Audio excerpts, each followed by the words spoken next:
Before the cataclysm, Lin Chen, having been reborn, fortuitously bound himself to a habitable planet. Thus, Lin Chen promptly commenced stockpiling resources and embarked on an agricultural journey. While others consumed expired bread and instant noodles, Lin Chen feasted upon fresh fruits and vegetables. When others quenched their thirst with tasteless bottled water or melted ice, Lin Chen savored the sweet essence of spring water. As others cowered in fear from the relentless pursuit of zombies, seeking refuge, Lin Chen reclined in his planetary sanctuary, embracing beauty and laughing at the absurdity of life. Eat out with Transformers looming behind him and a mighty hammer of Thor in hand, surrounded by a cadre of formidable yet stunning women. One might wonder who wouldn't feel envious. Chapter 1. Is it not entirely normal for a reborn individual to possess a planet? In a luxurious suite atop the Xingyue Hotel in Qinzhou, Lin Chen jolted upright, ensnared between four long legs. Gazing out at the flickering neon lights, Lin Chen inhaled deeply, striving to calm his racing heart. This marked the third occasion since his rebirth that he had awakened from a nightmarish reverie. Images of grotesque faces flashed once more in his mind, causing the blood vessels in his pupils to redden. Please, do not perish just yet. I hold a rather profound affection for you all. Classmate, will we still be able to seek you out together next time?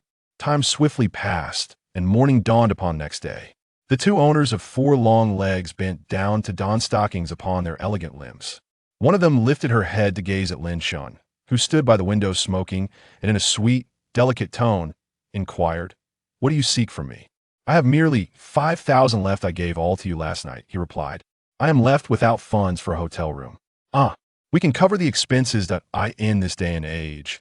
Men as bold as you are a rarity indeed," chuckled the young woman, dressed in a black mini-skirt with short hair, covering her mouth in amusement. "There is no need for such generosity. I am not one to take advantage. Thank you very much." Reluctantly, the two university students departed the room, leaving Lin Chen to press his hand against his kidney. It is high time to awaken with such physical condition. Even a simple outing is laborious, Lin Chen mused, raising his hand to observe the mark of a celestial body visible only to him in the palm of his left hand. While others are reborn in apocalyptic realms, equipped with vast spaces to hoard supplies and establish shelters, I, on the other hand, have merely brought along a single planet. How utterly perplexing. Lin Chen took another deep drag from his cigarette, relishing the moment. Quite delightful, is it not? Silently completing his thought, Lin Chen's mind delved into the planetary realm, where a cerulean orb materialized within his consciousness. According to the information that spontaneously emerged in his mind, this planet possessed an entire ecological system, devoid of intelligent life. At present, Lin Chen had only unlocked the most rudimentary of permissions, relegating him to the status of an ordinary interstellar colonist. Certainly, as the master of the planet, Lin Chen possesses certain extraordinary privileges. For instance, he can move freely across the planet, take flight, and exert control over all objects introduced into the planetary space from the outside world.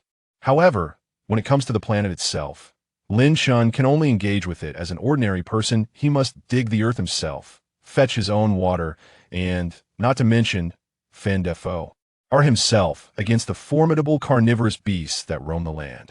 With this planet, combined with my early strategies, I can navigate the apocalypse with a sense of ease. Lin Chen mused, a smile gracing his face as his spirit soared. At this thought, he retrieved a Black Lane cigarette, and a series of memories pertaining to the apocalypse flooded his mind once more. According to the trajectory prior to his rebirth, the Gregorian calendar was abolished this year, replaced by the Awakening Era indeed. This year marks the inaugural year of the Awakening Era. The second phase, characterized by glacial melting from June 22nd of the inaugural year to January 18th of the third year of the Awakening Era.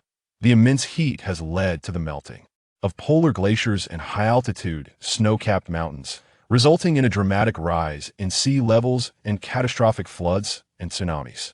Qingdao has truly become an island, while the famed barbecues of Zibo now consist solely of seafood.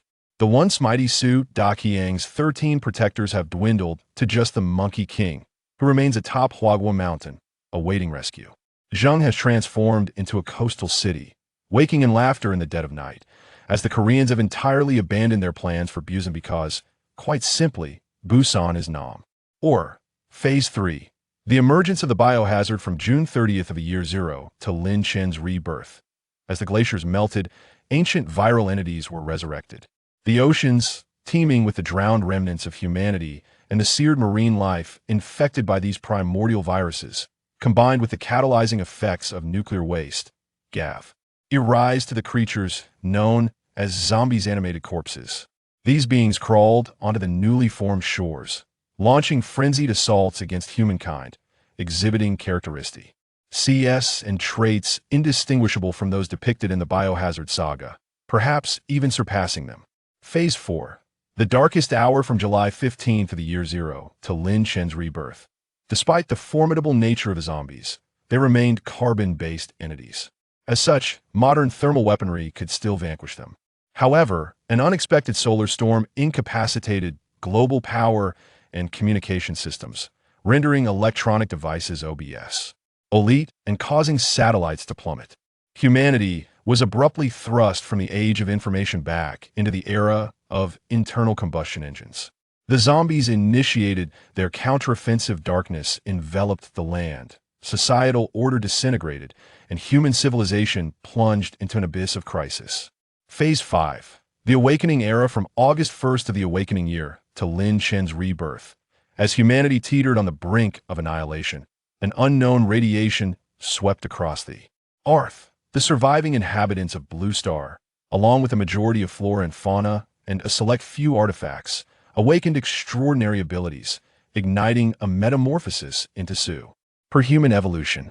Some individuals, deemed favored by the heavens, possessed even greater powers. Lin Chen, in his previous life until his rebirth, existed throughout this epoch. Notably, during the Awakening era, a significant global cooling event occurred, referred to by some as the Ice Age, marking the conclusion of the glaciers melting. However, the significance of the Age of Awakening is so profound that the wheels of the Ice Age have left but scant races. Although the first to bear the brunt of rising global sea levels is Alaska, the true commencement of glacial melting will be marked by the impending tsunami in the magical metropole. Weekends. I must hasten to address the matters at hand, and then make my way to the magical metropolis to seize an opportunity, primarily to obtain that particular item. With a final, fervent drag on his cigarette, Lin Chen flicked the butt behind him, the embers landing precisely in the ashtray. Dressed and ready, he descended directly to the underground parking garage, where he climbed into the Mercedes-Benz G-Class with the license plate LAN ALC 666, a vehicle he had specifically traveled to the distant Lansheng to rent, lacking any LB or the cumbersome 1.3T off-road specifications. The rationale for this considerable journey was simple. This vehicle had fortuitously become one of the few awakened items in the Age of Awakening. Memories flooded his mind, reminding him that the properties of awakened items and the extraordinary abilities of awakened individuals remain unchanged regardless of their location. Everything is predestined. As he drove, Lin Chen headed straight for the Dongfanghong Agricultural Machinery Equipment Marketing Department, where he had finalized a transfer contract the previous day. He packed away not only the 20-odd tractors housed within, but also an array of accessories. As for the funds, they were borrowed from the big brothers in the magical metropolis Lin Chen, a destitute university student and an orphan who had never even tasted his parents' eels, could hardly boast of any significant wealth. In any case, the brothers in the bustling metropolis will meet their demise in a week's time. Their wealth, perhaps, will serve a noble purpose. I hope that when they transform into zombies, they can rise to prominence, becoming kings of the undead and achieving boundless glory. Graduating from university only to forego teaching or civil service for a desk job, and instead opting to sell agricultural machinery. What a young man, overflowing with wealth. This round of reselling has been extraordinarily profitable for him. Watching his employer depart, Lin Chen opened his computer and placed orders for various models of tractors, harvesters, generator sets, plows, rakes, tillers, seeders, deep Lacini, ing machines, straw machines, and fertilizer spreaders on the official website of Dongfanghong. TSK. Running low on funds. Perhaps it's time to seek out a few more benefactors? Lin Chen retrieved his phone and contacted 10 more brothers from the Jiangsu, Zhejiang, and Shanghai regions, each borrowing 1 million. Subsequently, he frantically secured loans from various online platforms, fully intending not to repay them. Having accomplished this, Lin Chen awaited the arrival of the agricultural machinery he had ordered. There exists a vibrant planet to not cultivate. It would be a disservice to the deep-rooted agricultural instincts ingrained within me. Regrettably, I currently possess no semblance of control over this planet. Thus, I must resort to machinery for cultivation. In that case, I need to establish a FOD, a sanctuary of sorts. A visit to the metropolis is essential not merely for that particular item, but also to seize any resources that could be obtained opportunistically. My time is of the essence, as for those few individuals. Let them savor the fleeting delights of this impending apocalypse for a while longer. Lin Chen meticulously plotted in his mind, then raised his left hand, gazing at the planetary emblem etched in his palm. With a mere thought, Lin Chen vanished from his original location, taking with him 2 Dongfanghong tractors from the warehouse. In the blink of an eye, Lin Chen found himself in a serene expanse of fields, nestled amidst mountains and waters. Not far from a babbling brook stood a mobile cabin, beside which rested 2 freshly arrived tractors. The climate is delightful, the temperature is just right, and even the air is imbued with sweetness. Were it not for the promise of extended life following my awakening, I would yearn to retire here in pastoral bliss. Lin Chen mused, expressing a desire to circumvent 40 years of life's tribulations in one fell swoop. Nevertheless, the allure of awakening, which could enhance longevity and possibly bestow immortality, was far too enticing. Primarily, it was the myriad of extraordinary powers that beckoned, akin to a multitude of enchanting maidens clad in black silk skirts, playfully blowing kisses your way how could one remain unaffected. Before my rebirth, I was fortunate enough to awaken a lightning ability, placing me at the pinnacle of elemental prowess. And the planetary symbol upon my hand first appeared on the day of my awakening. Yet, it has only now been activated, accompanying me in this new life. Truly a remarkable boon. Lin Chen reflected that as a being reborn, possessing a unique advantage was entirely reasonable indeed. Having a celestial emblem was even more so. After 3 days of experimentation, he discovered that this symbol presently allowed only a single animal to traverse through it. He had attempted various creatures, chickens, ducks, geese, dogs, and cats, yet all his efforts proved futile. Even in the dead of night, he had tried those 2 casual partners, but to no avail. Furthermore, anything not firmly anchored to the ground on this planet, such as houses, roads, bridges, and utility poles, could be silently and instantly absorbed into this celesti. I'll body it as mere whim. This also implied that during combat, the weapons in the hands of his foes could be swiftly stripped away, surpassing even his spatial abilities. Additionally, Lin Chen could utilize this planet as a conduit to appear anywhere within a 1-kilometer radius of his original point, whether underground, in the skies, or within OT. Her enclosed environments. It resembled the otherworldly spaces of the Ebolians, and when wielded adeptly, it could rival the terrifying capability of teleportation. Within the confines of the planet, Lin Chen could manifest himself at will in any location, and anything brought in from the outside could be controlled with merely a thought. However, the planet itself required him to personally gather water, chop down trees, and even manage the soil. This necessity was the driving force behind his decision to establish an agricultural machinery dealership. Such beautiful land and such favorable conditions, one simply must cultivate wheat, corn, rice, soybeans, millet, sorghum, potatoes, peanuts, watermelons, grapes, strawberries. Drool. Lost in this reverie, Lin Chen felt his mouth watering. It is truly perplexing why the people of the awakening era have a penchant for consuming frozen foods and drinking mineral water. Why do they not savor the freshness of millet, indulge in the recently caught wild mountain chickens, or relish the sweetness of spring water, gurgling and bubbling? As he spoke, Lin Chen produced a gourd ladle, scooping up a mouthful of water, half of which he drank, while the other half cascaded down into his collar. Refreshing. Wiping away the majority of the water from his chin and neck with a swift motion, Lin Chen exuberantly exclaimed, refreshing. However, it is a pity that currently I am the sole inhabitant of this planet. Even though I can operate multiple tractors, I am unable to undertake large-scale cultivation. Let us set a modest goal then, to cultivate 100 acres. 100 acres initially, merely growing vegetables and fruits would suffice for his sustenance for quite some time. The flour, rice, and even the meat procured from his journey to the magical city would likely last him several years. In due course, storing them at the polar regions of this planet would prove more efficient than any refrigerator. As a student of agronomy, operating a tractor is fundamental after all. Didn't Ding from the Agricultural University maneuver his tractor quite adeptly? 100 acres, neither an excessive amount nor too little. The tractor Lin Shan was driving was an Oriental Red MG804, boasting a power output of 58 kilowatts, equivalent to approximately 80 horsepower, paired with a 2.3-meter rotary tiller. Even on this relatively loose new soil, he could till a maximum of 5 to 6 acres in an hour. After 2 hours of toil, he had managed to till only about 10 acres after all. He was not a professional land tiller.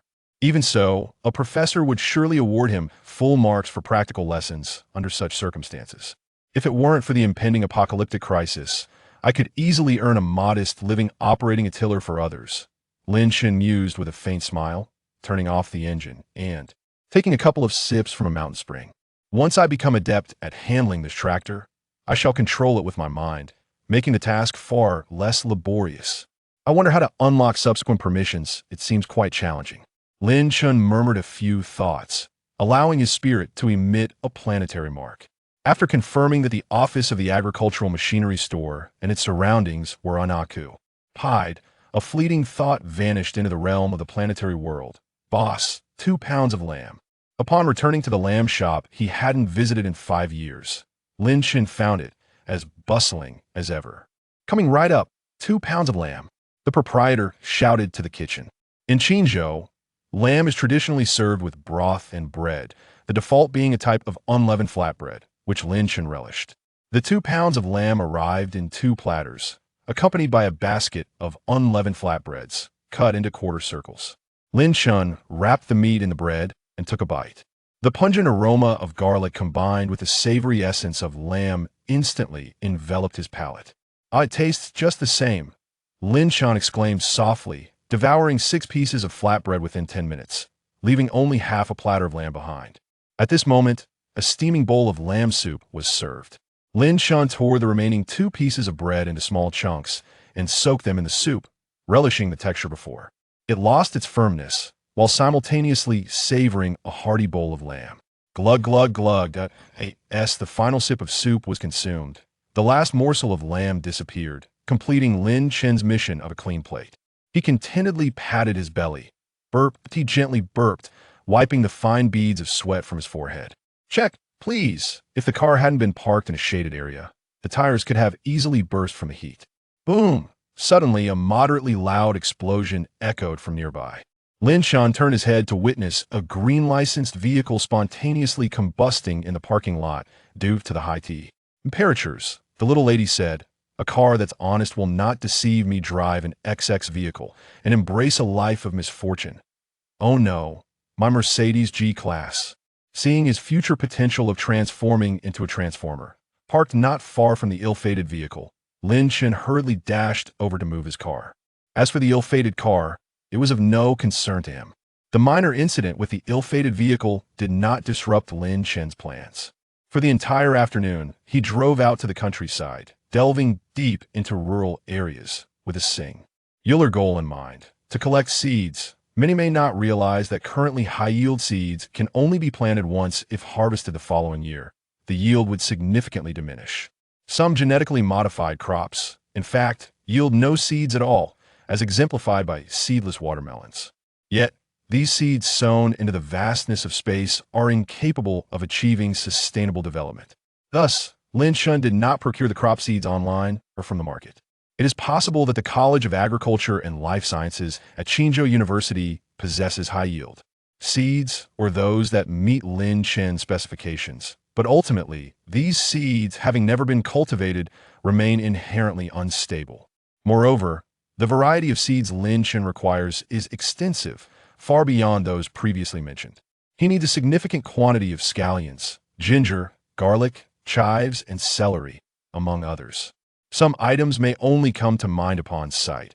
As the human brain cannot retain an abundance of information, many decisions are made only when the moment arises. The scorching heat radiates from the asphalt road, and the tires rolling over it evoke a sense of impending blowouts. After an afternoon's passage, Lin Shun received a batch of the seeds he desired, which seemed to suffice for now. He thought that if he encountered further necessities later, perhaps he would establish a survivor team to assist him in gathering supplies.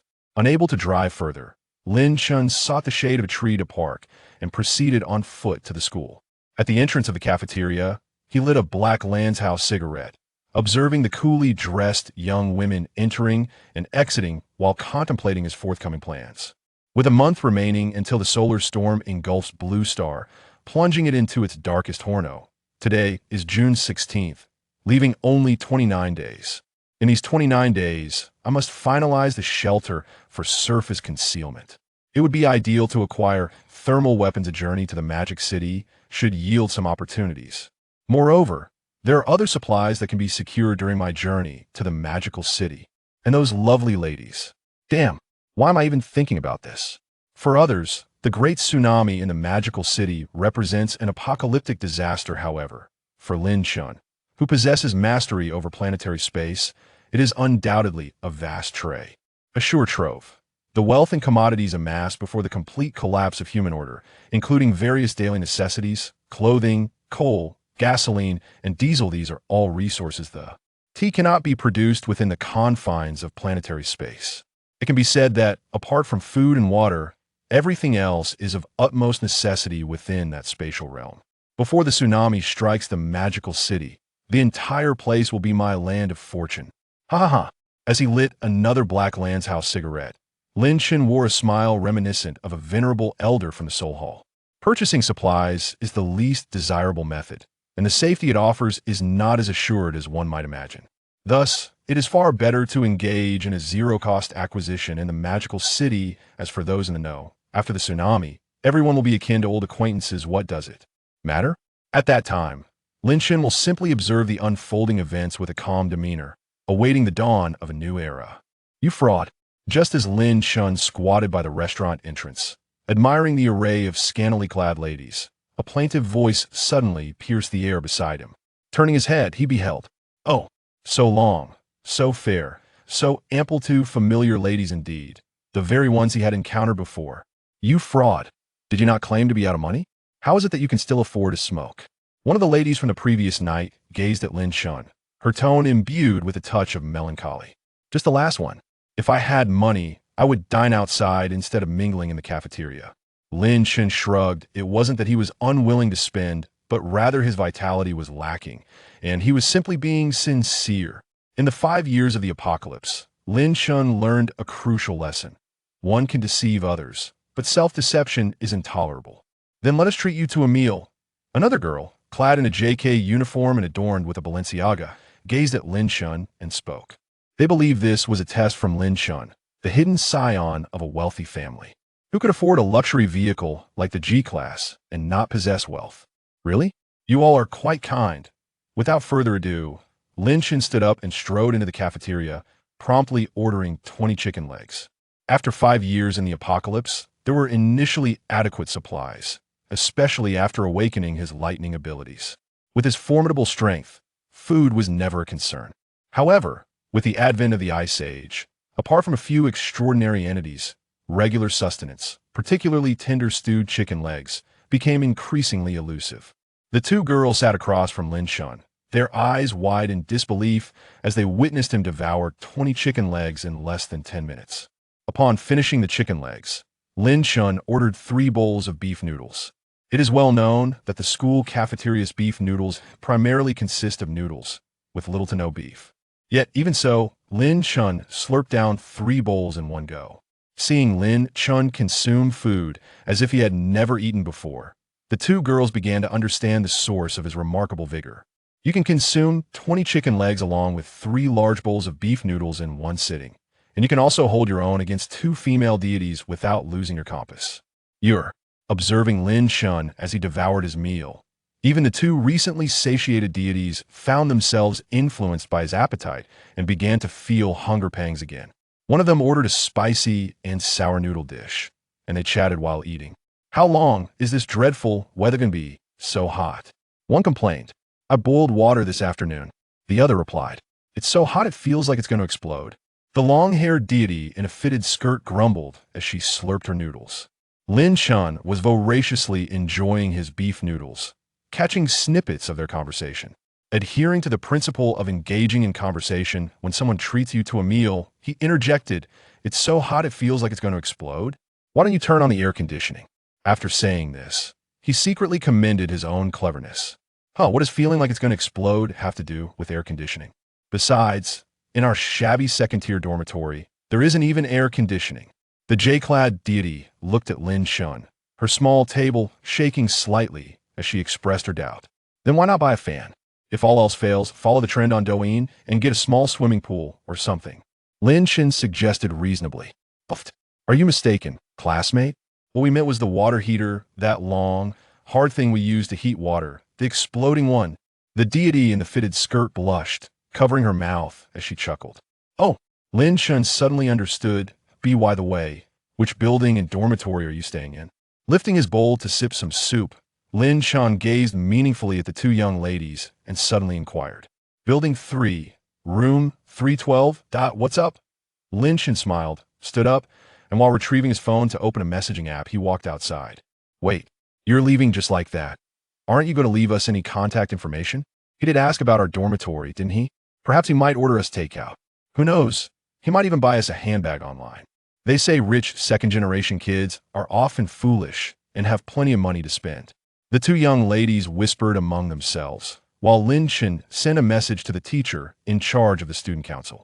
"I would like to report that the girls' dormitory in Building 3, Room 312, is using high-power appliances in violation of regulations. For the safety of all students, I kindly request the teacher to address this matter promptly." After sending the message, Lin Chen contentedly tucked his phone away. "In gratitude for the kindness of the two young ladies, I cannot stand idly by while you are in danger. Oh dear, I truly am too kind-hearted." Lin Chen commended his own benevolence, and then turned towards the boys' dormitory, completely disregarding his previous resolve to not deceive himself. The path to the dormitory was extraordinarily arduous for Lin Chen, primarily due to the unbearable heat of the day. Everywhere he looked, there were women adorned in light, airy attire. What? You claim they are unworthy? Nonsense. Who else would don such garments for your viewing pleasure? Even your wife might not wear such things for you. After a laborious journey, Lin Chen finally reached the dormitory, feeling as though he had just emerged from a fierce battle, drenched in sweat. Curse it. Before awakening, I must refrain from indulging in the sight of beautiful women. Beauty can be as predatory as wolves, undermining one's resolve. Lin Chen muttered a few curses under his breath as he ascended to the 6th floor and pushed open the door to room 614. "Li Guorui, transfer all those 8 gigabytes of seeds from your hard drive to me. Thank you very much," he called out. Spotting Li Rui sprawled on the lower bunk by the door, clutching his treasured box of ancestral heirlooms. "Oh, I heard from the class monitor that you had a rendezvous with 2 ladies last night. Perhaps your skills were lacking? Did they mock you?" Li Rui, putting away his precious box, turned to Lin Chen with a teasing smile. Just now, the ladies treated me to a meal, claiming they could cover the cost of the room.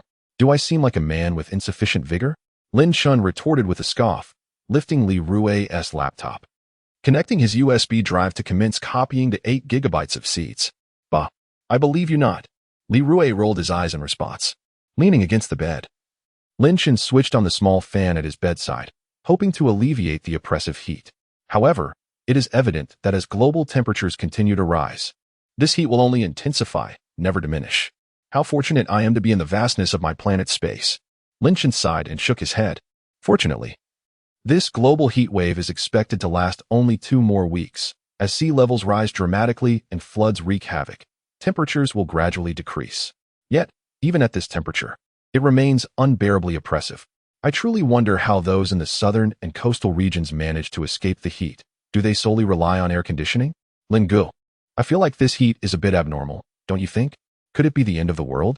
Li Rui suddenly set aside his phone while scrolling through Douyin and looked at Lin Chen with curiosity. It really is the end of the world. Lin Chen jestingly threatened to silence this doomsayer, then readily conceded to his viewpoint. If it truly is the end of the world, I would retreat to a secluded mountain forest. Even if there are zombies or whatever, they wouldn't be able to find me, Li Rui remarked as he resumed his phone activities. A secluded mountain forest?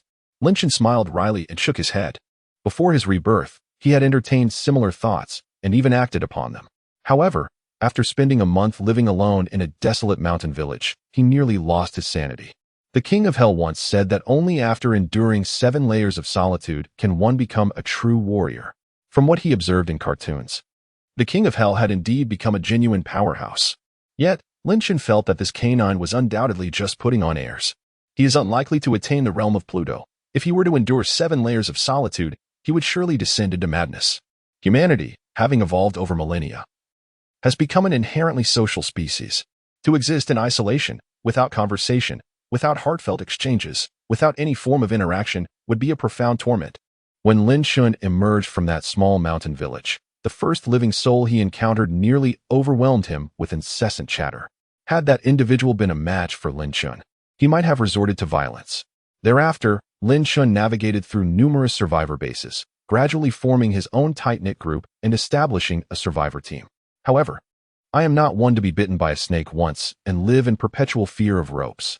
Yet, wisdom is often born from adversity. A singular betrayal is sufficient to learn its bitter lesson. As Lin Chen contemplated, he had no intention of becoming a lone wolf. Only by experiencing profound loneliness does one truly appreciate the rarity of companionship. Even if a person appears utterly detestable and evokes a desire for harm, they still provide an outlet for one's emotions. Sometimes, existence transcends mere survival, observing the antics of those foolish jesters before you can bring a sense of joy. Moreover, in this second chance at life, Lin Chen possessed knowledge unknown to others. He understood the value of trustworthy allies as well as awakened items capable of gauging friendship levels. With this in mind, Lin Chen lifted his gaze towards Li Rui and inquired, "Brother Rui, hypothetically speaking, if the apocalypse were to arrive and your phone had no signal, what would you do with that 8 gigabytes of seeds?" With a single remark, Lin Chen managed to shatter Li Rui's composure, prompting an immediate high-pitched scream reminiscent of a groundhog. Witnessing Li Rui's disarray filled Lin Chen with immense satisfaction. If only I had a system capable of driving people to the brink of despair, I could easily reach the pinnacle of success in a day, perhaps. The two engaged in a light-hearted conversation, as is customary among young men, their topics drifting from one subject to another. Damn it. If we linger in the dormitory any longer, we'll become too familiar. "Hey, Brother Rui, shall we head to the library to enjoy the air conditioning?" Lin Chen exclaimed, grabbing his phone, wallet, and car keys, glancing at Li Rui with an inviting gesture. "Let us go. We can also check on your leg." Once they made up their minds, they swiftly donned their attire and ventured outside. The distinction between the outdoors and indoors felt as stark as the difference between a steamer and a barbecue grill. Although the sun had already set, neither of them sensed even a hint of coolness. "Quick, call an ambulance." Suddenly, an urgent cry for help pierced their ears. What happened? Following the sound, Lin Chen and Li Rui hurried towards the source of the commotion. Upon arrival, they were met with a striking sight. A nearly 2-meter tall young man with dreadlocks lay on the ground, struggling to breathe. It appeared that he might have succumbed to heatstroke. A young man carrying a thermos with a clinical medicine textbook tucked under his arm assessed the situation. Observing the distressed individual on the ground. "Tree planting," he remarked. What is being cultivated in Feijo? They don't even grow fruit trees there." The young man's less than ideal command of the language rendered his speech somewhat awkward. Yet Lin Chen could grasp the essence of his words. Unable to contain himself, Lin Chen burst into laughter. "Ahem. Is there anyone from the traditional Chinese medicine department around? This brother needs some gua sha." Lin Chen cleared his throat lightly before turning to leave. Although it was amusing, nothing could compare to the allure of a beautiful young lady. The two friends headed to the supermarket to purchase a bottle of ice-cold cola, then made their way toward the library. The journey was truly exhausting, and they exchanged playful jabs about each other's vitality, inadvertently causing a passerby to be caught in the crossfire. Upon reaching the library entrance, Lin Chen inquired, "Did you bring your card?" "Who carries a card in earnest?" came the reply. "You didn't bring yours?" The two, intending to enjoy the library's air conditioning, stood before the turnstile, exchanging bewildered glances.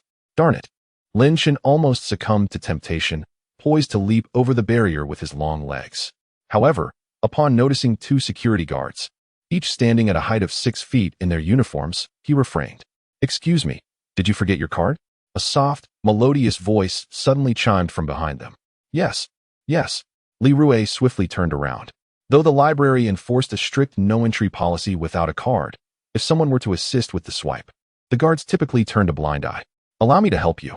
The angelic voice resonated in Lin Chen's ears. He turned to glimpse the kind souls offering their assistance. It was her. As a reborn individual, encountering several familiar faces from his past life was quite a revelation. The girl, with her tender voice, slightly chubby cheeks, and long hair cascading over her shoulders, appeared demure, yet in Lin Chen's memory, she was anything but. That wild, exuberant voice. What a sensation of tightness. That milky white snow. Ahem. Before their rebirth, the two had shared a fleeting encounter, a celebration of their survival. However, Lin Chen did not anticipate that this young lady had been navigating the apocalypse for 2.5 years, and this was her first experience. Goodness. Had it not been for Lin Chen's extraordinary strength at that time, he might have inadvertently sent her abroad. Fortunately, he ultimately resorted to his lightning abilities and triumphed over his adversary. "Do we know each other?" And Ruo Su inquired, gazing at Lin Chen with curiosity. "I don't believe we do, but you are quite beautiful, not only in appearance, but also in spirit." Lin Chen replied with a smile, bestowing a compliment without appearing overly familiar. "Thank you." And Ruo Su's cheeks flushed a delicate shade of crimson as she slightly lowered her head and tapped her card against the turnstile. Lin Chen followed suit. And after Ruo Su swiped her card, she promptly turned towards the elevator. Brother Chen, are you contemplating something?" Li Rue glanced at Lin Chen, his eyes glinting with mischief as he nudged him playfully with his elbow. "Not just contemplating. I have a whole penal code in mind." Lin Chen chuckled. "Lin Chen, based on my years of experience as a rogue, this type of girl might not be detrimental to your health, but she will undoubtedly lead to heartache. If you pursue her for pleasure, she may end up hurt. If you seek a genuine connection, it could very well be your downfall." Li Rue whispered, patting Lin Chen's shoulder. "Get lost." Lin Chen retorted, delivering a playful kick to Li Rue, silently affirming that he was well aware of the stakes involved. The two individuals ascended the staircase to the 6th floor, opting for the stairs rather than the elevator, drawn by the presence of the benevolent goddess. In contrast to the more crowded study spaces found on the 3rd, 4th, and 5th floors, the 6th floor offered a quieter atmosphere with fewer patrons. Li Rue settled into a spot to indulge in his mobile device, while Lin Chen meandered through the aisles, hoping to stumble upon some valuable books to peruse. His mind, occupied with strategizing about the impending tumult in the metropolis, had little bandwidth left for anything else, compelling him to take each step as it came.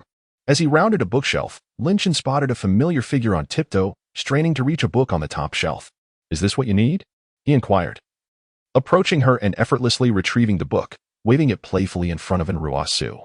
Thank you," Ruo Su exclaimed, her cheeks inexplicably flushing as she extended her hand to accept the book from Lin Chen. "Allow me to introduce myself. I am Lin Chen," he declared, extending his hand toward her. Ruo Su," she replied, her voice barely audible, almost lost in the hushed ambience of the library. "I appreciate your assistance with the library card earlier. Without your help, we might have succumbed to the heat in the lobby." Observing Ruo Su as she perused the pages of the book, Lin Chen initiated further conversation. He vowed that his approach was not solely motivated by her exquisite features. A fellow capable of celebrating victory alongside him certainly warranted recognition as a rare and formidable fire elemental ability user. And Ruo Su was an exceptional ally that Lin Chen had no intention of overlooking. Moreover, based on their interactions over the past 2.5 years, Lin Chen was aware that this young lady was not of ill character. She was someone worth befriending, and perhaps even someone with whom deeper connections could be forged. In the tranquil and cool library, the two engaged in light conversation, quickly growing more familiar with one another. At this juncture, a pertinent question arose. Under what circumstances would a young lady find your incessant chatter tiresome? The answer, unless she were blind. It was typically when you possessed an appealing appearance. Lin Chen felt fortunate that his parents, who had not been able to provide him with much, had bequeathed to him a handsome visage. After all, no one is immune to the allure of visual appeal, and Lin Chen had recently assisted in Ruo Su, making her unlikely to be overly resistant to his presence. As their dialogue continued, their rapport deepened. Suddenly, the atmosphere grew warmer. While speaking, Lin Chen raised his hand to wipe the beads of sweat forming on his forehead. He initially suspected he might be running a fever, but upon glancing at Enruosu, he noticed her cheeks had also taken on a rosy hue. Attention, students! The library's air conditioning has malfunctioned due to the high temperatures. Please exit in an orderly fashion as we will soon undergo a power outage for repairs. The repeated announcement weighed heavily on Lin Chen's heart. The weather was becoming increasingly oppressive. Just yesterday, the haystack back home had caught fire. Enruosu shook her head in resignation, offering a wry smile. Let us go? The power will be cut soon. We should find a place to sit. Allow me to treat you to a cold drink. Lin Chen remarked with a smile as he looked at Enruosu. After becoming acquainted, Enruosu and Lin Chen shared a light-hearted jest. Everyone yearns for the sweetness of romance. Lin Chen, with his handsome visage and witty repartee, was naturally a pleasant company for Enruosu. Not tonight. I lack the funds for a hotel. Lin Chen feigned jest, eliciting laughter from Enruosu, who handed him the book she held and proceeded to organize her bag. Lin Chen placed the book back on the shelf, and the two walked side by side out of the library's entrance. Meanwhile, Li Rue, trailing behind Lin Chen, wore a look of melancholy as he gazed at his good friend. Lin Goqing, if I trust you again, I must be a fool, he muttered in exasperation. Upon their initial encounter after rebirth, Lin Chen, of course, refrained from taking the young lady anywhere. Although Enruosu spoke more freely after becoming familiar with Lin Chen, she was inherently a genteel type. Unscathed by the chaotic trials of a post-apocalyptic world, how could she easily abandon her composure? The shop boasted air conditioning, Wi-Fi, and, most importantly, security. Moreover, Lin Chen did not spend the night on Blue Star. As he lay in bed, a mere thought transported Lin Chen away from Blue Star. In the palm of his hand, within the planetary space, he occupied the mobile cabin he had moved into a couple of days prior, complete with a bed and bedding. After enjoying a delightful shower beneath a small waterfall, Lin Chen succumbed to slumber. Time swiftly passed to the following day. Lin Chen began by operating the rotary tiller. Once he had become somewhat adept at maneuvering the tractor, he waved his hand, and 2 tractors sprang to life under his command, working in unison. After half a day's hard work, nearly 100 acres of land had finally been cultivated. However, due to its newness, sowing could not commence immediately after tilling. Lin Chen surveyed the expanse of land with a satisfied smile, and then drove to a familiar noodle shop, ordering 5 portions of stir-fried pork with noodles. Upon finishing his meal, a thoughtful expression crossed Lin Chen's face. Merely cultivating the land would not suffice. What good would the harvest be if he lacked the skills to prepare it? He couldn't possibly subsist on raw cucumbers alone. Indeed, he needed to recruit a few chefs. Contemplating this, Lin Chen pulled out a small notebook and jotted down his thoughts. Chapter 6. A place's soil nurtures its people. In truth, apart from the resources that required strategizing for the impending catastrophe in the bustling metropolis, Lin Chen was uncertain of what actions to take. As he gazed upon the vibrant city, filled with individuals who had yet to experience the tribulations of the apocalypse, their defiant spirits brought him a sense of joy. Everyone yearns for peace. If given the choice, he would prefer that the apocalypse never arrive. With his planetary space, he could thrive amidst the urban chaos.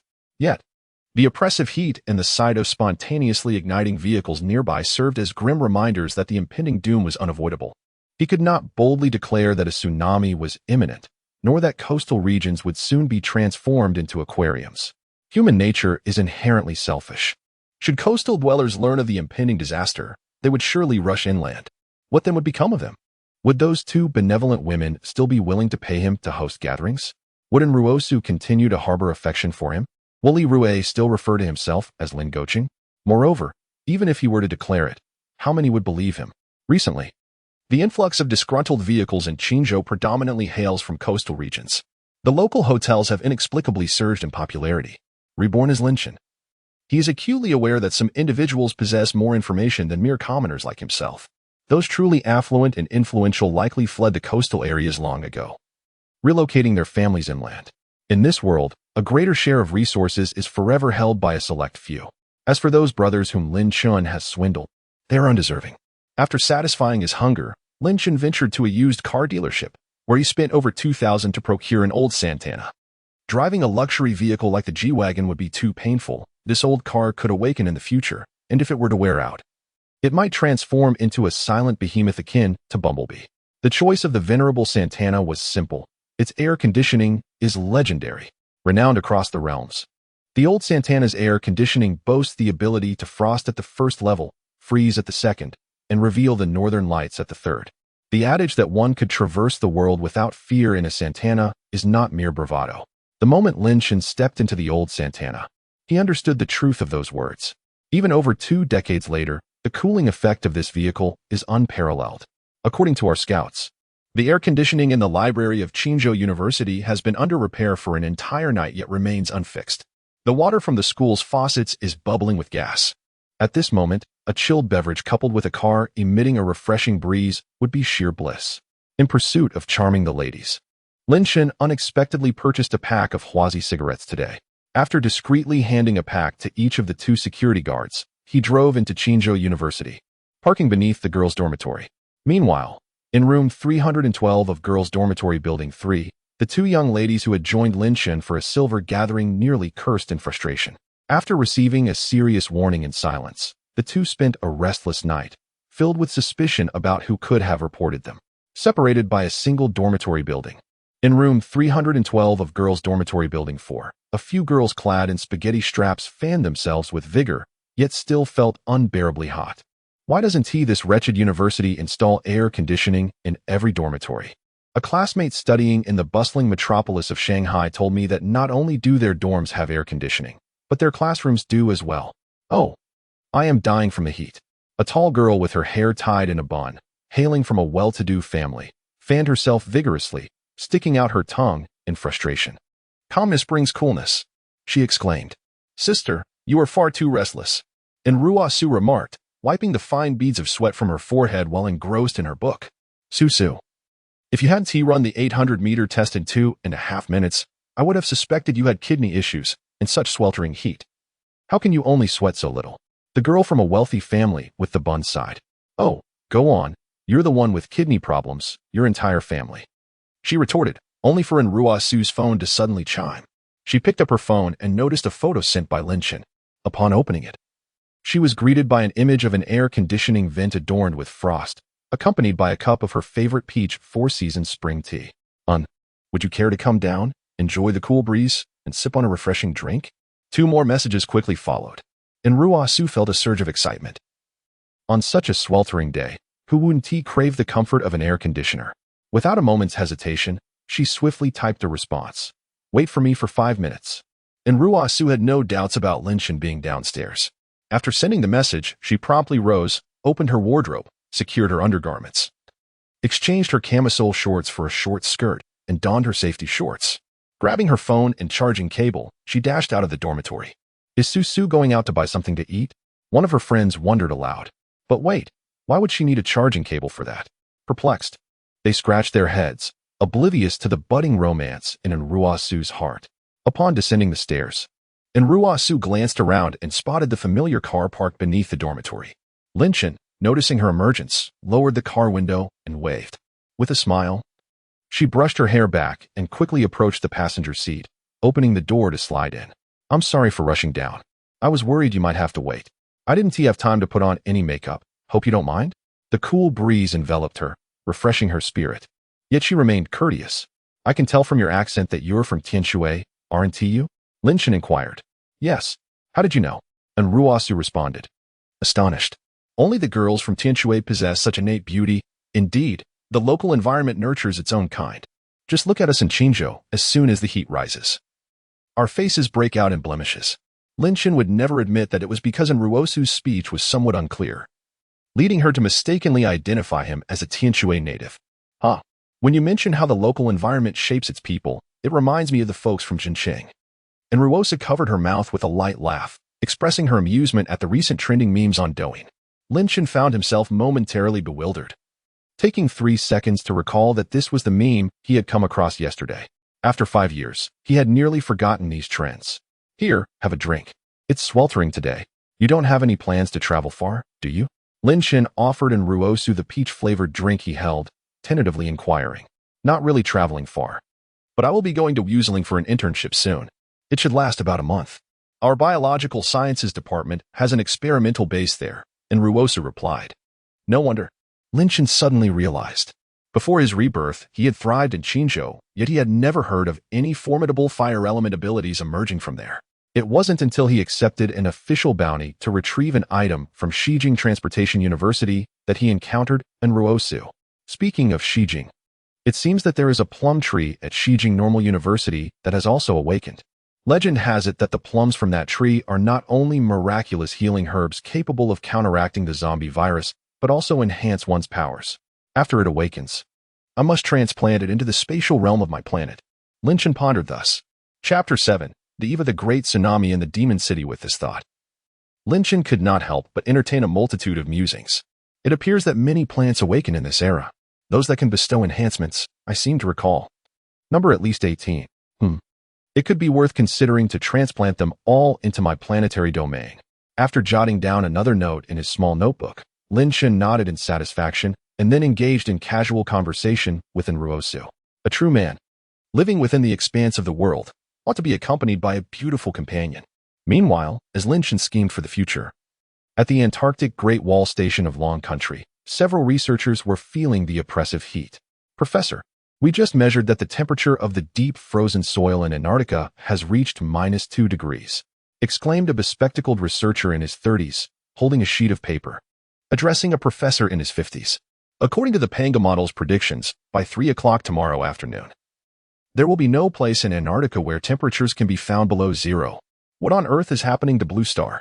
If this heat persists, it won't just be a matter of rising global sea levels. The revival of ancient viral pathogens from the deep frozen soil would spell catastrophic doom for global biodiversity. Professor Huang adjusted his glasses, feeling somewhat overwhelmed. The sea level has already risen by 20 centimeters. If this continues, a tsunami will directly sweep away the coastal cities. The young researcher said bitterly. Reported. As for how those above handle it, that is beyond our purview.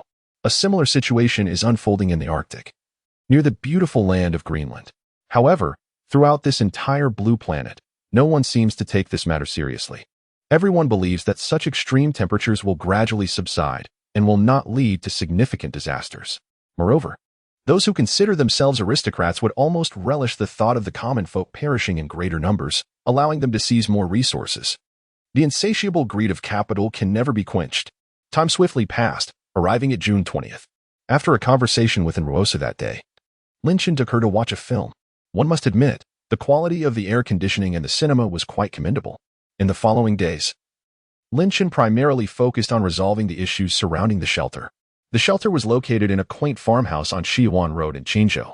Although it was labeled a farmhouse, the original owner had constructed it beautifully, featuring 3 stories above ground and 2 below, with a spacious front yard adorned with pavilions and water features, and a backyard boasting a grapevine and a small vegetable garden. The only drawback was that the main entrance and courtyard walls did not meet the shelter's requirements. However, this was a minor issue. With sufficient funds, what is beyond reach? Lin Chen promptly had the courtyard walls reinforced with reinforced concrete, leading the workers to believe he was constructing a fortress, almost prompting them to call the authorities. The main entrance was considerably simplified. The serious Grade A security door did not meet Lin Chen's requirements. He found a venue and directly customized a door composed of 2 layers of 1 centimeter thick steel plates, with concrete sandwiched in between. Remarkably, it required a crane for installation. Once affixed, without electric assistance, Lin Chen would strain to push it open. After addressing these matters, Lin Chen refrained from adding further items to his modest abode in this post-apocalyptic world. Equipment such as generators and heating systems would have to wait until after the great tsunami in the city. While Lin Chen was fervently working on the shelter, a substantial order of Dongfeng agricultural machinery he had placed arrived. Upon receiving it, he stored the equipment in the shop's warehouse, only to find that there were still buyers. Reluctantly, he struck a profitable deal, ensuring he had enough left for himself. Once these matters were settled, Lin Chen boarded the high-speed train ticket he had purchased long ago, heading towards the city. The weather forecast indicated that the temperature in the city was a sweltering 45 degrees Celsius. However, the moment Lin Chen disembarked from the train, the wave of heat that enveloped him made him question whether this place could roast lamb skewers. His clothes instantly clung to him. This damn weather was utterly ridiculous. By the time the high-speed train reached the city, it was already past 7 in the evening, and darkness had fallen, yet the heat showed no signs of abating.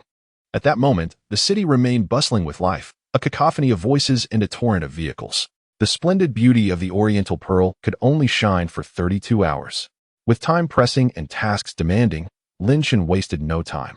He exited the train station and set out to seek those brothers who owed him money. Regardless of the impending fate of his associates, Lin Chen deemed it prudent to secure a reasonable and lawful sum of money. Leveraging the properties and enterprises under his name, he successfully borrowed over 10 million from numerous influential figures. Upon securing the funds, Lin Chen drove straight to the steel factory in the metropolis. At this juncture, he no longer concealed his intentions. As he passed by, a mere glance caused countless steel bars to vanish instantaneously. After loading an ample supply of steel, Lin Chen proceeded to the commercial concrete station in the city. Sitting in his vehicle, he observed the brightly illuminated site where concrete was being vigorously mixed, while he fervently filled his planetary space with the material. Once the station was sufficiently stocked, he continued on to the next location. After visiting over 10 sites, Lin Chen finally ascertained the quantity of concrete he required. With these arrangements completed, he swiftly entered the planetary space, gesturing grandly as countless volumes of concrete and steel ascended. At the predetermined site, utilizing the natural terrain, he began to forge a vast celestial reservoir exceeding 10 million cubic meters in volume, all in preparation for his forthcoming plans. Having accomplished this, Lin Chen settled into a hotel for the night. Early the next morning, he rented a Cullinan from a luxury car rental service. The Cullinan, a symbol of opulence, provided an exhilarating driving experience. Subsequently, Lin Chen embarked on a reconnaissance mission, visiting numerous banks, warehouses, and oil depots across the city, all of which stored substantial reserves of materials. The police station and the military base were not overlooked by Lin Chen. However, after merely determining their locations, he refrained from lingering, fearing that an extended stay might lead to being apprehended as a spy, a scenario that would surely amuse readers to no end. After a brief exploration, Lin Chen drove directly to Sioux City. There, after borrowing from several acquaintances, he settled into a hotel. By this time, it was already 5 p.m. on June 21st. As the clock struck 7, darkness enveloped the sky. Observing the view outside, Lin Chen donned a black outfit, covered his shoes with shoe covers, and donned a hat and mask. With a focused thought, he vanished from his hotel room. Upon materializing on the planetary surface, Lin Chen glanced at the moonlight above, a faint smile gracing his lips.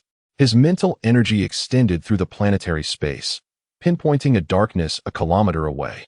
And in the blink of an eye, he disappeared from his location. This cycle continued, with the distance to his chosen destination in the bustling metropolis being less than 60 kilometers in a direct line. Each time he traversed 1,000 meters. Even when selecting an appropriate appearance point, Lin Chen accomplished this in under 2 minutes, arriving at his target location, the Tangshan E-Pin. Chapter 8. The future SMJ Lunar in a high-rise building on the 38th floor of Tangshan E-Pin. A sprawling residence of over 400 square meters with 4 bedrooms, 2 living rooms, and 4 bathrooms. Darkness prevailed. Within the planetary space, Lin Chen took a hearty swig from a bottle of Waha AD calcium milk, his mental energy locking onto this very apartment. This was indeed the place. Moreover, just as when the age of ice was discovered, there existed no one here. After confirming the absence of any inhabitants, Lin Chen emerged from the spatial realm of the planet, standing upon the soft carpeted floor. The world of the affluent is truly beyond imagination. A residence priced beyond a modest goal, a place sought after by countless celebrities, is unexpectedly utilized for the display of toy figurines. What an extravagant display of wealth. Prior to his rebirth, no one knew that the city engulfed by the ocean, known as the Devil's Capital, would give rise to an immensely powerful awakened weapon. Furthermore, it possessed the rare lightning attribute. Most significantly, this artifact seemed to possess a certain sentience, recognizing solely the first individual to make contact with it. Before his rebirth, Lin Chen had awakened for 3 years and 2 months when someone ventured to explore the frozen expanse above the Devil's Capital. At that time, some houses remained above the water's surface, having been frozen in place. That exceptionally fortunate individual discovered the hammer of Thor right there. Consequently, that lad, an ordinary 5th-level awakener devoid of any special abilities, managed to rival 7th-level ability users solely through the power of the hammer of Thor. This sparked envy among many, leading them to frantically search through the coastal regions and remnants. Interestingly enough, some did indeed find things. However, these awakened items were either quite mundane or comprised awakened plants. some of which were carnivorous. Thus, Lin Chen held little interest in them. Yet, as for the Hammer of Thor, prior to his rebirth, Lin Chen had actually obtained this very artifact. It was a night shrouded in darkness and howling winds when Lin Chen, coveting the mighty Ulterior, stealthily infiltrated the tent of its fortunate possessor alongside a few companions and ultimately seized it. However, upon acquiring the hammer, Lin Chen discovered that it resembled nothing more than a slightly sturdier tool, utterly unusable. It was only through the insight of an individual gifted with the power to appraise treasures that he learned this remarkable artifact required a worthy master. Infuriated, he nearly unleashed a tempest upon the object in his frustration. From that moment forth, Lin Chen persisted in carrying it with him. He recognized that if he coveted the treasures of others, they too could desire his. Yet, despite all attempts, he never gained a hammer's acknowledgement until he was ultimately bested by others. Now, you must remain by my side, O Ulterior, and fulfill your role as a worthy companion. After exploring several chambers, Lin Chen finally procured the somewhat weathered hammer, which felt surprisingly light in his grasp. What remained? Upon securing the future Ulterior within his celestial domain, he gazed at the array of toys before him and immediately commenced assembling them. Once all the toys were assembled, Lin Chen nodded in satisfaction and prepared to embark on his next adventure. Subsequently, Lin Chen set his sights on several vast oil depots in the enchanted metropolis. After more than a day's labor, the colossal sinkhole had solidified into form. Alas, he had not anticipated the necessity of more than a mere pit. The gasoline and diesel were all meticulously labeled. Lin Chen stared blankly at the immense warehouse, adorned with signs proclaiming 92, 95, 98, and 0-grade diesel. After much effort, I had completely forgotten about this matter. No, it seems I possess absolute control over everything contained within the planetary space. Therefore, could I also separate the mixed gasoline and diesel? After 5 years, my knowledge of chemistry has long been relinquished, and the principles of organic compatibility have faded from my memory. However, some matters cannot be resolved through science alone. They require a touch of metaphysics. Thus, I decided to give it a try. To my astonishment, it worked. Then let's proceed. I must say, the functionality of this planetary space is truly remarkable. As long as separation is possible, I need not worry. Whether it be 92 or 98 octane, as long as there is a distinction, it can be separated. With just a thought, I can extract from this vast oil reservoir. In this metropolis, there are 4 large oil storage facilities distributed across various locations. I spent approximately 20 minutes transferring all the oil from these facilities into the planetary space. Although the impending solar storm during the darkest hour would render electronic devices inoperative, if I were to store a portion of the electronic equipment in the planetary space before its arrival, how would one respond? With a sly grin, I proclaimed that I have already ascended to the stratosphere.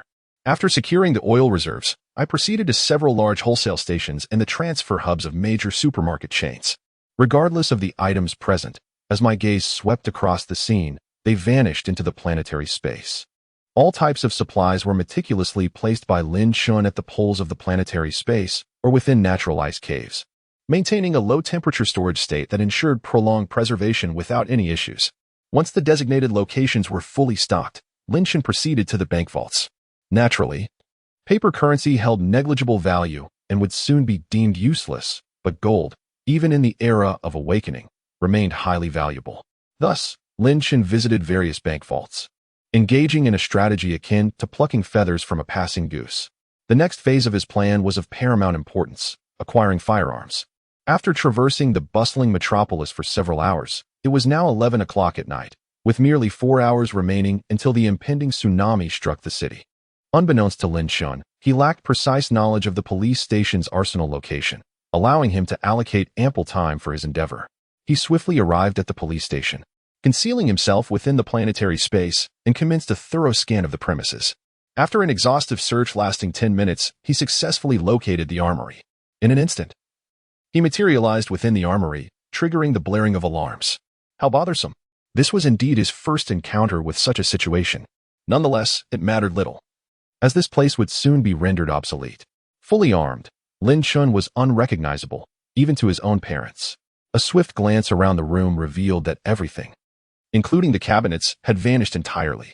The armory appeared as though it had been meticulously cleaned, devoid of any trace of its former contents.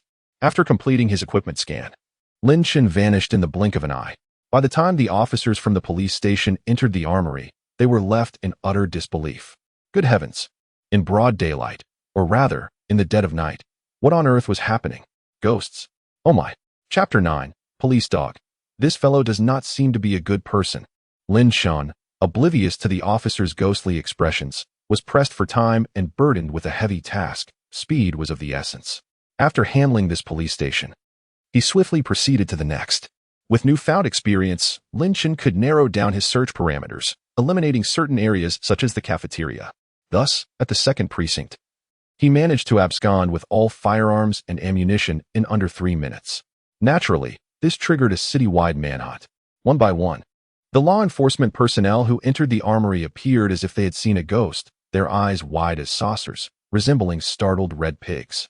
One might understand if a room full of guns were stolen. However, the entire cabinet, including the safe containing the ammunition, had vanished without a trace. Who could they report this to? Would their superiors even believe such a tale? Meanwhile, the notorious thief Lin Chen, now a citywide fugitive, had arrived at the SWAT team headquarters. The weaponry here was even more advanced than that of a standard police station. However, due to Lin Chen's swift actions, the SWAT team had already received word and begun preparations for a response. Lin Chen, undeterred by this, took only a minute to ascertain the location of the armory before swiftly making his way inside. Good heavens! As he entered the armory, the door creaked open ominously. As the door swung open, the special police officer discovered Lin Chen standing inside and exclaimed in surprise. Hello? Lin Chen greeted him with a smile, only to find that the vast armory was completely devoid of all its equipment. The sounds of chaos echoed through the corridor, punctuated by the ominous thuds and crashes. Lin Chen shrugged, utilizing the planetary space as a transit point to exit, only to inadvertently arrive at a dog kennel. Curiously, the police dogs, enjoying a sleeping environment far more comfortable than Lin Chen's university dormitory, stared at him with innocent eyes, sensing that he might not be a person of good character. Suddenly, one of the police dogs barked loudly, prompting Lin Chen to shrug in resignation before vanishing from sight in an instant. The intelligent police dogs were momentarily stunned by Lin Chen's abrupt disappearance. Whining softly, they huddled in the corner, trembling as they gazed at the spot where Lin Chen had just stood. However, this little interlude with the police dogs did not impede Lin Chen's actions. After successfully securing the special police squad's weaponry, he swiftly made his way to the military. In stark contrast to the trivial skirmishes of the police station and special police squad, the military represented the true heavyweight. Locating the military's armory proved significantly simpler. Positioned near the training grounds and shooting range, the expansive warehouse housed everything from tanks and armored vehicles to handguns and grenades. However, unlike the police station, the standard-issue rifles were stored in the weapon room of the respective battalions.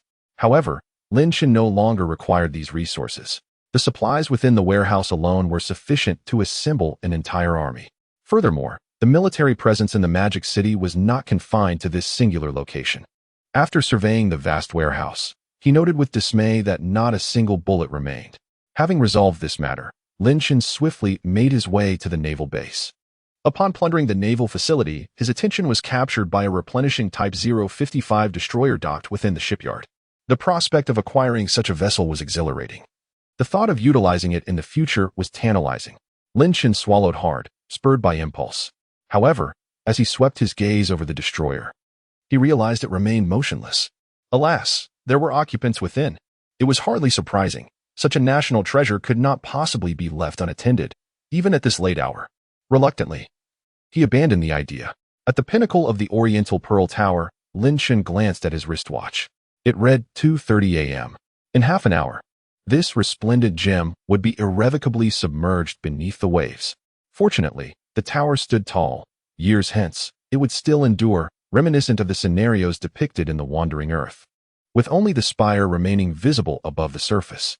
As the hands of the clock relentlessly advanced, Lin Chen crouched atop the Oriental Pearl, experiencing an inexplicable chill. At this moment, why did Lin Chen feel cold? Meanwhile, over 90% of the city's populace slumbered deeply, while only the police, accompanied by their canine partners, scoured the streets in search of lost weaponry. A thunderous roar suddenly erupted from the sea, reminiscent of a tempest, as the once luminous sky, adorned with stars, gradually dimmed. Lin Chen gazed into the distance, witnessing the tumultuous waves surging upon the Huangfu River, causing vessels to sway precariously. A moment later, the deafening sound of an evacuation alarm pierced the air. Yet, the slumbering inhabitants had no time to react before being engulfed by the monstrous waves.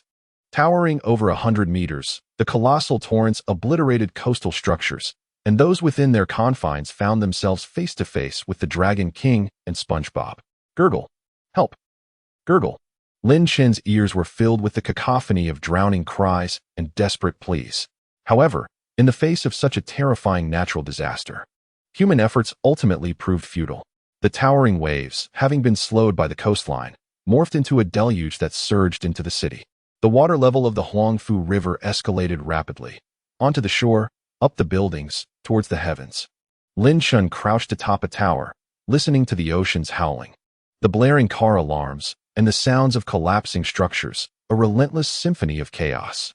His expression was grave, his countenance betraying uncertainty, whether from the heat or the chill, as sweat mingled with the dampness of the encroaching waves cascading down his face.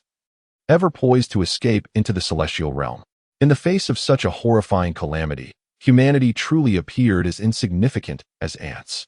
Even as an awakened level 8 prior to my reincarnation, I could not guarantee my survival.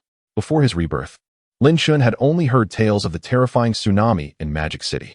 However, it was only when he confronted this fear head-on that he truly grasped the extent of its horror. It was time to leave. Once the sea reacted and surged back into the Yangtze River, Sioux City would undoubtedly be inundated. The tsunami was merely an appetizer. In the next 7 hours, the global sea level would gradually rise by nearly 70 meters. Locations that once stood at 70 meters above sea level would be reduced to sea level. Given that the average elevation of Sioux City is merely around 10 meters, with the urban area even lower at 3 to 5 meters, it was destined to be submerged. Thus, Lin Chen resolved to withdraw while he still could. Entering the planetary space, he leaped from the rooftop over a kilometer away, re-emerging in an instant, covering a distance of over 3,000 meters. Just as he was about to continue this operation, a series of barks suddenly reached his ears. The familiar sound of barking caught his attention, and he glanced over. Ah, isn't that the police dog? What brings you here? On the rooftop, the police dog trembled, gazing at Lin Chen with a mix of fear and anticipation. This was the same police dog he had encountered when he made his escape with a stolen gun from the police station. Whimpering, the dog caught Lin Chen's scent and trembled in fright. Though it was not human, it could sense that this figure before it was likely not entirely human either. Regrettably, I cannot take you with me. Otherwise, keeping a dog would be no trouble at all. Lin Chen shook his head in resignation, looking at the trembling police dog crouching on the ground. With a pitiful gaze, the police dog looked at Lin Chen, its tongue lolling out, seemingly a bit dejected. Just as Lin Chen focused on the celestial mark in his palm, preparing to make his escape, a sudden influx of information flooded his mind. Chapter 10, My Love for Nature. The message reverberating in his mind left Lin Chen momentarily stunned. You lucky creature, he mused with a faint smile as he approached the police dog, crouching down to inspect the nameplate around its neck. Thunder? Goodness, you are a Labrador named Thunder? Shouldn't you be wearing a German Shepherdess nameplate instead? Lin Chen chuckled, gently stroking the floppy-eared white Labrador. The dog whimpered, confirming its name. Your name suits me quite well. From now on, you shall accompany me. Do not resist, for I shall lead you to a safe haven. Lin Chen reassured. Patting Thunder's head, the dog whimpered in agreement. By the way, since you are a Labrador, do you produce a lot? Lin Chen suddenly recalled an old internet joke, classic enough to stick in his memory. Thunder appeared utterly baffled. Let us go, Lin Chen said, affectionately ruffling Thunder's fur. In an instant, with a mere thought, both Lin Chen and Thunder vanished from the rooftop of the building. 2 minutes later, Lin Chen arrived at a hotel in Sioux City. After a minute spent changing his attire, he descended to the ground floor, entered his Cullinan, and swiftly merged onto the highway, heading towards the vast northwest. Along the journey, Lin Chen observed the vehicles by the roadside without hesitation, effortlessly absorbing them into the spatial realm, contemplating whether to merely dismantle them for parts. Meanwhile, within this spatial domain, the police dog, Thunder, frolicked joyfully, reveling in its newfound life. Thunder expressed that since becoming a police dog and securing a position with sustenance from the state, it had never experienced such unbridled joy. On the early morning highway, vehicles were scarce. Lin Chen disregarded any concerns about speeding. After all, the legal entity registered for the vehicle had already met its fate. Thanks to the exceptional performance of the Cullinan's V12 engine, he soared to 180 km/h without a hint of trepidation. As he drove, a sudden roar of an engine erupted from behind him. Glancing in the rearview mirror, he spotted a red lightning bolt approaching rapidly, soon matching his pace. In the dead of night, had he encountered a street racing enthusiast?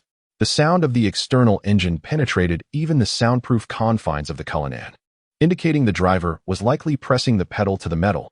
Suddenly, the red Ferrari alongside him honked thrice, then surged ahead with a burst of acceleration. What the hell? Was it intent on racing him? Jiang Chen regarded the audacious Ferrari with a glimmer of challenge in his eyes, instantly realizing that this reckless driver required a lesson. Without hesitation, Jiang Chen downshifted and pressed the accelerator, unleashing the formidable power of the Cullinan's 6.7-liter twin-turbo V12 engine, resulting in an exhilarating push against the seat. After experiencing the rare thrill of speed, Jiang Chen steadily navigated northward along the highway, traveling at speeds exceeding 180 km/h. He reached eastern capital in merely 5 hours. It is said that the headquarters of the Dongfanghong tractor is located in eastern capital, is it not? In another 2 hours, parts of Central Plains province are expected to be inundated. Furthermore, the melting snow from the mountains will cascade down the Mother River and Tontian River. For now, the water level is merely rising, but it is anticipated that by tomorrow morning, it will escalate into a flood. As Jiang Chen continued his journey, dawn broke, and hunger began to set in. However, upon arriving at Tongguan, he was met with an unexpected traffic jam. Had the highway collapsed? Puzzled, Jiang Chen halted the vehicle and entered the planetary space with a thought, extending his mind to survey the situation ahead. Indeed, there had been a landslide on the right side of the highway, but fortunately, this stretch of road has 4 separate lanes, and only the 2 designated for heavy vehicles were affected. With the traffic police directing the flow, vehicles were soon able to navigate through the left lanes. As he passed slowly, Jiang Chen glanced down and spotted a havel adorned with the phrase "I love nature." No, it appeared to be precariously hanging there. Yet it seemed surprisingly stable. Outside the window, Jiang Chen overheard the chatter of the traffic police. Officer A remarked, "Perhaps nature showed mercy upon its admirer?" Traffic Officer B, "It is quite possible. I witnessed a Rolls Royce being swept away as well. Indeed, nature is fair." Jiang Chen, "I suspect you are mocking me. And my dashcam has recorded evidence." This little interlude with nature left Jiang Chen somewhat speechless. However, with the sea levels having risen completely, coupled with the melting of the highland snow-capped mountains and the soaring temperatures, the situation has stabilized. Observing the thermometer on the Cullinan, the external temperature should now be around 48 degrees Celsius. Such heat is no longer sufficient to cause the tires to burst. Moreover, the sun is obscured by clouds, rendering it invisible. Upon arriving in Shijing, Jiang Chen did not linger. Having encountered and heard of the awakening equipment in his previous life, there were only a few items available, some of which could be seized, thus Jiang Chen did not make a concerted effort to search for them. Others, whose initial locations were indeed unknown to him, were also left unsearched. He could simply inquire about the holders of the equipment later and seize them then. As for the items that needed to be procured in advance and could be easily obtained, Jiang Chen had already secured them. By noon, Jiang Chen's vehicle was parked in the sanctuary of Qinzhou. He switched on the air conditioning, and as the temperature in the room rapidly decreased, a thought crossed his mind, and a bottle of ice-cold cola materialized in his hand. After opening it and taking a hearty gulp, Jiang Chen pulled out a pack of Black Mountain cigarettes, lit one, and savored a delightful puff. Sigh. The events in the magical metropolis had left Jiang Chen somewhat tense. At this moment, Jiang Chen's planetary space was already filled with countless supplies and weapons. These provisions were sufficient for him to assemble an entire army. Before the complete collapse of order, it is prudent to exercise caution. The recent gains have been substantial, so it is wise to remain discreet for the time being. Ideally, the individual should be a female, preferably a beauty. With this thought in mind, Jiang Chen promptly posted a recruitment advertisement online. However, as Jiang Chen opened Douyin, the platform erupted with activity. Dear friends, who understands? I woke up to find that my home on the 24th floor has transformed into a ground floor. Woe is me, located in the bustling metropolis of Shanghai. Is there anyone who can come to my aid? I am willing to accompany you, or anyone else for that matter. To the young lady residing above in the luxurious Tang Cheni Pin, which building are you in? Could you kindly check on my collectibles? Oh, this unfortunate soul is still alive. It seems Tang Cheni Pin is the sole place to store collectibles. And I never anticipated this unfortunate being still existing, truly a remarkable sight. With a faint smile, Lin Chen exited Douyin, his mind focused, and vanished from his home. In the realm of his planetary space, Lin Chen surveyed the mountains of resources before him and began to organize. Chapter 11. Upgrading planetary control and organizing resources. Before organizing the resources, Lin Chen first examined the recent upgrades concerning the control of his planetary space. Primarily, non-human animals are now permitted to enter the planetary space, provided they either lose their resistance or do not resist at all. This explains why Lin Chen remarked on the fortuitous fate of the Labrador. When he first encountered that pack of police dogs, the planetary space had yet to be upgraded. And the Labrador named Thunder was indeed exceptionally fortunate. Otherwise, it would have faced starvation on the rooftop. The second feature of the planetary space upgrade has brought Lin Chen immense satisfaction. The ability to halt time within a designated area is profoundly advantageous. Lin Chen can select a region not exceeding 10,000 square kilometers or multiple areas with a cumulative size within the same limit, allowing time to freeze while he remains unaffected by this temporal suspension.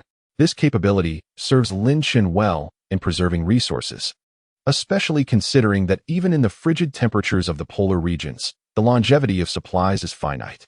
Moreover, both the North and South Poles are inhabited by polar bears and penguins. Should these creatures pose a threat, it would spell disaster.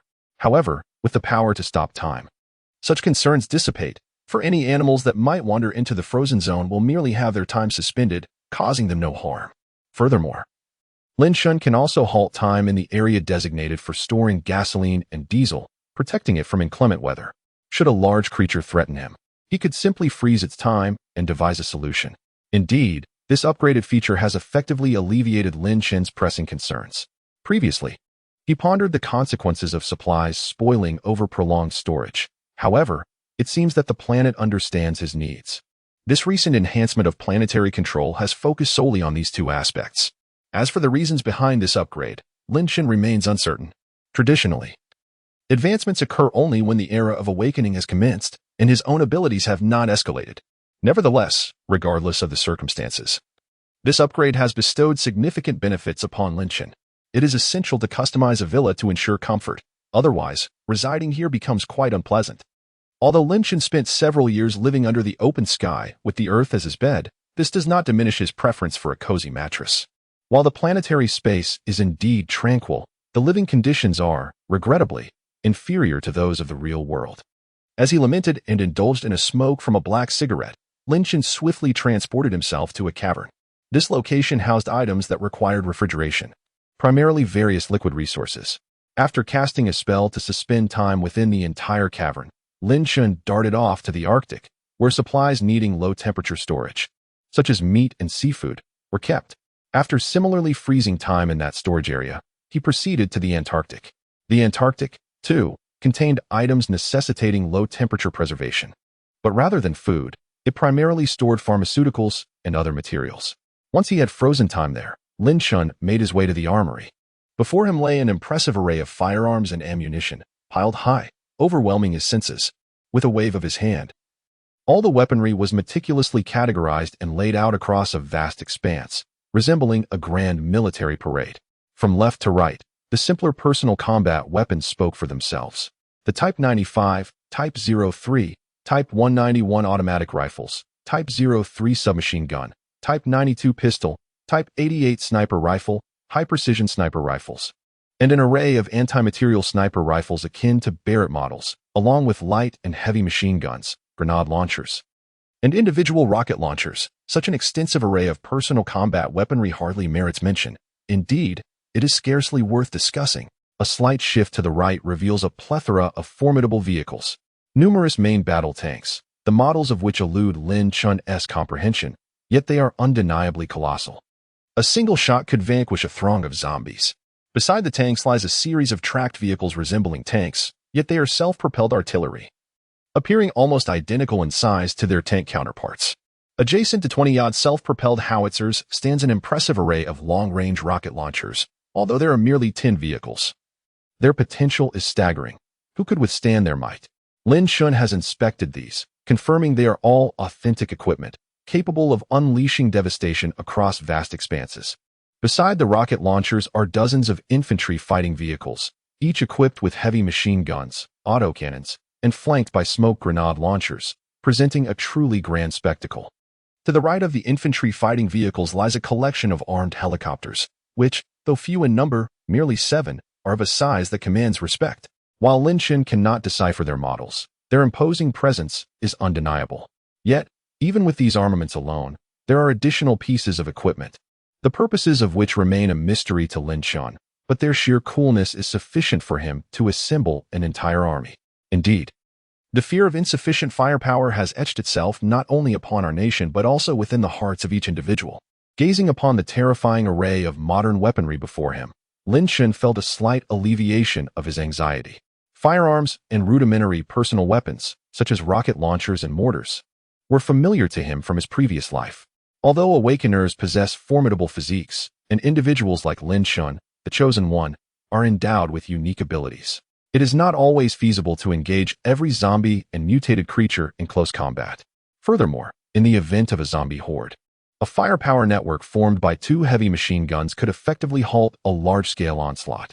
However, Lin Chen had no knowledge of operating tanks or self-propelled artillery. He pondered whether there existed someone trustworthy and skilled in handling such machinery, requiring careful reflection. As he contemplated, Lin Chen assembled a simple set of equipment and, after preparing the corresponding ammunition, swiftly appeared before Thunder, who was frolicking nearby. "Thunder, come here," Lin Chen called out to the distant Labrador.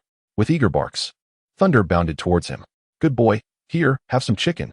Lin Chen tossed a thawed piece of chicken before Thunder. Although Thunder seemed aware of his dependent situation, recognizing that the fare was not as sumptuous as before, he was nonetheless content to have something to eat. Watching Thunder devour the chicken, Lin Chen gently raised his hand and discarded all the items associated with the police dog from Thunder's possession. It is said that police dogs possess chips within their bodies that can be used for location tracking and identity recognition. Thus, it is imperative to dispose of it. With this thought, Lin Chen closed his eyes to sense, and indeed, he discovered a chip within Thunder's body. With a mere thought, a bloody chip materialized before him.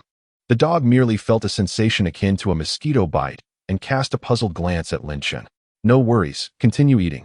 Lin Chen smiled faintly, effortlessly crushing the chip in his hand, then affectionately ruffling the dog's fur, filled with satisfaction. Chapter 12. Li Rue must have been a knife in his past life. As the sea level rose nearly 70 meters, eastern Jerusalem and Dongshan Peninsula transformed into Dongshan Island. The 13 guardians in the Magic City were reduced to mere scattered peaks, now resembling tiny islands amidst the sea. Survivors within the towering buildings were divided. Some sought ways to save themselves while others awaited rescue. In truth, a considerable number of these survivors were indeed saved, but that was the extent of it. For those in inland regions at higher altitudes, the danger zone felt distant, much like the tales of Ebola's nearly 100% mortality rate, which seemed confined to Africa, unable to reach them. Though people engaged in lively discussions and the internet erupted with fervent voices, ultimately, they were reluctant to abandon their current sense of stability. Humanity often behaves this way. In times of tranquility, there is little awareness of impending peril. After resting amidst the celestial expanse for a while, Lin Chen awoke, driven by hunger. Having endured 5 years in this apocalyptic world, he certainly would not neglect his appetite. Thus, he departed from the planetary realm with a sense of urgency, eager to indulge in a delightful meal. As soon as he emerged, Lin Chen's phone began to ring. Upon answering, he discovered it was Ruosu, who had already made over 50 calls. "Hello, Lin Chen, are you all right?" The moment the call connected, an anxious voice resonated from the other end. "I'm fine. I've just arrived in Qingzhou." Lin Chen felt a warmth in his heart. He had shared his plans to visit the bustling metropolis with many. Yet only Ruosu remembered and cared enough to call repeatedly. "It's a relief to hear that. Thankfully, you left the city early. The entire eastern coastal region has been flooded by the sea.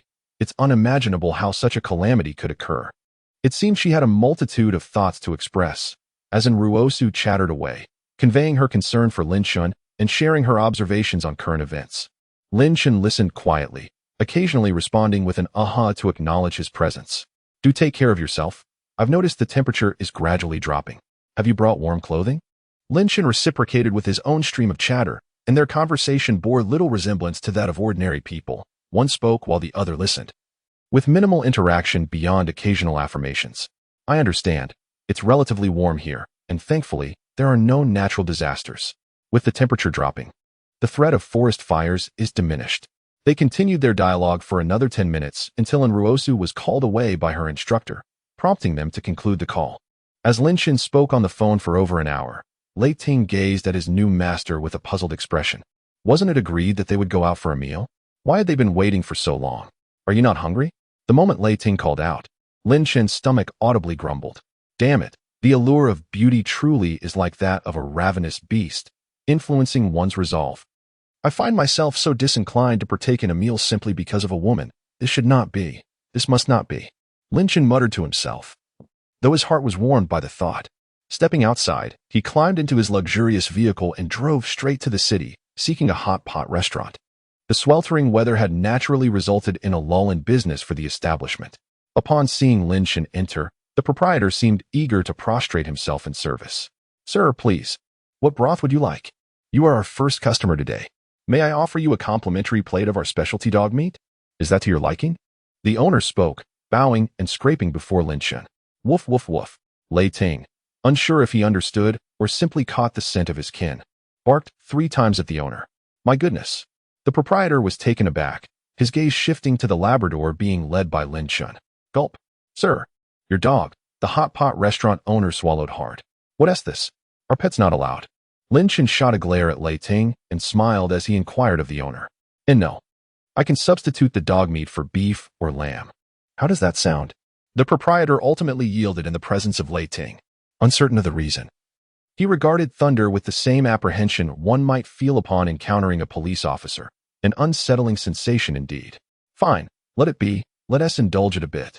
Lin Chen chuckled, reasoning that as there were no restrictions against bringing pets, he would proceed without hesitation. All right, please hold on. While basking in the coolness of the air conditioning, savoring hot pot, and singing merrily, Lin Chen found his spirits lifted. Previously, he had slipped a box of cigarettes to the doorman. This time, he merely offered a single black cigar to gain entry without incident. After parking his vehicle beneath the dormitory, Lin Chen led Thunder along the path to his residence. Ah, everyone is here. He greeted the assembled group with a smile. Chenji, have you heard? The sea level in coastal regions is rising rapidly. Even the magic city has been submerged. Li Rui inquired, his gaze fixed on Lin Chen. Goodness, I'm fortunate I didn't sleep last night. While in Sioux City, I stumbled upon news of the magic city while scrolling through Douyin and hastily drove away without a second thought. You wouldn't believe it. I sped at 180. I heard Sioux City and Jinling have also succumbed to the floods. Had I been any slower? You might not have seen me at all. Lin Chen exclaimed with exaggerated fervor. Really? When did you venture to the magic city? Zhang Jinwu exclaimed in astonishment. Just my luck. Lin Chen replied nonchalantly. By the way, is everyone's family all right? He turned his attention to the group. All is well. My home is just next to Kongtong. The seawater won't reach us, Li Rui assured. My family is in Qianan. We're also fine. Zhang Jinwu added with a shrug. The sea is over 100 meters away from my home, so it shouldn't be a problem. Zhang Yutian, hailing from the northeast, expressed that he too was unconcerned. The remaining Lu Rui and Liang Bo, being locals from Qinzhou, naturally had nothing to fear. That's good. Lin Chen chuckled. Is this a Labrador? Does it pull a lot? Li Rui reached out to pat the dog's head, but withdrew his hand in fright as Thunder bared its teeth. Thunder. Lin Chen rolled his eyes. As for whether it pulls a lot, let it sleep with you tonight and see if it fills your bed. Lin Chen shrugged and flashed a grin at Li Rui. No way thanks. They all laughed heartily. The boys gathered together, naturally engaging in lively conversation about various subjects. Do you think there will be zombies again, or perhaps a global blackout? Li Rui asked excitedly, looking at Lin Chen. If we could add a resurgence of spiritual energy or awaken supernatural abilities, that would be even more thrilling. Lin Chen pondered, curious about what Li Rui's past life might have been like. This guy must have been a knife wielder in his previous life, right? He had never heard of this fellow awakening any prophetic abilities or the like. Why hadn't he mentioned this before? Lin Chen scratched his head. Chapter 13, The Outbreak of Biohazard. Due to the flooding in coastal areas, the capital of the Dragon Kingdom has also submerged beneath the sea. Fortunately, Professor Huang from Antarctica had issued an early warning, allowing for the relocation of key personnel and equipment. Consequently, Shijing has become the new capital. The sentiments of the masses are far more easily assuaged than one might assume. Furthermore, with the gradual decline in temperature, the irritability of the populace has also diminished considerably. Although many have lost family members in this calamity, life must continue to move forward. Overall, the environment remains stable. The military of the Dragon Kingdom has swiftly mobilized personnel for disaster relief, deploying various vessels to rescue operations, successfully relocating the majority of those stranded to the mainland. While they may have lost their homes and all their possessions, as long as life endures, there remains hope. In Qinzhou, where Lin Chen resides, a portion of the displaced population has been accommodated, much like in his previous life. During the day, Lin Chen relishes the rare tranquility reminiscent of the world before the apocalypse, downloading a plethora of films and television series to store within his planetary space. He meticulously salvages items that have either remained unaffected by water or can be restored post-exposure, such as steel, coal, fuel, and bottled beverages, all of which he carefully transports into his planetary space and processes through his control of it. This repetitive cycle has allowed Lin Chen to amass resources that exceed his previous collection by more than double, without even considering agricultural endeavors. The supplies within the planetary space alone would suffice for his sustenance for tens of thousands of years. Despite having been submerged, these items remain fundamentally intact. With a mere wave of his hand, he eradicates all traces of water stains. Additionally, he has successfully brought several agricultural processing facilities, such as flour mills and oil extraction plants, into his domain. As for industrial equipment, Lin Chen found himself at an impasse. Those contraptions were firmly anchored to Blue Star and could not be extricated. Moreover, even if he possessed industrial apparatus, it would not suffice to fabricate a space carrier. In contrast, enhancing one's own capabilities proved to be a far swifter endeavor than advancing technology. However, it is rather unfortunate that, given Lin Chen's current level of control, he was unable to erect power generation facilities within the planetary space. Simple diesel generators were woefully inadequate to sustain the operations of a factory. Nevertheless, once the order collapses and the apocalypse fully descends, Lin Chen planned to transfer all those entities that do not rely on sophisticated electronic devices into the planetary space one by one. In addition to these pursuits, Lin Chen did not neglect the agricultural aspect. His increasing mastery over the planetary space, combined with his growing proficiency, enabled him to simultaneously operate hundreds of tractors for cultivation. Once the land met the necessary conditions for farming, Lin Chen solemnly scattered various crops and vegetables across the soil. Based on my estimations, my command over the planetary space may allow for localized time acceleration, resulting in a continuous supply of fresh produce. I fervently hope that my dominion over the planet can advance even further.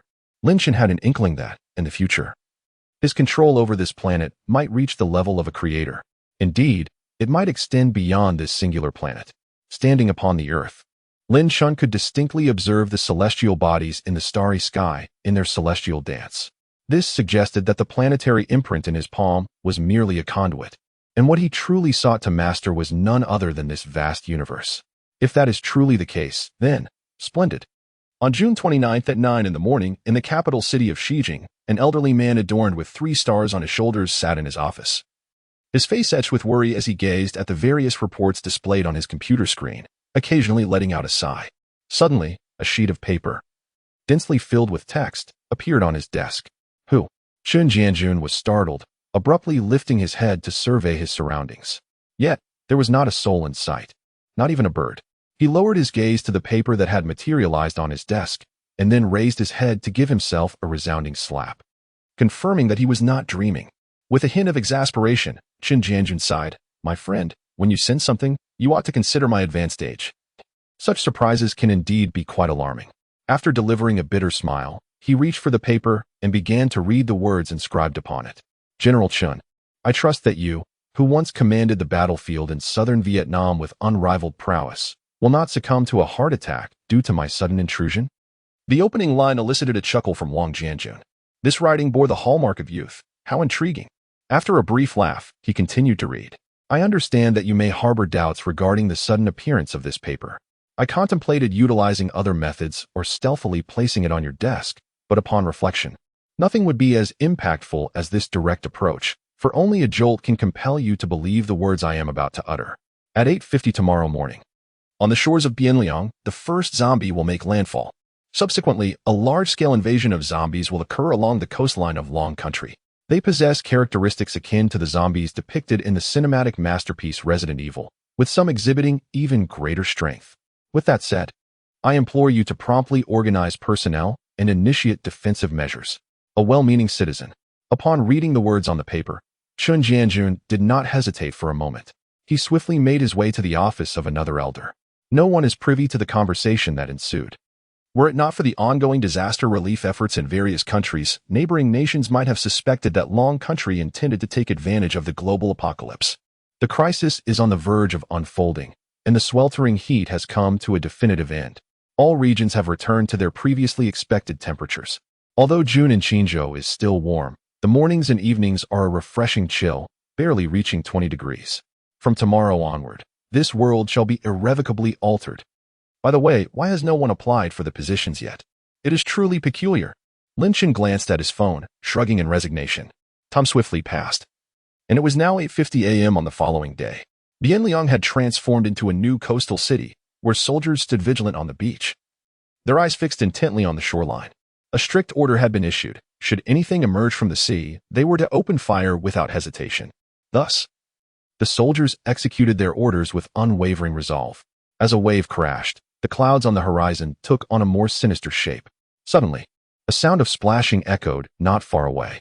A guttural roar suddenly pierced the ears of the soldiers, and they beheld a grotesque figure emerging from the depths of the sea, a waterlogged, pallid creature, clad in tattered garments, limping yet moving with remarkable speed. Fire! Commanded the battalion leader responsible for the guard, and in an instant, an entire squad unleashed a barrage of gunfire. The creature, the first zombie to crawl ashore in the Dragon Kingdom before Lin Chen's rebirth, was swiftly reduced to a mere sieve. Chapter 14. No carbon-based life form can withstand bullets. As the first zombie set foot on land, it was soon followed by an overwhelming horde of zombies, akin to a swarm of street-side crayfish.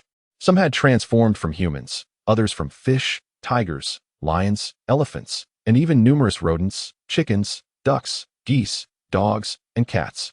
A veritable menagerie of the undead surged toward the defensive position. Just a bunch of zombies. Open fire.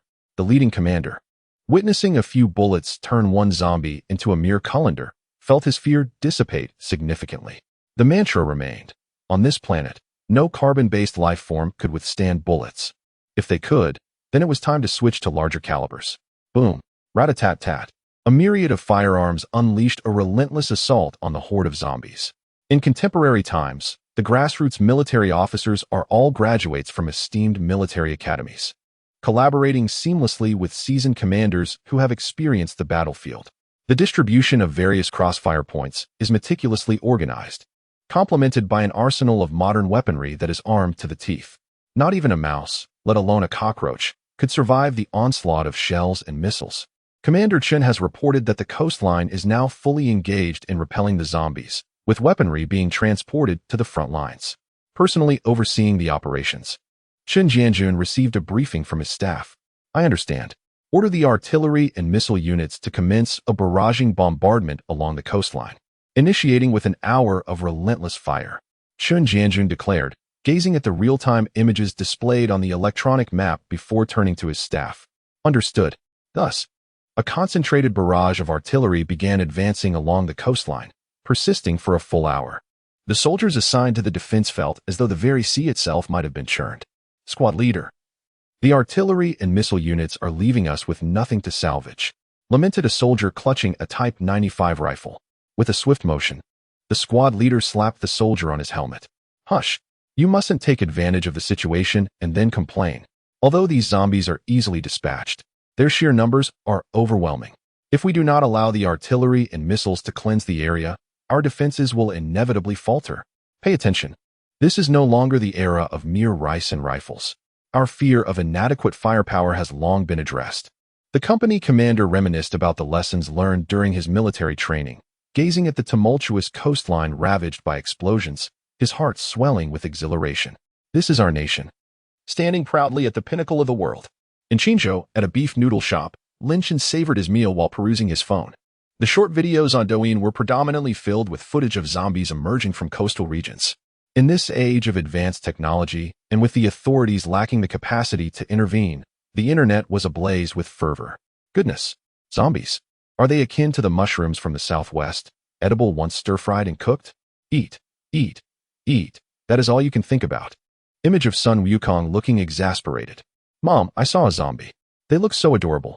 Can I date one? To the love-struck individual upstairs. Are you male or female? If female, I could transform into a zombie. Absolutely not. And besides, I am male. A male? That's even better. You two upstairs are not quite right. Lin Chen's lips curled in bemusement as he scrolled through the comments, helplessly moving on to the next video. Family, who understands? I am immensely envious of those back home. While we are living our peaceful lives, zombies are besieging the city.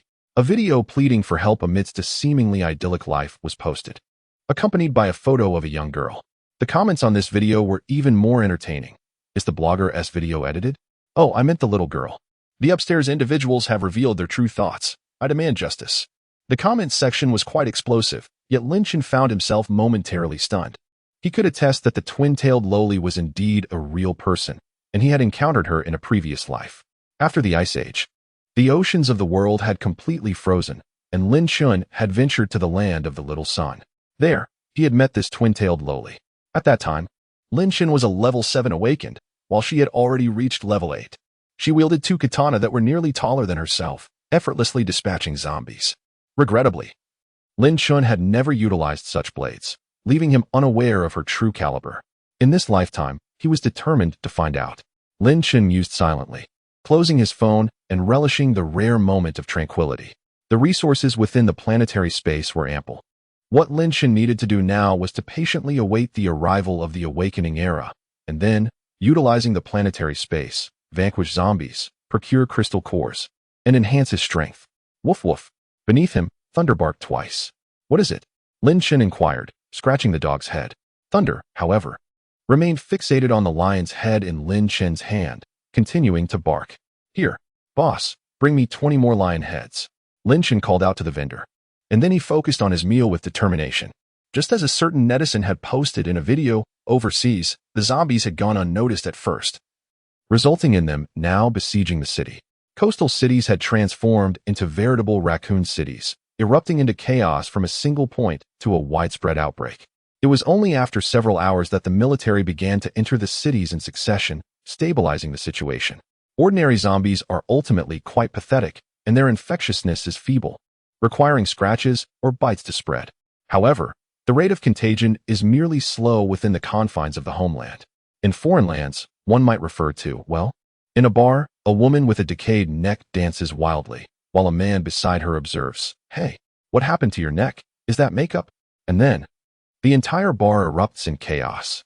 As the days pass, Lin Chen increasingly revels in this rare tranquility. By the third day, the zombies along the coastal regions have been completely subdued. Naturally, according to the experts from Lin Chen's previous life, the initial zombies were not entirely exterminated. With such a multitude, it is inconceivable they could all be obliterated. These zombies have been frightened into submission, with their more intelligent counterparts poised to act. As time progresses, it reaches 9:30 p.m. on July 14th. The illumination of this world has dwindled to a mere 2.5 hours. Humanity's darkest hour approaches.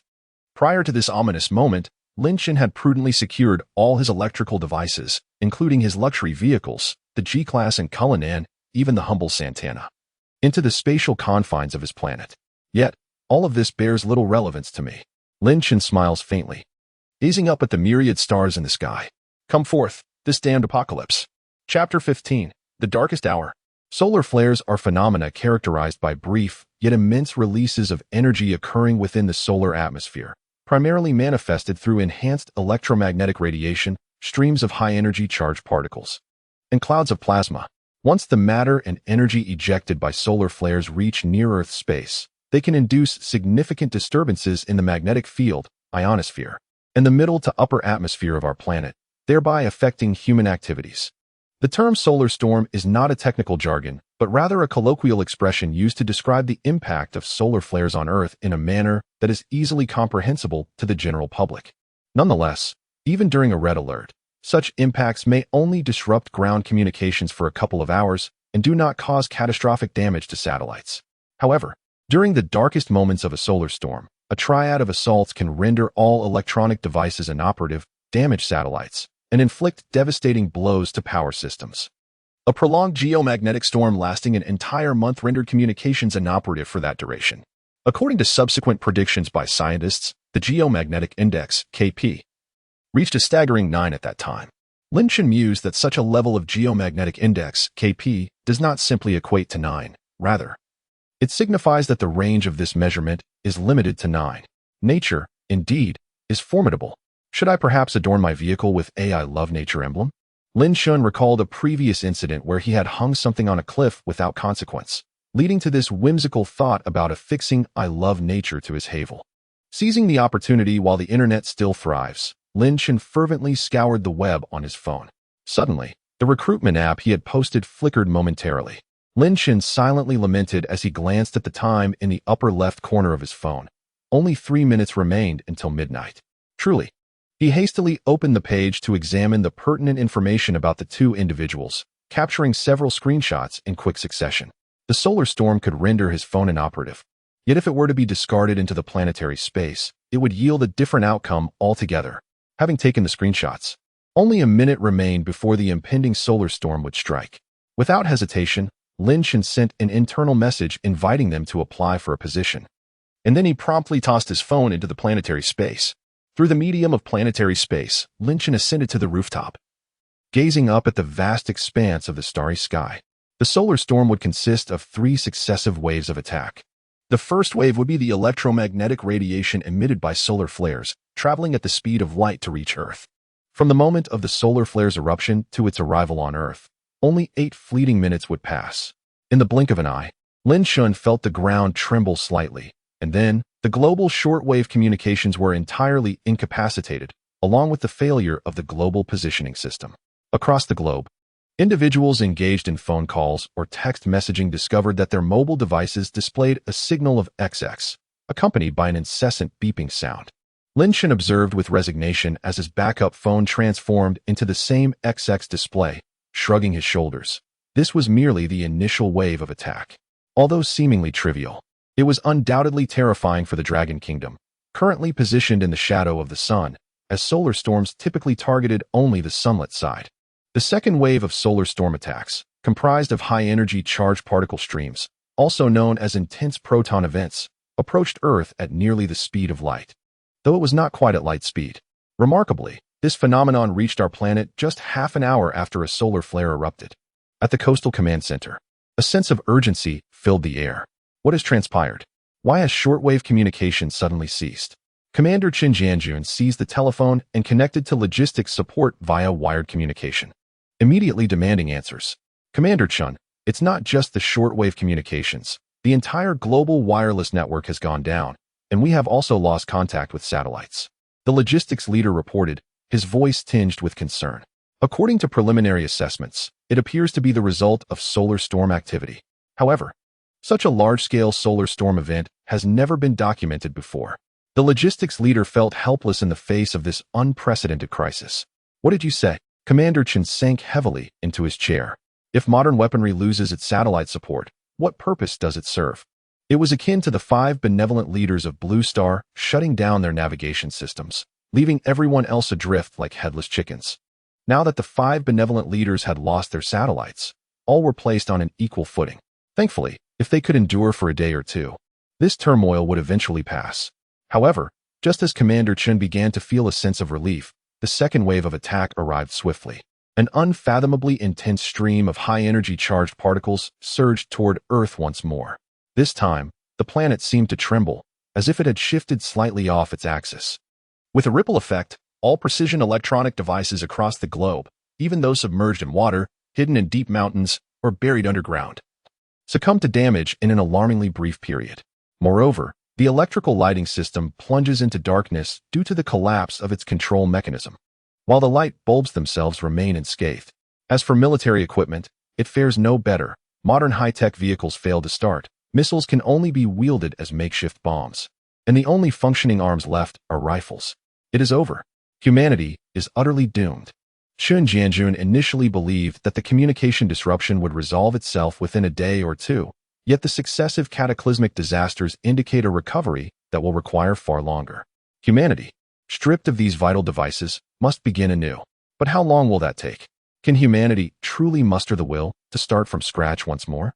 The military's plight is dire, but the civilian realm is even more dire. What the hell? My phone, my phone, my phone. The cacophony of voices fills the air. Just moments ago, 3 individuals who had received a message regarding a job application found their phones rendered useless before they could even comprehend the contents of the text. No. Did the world truly end while I was merely taking a shower? Damn it. What about my new job? I just resigned yesterday. Wrapped in a towel, Jiang Chen lit a candle she had previously used for cooking, gazing helplessly at the sky outside with a charmingly exasperated expression. She initially believed that her phone had been damaged due to poor charging and that the circuit had tripped simultaneously. However, upon gazing outside, she thought, well, it appears to be the apocalypse. She decided to investigate further the next day, relieved that she remembered the location. Jiang Chen pondered. In truth, it was the geomagnetic storm triggered by the 3rd wave of attacks that was the principal culprit behind the global power outage. Yet, with all precision electronic devices rendered inoperative, the power system collapsed entirely. The world had plunged into utter darkness. The following day, Jiang Chen arose early. Previously, he had awakened to discover this calamity. The first encounter with humanity's descent into violence over resources occurred on July 24th, while the complete breakdown of societal order transpired on July 28th. Precisely 3 days before the day of awakening. Given these circumstances, perhaps it was time to expedite the unfolding of events. Chapter 16. The arrival of the chef in this dark hour. The breach of coastal defenses was merely a matter of time. The highly intelligent zombies in the ocean, having discerned the vulnerabilities in human defenses, would recklessly assault a single point. Most critically, the high-energy charged particles in the air rendered both shortwave and long-range communications exceedingly problematic. Even radio stations became inoperative, leaving only the most primitive telephone lines for wired communication. However, when the prolonged month-long geomagnetic storm ensued, even wired communications would falter intermittently. Moreover, the intelligent zombies possessed formidable learning capabilities. They would sabotage the telephone lines, leaving humanity utterly blind. This is not akin to the battles against the Japanese invaders of Europe. In those days, defeating the enemy often yielded spoils of war. However, in the face of the undead, once ammunition is exhausted, one is left to engage in a desperate melee. Prior to the Day of Awakening, the casualties among soldiers were grievous. In the original timeline, the zombies breached the first line of defense on July 20th, subsequently invading the cities. At that time, merely 11 days remained before the fateful day. In the heart of Qingzhou, the first zombie did not appear until after the Day of Awakening. Yet, at times, humanity can prove far more terrifying than the undead. Having been granted a second chance at life, coupled with my forewarnings, I can only hope that the military can endure a few more days. Jiang Chen shrugged. A thought entering the planetary space. His mastery over the planet remained stagnant. It seemed he would have to wait until the Day of Awakening for any improvement. With a nonchalant smile, Jiang Chen stepped into the villa that had long been prepared. Nearby, a diesel generator hummed steadily, supplying electricity to the entire residence. He had downloaded films, television series, and single-player games onto several hard drives, wary of any potential damage. With a gentle wave of his hand, the television flickered to life. Jiang Chen reclined on the plush sofa, watching Pleasant Goat and Big Wolf, laughing like a simpleton. He was unaware of when he drifted into slumber, only to awaken with the sun high in the sky. The time within the planetary space synchronized with the outside world, or rather, Jiang Chen's location mirrored the external time. If he were in Magic City, dawn would break around 4 or 5 o'clock. In Qingzhou, it would be approximately 6. Nevertheless, it was all relatively similar. Beside the vegetable garden, Jiang Chen sprinkled a splash of urine, inhaling the fresh air of the planetary realm.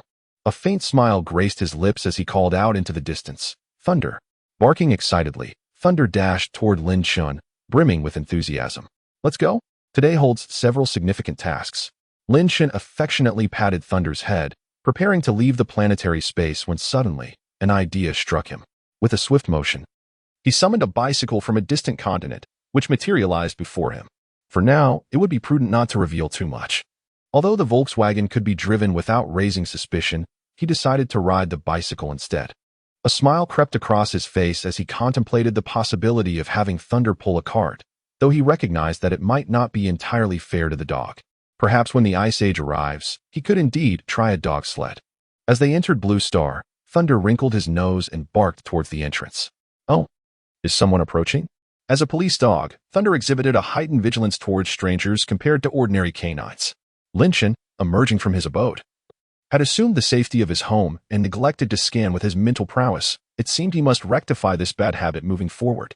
Meanwhile, outside the door, Qin Yusen, rubbing her leg vigorously, cast a forlorn glance at the entrance. She had set out early that morning, anticipating that after a night's passage, her phone would be functioning again. Even if it was still malfunctioning, at the very least, she could manage to hail a taxi. As soon as she stepped outside, Qin Yusen observed that the streets were dotted with a few antiquated vehicles, those relics of the previous century that required nothing more than a battery to ignite and set in motion, while the rest lay incapacitated. To her dismay, the small electric scooter she cherished was also rendered useless. In desperation, she resolved to procure a shared bicycle, only to discover, upon reaching the rental station, that not only was her phone malfunctioning, but the entire shared bicycle system was out of order as well. With no other recourse, she embarked on a lengthy trek of nearly 20 miles, a journey that consumed over 2 hours. Upon arriving at the recruitment venue, she knocked for what felt like an eternity, yet received no response. After waiting for almost an hour, a sudden whirring sound pierced the air, and the grand entrance slowly swung open. How could this be? Hadn't everyone been plunged into darkness? How was this door still functioning electrically? Confusion clouded Qin Yusen's mind. As the door creaked ajar, Lin Chen emerged, leading a thunderous presence beside him. Apologies, I overslept. You must be Miss Qin Yusen, here for the chef position? Lin Chen remarked, his gaze brightening at the sight of her. It was rare to encounter someone whose real-life beauty surpassed that of their resume photograph. He vaguely recalled crafting resumes for the girls in his class, and the disparity between the image Qin Yusen had provided and the woman before him was striking. Yes, sir. You are Mr. Lin, seeking to hire a private chef? Qin Yusen responded, momentarily taken aback. Youthful, handsome, and affluent, these were her immediate, instinctive thoughts. Indeed. I happen to be quite hungry. Let us proceed with the interview directly. Prepare a breakfast. If it meets the standards, you may stay. At first glance, Qin Yusen perfectly embodies Lin Chen's criteria. She is a beautiful chef. Thus, as long as her culinary skills are satisfactory, she can remain. Very well. Qin Yusen nodded. As an applicant for the chef position, cooking was certainly essential. Following Lin Chen into the small courtyard, Qin Yusen soon realized that his abode did not exude the warmth of a cozy home. Instead, it resembled a fortress. The walls of the courtyard were adorned with structures reminiscent of arrow towers, cleverly concealed behind the walls. Let us go. Lin Chen had initially planned to head out, but with the arrival of the prospective chef, breakfast would take precedence. Moreover, venturing outside would likely yield no sustenance, for in this era, the absence of electricity signifies a complete breakdown of normalcy.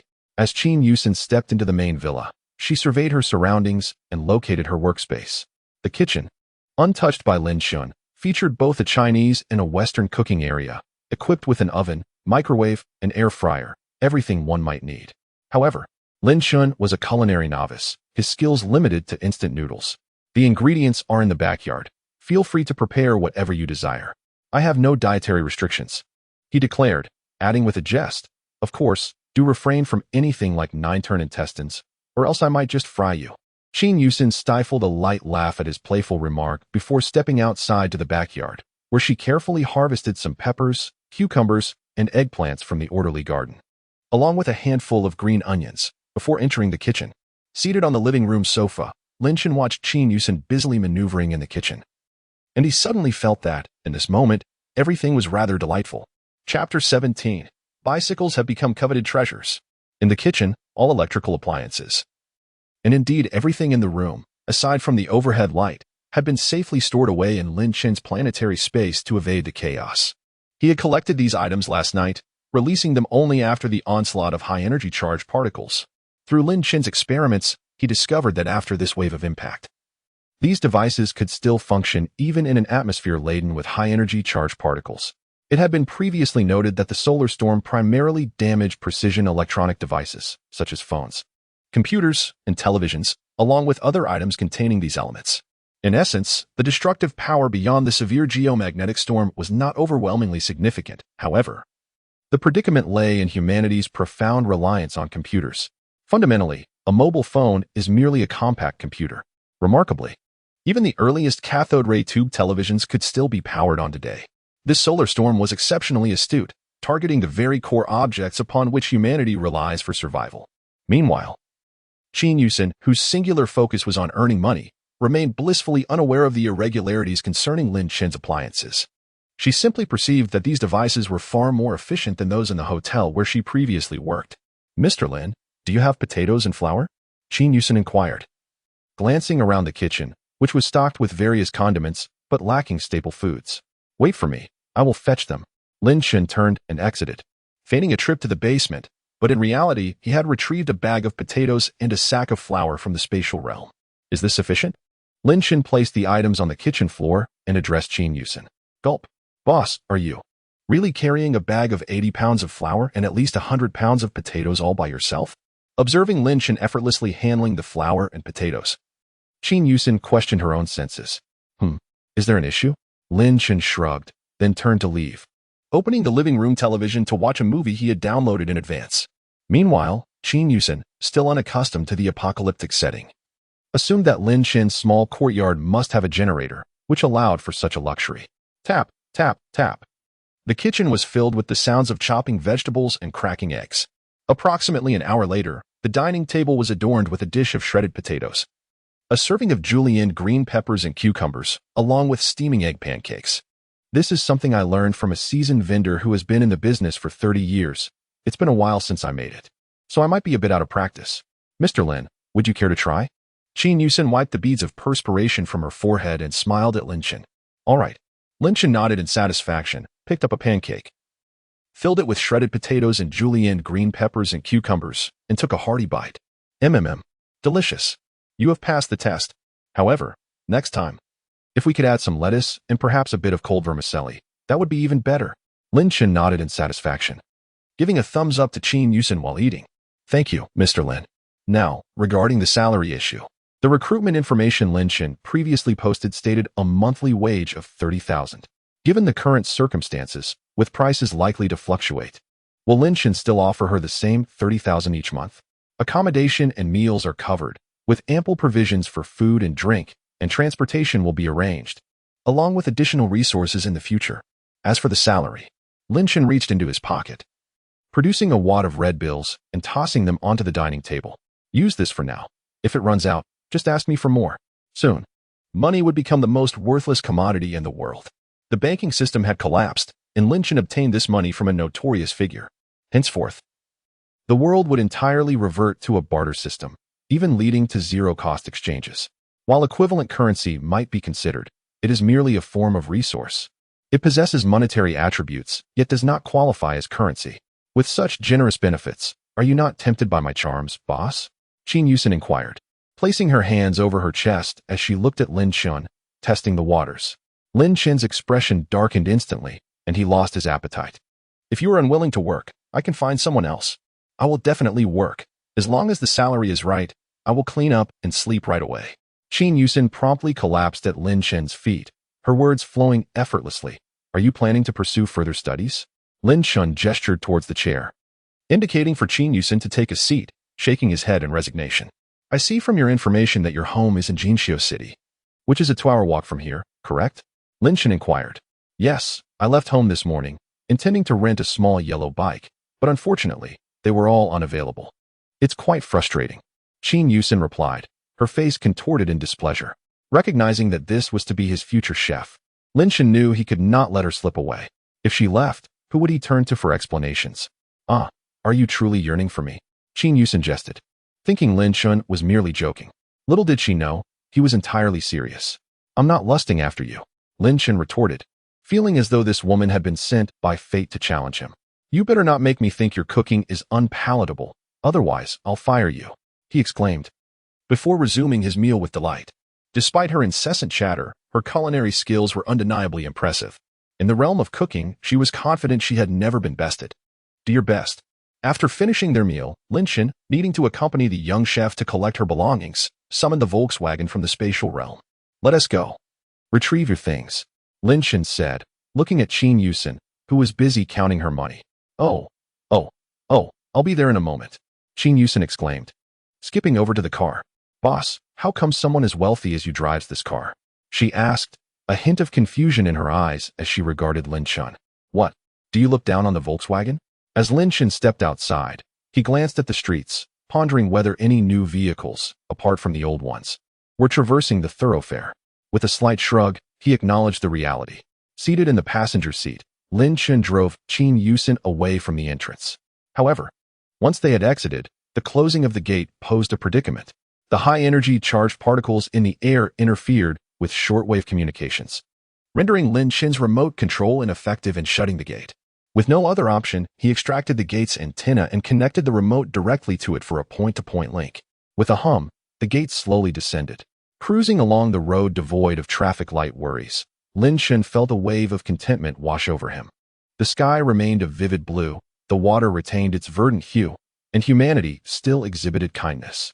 Yet, despite the malfunctioning traffic signals, the traffic police were still present.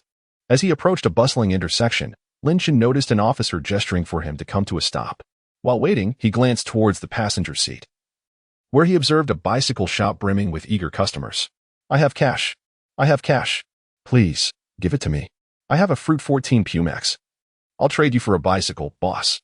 The cacophony of voices reached Lin Chen's ears. Remarkably, bicycles had become coveted commodities. Lin Chen shook his head with a smile as he saw the officer raise a hand in acknowledgement, signaling him to proceed. Chapter 18. The car theft leads to the boss.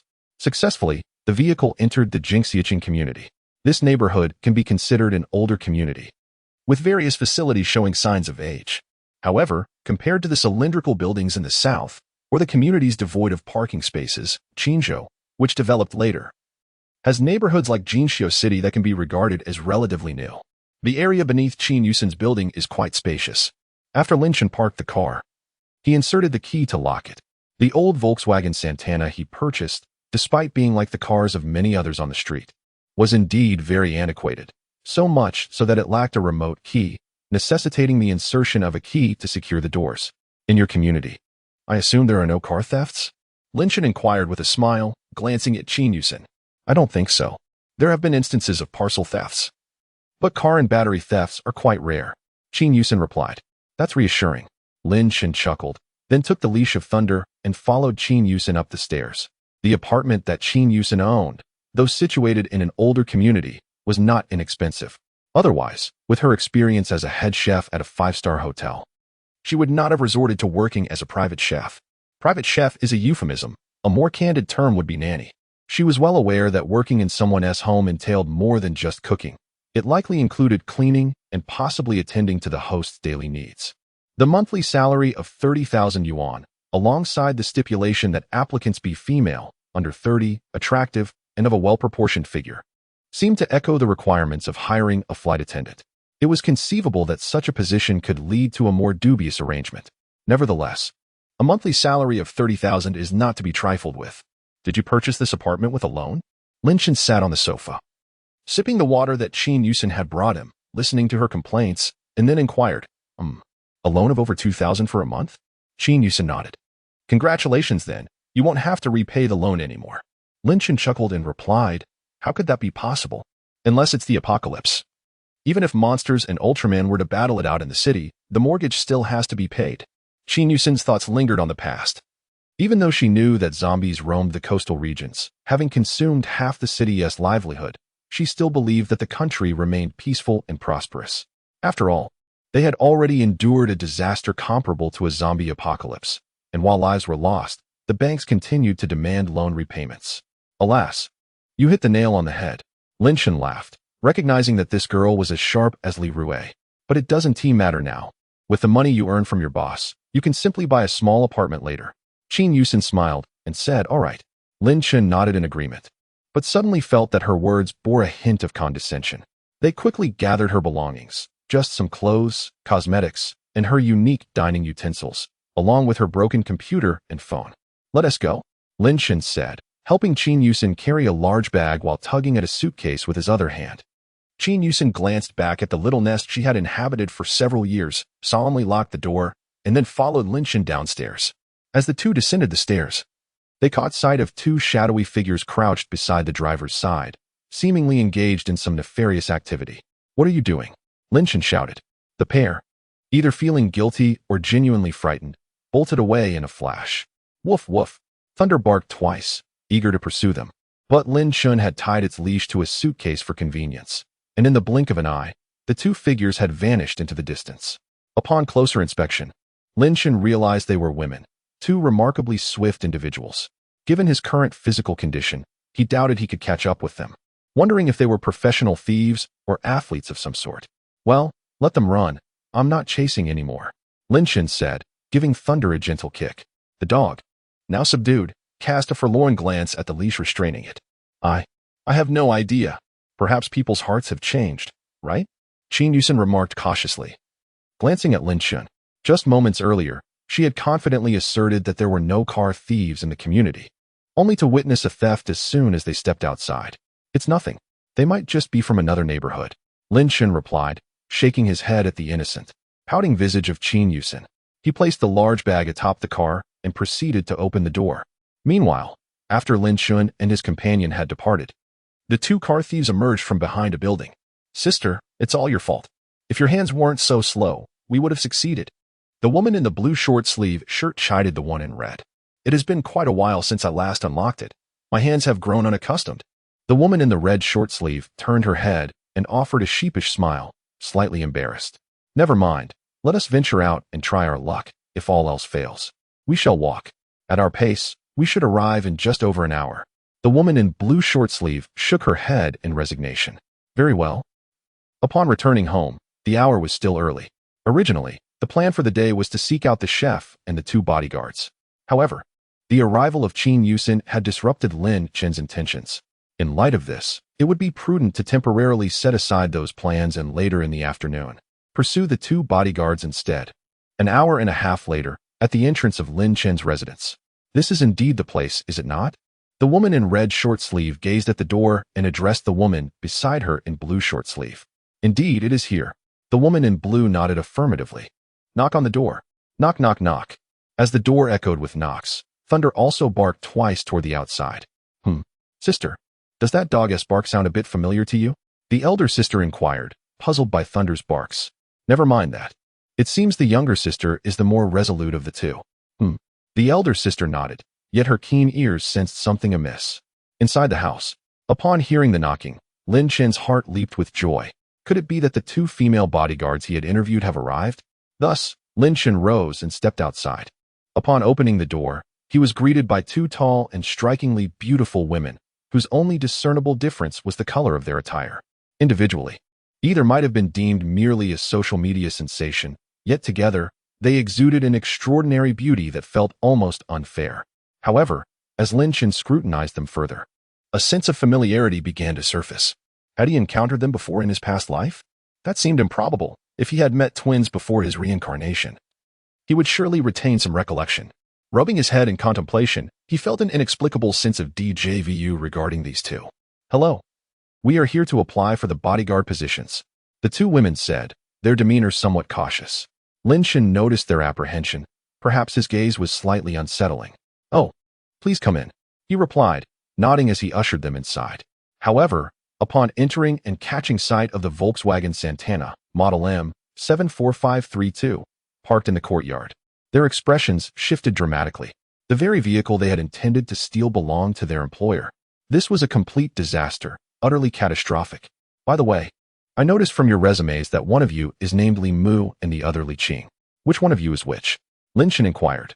I am the elder sister, Li Mu, the woman in the red short-sleeve shirt replied. I am the younger sister, Li Qing.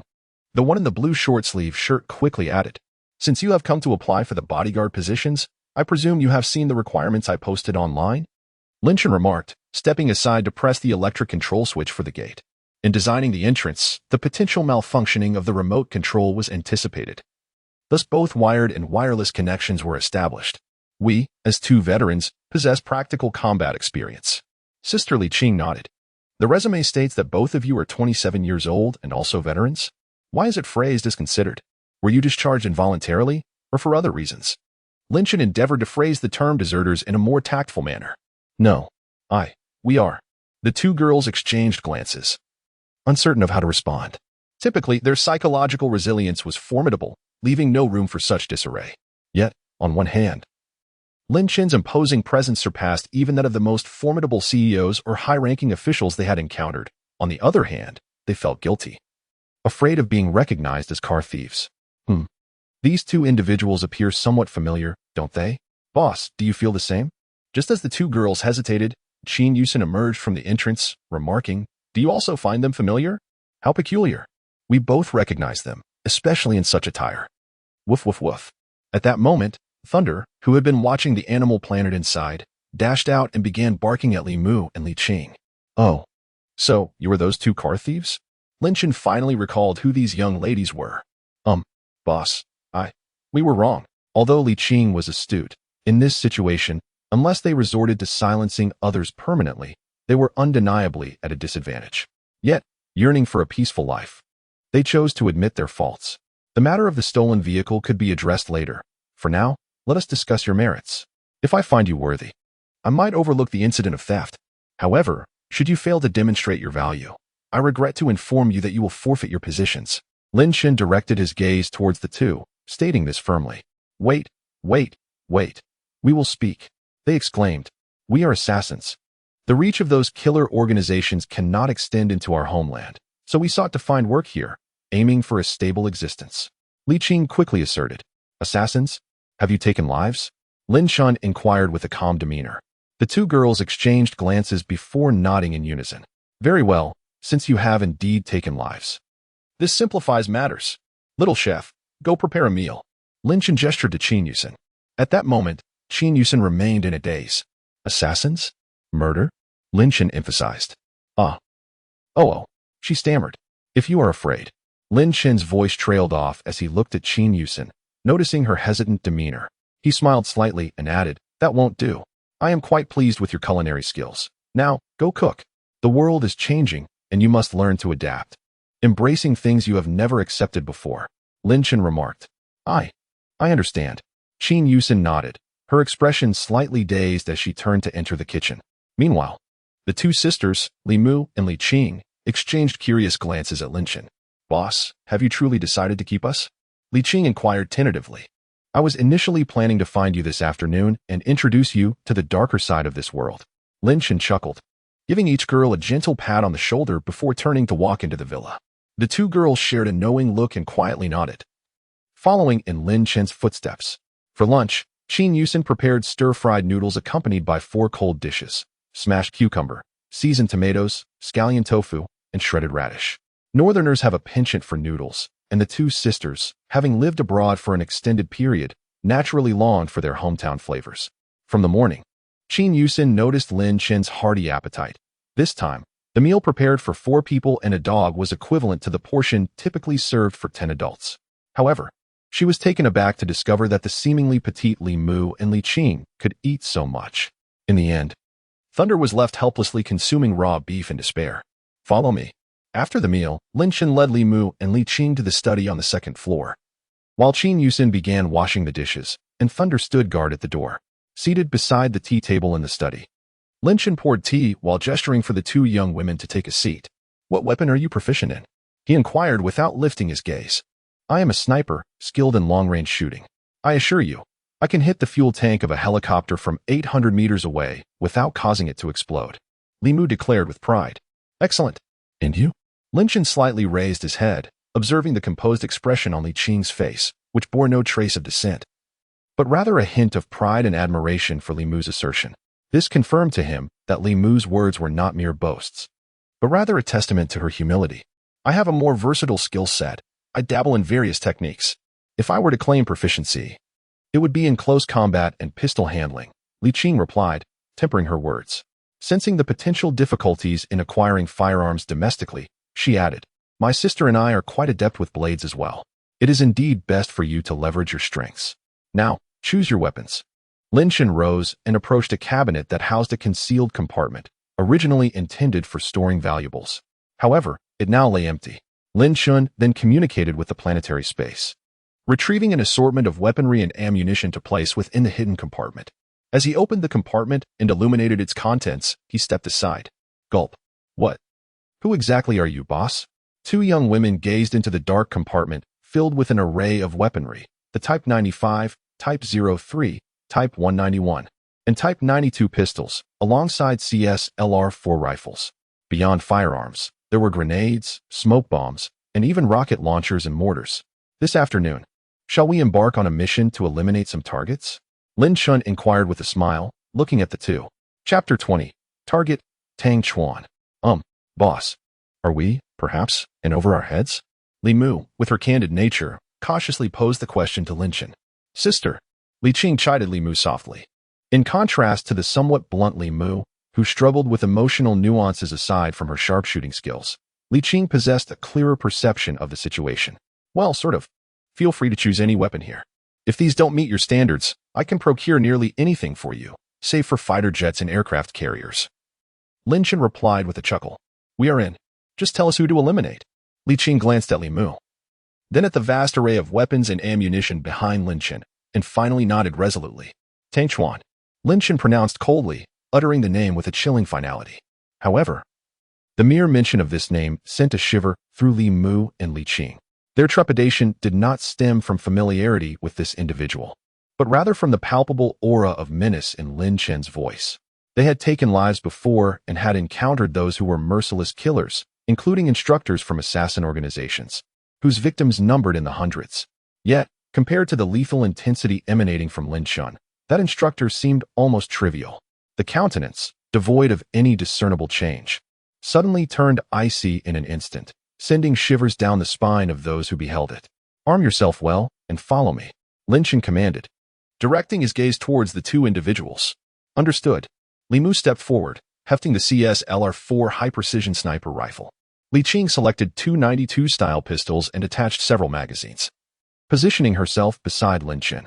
Let us proceed. Lin Chun gestured dismissively and descended the staircase. Meanwhile, Qin Yusen, who had just finished washing the dishes and was tidying the living room, caught sight of Li Mu and Li Qing descending the stairs with rifles in hand. Gulp. Boss, what they are carrying, surely it can't be the real deal, can it? She inquired timidly. Lin Chun acknowledged her with a non-committal nod before turning his attention to Li Qing. Indeed, boss. Li Qing affirmed with a firm nod. Qin Yusen hesitated to express her desire to abstain from this endeavor, yet the undeniable gaze of Lin Chun, though accompanied by a smile, brooked no dissent. I understand. She ultimately acquiesced. That's the spirit, Lin Chun remarked. Qin Yusen nodded, indicating her comprehension. As Li Mu drove, with Li Qing seated in the passenger seat and Lin Chun in the rear, he gazed out at the pine trees whizzing by outside. Squinting, the memories of his previous life resurfaced vividly. Tang Chuan, a resident of Liangcheng, was destined to awaken the dual abilities of Haotian Grass and Blue Silver Hammer, embarking on a path of destruction in the apocalypse, according to his original trajectory. By the time he, along with 5 others, besieged Lin Chun, resulting in Lin Chen's demise, he had already attained the status of an 8th-level supernatural being. It is noteworthy that prior to Lin Chen's rebirth, the most formidable supernatural beings known in the world were merely at the 9th level. Among these 9th-level beings, aside from the sword god of the Dragon Kingdom, Dugabuba, all others had awakened extraordinary abilities. With Lin Chun being a lightning-type supernatural being and possessing an awakened weapon, an ordinary 8th-level supernatural being stood no chance against him. However, the individual named Tang Chuan was the most formidable among those besieging him, nearly matching him in combat prowess. The remaining assailants were all elite 7th-level supernatural beings. Ultimately, Lin Chun succumbed to exhaustion and fell prey to a surprise attack from afar, meeting his end at the hands of that group. The resources, the awakened weapon, and a rare 9th-level crystal core that Lin Chun possessed all fell into Tang Chuan's hands. Thus, it can be said that Tang Chuan became one of Lin Chun's greatest enemies. In the moments leading up to the darkest hour, Lin Chun had refrained from killing out of fear that high-tech devices would track him down, which had allowed him to survive a little longer. However, today, the darkest hour had arrived. Aside from the film camera that still functioned, there was nothing left to document his criminal evidence.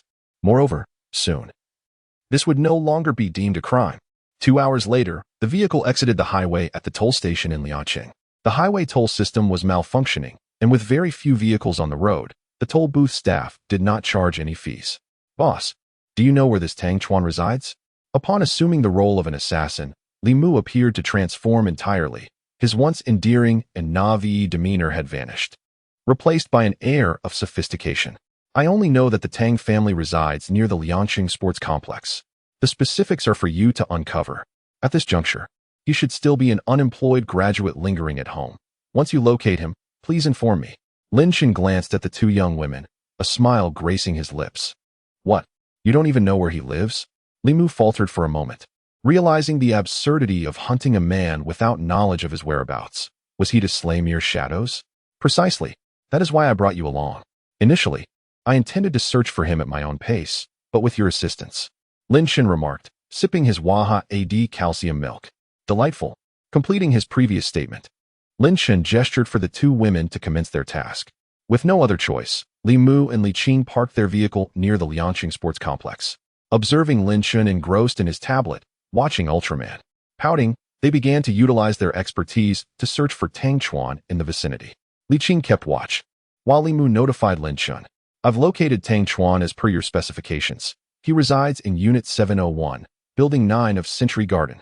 Li Mu announced as he opened the car door and took his place at the driver's seat, addressing Lin Chen. Let us go, Lin Chen replied, putting away his tablet, nodding in agreement. Indeed. Soon after, the trio reunited, and with a resolute spirit, they declared, let us proceed to fulfill our grim task. Lin Chen opened the trunk and retrieved a case containing a CSLR-4 sniper rifle. He then donned a pair of sunglasses and led Li Mu and Li Qing upstairs. As the elevator had ceased operation, the trio ascended to the 7th floor on foot. As a skilled assassin, Li Mu possessed essential lockpicking abilities, which surpassed those of her sister Li Qing. However, during a previous car theft, she had been somewhat anxious and had not utilized her skills effectively. And with the sudden arrival of Lin Chen, she had yet to unlock the door. A minute later, with a click, the door swung open successfully, and Lin Chen entered first. In the kitchen of Tang Chuan's residence, a woman in her 50s was busily preparing a meal. Baiyu. Eliminate everyone except those who resemble Tang Chuan. Furthermore, there appears to be a child in this photograph. We shall interrogate Tang Chuan about that later and eliminate them all. Lin Chen indicated a photograph displayed on the wine cabinet, which depicted 6 individuals, among whom the young man in his 20s was indeed Tang Chuan. Who are you? Tang Chuan, who had been resting in his room, emerged upon hearing the commotion, only to be met with the horrifying sight of his mother lying in a pool of blood. Xiao Chuan Yu. Baiyu. Li Qing swiftly fired, and Tang Chuan's father, who had stepped out from the study, was also shot dead instantly. No. Tang Chuan was rendered speechless as he witnessed Lin Chen and his companions mercilessly slay his parents. Tang Chuan. Long time no see. Are you all right? Chapter 21. Pain. Excruciating pain. Who are you? Why must you kill my parents? Tang Chuan leaned against the wall, trembling with fear, yet mustering the courage to question Lin Chen. Indeed, he was worthy of the title Hundred-Handed Azura. Even in this dire moment, he maintained such composure.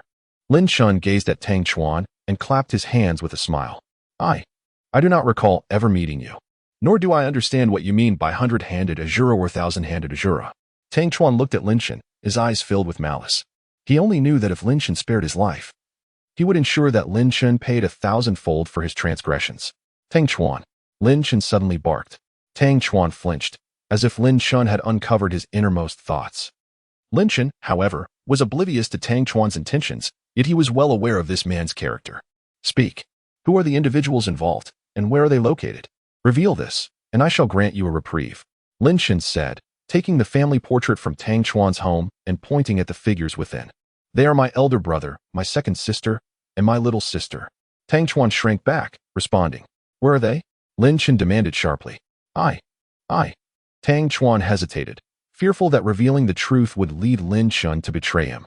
From the beginning, he had never considered sacrificing his own life to save his siblings. Rather, he contemplated using his family's lives to barter for his own. Baiyu. Lin Chen shot through the palm of Tang Chuan's hand, eliciting a heart-wrenching cry of agony. Does it hurt? Lin Chen pressed the pistol against Tang Chuan's wounded palm, twisting it as he inquired with a mocking smile. Does it hurt? Excruciatingly so. Tang Chuan nodded frantically. Then speak. I swear, once you divulge the truth, I shall spare your miserable life. Otherwise, I might as well never have a son. Lin Chen gazed at Tang Chuan, raising his left hand to swear an oath. I will tell you. I will. Tang Chuan swallowed hard, placing his trust in Lin Chen's words. After all, a man does indeed care about his legacy. My brother works for the municipal government. He purchased a residence in Building 7, Unit 1201 of Bun Garden. My sister is studying in the south, but their school was inundated by seawater, and I have not heard from her since. My younger sister is in her first year of junior high and stays with my brother for convenience during the school term. She should be with him during this holiday. Tang Chuan recounted swiftly. I cannot guarantee that everything you claim is true, Lin Chen remarked, shaking his head as he scrutinized Tang Chuan. It is true. Every word I say is genuine. My brother's property deed is secured in my father's study, and my parents' bedroom still displays my second sister's admission letter. Tang Chuan insisted hastily. I believe your sister is alive. What do you think? Were it not for his second chance at life, Lin Chen might have actually believed Tang Chuan's assertions. Indeed, Tang Chuan's sister was studying in the south, but in Lin Chen's previous life, he had encountered her and even shared a bed with her. Later, Lin Chen learned that Tang Chuan's sister had been listed as a base leader. During a celebratory event, that base leader became overly excited and, in a moment of reckless power, accidentally fatally injured his sister. Lin Chen felt a deep sense of regret upon hearing this, for Tang Chuan's sister had been quite remarkable. How could you? Tang Chuan gazed at Lin Chen with a look of disbelief, feeling utterly defeated. It is not a good habit to deceive others. Lin Chen raised his hand, aiming his gun at Tang Chuan, gradually lowering it. Do not. I will tell you. I will tell you. Bayu. Lin Chen fired a shot at Tang Chuan's temple, severing his connection to reason. Do not worry. Such a minor inconvenience is merely child's play. Now, tell me where your sister is, and I shall spare your wretched life. Lin Chen gazed at Tang Chuan, coaxing him gently. Tang Chuan hesitated, unsure whether to comply. Speak. Lin Chen shouted once more, firing another shot at his other hand. Tang Chuan cried out, feeling a pain far worse than stubbing his toe against a table leg. I will tell you. My sister went to Qinzhou to find her friend, Yanzi, who lives in the urban area of Qinzhou.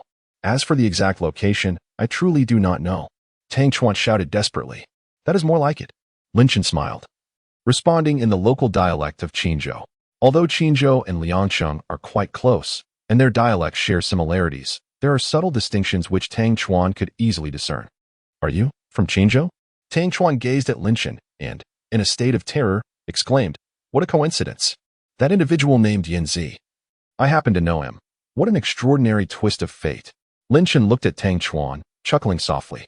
However, the fleeting glimmer of surprise in Tang Chuan's eyes did not escape Lin Chen's notice.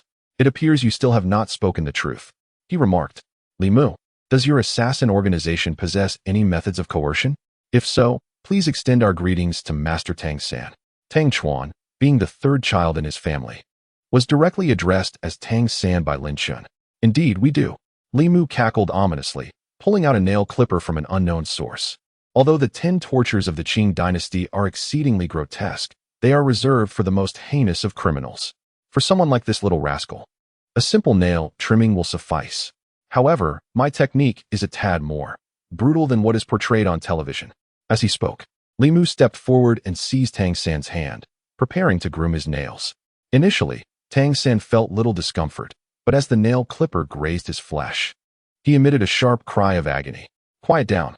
If others hear us, they might think we are slaughtering pigs. Li Mu smiled as he continued to clip away, methodically reducing the nail on Tang San's thumb to a bloody mess. Throughout the ordeal, Lin Chen ensured that Tang San's gaze remained fixed upon the gruesome sight of his mangled nails. I'll talk. My sister indeed resides in Qinzhou. Yet she is in a nearby county collaborating with her classmates to run a tutoring center, which is called Yanzi, and is actually my classmate. Tang Chuan bellowed. Upon hearing Tang Chuan's words, Lin Chen smiled and nodded. Congratulations on passing the test. I promise you, I shall spare the life of your dog. Lin Chen nodded, then gazed at a small golden retriever within a nearby cage. What do you mean? Tang Chuan's expression turned to one of terror as he followed Lin Chen's gaze. I mentioned I would spare a dog's life, and I have decided to spare your dog's life. Lin Chen stated earnestly. I do not necessarily need to leave no chicken or dog behind, do I? Lin Chen looked at Tang Chuan with a serious demeanor. Damn it. You lack integrity. Your son does not measure up, you filthy beast. Tang Chuan shouted in a fit of rage. If you do not eradicate the roots, the spring breeze will cause them to grow again. I have no intention of sparing your siblings, so how could I spare you? Lin Chen remarked, patting his shoulder. You are too naive. With that, Lin Chen raised his hand and emptied the magazine directly at Tang Chuan. Chapter 22. Eradicating the roots. As Tang Chuan lay before him lifeless, Lin Chen felt little exhilaration from vengeance. He merely observed calmly as Tang Chuan twitched and coughed blood, his gaze filled with resentment directed at Lin Chen. Noticing Lin Chen's apparent lack of satisfaction, Li Qing extended her Type 92 pistol towards him. Lin Chen cast a glance at Li Qing and smiled as he took the handgun from her hand, once again emptying the magazine at Tang Chuan. TSK. It has been turned to a sieve. I recall the most unfortunate fellow who met his demise at our hands received merely 3 bullets, right? Ah. But those were Barrett rounds. Li Mu chuckled softly. Upon hearing this, Lin Chen's expression darkened. Can the 5.8mm Type 92 pistol truly be compared to the 12.7mm Barrett? One leaves mere holes in the target, while the other obliterates entire sections. Should a Barrett round strike? Even 3 shots would likely reduce a person to nothing but remnants, wouldn't it? Boss, how shall we dispose of these bodies? Li Qing, disregarding Li Mu's attempt to lighten the mood, directed her inquiry towards Lin Chen. Simple. With a swift motion of his hand, Lin Chen made all 3 corpses vanish before the terrified gazes of the 2 sisters, along with all traces of blood on the ground. Gulp. Boss, did we just imagine that? Even the composed Li Qing could not suppress a gulp at this alarming spectacle. Now, wipe those expressions off your faces like red pigs and follow me to eradicate the roots. Lin Chen spoke to the 2 women with a calm demeanor. Gulp. We understand. Their admiration for Lin Chen had transformed into fear. Humanity often harbors a dread of that which exceeds its comprehension.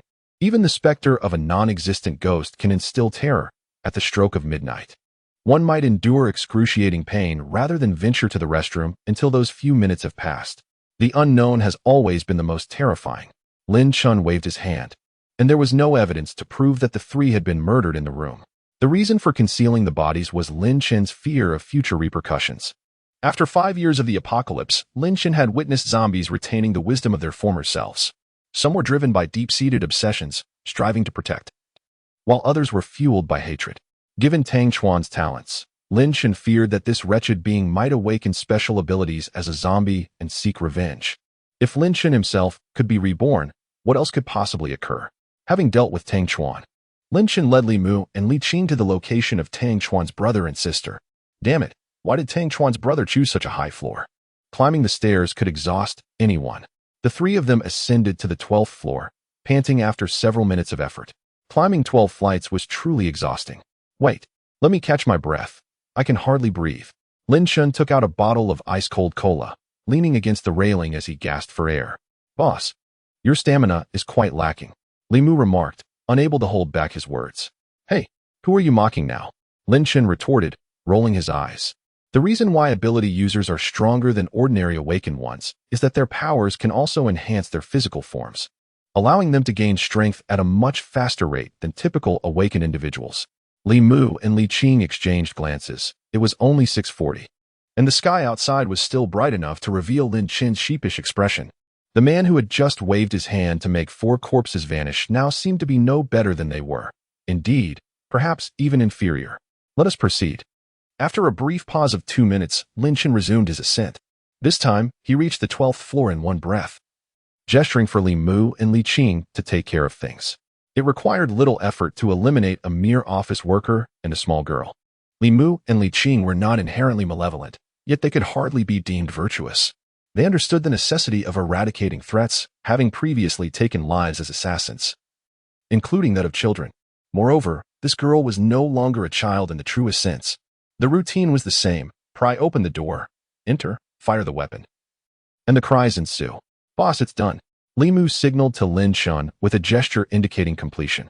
Lin Chen entered, waved his hand to collect the bodies of Tang Chuan's brother and sister into the spatial realm, and casually disposed of them into a volcanic crater, thus aiding in their cremation.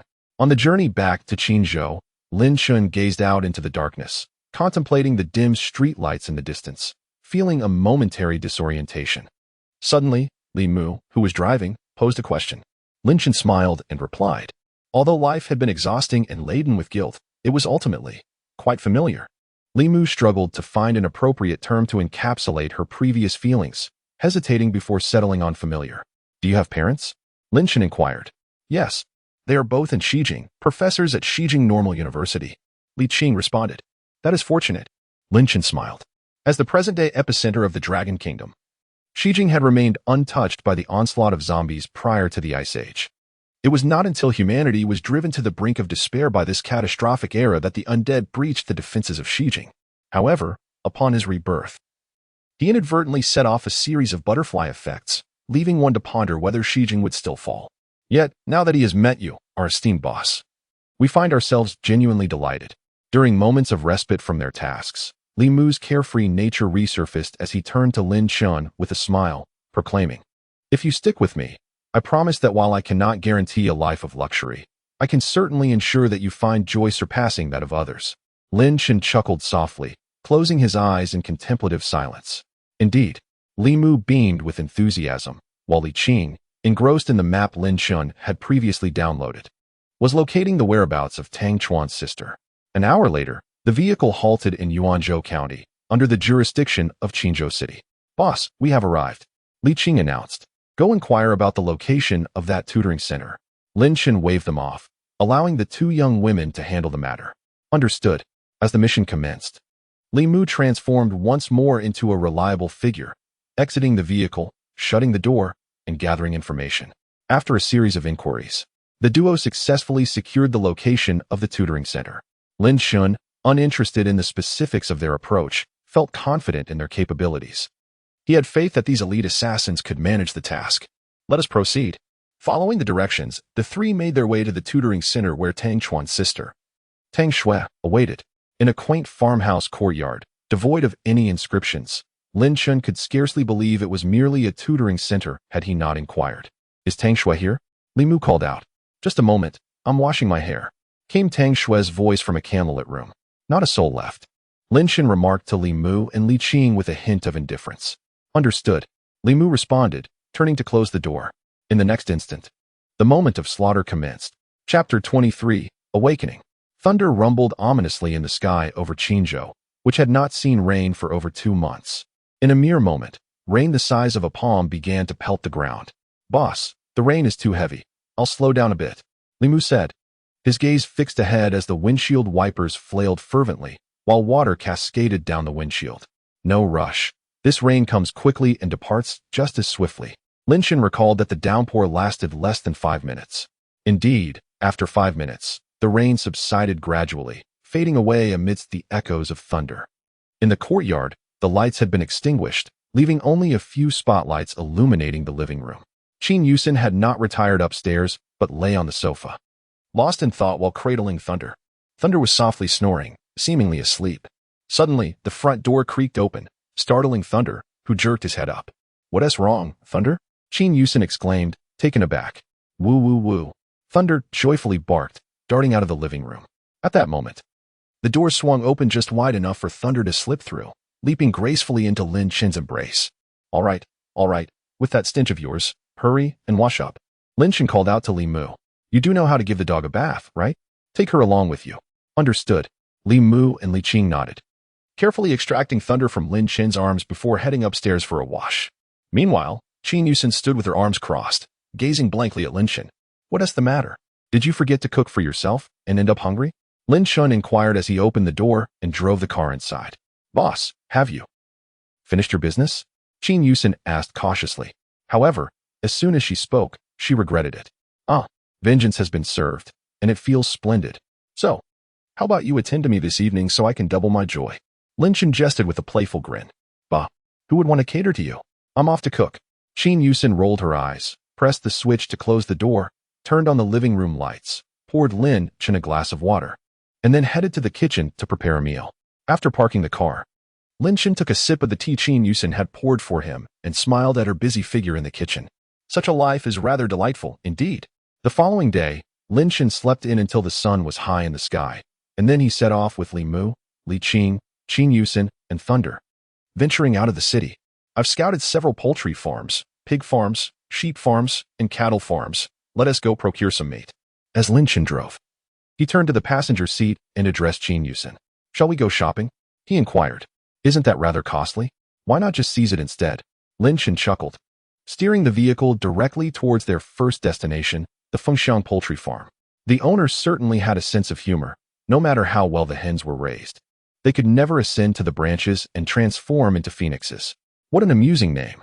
Lin Chen laughed again, remaining motionless in the car while his gaze swept over the chickens, which promptly materialized in his planetary space. He had designated a section of land for those chickens, allowing them to flourish freely. Meanwhile, Qin Yusin, seated beside him, was left in a state of astonishment, staring at the vanished chickens. Where did they go? She asked, swallowing hard. To where they belong, of course. Lin Chen replied with a smile as he drove away from the poultry farm. At the subsequent stops, Lin Chen employed the same method, capturing sheep, pigs, and cows into his planetary realm. The owners of the various farms remained oblivious to the happenings, and by the time they realized, it was far too late. Throughout the journey, Qin Yusin's worldview was dramatically reshaped, and by the time they had finished with the cows, she had grown accustomed to the surreal events. Having drifted through life, she lamented the absence of a true leader. If the noble one does not forsake me, I would gladly vow myself as a loyal daughter. Upon comprehending Lin Chen's novel-like maneuvers, Qin Yusin experienced a moment of enlightenment. Suddenly, various plots, such as 108 treasures from a single birth, my reign at Liangshan, and this chef is clearly exceptional, yet unduly modest, raced through her mind. And Lin Chen emerged as the protagonist of it all. Lin Chen gazed at the whimsical Qin Yusin, rolling his eyes in exasperation. After playfully tapping her on the head, he remarked nonchalantly, "Such a good child, my dear." This elicited immediate laughter from Li Mu and Li Qing in the back row. Ha ha ha. The joyful ambience, however, was fleeting. In the days that followed, Lin Chen spent his time either accompanying a few girls on excursions to gather supplies from various locations, including warehouses, farms, and gas stations, or focusing solely on the collection of materials. As for Ruosu, Lin Chen found himself unable to establish contact. Nevertheless, they had agreed to meet on August 2nd at the entrance of Shijing Normal University. Based on the knowledge he had acquired from his previous life, Lin Chen was aware that Ruosu had arrived in Shijing around late July. Thus, he remained unperturbed, dedicating himself to the diligent accumulation of resources while also honing his physical fitness, striving to avoid becoming lethargic. Under the tutelage of Li Mu and Li Qing, Qin Yusin adeptly transformed from a mere kitchen hand into the head of the cooking brigade. In terms of weaponry, with an ample supply of ammunition at her disposal, Qin Yusin could not only boast impressive accuracy, hitting 90 points or above on a fixed target at 25 meters with 9 out of 10 shots, but she also managed to score over 70 points at 50 meters. Her proficiency with a rifle allowed her to achieve around 80 points with 10 shots at a distance of 100 meters. At the very least, she no longer feared shooting her own foot. Amidst these developments, the ammunition stored within Lin Chen's spatial realm remained largely untapped, as he had previously pilfered from several police stations, an army base, and a naval base. The date had now reached the evening of July 31st. In the vicinity of the small courtyard, Lin Chen had meticulously cleared everything, even placing warning signs along the road outside. After finishing dinner, as the clock struck 11:59, Lin Chen waved his hand, releasing all the items from the planetary space. Instantly, the area before him was covered with a multitude of things. Sheep, chickens, dogs, and the like were all present. Meanwhile, the future Mjolnir and the large G-class vehicle were positioned nearby. "Boss, is it really necessary to display all these items at this late hour?" Qin Yusin asked, astonished. "By the way, how much have you actually gathered?" "Everything you see here is it," Lin Chen replied, surrounded by an overwhelming accumulation of supplies, while the livestock, cattle, sheep, chickens, ducks, and pigs were darting about on the road. Just as Qin Yusin was about to inquire further, a sudden flash of red light streaked across the sky. Following this, countless golden specks began to descend. The smaller particles landed upon the items and animals, while a few larger ones also fell. Among them, several enormous golden points descended, merging into Lin Chen, Mjolnir, the G-class, and others. The era of awakening has arrived. Chapter 24, Thunder and Li Mu Awakening Abilities. Although Lin Chen had experienced awakening in his previous life, the prospect of a second awakening in this lifetime filled him with exhilaration. Moreover, the evolution of one's life essence, that exquisite sensation, surpassed even the joy of a silver party.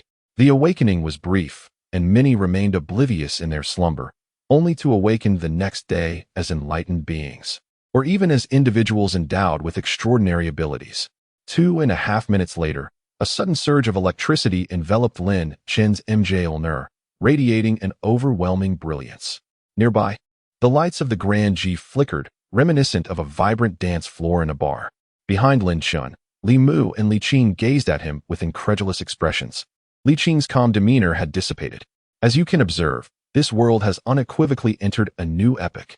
Lin Chen, feeling the familiar surge of electric energy coursing through him, noticed the flicker of lightning in his eyes. Accompanied by the thunder emanating from MJ Ulner, he began to ascend slowly into the air. Indeed, the ability to fly, typically mastered only at the 5th level before his rebirth, was now achievable with MJ Ulner in hand. Lin Chen understood that the powers of MJ Ulner bore a striking resemblance to those portrayed in the Marvel films.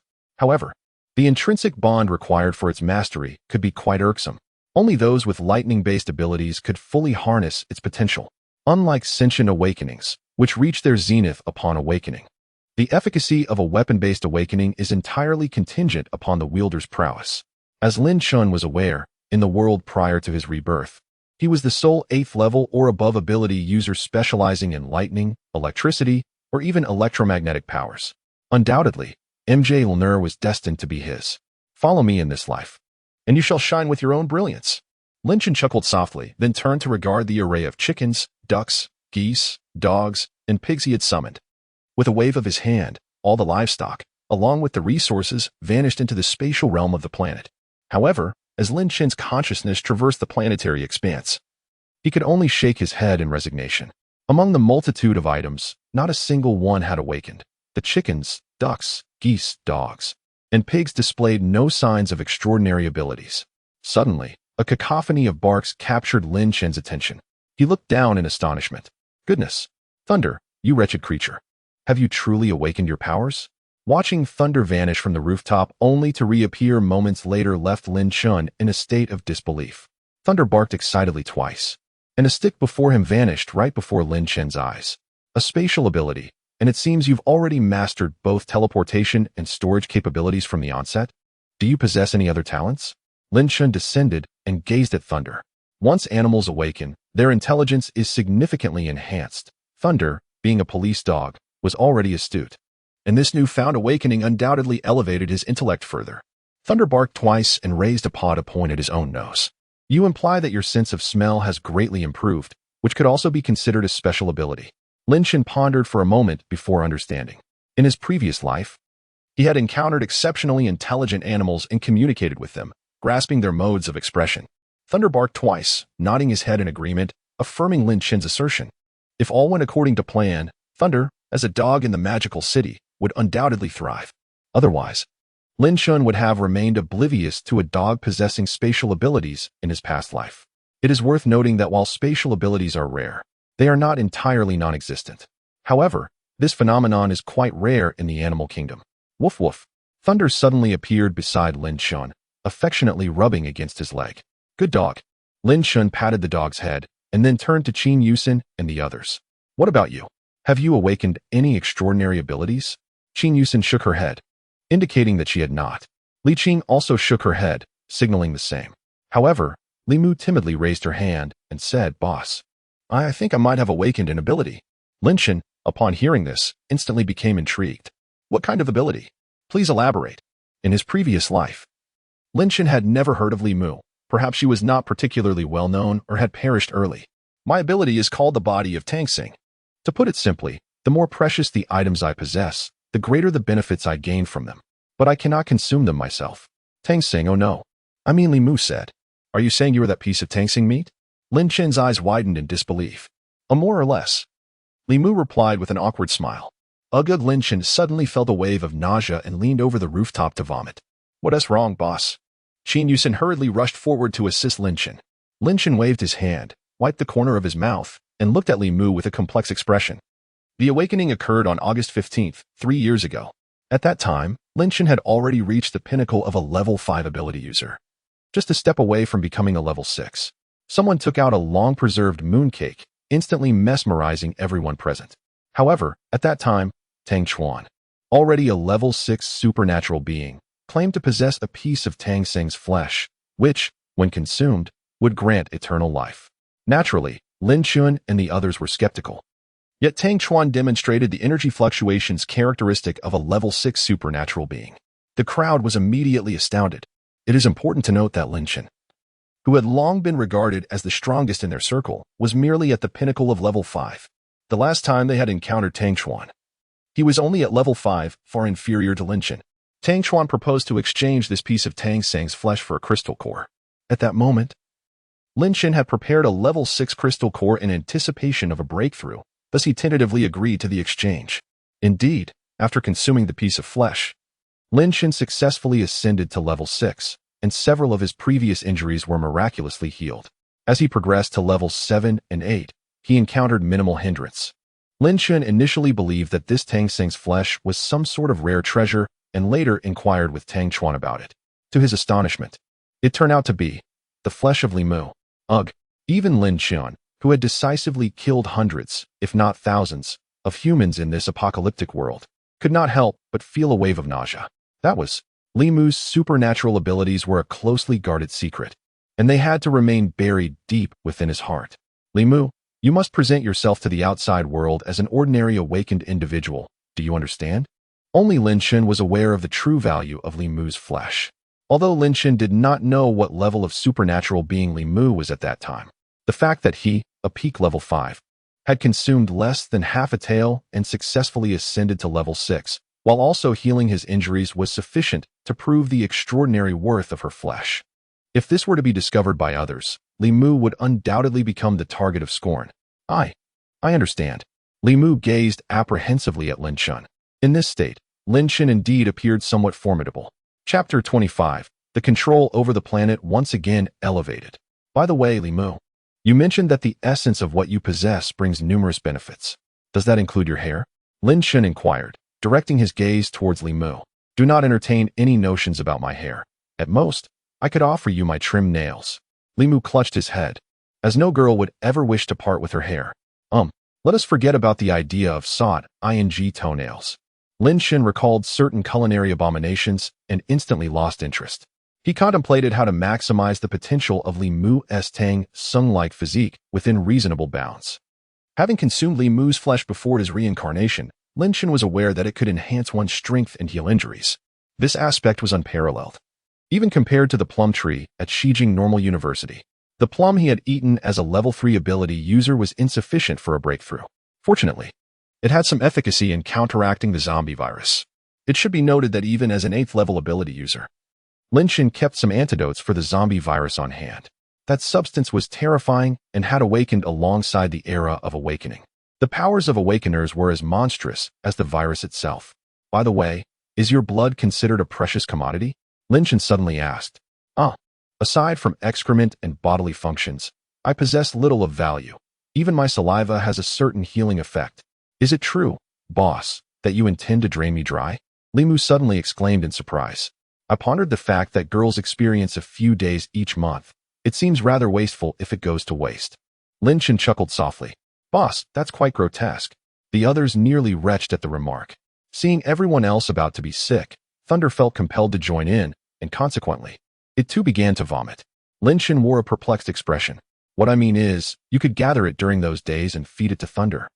Surely that's better than letting it go to waste? He suggested, pointing at the dramatically retching dog. Li Mu scratched his head. It had seemed there was some merit to the idea. Well, should I give it a try? Li Mu ventured tentatively. Give it a go? Lin Chen nodded in agreement. Li Mu, if your saliva is effective, then wouldn't tea kissing you be a remedy for wounds? Qin Yusen raised her hand and chimed in. Yes. Li Mu shrugged and nodded. Well then, Li Mu, I declare that until our contract concludes, you must strictly adhere to the company's regulations. Lin Chen proclaimed loudly. In simple terms, no dating and no marriage. He gazed at Li Mu intently. What? Then what joy is left in life? Please, no, boss. Li Mu protested. A look of reluctance etched across his face. Of course, if you wish to date, then you may date me. I am quite lenient with myself. Lin Chen replied with a mischievous grin. Ugh, I wish to report you. You are abusing your power. Li Mu vehemently criticized Lin Chen, this nefarious capitalist. Yet it seemed to bear little fruit. After a brief bout of laughter, Lin Chen leapt downstairs, directing his gaze at the imposing G-Class parked before the dilapidated Santana. Master, Could you please move this wretched Santana further away? What is my status compared to his? Why should it be allowed to park beside me? The G-Class's lights flickered, and suddenly it spoke. Wow, the car can talk? Is this fellow a transformer? Exclaimed Jiang Chen, who was perched on the rooftop. Hello, ladies. The G-Class's voice boomed, addressing the several girls atop the building. Woof woof woof. Thunder, the little dog, was dissatisfied. Miss. You've greeted everyone, but why not me, the little dog? My apologies, Mr. Dog. I forgot to acknowledge you. The G-Class's lights flickered once more as a voice rich in cyberpunk flair resonated. From now on, you shall be called Thunderfire. Now, showcase your transformation abilities. Jiang Chen instructed the G-Class, now dubbed Thunderfire. Master, please stand back. I am about to show off. Thunderfire was anything but the gentlemanly figure one might expect from an adventure tale. Rather, it bore a resemblance to a rickety motorcycle, chattering incessantly like a certain Jiang Wei. Jiang Chen, rendered speechless, took a step back, granting the stage to Thunderfire. Suddenly, a mechanical whirring sound erupted, and the Mercedes-Benz G-Class before me transformed within 3 seconds into a towering figure, standing at 4 meters tall. Wielding a formidable halberd reminiscent of the apocalyptic skin of Lu Bu from the game Arena of Valor. The entire figure was adorned in a sleek matte black, accentuated by splashes of crimson, exuding an undeniable aura of coolness. Wow, how stunning. Even the 3 girls upstairs, who typically harbor an aversion to mecha, couldn't help but admire its striking presence. It's just average. How do you like my appearance, master? The mecha entity, named Thunderfire, inquired with a grin directed at Jiang Chen. Jiang Chen chuckled in response. The transformation into mecha mode consumed a significant amount of energy. Like thunder, Thunderfire was also an evolved entity, necessitating the consumption of crystal cores or high-energy materials to ascend in rank. Currently, Thunderfire, despite its impressive appearance as a level 1 entity, could still be confronted by formidable level 1 superhumans, and even a single anti-tank missile could inflict severe damage upon it. Jiang Chen had only encountered one superhuman capable of self-repair. With a mechanical sound, he distanced himself from the ordinary vehicle nearby and moved closer to the luxurious Cullinan. It appeared that even vehicles possessed an awareness of their status. Jiang Chen speculated that the individual he mentioned, who could repair the G-Class, might possess something akin to a fire seed. Thus, all the groundwork leading up to the awakening day had been meticulously laid. Suddenly, Jiang Chen felt a jolt in his head as a surge of information flooded into his consciousness. You all tidy up and guard the entrance. With that, Jiang Chen vanished from the courtyard in an instant. Where has the master gone? Pili Fire gazed with perplexity at the spot where Jiang Chen had vanished, murmuring. Planetary space. Jiang Chen reclined on the sofa, sipping his beverage of joy, while perusing the information swirling in his mind. After awakening, he was astonished to discover that his mastery over the planetary space had also elevated. Previously, he could only manifest within a 1,000-meter radius of a marked location. Now, it had expanded to 2,000 meters. Initially, he could permit only inanimate objects and non-human creatures to enter. Now, even unresisting humans could cross the threshold. Moreover, he could now manipulate the 5 elements of this planet at will. This signified that agriculture would become exceedingly simple.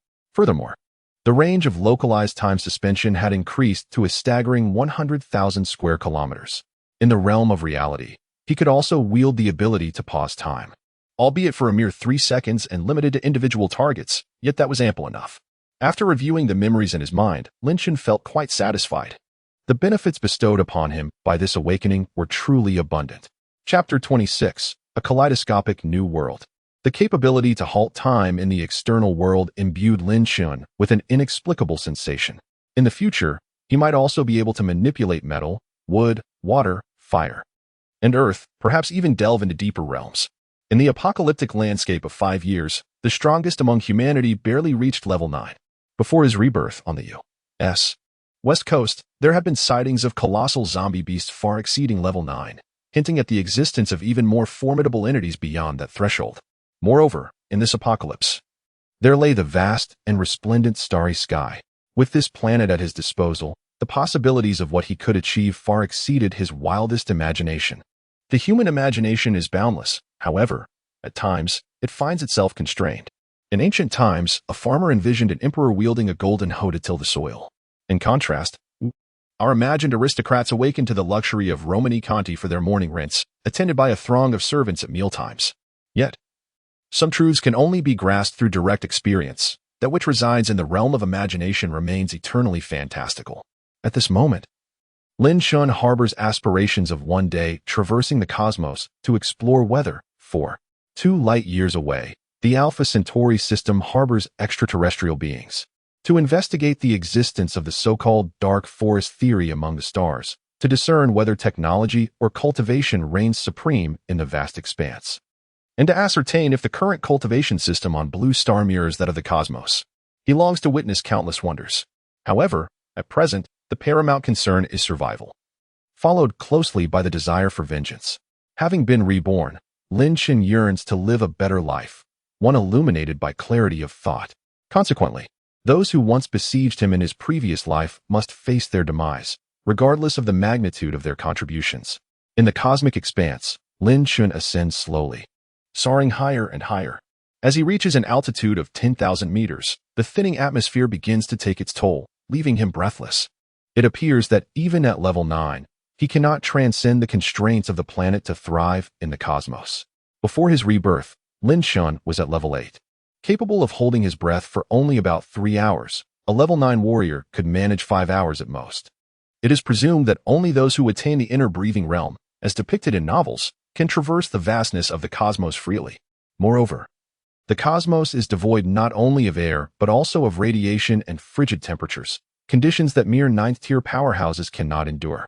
Lin Shun's aspirations crystallized once more, to first transcend to the 9th tier and emerge as the strongest being on Blue Star. Thus, his intention was to transform this planet into a resplendent garden. In a fleeting thought, Lin Shun found himself amidst a vast plain, 100 meters above the ground. With a mere wave of his hand, the earth began to heave and tremble, sending both large and small creatures into a frenzied flight. Once the animals had scurried away, Lin Shun continued to manipulate the soil. When the ground had been sufficiently disturbed, he waved his hand again, dispersing the collected seeds into the earth. With another gesture, water from a distant river ascended into the sky, transforming into a nourishing rain. Reflecting on his actions, Lin Shun proceeded to cultivate rice, corn, and other crops on various expansive plains, primarily aiming to augment the food supply.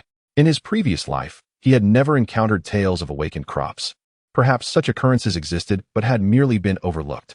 Given this second chance at life, he pondered the possibility of discovering crops that could awaken into spiritual plants. However, this endeavor was left to fate, and with a resigned shrug, Lin Shun swiftly departed the planetary realm and ventured into the outside world. At this moment, the entire world was in disarray, akin to the chaos experienced by Li Yunlong during his campaign in the Ping'an County of Shaanxi Province. It is essential to recognize that while both hemispheres coexist beneath the same azure sky, their exposure to sunlight varies significantly. At this moment, while it is the dead of night for us, they are basking in the brightness of day.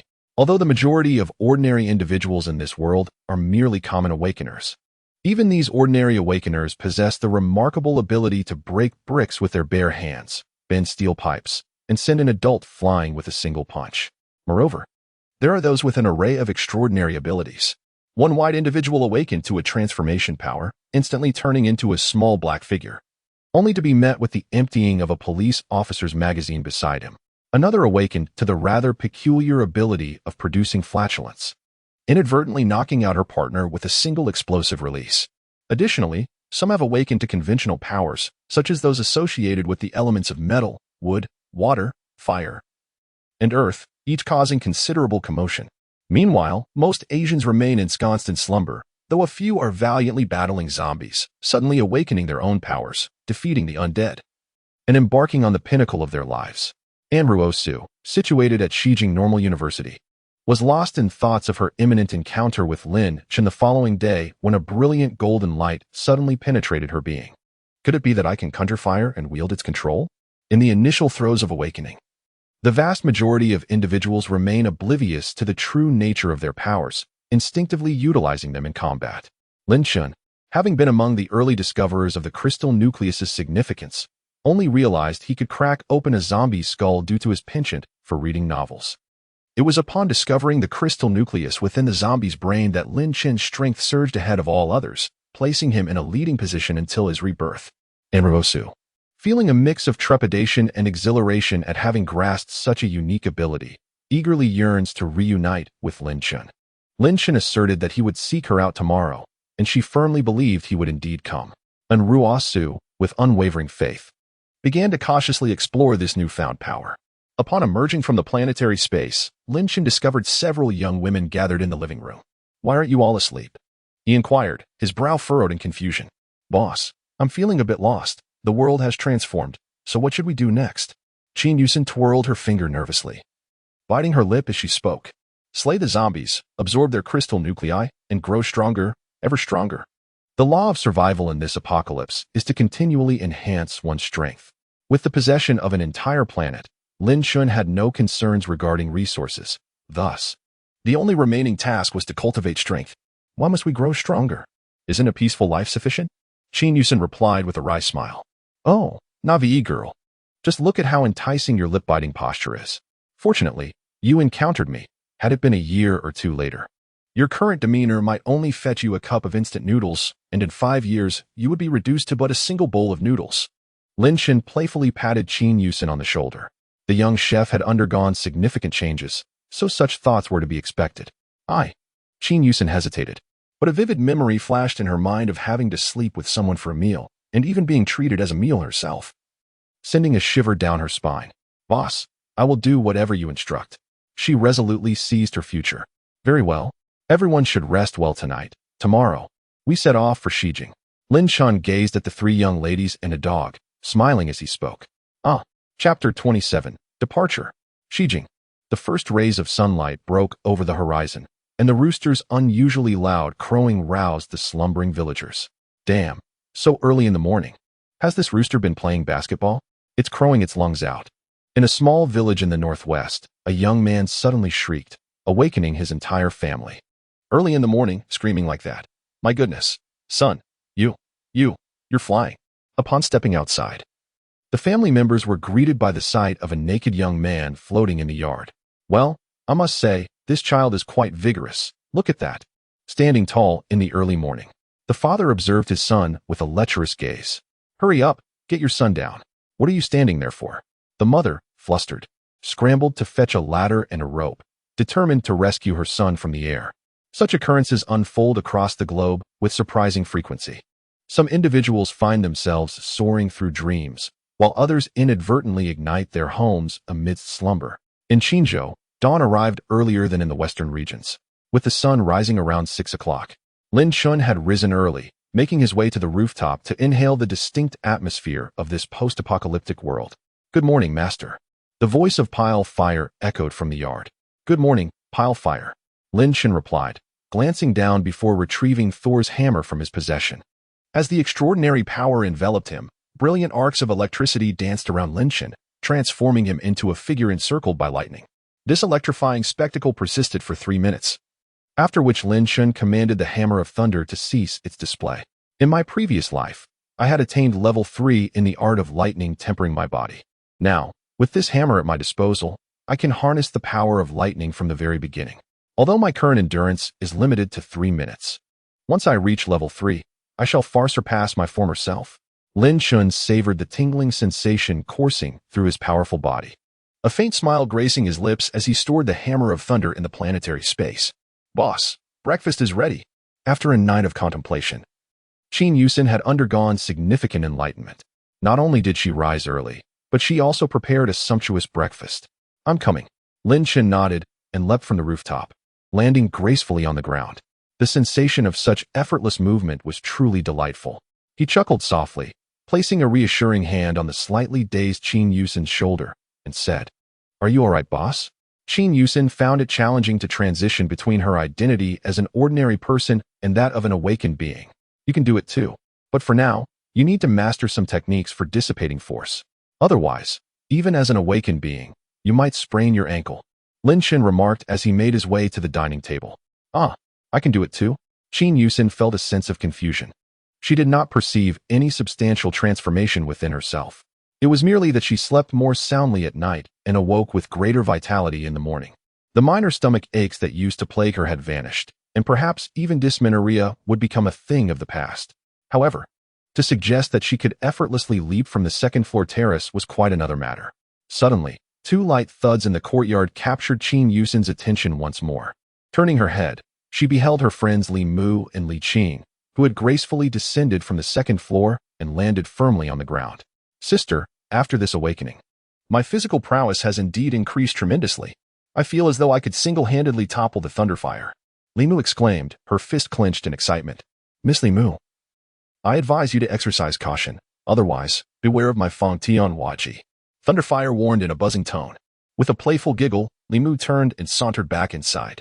Meanwhile, Lin Chun, stuffing a bun into his mouth, remarked, All right then. After finishing their breakfast, the four stepped outside. With a swift motion, Lin Chun raised his hand, and all the items he deemed significant in the courtyard were transported into the planetary space, including the Volkswagen Santana and the Cullinan. The imposing G-Class Thunderfire remained parked in the center of the courtyard. Now, let us distribute the equipment and change our attire. From the day of awakening onward, the world would no longer be as it once was. Lin Chun, clad in a short-sleeved shirt, shorts, and flip-flops, along with Qin Yusin in her short-sleeved shirt, cropped pants, and canvas shoes, and the sisters Li Mu and Li Qing in their short-sleeved shirts and long pants with sneakers, were all due for a change. For sets of Yin Wang military training uniforms, devoid of insignia, appeared in Lin Chen's hands, complete with military boots and hats. Go ahead and change. By the way, if there are sports bras available, put those on as well. Some styles are rather inconvenient. Lin Chun was referring to Qin Yusin. I understand. The three girls were puzzled about how Lin Chun knew their sizes. After changing, the outfits fit perfectly. They recalled wearing similar attire during military training, but it felt entirely different now. As Qin Yusin gazed at her striking reflection in the mirror, she scratched her head in confusion. What were they wearing during training? The attire they donned now was indeed the authentic Yin Wang military training uniform, and it felt remarkably different. Li Mu, now dressed as well, entered the room. No wonder. Qin Yusin nodded. Let's go? The three girls descended the stairs in less than 2 minutes after changing, which surprised Lin Chen. Typically, it takes girls at least half an hour to prepare for an outing. Well done, everything fits well. With a wave of his hand, 2 QBZ 191 rifles and a CSLR-4 high-precision sniper rifle appeared on the ground, along with 3 Type 92 pistols, weapon belts, and magazines. Li Mu naturally picked up the sniper rifle, while Qin Yusin and Li Qing slung the 2 assault rifles over their shoulders. With the assistance of Li Mu and Li Qing, Qin Yusin quickly donned all her gear. Lin Chen smiled with satisfaction as he looked at the 3 female soldiers before him. Let us go. With a grand gesture, Lin Chen took control of the control system of the Thunderfire and opened the gate, allowing the group to stride out of the little courtyard where they had resided for nearly a month. Outside, Lin Chen waved his hand and produced a Unimog off-road camper. In truth, military vehicles were the most suitable for long journeys in the apocalypse, yet for the time being, it was wiser to remain low-key. Li Mu, Li Qing, you take the Unimog with Thunder, while I and the little chef will drive the Thunderfire.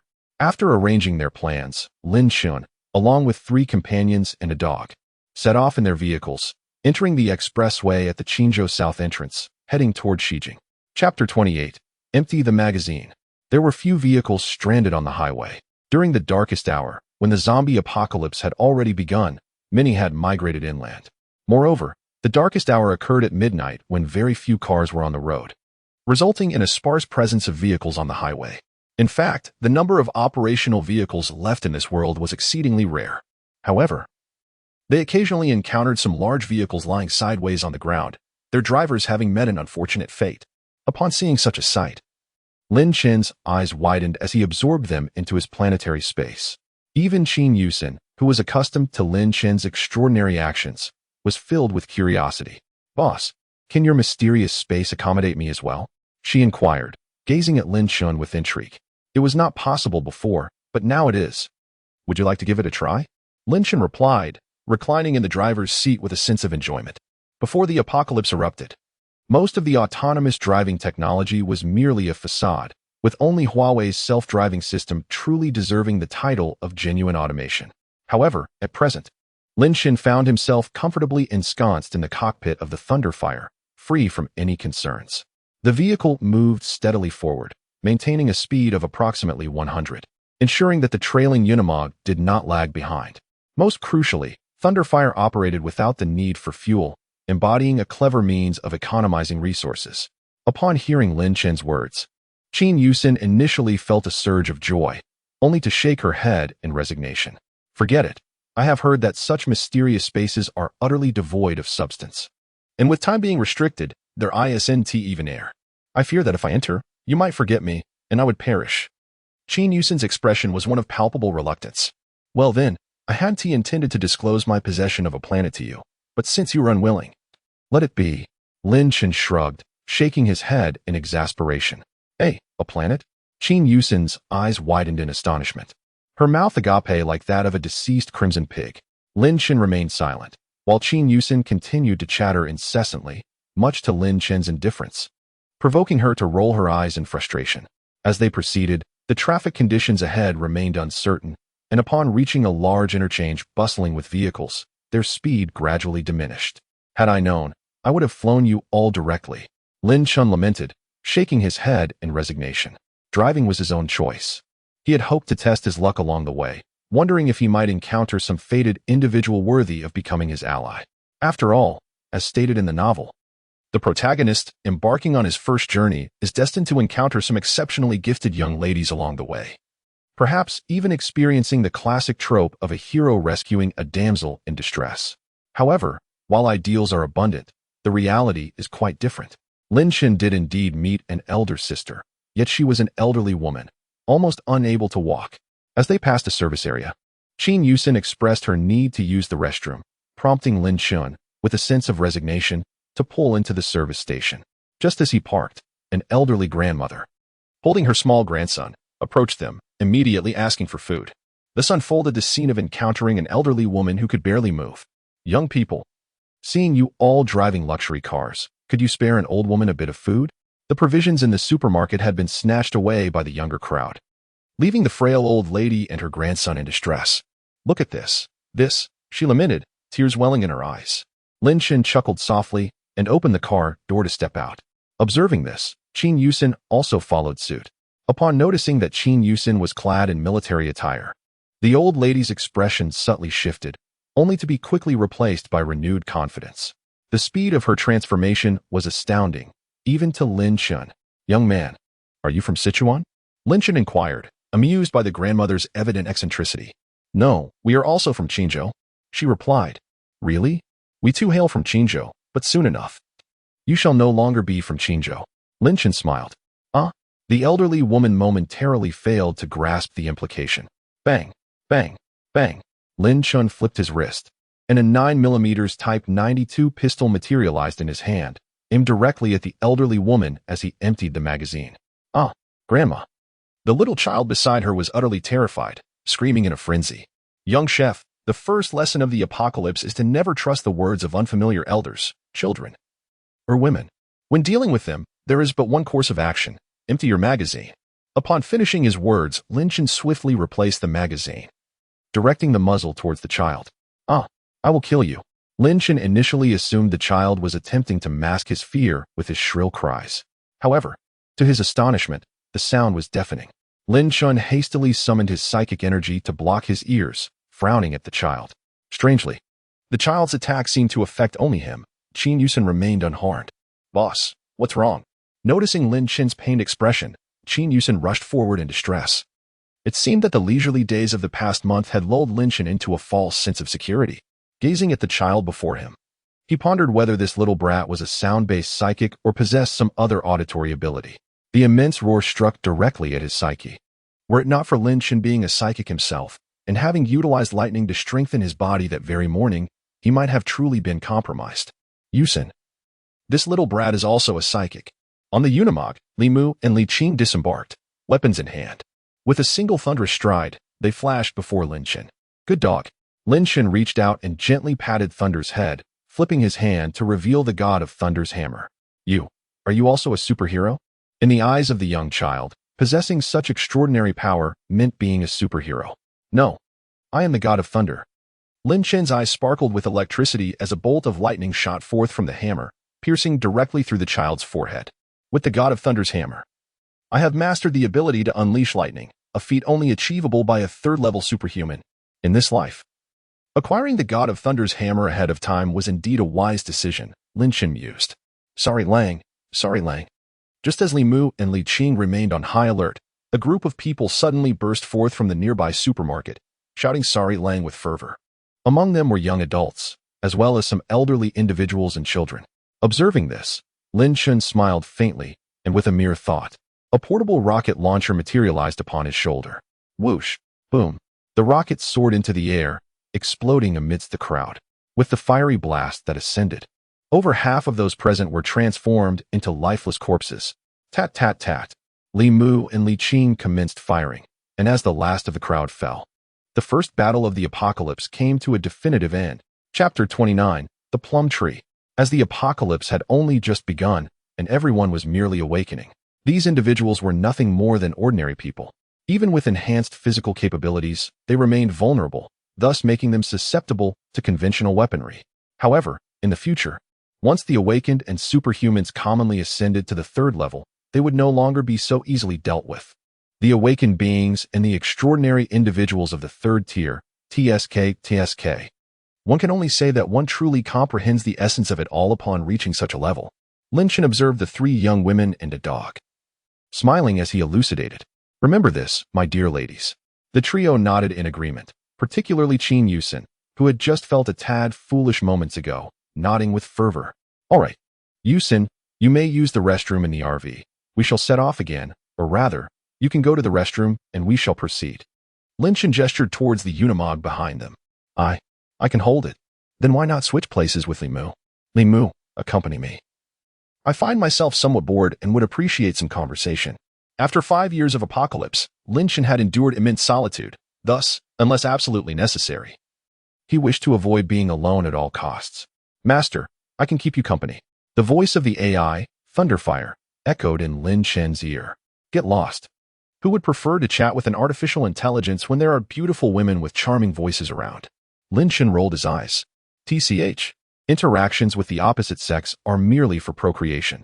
Same-sex affection is the true love, while interspecies relationships represent the pinnacle of genuine love. The headlights of the Thunderfire flickered. Then I too would wish to find a vixen or something to ride along with you. Hee. Lin Chen firmly declined this proposition. Woe is me. There is no love left, no love at all. Amidst the lamentations of Thunderfire, the four individuals and the dog resumed their journey. This time, they traveled all the way to Shijing. The vast expanse of Shijing had already constructed a formidable defense system surrounding the urban expressway. Every 10 steps there is a sentry, and every 5 steps a lookout. As we exited the highway at a certain junction, the melodramatic scenario of commandeered vehicles did not unfold. Comrade, there are already zombies to the east of Shijing. It is advisable to avoid that direction for the time being and to exercise caution. While inspecting the vehicle, a young lieutenant saluted Lin Chen and remarked, "Thank you, comrade. Please stay safe as well." Lin Chen nodded in acknowledgement, responding, "Thank you. I wish you a safe journey." The lieutenant nodded back, indicating they could proceed. Lin Chen and his companions had previously concealed their weapons. Li Mu handed his firearm to Lin Chen, while the weapons in the Unimog were hidden within the space of their canine companion. "Let us be off," Lin Chen affirmed, starting the vehicle and heading directly towards Shijing Normal University. Alas, Shijing Normal University comprises 2 campuses. Our destination this time is the Chang'an campus. I hope Shaoan has not gone to the Yinta campus. Upon activating the navigation system in the Thunderbolt vehicle, Lin Chen was taken aback. That's easily remedied. Tomorrow my sister and I will await you at the Yinta campus while you proceed to the Chang'an campus, Li Mu suggested. That makes sense. You two can bring Thunderbolt and Lightning, while you Xin and I handle matters at the Chang'an campus. Lin Chen replied. Agreed. Li Mu nodded, confirming the plan. The vehicle continued its journey until they arrived at the Chang'an campus of Shijing Normal University. They entered the campus without any hindrance, yet upon driving around, Lin Chen observed that the entire school was devoid of even a single soul, presenting a scene of utter desolation. Before my rebirth, I had arrived at Shijing Normal University after 2 years of awakening. At that time, it was a sanctuary for survivors. Now, it seems that this place remains undisturbed. Lin Chen pondered as he drove to a secluded grove. Boss, is there anything here? After disembarking, Li Mu tightened his grip on the gun and whispered. There is a tree. It is my target. Exercise caution. These trees are likely awakened, albeit at the first level of awakening, possessing average strength. However, do not underestimate them. Most awakened plants do not develop offensive capabilities until they reach the 3rd level, Yet certain plants, akin to human ability users, can exhibit aggression even at the first level. Nevertheless, the overwhelming majority of awakened plants remain at the first level throughout their existence. For plants to ascend, they, like humans, need to absorb the energy of crystal cores. Therefore, plants that lack nourishment will essentially remain at the first level for their entire lives. Only those special plants that have awakened abilities can attack zombies and absorb crystal cores. This creates a vicious cycle, indicating that plants devoid of fortune will likely never find their way to prominence. Of course, there are exceptions. Before my rebirth, there was an individual who nurtured a clivia. It was said that this clivia had been cared for by his girlfriend during her lifetime, and he himself was a wood-type ability user who utilized crystal cores to cultivate this plant. The last I heard of him, the clivia had already reached the 6th level of awakening. The pollen emitted by a 6th level clivia is effective against 6th level zombies, and the sap it secretes possesses remarkable healing properties. Certainly, there have been those who sought to covet that particular clivia, yet each one has ultimately become sustenance for the plant itself. This is due to the fact that the wood-type ability user is of the 8th rank. If my memory serves me right, that gentleman hails from the northeastern region. Meanwhile, in Zhejiangdong, near the vicinity of Nanwei City, the zombies began to spread towards this area. Everyone must remain vigilant. We cannot allow a single zombie to pass through here. Do you understand? A lieutenant colonel shouted to the soldiers behind him. We must resolutely fulfill our mission. As gunfire erupted, one by one, the zombies fell. On Lin Chen's side, he proceeded down the pebble-paved slope and soon arrived at the edge of a pond. There, he exclaimed with delight, having found what he was searching for. Lin Chen smiled as he gazed at a luminescent plum tree across the way, his excitement palpable. Wow, a tree that glows. That must be a plum tree, right? Li Mu exclaimed eagerly, tugging at Li Qing beside her. Indeed, it is a plum tree, and it is laden with fruit. The plum tree bears fruit in July and August, and at this moment, it is adorned with plums radiating a brilliant light, appearing quite extraordinary. Let us dig up the tree. Lin Chen had never tasted the first harvest of these plums. Though the first harvest is generally considered to have only modest benefits, aside from being slightly more effective in countering the zombie virus than subsequent harvests. Nonetheless, the aroma of these first plums is truly delightful. Huh, can we really dig it up? Will it survive? Qin Yusin inquired. Of course we can. Let us proceed with the excavation. Lin Chen exclaimed, retrieving a digger from the planetary space. Astonishing. To use such a contraption for excavating a tree is truly unprecedented. Li Mu remarked, gazing at the digger before him with awe. Indeed, it is essential. Chapter 30. Awakening of Metallic Materials with a Clatter. The digger swiftly unearthed the plum tree. As for how Lin Chen became adept at operating a digger, it was merely a matter of searching for a tutorial on TikTok. It is not particularly complicated.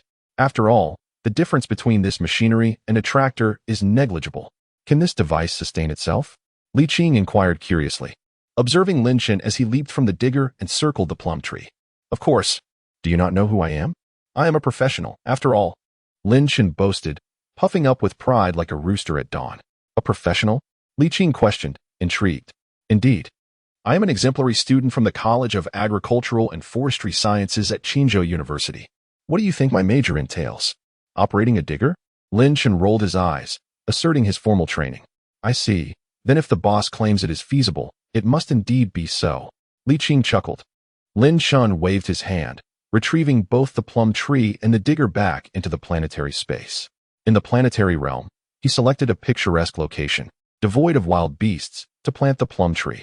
He then fetched the rootless water to nourish it, and in an instant, the tree seemed to come alive. Its branches quivering with joy. Follow me, and bear fruit for me. I shall cultivate you into an existence that rivals the 10 innate spiritual roots of the primordial chaos. Lin Chen chuckled, patting the trunk of the plum tree affectionately. The breeze rustled through the plum tree, which seemed to quiver with excitement, albeit oblivious to the true nature of the top 10 innate spiritual roots of the primordial world.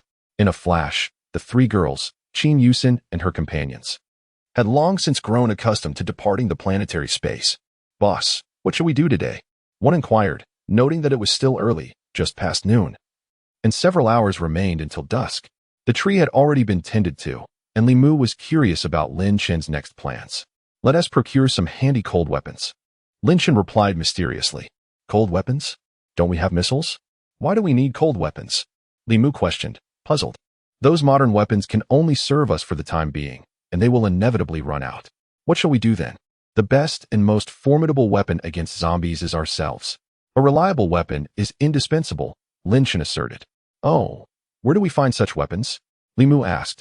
Her curiosity piqued. Naturally, there is a destination in mind. Let us proceed.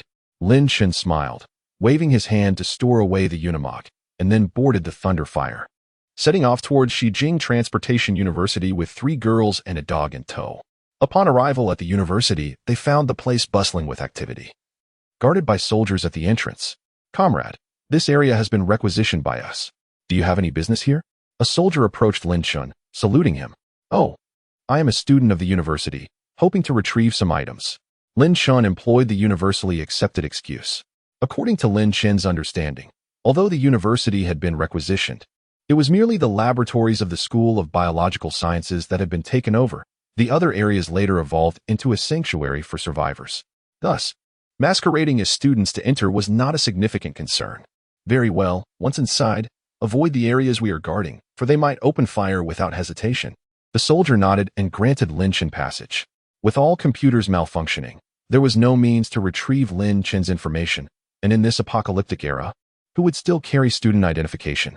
Money had become obsolete. What purpose would a student ID serve? As their vehicle entered the campus, there was no sight of guards every 10 steps or sentries every 5. Only at critical points were armed soldiers stationed, particularly near the School of Biological Sciences, where even tanks and armored vehicles were deployed. Lin Chen's objective was not that location. He intended to circumvent it and head towards the School of Materials Science and Engineering. Boss, what is that place? Why is it so heavily guarded? Qin Yusen inquired softly. The School of Biological Sciences, where they researched the zombie virus, Lin Chen replied nonchalantly. What? Researching the zombie virus? Aren't they afraid of a widespread outbreak? Li Mu exclaimed, visibly alarmed. Though they resided inland and had never witnessed a zombie firsthand, they had seen countless terrifying videos on Douyin before their phones ceased to function. Those horrific creatures, upon capturing or biting a person, would transform the individual into a zombie within half an hour to 6 hours, with no remedy in sight, unless the bite was on a limb, in which case one could sever the affected part before the infected blood spread elsewhere. Otherwise, there exists no place in the world that claims to have a solution for the zombie virus. Such a phenomenon cannot be resolved through scientific means. After millions of years of genetic evolution, compounded by gene mutations triggered by nuclear wastewater, it has long since transformed into a being that no longer belongs to the normal species of blue star. The only way to confront it is through metaphysical methods, such as the blood of Li Mu. Lin Chen glanced at Li Mu and spoke. Upon hearing this, Li Mu's face flushed instantly as she recalled Lin Chen's earlier remark about her collecting menstrual blood for Thunder to consume. Isn't it a bit dangerous for us to be here? Li Qing interjected. Did you see that missile vehicle over there? It is armed with depleted uranium munitions. If there is a confirmed leak, it will be launched immediately, reducing that building to rubble. Not to mention the zombie virus, even tardigrades would be obliterated. Lin Chen shrugged. The knowledge of this matter stemmed from his previous life, in which this very weapon had been deployed, annihilating an entire building and its researchers, who consequently became mere molecules. How terrifying. Qin Yusen gasped in shock. Lin Chen shrugged again and parked the car beneath the Materials Science and Engineering Laboratory. Let us go and search one by one. There are treasures to be found here. Lin Chen urged the others as they exited the vehicle. What are we looking for? Are there weapons in the university? Li Mu questioned, puzzled. There are no weapons, but there are materials. Lin Chen replied with a smile. He had heard about these materials from a 6th-level metal ability user in his previous life, and their location was indeed here, though the specifics would require some exploration. Certainly, Lin Chen's recent decision to seek out this particular item stems from 2 primary reasons. Firstly, he previously deemed it of little value, believing that the awakened weapon, the Hammer of Thunder, sufficed for his needs. Secondly, the processing of this awakening material is a task reserved for formidable metal-type ability users. Otherwise, it would be rendered as mere scrap. With the enhancement of his planetary control following his awakening, Lin Chen has now rekindled his interest in this matter. In the early stages of mastering the planet, he could manipulate objects brought into its space, but was incapable of altering their forms. However, now that he has attained control over the 5 elements of the planetary space, the manipulation of metals has become a straightforward endeavor. Let us proceed to search. Lin Chen sighed, acknowledging that this building represented a significant undertaking. Suddenly, thunder, beneath his feet, barked twice. Ah, I almost forgot about my faithful companion. Lin Chen recalled that thunder's sense of smell had greatly enhanced, seemingly falling within the realm of abilities. Come, based on my descriptions, lead the way, he said, patting his dog's rear with a smile. The awakening metal Lin Chen sought possesses unique energy fluctuations. While he could not sense it within the vast structure, he was uncertain whether thunder could detect it. Nevertheless, judging by thunder's eager demeanor, it appeared to be a promising endeavor. After a lively exchange of encouragement, thunder nodded vigorously, signaling his understanding. Good boy, onward. Lin Chen patted the dog's head, and with a swift movement, thunder darted forward. Lin Chen and the others hurriedly followed, beginning their search along the corridor. After a complete circuit on the first floor, thunder turned to Lin Chen and shook his head, indicating there was nothing. Up to the second floor. Trusting the dog's instincts, Lin Chen and the others quickly ascended to the second floor to continue their quest. After a thorough search, still there was nothing. The third floor. At last, after scouring the third floor, the dog came to a halt at the entrance of an unmarked door around the corner. Li Mu. Lin Chen glanced at Li Mu. Leave it to me. Li Mu smiled, crouching down to fiddle with the lock for 2 minutes. With a soft click, the door opened gently. Let's go? Thunder dashed inside first, sniffing around and zeroing in on a package not far away. Before Lin Chen could intervene, Thunder stepped forward, tearing open the package to reveal a piece of metal emanating a faint blue glow. Indeed, this was it. This awakening metal, known in later generations as blue cloud steel, possesses the ability to grow. Once forged into a weapon, it can absorb the life force, energy, and even souls of enemies to enhance itself. This piece weighed at least 100 pounds, sufficient to forge 10 or so long swords or broadswords, and could also serve as a material to create even more. Regrettably, this substance cannot reproduce. Otherwise, nurturing hundreds or thousands of tons would allow for the construction of a mountain, akin to Guangxingzi's Fan Tianyi. Lin Chen mused, waving his hand to store away the blue cloud steel. Tell me, what cold weapons do you prefer? Excluding daggers, to confront zombies. We need at least long swords or sabers. Lin Chen remarked, gazing at the group of girls. Give me a broadsword. The kind used to combat the Japanese invaders back in the day. My great-grandfather was part of the broadsword brigade. He even taught me that song in my childhood. The broadsword strikes, cleaving the heads of the invaders. Qin Yusin's eyes sparkled as she looked at Lin Chen. All right. Lin Chen nodded in agreement, embracing the idea of a broadsword, especially since the song was quite invigorating. Li Mu and Li Qing fell into contemplation. Unlike Qin Yusin, who leaned towards preference, they prioritized practicality, seeking to enhance their combat efficacy. After a brief silence, Li Mu opted for the Tang sword, appreciating its nimbleness and capability for slashing. Conversely, Li Qing surprised Lin Chen by choosing an axe. An axe? Is that truly effective against zombies? Qin Yusin questioned, perplexed. If wielded skillfully, an axe can be more advantageous than a long sword or saber, especially since our primary adversary is the zombie, which possesses limited mobility. Their main vulnerability lies in the head. A well-placed strike can render them defenseless. Li Qing explained. Very well. As long as you handle it adeptly, any weapon will suffice. If it proves ineffective, we shall make adjustments. Lin Chen asserted. For ordinary metal-type ability users, the weapon would typically crystallize after formation. However, this was not the case for Lin Chen. Thank you, boss. Li Qing beamed, nodding in appreciation. All right, you all go explore with thunder. Exercise caution. I shall venture into the cosmic realm to craft your weapons. In the ensuing moments, danger lurked at every turn, prompting Lin Chen to hasten the enhancement of everyone's armaments. A group of young women, accompanied by a dog, nodded in agreement, while Lin Chen vanished from sight. Alarmingly, a zombie dog had gone missing. A researcher hurriedly dashed outside, urgently addressing the commanding officer on guard. What on earth are you doing? How could you allow such a terrifying creature as a zombie dog to escape? The commanding officer bellowed in disbelief. We're not certain. It was securely locked in its cage, and in the blink of an eye, it vanished. The cage was shredded. The researcher replied, panic evident in his voice. First platoon, search the building. Second and third platoons, maintain vigilance. If you spot the zombie dog, eliminate it immediately. The commanding officer commanded assertively. Understood. The soldiers nodded, swiftly notifying their comrades. Soldiers in the vicinity of the building heightened their alertness, fearful that the zombie dog might breach their defenses.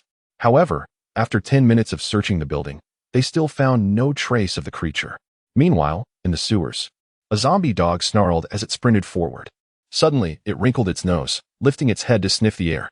Above, in the materials science and engineering laboratory, Jiang Chen and her companions were not wandering about as Lin Shen had suggested.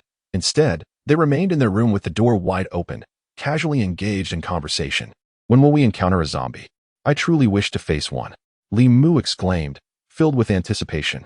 Have no worries. The boss knows what he is doing. Jiang Chen placed excessive trust in her adoptive father. Thunder, do you think there are zombie dogs? If so, I can find you a female dog for a mate. Li Mu remarked with a chuckle, patting Thunder's head. Suddenly, Thunder sat upright, every hair on his body bristling. His eyes filled with a murderous intent as he gazed toward the door. What's wrong, Thunder? Jiang Chen queried, puzzled by the dog's sudden change in demeanor. Not good. Something's amiss. Li Mu and Li Qing exchanged glances, both perceiving the unease reflected in each other's eyes. Li Qing reached out to gently pat the vigilant Thunder, who understood the cue and retrieved the weapons of the two girls from his spatial pocket. As for Jiang Chen's gear, it was with Lin Shen. Suddenly, Thunder hunched low, growling softly toward the door before unleashing a sharp bark. The three girls turned to see a grotesque creature lurking by the entrance, a zombie dog. Its skin a ghastly red, exuding a foul stench, ribs protruding from its back, and eyes bulging grotesquely. Is that a zombie dog? Li Mu gasped in astonishment. Indeed, it is a zombie dog. Sister, you truly have a knack for foreboding, Li Qing replied, shaking her head in resignation before decisively opening fire. Bayubiu. The bullets surged forth from the rifle equipped with a silencer. However, the zombie dog reacted with remarkable swiftness, anticipating Li Qing's movements and deftly dodging aside, charging directly at the unarmed Jiang Chen. Woof woof woof. Thunder barked thrice, swiftly darting forward, and in the blink of an eye, he had positioned himself beside the zombie dog. Gore. Woof. Chapter 32.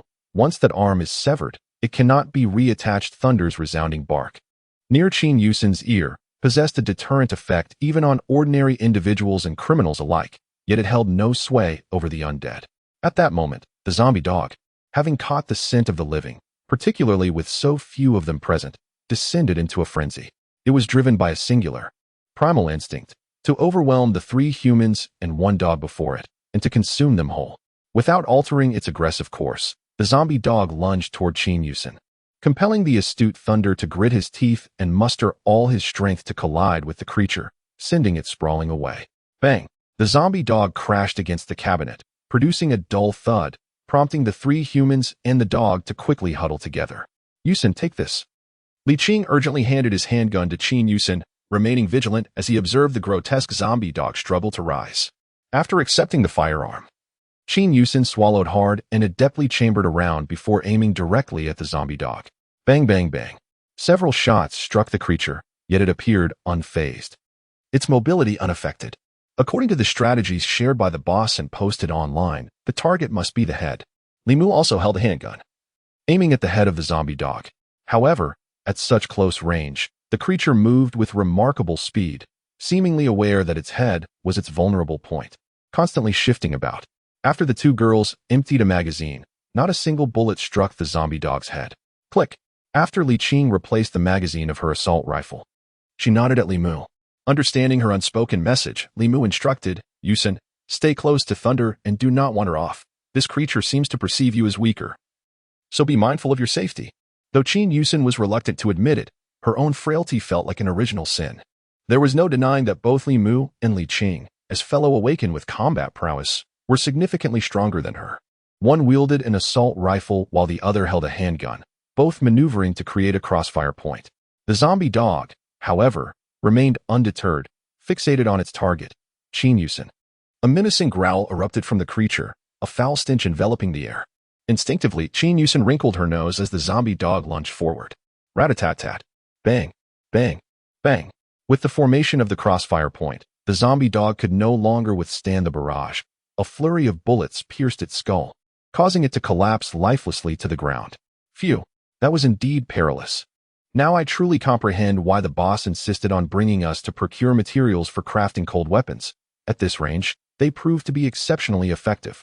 Li Qing shook her head in acknowledgement. Indeed, Li Mu nodded in agreement. Woof woof. Thunder also breathed a sigh of relief.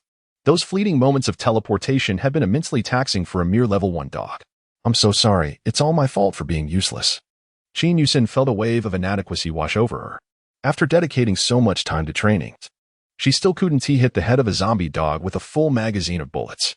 Don't worry, my dear sister. We've trained diligently for a whole year and completed over 100 missions. You are just an ordinary person. Once you engage in more battles, you might surpass us in prowess. As a true foodie, Li Mu cherished the culinary skills of their team, especially the delectable meals prepared by Jiang Chen, which naturally endeared her to him. Rest assured, Chen, as long as you put in the effort and given our current circumstances, we will undoubtedly grow stronger. Li Qing added. Indeed. Feeling a surge of confidence, Jiang Chen nodded emphatically. I heard from the boss that the heads of zombies might yield crystal cores. This time, let me do the extraction, she declared as she looked at her companions and the dog. All right. Woof woof. Li Mu, Li Qing, and Thunder nodded in agreement. Jiang Chen then retrieved a dagger from Thunder's spatial pouch and approached the zombie dog.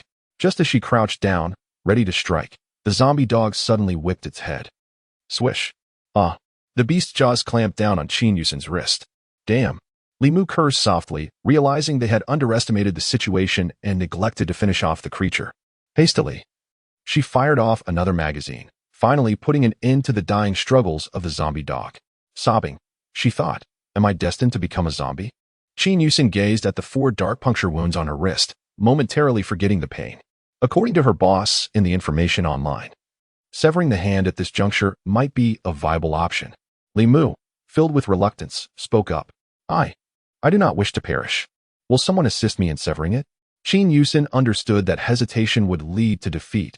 If the virus spread throughout her body, there would be no hope left. I shall do it. Li Mu, witnessing his little chef's determination, knew action was imperative. Without hesitation, he stepped forward, raising the dagger to make the cut. Stop. Just as the dagger was poised to slice into Jiang Chen's arm, Lin Chen grasped Li Mu's arm firmly. Our medical conditions are far from adequate. If you sever that arm, it cannot be reattached. Lin Chen cast a glance at Jiang Chen, speaking with resignation. But if we do not cut it, I will transform into a zombie. Jiang Chen cried out. You fools. Lin Chen exclaimed, giving Jiang Chen a light pat on the head before casting a disapproving look at Li Mu. Have you forgotten about your abilities, Li Mu? Lin Chen rolled his eyes. All right. My flesh, my blood can counteract the zombie virus. I shall let you drink it now. Li Mu suddenly realized, seizing the dagger to make a cut on his own arm. Wait a moment. Lin Chen truly felt exasperated by his teammates, seemingly oblivious to the prowess of their boss. Li Mu paused, casting a puzzled glance at Lin Chen. Here, just eat it. With a sense of resignation, Lin Chen plucked a plum from the plum tree in the planetary space and handed it to Jiang Chen. This, is it from that tree? The luminescent plum was unmistakably recognized by Jiang Chen. Indeed, consume it. Not only will the zombie virus vanish, but the wound on your hand will also become imperceptible, Lin Chen asserted. With unwavering trust in her adoptive father, Jiang Chen promptly devoured the plum, swallowing it whole along with the pit in less than 3 seconds. Alas, you gluttonous little cat, do you not realize that the pit could have yielded second-generation plums? Lin Chen shook his head in disbelief. Though the second-generation plum trees may not possess the efficacy of the mother tree, with proper cultivation, they could still counter the zombie virus. Unfortunately, since the Ice Age, apart from awakened plants, nothing else has survived. Even the seeds of awakened plants fail to thrive. Thus, in his previous life, Lin Chen had only encountered a solitary second-generation plum tree, which, while offering mediocre enhancements, was still effective against the zombie virus. As Jiang Chen consumed the plum, she suddenly felt a wave of relief, and the wound inflicted by the zombie dog visibly healed at an astonishing rate. Truly, it has healed. Jiang Chen was beside herself with excitement. Chapter 33, Conflict. Observing Jiang Chen's miraculous recovery, both Li Mu and Li Qing were left in awe. Have you heard of a certain event? Surrounding the lair of venomous serpents, one is bound to discover the antidote to their poison. In the natural world, where the terrifying zombie virus exists, it is only logical that something capable of counteracting it also thrives. Li Mu, you are one such entity, as is that plum tree. There are other wondrous things, albeit somewhat troublesome to obtain, or perhaps I am unaware of their whereabouts. However, in due time, all shall come to light. Lin Chen remarked with a smile. Understood. Several young women nodded in agreement. Lin Chen gazed down at the zombie hound on the ground. and with a subtle flick of his hand, a crystalline core, radiating a white luminescence and roughly the size of a marble, materialized in his palm. Naturally, performing such an action required Lin Shun to swiftly store the crystal in his planetary space and then retrieve it. This process allowed for an effect akin to telekinesis, though in reality, Lin Shun could not achieve true telekinesis. Yet, by employing the planetary space as a conduit, it became feasible. Wow, boss, you are truly remarkable. After her healing, Qin Yusin had completely transformed into Lin Chen's likeness, her eyes sparkling at the sight of the crystal core in his hand. Li Qing succinctly yet comprehensively explained the events that had just transpired. Should we inform them? Li Qing inquired. No need, they are already here. Lin Chen shrugged. While the other young women listened intently as footsteps indeed approached, Thunder remained vigilant, casting wary glances toward the door, poised for an imminent assault. Captain, the scent of the zombie hounds leads us right here. After a day filled with busyness, it was ultimately a soldier endowed with heightened olfactory abilities who led the commander to this location. Come, let us take a look. The group swiftly arrived at the entrance, where they beheld a fallen zombie dog lying on the ground, along with Lin Chen and his companions. Phew, thankfully, comrades. You have not been bitten or scratched by the zombie dog, have you? The commander inquired politely, casting a glance at Lin Chen. No, thank you for your concern, comrade. This foolish dog has already been dealt with, but we would appreciate your assistance in handling the remains. Lin Chen stepped forward, a smile gracing his lips. Not a problem. Initially, the commander had not noticed, but upon entering, he was struck by the sight of shell casings scattered across the floor and bullet holes adorning the walls. A glance at the firearms in the hands of the group revealed they were all standard-issue equipment. Comrades, although we are in extraordinary times and will treat you accordingly, the weapons you possess, the commander attempted to phrase his concern delicately. Our dog has awakened olfactory and spatial abilities, and it was he who led us to collect these firearms in Bien City. Lin Chen's explanation was perfectly timed. I see. The commander nodded, acknowledging the extraordinary combination of a dog with spatial abilities and enhanced sense of smell. Truly a remarkable pairing. In that case, we kindly request your cooperation in undergoing our inspection, as we need to ascertain that none of you have been bitten or scratched by the zombie dog. The commander stated, surveying Lin Chen and his companions. We have female comrades. Lin Chen pointed to the 3 women behind him. We also have female soldiers. After completing the inspection, the company commander courteously escorted Lin Chen and his companions out. Orders had been issued from above to amicably engage those who had awakened their abilities, avoiding any offense. Among this group, Lin Chen was the leader, and the 2 twins exhibited signs of exceptional skill. Although the dog appeared unremarkable, a Labrador, even before the apocalypse, could have been trained as a police or military dog. Now, as an ability-enhanced canine remaining loyal to humanity, it was certainly a desirable ally. Regarding firearms and ammunition, certain coastal regions had fully lifted gun restrictions after the darkest hour, even distributing weapons. Conversely, the inland areas maintained a semblance of order, albeit limited. Lin Shun and his companions departed with an air of nonchalance, eliciting envy from the company commander and his men. In a post-apocalyptic world, accompanied by 3 beautiful women and a dog, Lin Shun resembled the protagonist of a novel. Once they left, they drove towards the Chang'an campus of Xi'an Normal University. However, Lin Chen's true destination was not the campus itself, but rather a nearby residential complex. 2 years into the awakening, a large survivor base had formed here. And within the opposite complex, the villa area was reserved for the elite. In his previous life, Lin Chen owned a villa in this very location.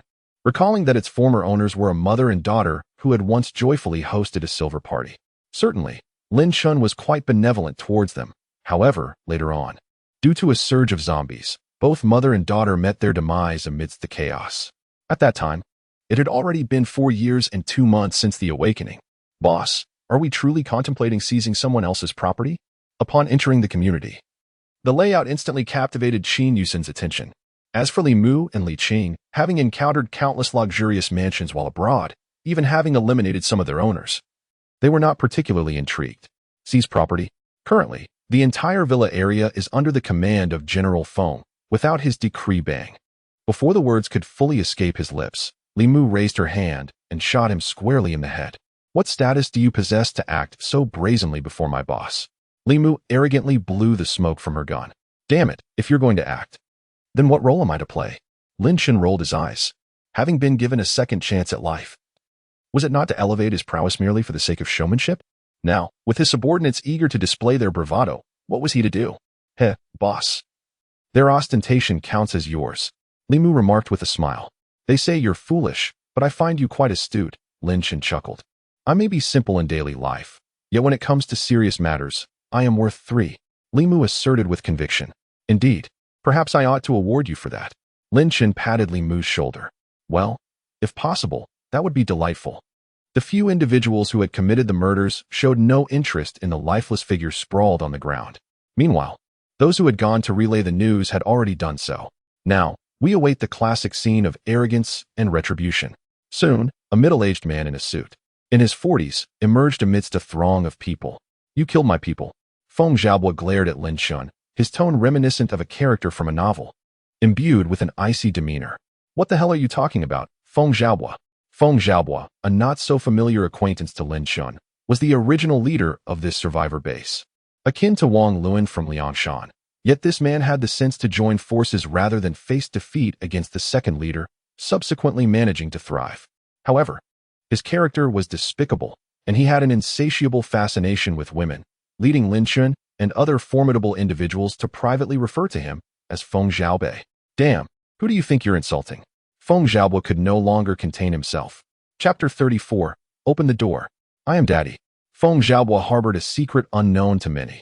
He had a peculiar penchant for collecting the remnants of women's undergarments, particularly those that had been worn, a fascination that had persisted since childhood. This obsession stemmed from a traumatic past, as he lost his mother due to his father's unfounded suspicions of infidelity, leading to the disposal of her intimate apparel. One could argue that losing 1 or 2 pieces could be attributed to mere misplacement, but when fresh garments went missing the very next day after being worn and unwashed, it became a pattern. Moreover, his father frequently worked the night shift. Initially, Feng Xiaobo had the chance to explain himself, but as the instances of disappearance increased, justification became impossible. The collection of undergarments in his secret hideaway could rival that of a lingerie store, should this ever come to light. Public disgrace would be the least of his worries. He would assuredly face a violent reckoning. This secret has been concealed for over 20 years. Now, the man before him dares to call himself Feng Xiaobo. What does this imply? Has he inadvertently revealed something? Or does he genuinely know his secret? Isn't it common knowledge that you have a penchant for collecting the essence of women? Why are you now seething with rage? Lin Chen smiled at Feng Xiaobo and remarked, I don't even know you. This is pure slander. Chu Yajun, eliminate him. Feng Xiaobo chose to ignore Lin Chen, masking his panic with anger as he commanded his subordinate to dispose of Lin Chen. Understood, Mr. Feng, replied a robust man in his 20s named Chu Yajun, whose muscular physique suggested he was well-trained. Unfazed by the guns around them, he seemed to possess defensive capabilities, perhaps even the power to manipulate metal. Boom. With a swift motion, Lin Chen summoned a portable rocket launcher onto his shoulder, pulled the trigger, and obliterated the approaching Chu Yajun into mere fragments. Ugh, disgusting. Lin Chen spat, unsure whether it was dust or flesh that had entered his mouth, hurriedly clearing it out. Those around him, including Qin Yusen, had grown accustomed to such chaos, while Thunder even managed to grin, as the onlookers appeared to be witnessing a demon. Gulp. Mr. Feng. Even Brother Chu's petrifying ability couldn't withstand that rocket. We are merely ordinary awakened ones. I fear we won't survive this. Abilities are rare, and given the large population of Shijing, it is unlikely to find even one extraordinary individual among thousands.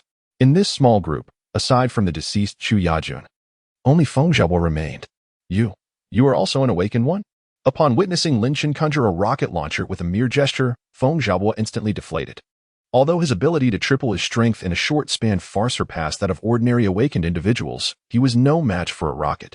Eliminate them all. Lin Chen nonchalantly waved his hand. The rocket launcher vanished, replaced by Mjolnir, the hammer of Thor. Without the need for firearms, he declared, I fear you not. Seeing Lin Chen's audacity, Feng Xiaobo promptly activated his powers, reaching out to grasp the hammer. A sharp crack echoed, a sound of bone fracturing, as he beheld his arm twisted at an unnatural angle, leaving him utterly stunned. Moments later, excruciating pain surged through his central nervous system, eliciting a wretched cry from his lips. The others had long since scattered like birds and beasts. However, adhering to the principle of eradicating threats at their roots, Li Qing and his companions would not allow these individuals to escape.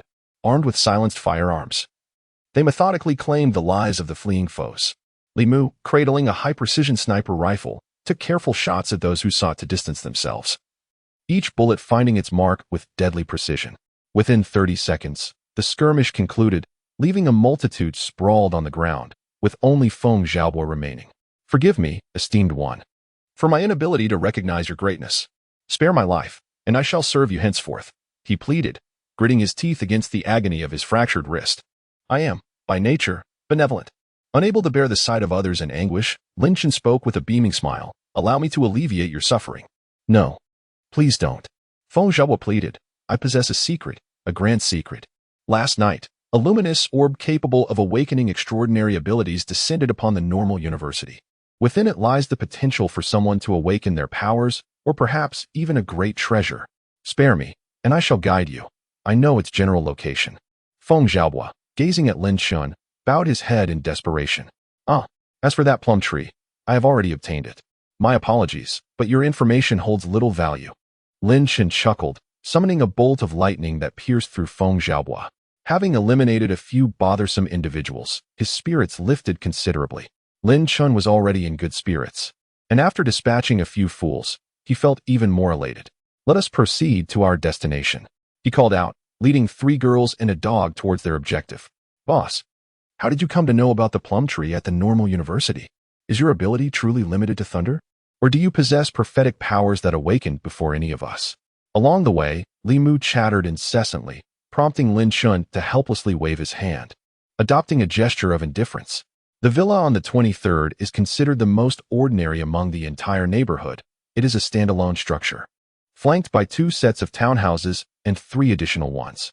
Before Lin Chen's rebirth, when he resided here as a level 5 ability user, it was only natural that his living conditions were quite decent. Boss, is this the villa we are targeting? Li Mu inquired, observing the exterior which bore little distinction, save for a grape trellis in the small courtyard. Not exactly a heist. Lin Chen chuckled, leading his companions forward to knock on the door. As they watched Lin Chen approach the door, Li Mu, Li Qing, and the others were left in astonishment. Ever since his awakening, their boss seemed to have taken on an air of ruthless ferocity, to the extent that describing him as someone who could kill without blinking would not be an exaggeration. Along the way, the number of people who had met their demise due to his actions had reached double digits. They had initially believed that Lin Chen had awakened some extraordinary attribute, transforming him into a villain of unspeakable infamy. To their surprise, he was quite courteous. Get lost. Feng Lao, if you dare to set your sights on my mother again, beware of my wrath upon your entire family. As the knocking echoed, a piercing voice from within, belonging to a girl, rang out. Qin Yusen was momentarily taken aback. Li Mu immediately became inquisitive. A young lady, Li Qing, tapping into her playful feminine nature, added, and her mother. Subsequently, the 3 women erupted into a chorus of mysterious laughter. Open the door, Mumu. It's Daddy, Lin Chen called out, leaning against the door and addressing the girl inside, Mu Yinxiu. Qin Yusen and the other 2 exchanged bewildered glances, their expressions reflecting utter confusion. Daddy? Lin Chen is quite young yet has such a grown daughter. However, Lin Chen remains composed. Before his rebirth, when Mu Yinxiu was still alive, she often called him Daddy, referring to him affectionately. Is there anything wrong with that? Absolutely not. Chapter 35. Could you truly be my father? Daddy? Didn't my mother say that I was an orphan she adopted? Where could my father possibly be? Could it be that he is my biological father? Inside the room, Mu Yinxiu held a longbow in her hands, peering through the window at Lin Chen. Clad in military attire, unable to see his face, she could not ascertain his age, and as for his voice. After her awakening, even her mother appeared significantly younger, her voice almost more youthful than her own, making it impossible to judge his age based on sound alone. Mom, do I have a father? Mu Yinxiu called out to Mu Jingyan inside the room. Of course, if you didn't have a father, would you have sprung from a crack in the rock? A well-built young woman in sportswear emerged from the kitchen, rolling her eyes. There's someone outside claiming to be my daddy, but I'm not so sure. Could you come take a look? Mu Yinxiu said. Isn't he one of Feng Xiaobo's people? On the day of awakening, Feng Xiaobo wouldn't dare to brazenly break into a private residence. After all, Mu Yinxiu's bow and arrows are not to be trifled with. They are dressed in military gear and armed, yet they bear no insignia. I wonder if they are from the Yin Wang army. Mu Yinxiu pointed outside. Armed? Open the door. Whether good or bad, they are carrying guns and are aware of you. If they force their way in, we won't be able to stop them. In her 30s, Mu Jingyan exhibited a far greater composure compared to Mu Yinxiu, who swiftly assessed the situation at hand. Goodness, mother. Mu Yinxiu nodded and hurriedly opened the door. The modest gate of the villa, merely a barrier, could hardly obscure the line of sight between Lin Chun and Mu Yinxiu. What a handsome young man. Upon the first glance at Lin Chun, Mu Yinxiu was instantly captivated by his striking features. At the tender age of 16 or 17, she found herself enamored with dashing older brothers. Hello, it's been a while, Mumu. When Lin Chun first encountered Mu Yinxiu in a previous life, she was already 18, blossoming into womanhood. Yet now, she remained an underage girl, necessitating his role as a guardian. When have we met? Mu Yinxiu inquired, gazing at Lin Chun with a hint of confusion. Despite his good looks, his immediate claim of being her father struck her as dubious. Perhaps it was in a past life. Lin Chun smiled, a fleeting shadow of sorrow flickering in his eyes. In the cataclysm prior to his rebirth, both Mu mother and daughter met their tragic end at the jaws of the undead, merely to buy him time to vanquish a level 7 zombie leader. It is worth noting that, given Lin Chen's disposition, he would have ensured that those around him lacked for nothing. At that time, both women had attained the level of 5th-tier awakeners. While they may not have vanquished countless zombies, their self-preservation was certainly within reach. Yet, in their resolve to shield Lin Chun, they joined forces against a level 6 zombie tiger, ultimately succumbing to its ferocity. Could it be that this man before me is truly my father? That's not right. The age doesn't match. Even if he had an affair with my mother, he should be at least in his 30s now. Mu Yinxiu glanced at Lin Chun, shaking her head vigorously. Aren't you going to invite us in? Lin Chun chuckled, feeling a wave of nostalgia wash over him as he laid eyes on familiar faces after so many years. Well, you may come in. Observing that Lin Chun was accompanied by 3 young women and a dog, she surmised he was not a malicious person, although he carried a firearm and long country. Such an ostentatious display, especially in military attire, instinctively led people to assume he was an officer of the Yanwang army. Qin Yusin and her companions were bewildered. Once they entered the room with Lin Chun, they were greeted by Mu Jingyan, who was clad in sportswear and pouring tea for everyone. Sister Mu, it's been a while. Lin Chun greeted Mu Jingyan with a warm smile. My memory serves me well. If I'm not mistaken, we should not be acquainted. And Mumu should not have a father as young as you. Mu Jingyan remarked with a smile, gazing at Lin Chun. Perhaps we knew each other in a past life. Lin Chun responded with a grin. Mu Jingyan, meeting Lin Chun's earnest gaze, felt an inexplicable urge to believe him. A strong and affluent woman, she had never engaged in romantic relationships over the years, thus harboring an inherent wariness towards men. Yet, Lin Chun exuded an aura of trustworthiness. Now, please tell me your intentions, Mu Jingyan said as she set the tea before Lin Chun and took a seat opposite him. Her authoritative tone instantly instilled a sense of pressure even upon the young chef, Qin Yusin. We wish to stay here, Lin Chun stated. Stay? Mu Jingyan had yet to utter a word when Mu Yinxiu exclaimed, Mumu. Upon hearing her name called, Mu Yinxiu instantly wilted. The city had become a place of departure. Many had fled to the more inland regions. There were numerous options available to choose from. So why remain here? Mu Jingyan was aware that she might not be able to refuse, yet she yearned to understand the rationale. In the last life, you protected me. In this life, allow me to safeguard you.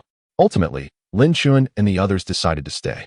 Mu Yinxiu regarded the somewhat dashing man who claimed to be her father with a lingering suspicion of ulterior motives.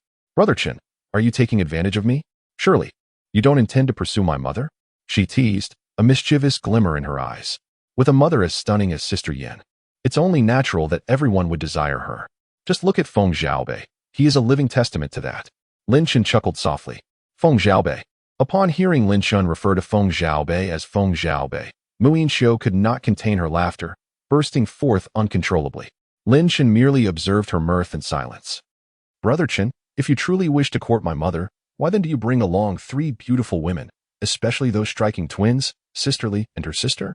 They seem both elegant and fierce. Mu Yinxiu teased further. You will come to understand that in due time. Lin Chun recalled how, in his previous life, it was Mu Yinxiu who had invited Mu Jingyan to join in the revelry. TCH. Don't assume I am just a child. You simply wish for the best of both worlds, don't you? Menhumph. With that, Mu Yinxiu huffed and ran off in a huff. Lin Chun shook his head and smiled, amused by the little girl's temper. Boss, do you really have a fondness for that mature lady here? Li Mu. with a hint of curiosity, inquired after Mu Inxio had departed. I might even like you, Lin Chen quipped, causing Li Mu's cheeks to flush crimson. Observing Li Mu's embarrassment, Lin Chen thought he had triumphed. However, he was taken aback when Li Mu quietly leaned closer and whispered in his ear, "Boss, let me share a secret. My sister and I are actually in tune with each other, especially during certain times. Back in high school, I would indulge in those kinds of videos and reward myself, only to discover that my sister, well, you understand."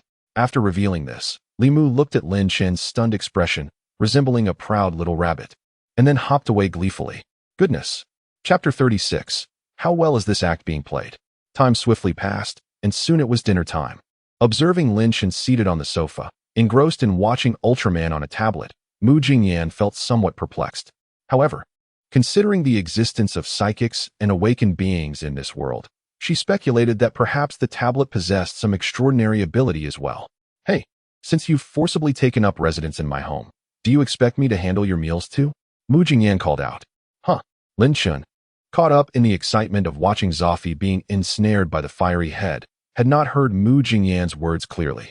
I said, am I supposed to prepare your meals as well? Mu Jingyan retorted with a hint of irritation. That's not necessary, Chief Cook. Chief Cook. Lin Chen waved his hand dismissively and then raised his voice to call out enthusiastically, coming. Upon hearing the call, Qin Yusen, who had been practicing with Li Mu in the yard, hurried inside. Let's prepare a meal and showcase our culinary skills for Sister Meal, Lin Chen exclaimed. Absolutely. Place your orders, boss, Qin Yusen replied with a smile. Although she might lack proficiency in combating zombies, she was confident in her culinary prowess. Feel free to unleash your creativity. Lin Chen waved his hand dismissively. All right. Qin Yusen nodded instinctively and turned towards the kitchen.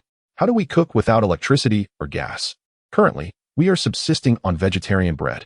If you truly have no food, I can fetch something for you. Miao Jingyan observed Lin Chen and Qin Yusen's playful banter and mistakenly believed they were reminiscing about life before the apocalypse. I have been careless. Step aside, for I am about to display my skills. Lin Chen dramatically flipped his wrist, causing his tablet to vanish in an instant. What? Miao Jingyan gasped in horror, glancing around for the tablet's whereabouts. Furthermore, they had all been armed moments ago. Where were the guns? Lin Chen approached Miao Jingyan and playfully patted her backside, eliciting a mix of embarrassment and irritation from her, before striding into the kitchen. With a swift motion, he waved his hand, and all the appliances that had been damaged during the catastrophic solar storm vanished, replaced instantly by identical, pristine appliances in the kitchen. Li Mu, come here for a moment. Lin Chen called out to him. Coming. Without hesitation, Lin Chen expertly guided Li Mu, under Miao Jingyan's astonished gaze, to the basement, where he conjured a generator. Connecting the circuit to the villa's power system poses no challenge, does it? Although Li Mu may not be a professional, his skills surpass those of many experts. No problem. Leave it to me, boss. Li Mu confidently patted his chest, seized the pliers and tape, and within 5 minutes, he had successfully completed the electrical connections. Excellent. Lin Chen pressed the generator's ignition button, and with a resounding roar, the diesel generator sprang to life. The kitchen, equipped with Lin Chen's upgraded appliances, along with the overhead lights, illuminated brightly. Is there power? Mu Jingyan gazed at Lin Chen as if he were a celestial being. What's the matter, Sister Mu? Are you not pleased with this marvel? Lin Chen cheekily patted Mu Jingyan's rear, grinning as he spoke. You? Is this your awakened ability? Mu Jingyan looked at Lin Chen, swallowing hard as she cautiously inquired. I suppose it is. Follow me, and you shall experience a life even better than before the apocalypse. Lin Chen smiled, waving his hand to unveil an array of ingredients, including a live chicken. This chicken was not a native creature of the planetary space, but rather one that Lin Chen had caught. Nevertheless, it now could be considered an awakened chicken. Cluck, cluck, cluck.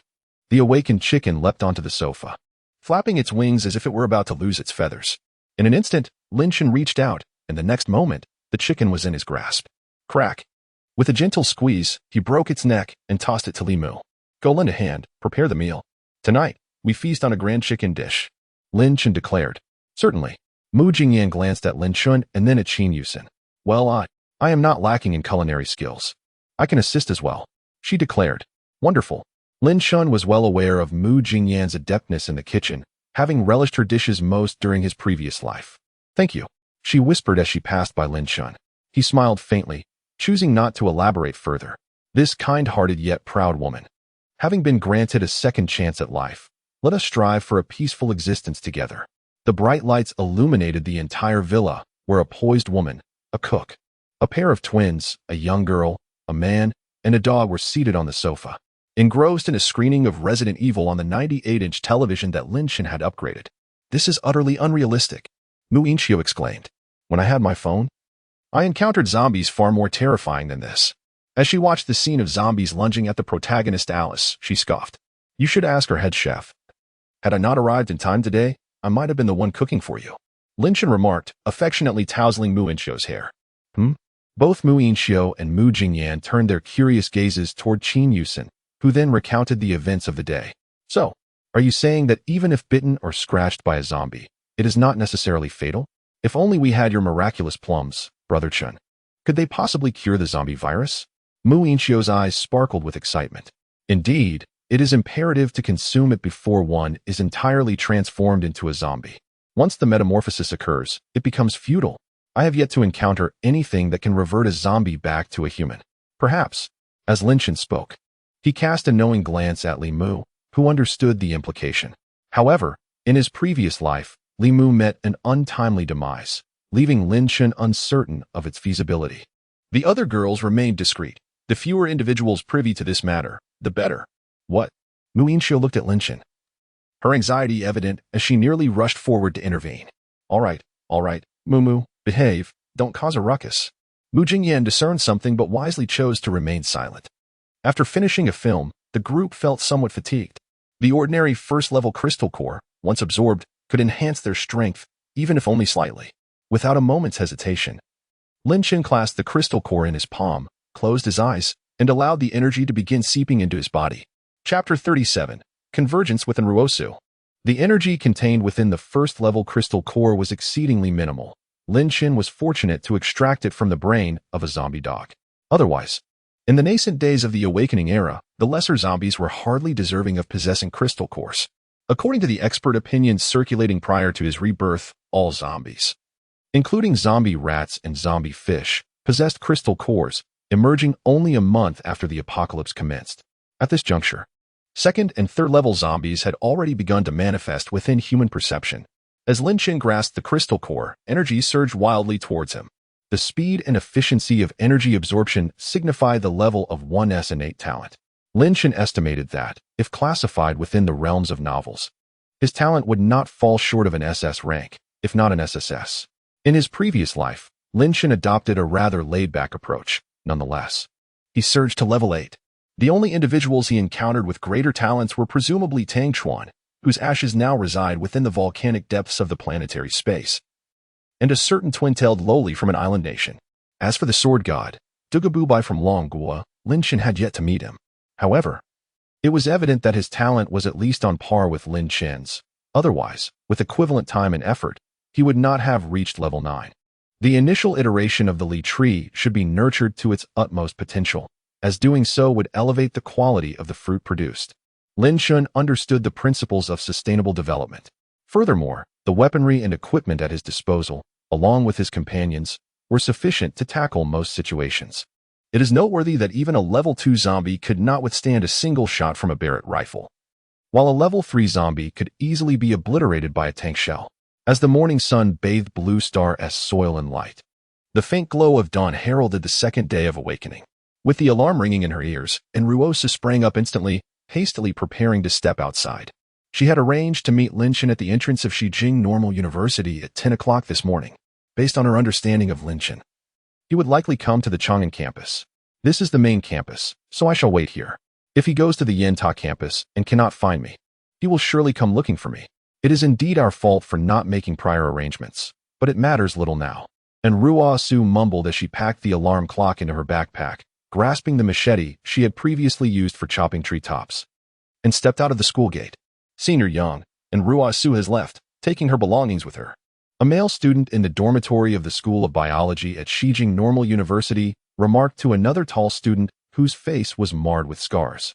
Indeed, while awakening does tend to enhance one's appearance, it is evident that this fellow's face is irreparably pockmarked, he continued. That wretched woman. I am an ability user. If she spurns my courtesy, she cannot blame me for being ungracious. Yang Kuan muttered through clenched teeth, turning to his companion, Gu Tue. Understood, Senior Yang. Across from Shijing Normal University, in Villa number 23, as the morning sunlight streamed into the room, Mu Jingyan rubbed her eyes. It seemed that some changes had occurred yesterday. Moo, she called out to her daughter, who was still indulging in slumber. Mom, let me sleep a little longer. Since the darkest hour. The mother and daughter had been sharing a bed. Get up. Let us see what that scoundrel Lin Chen is up to today. Mu Jingyan urged. Who is Lin Chen? Mu Yinxiu mumbled, still lost in her dreams. Your father. Mu Jingyan's cheeks flushed with embarrassment and indignation as she exclaimed. Ah. Mu Yinxiu immediately snapped awake. Downstairs, Qin Yusin had long risen to prepare breakfast. Lin Chen, who had blissfully slumbered in the cosmic sphere, awoke to the smiling faces of his companions. Good morning, everyone. Lin Chen greeted, casting his gaze upon them. Good morning, boss. Qin Yusin responded cheerfully. Good morning, boss.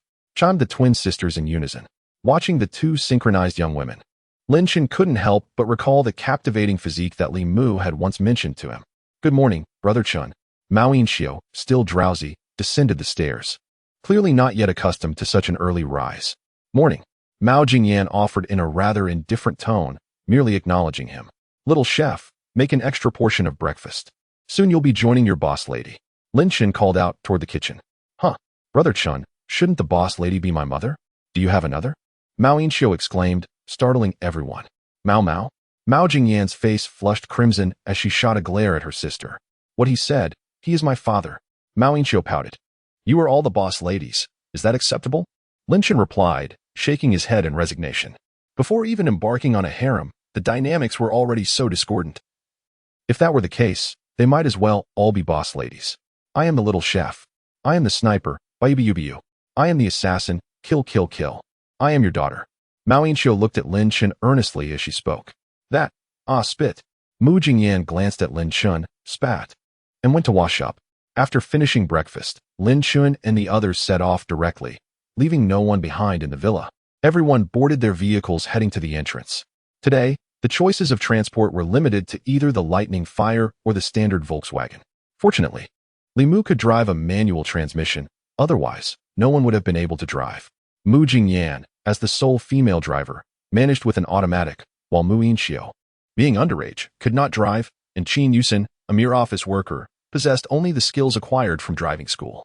As for Li Qing, she simply refused to drive. I had arranged to meet Ruoruo at 10 o'clock, and now it was 8:50, waiting at the entrance of the Chang'an campus.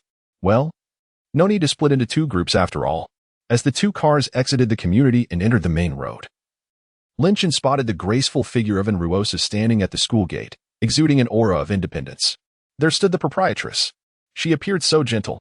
Even from a distance, Li Qing could discern the delicate charm emanating from Ruosu. One must not be deceived by appearances. Only Lin Chen was aware of how wild this girl could be. Upon seeing the familiar license plate LC666, Ruosu instantly recognized that Lin Chen had arrived. Ruoro, I'm here. The lightning fire came to a steady stop in front of Ruosu, the door opening automatically as Lin Chen stepped out. I've been waiting for you for so long. Thank goodness you're all right. Ruosa looked at Lin Chen, her heart brimming with joy. During the time they lost contact, she had been consumed with worry, fearing that Lin Chen might have perished in this apocalyptic world. Now, standing face to face with her beloved, how could Ruosa contain her excitement?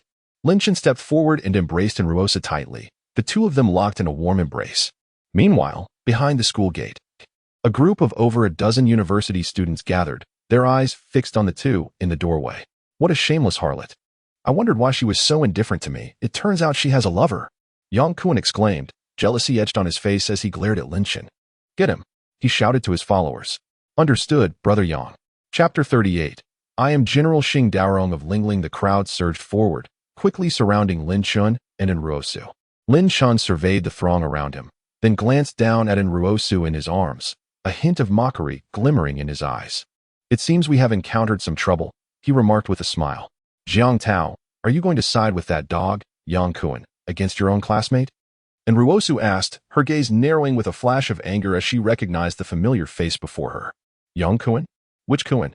Lin Chen inquired, his pupils instinctively narrowing at the mention of the name.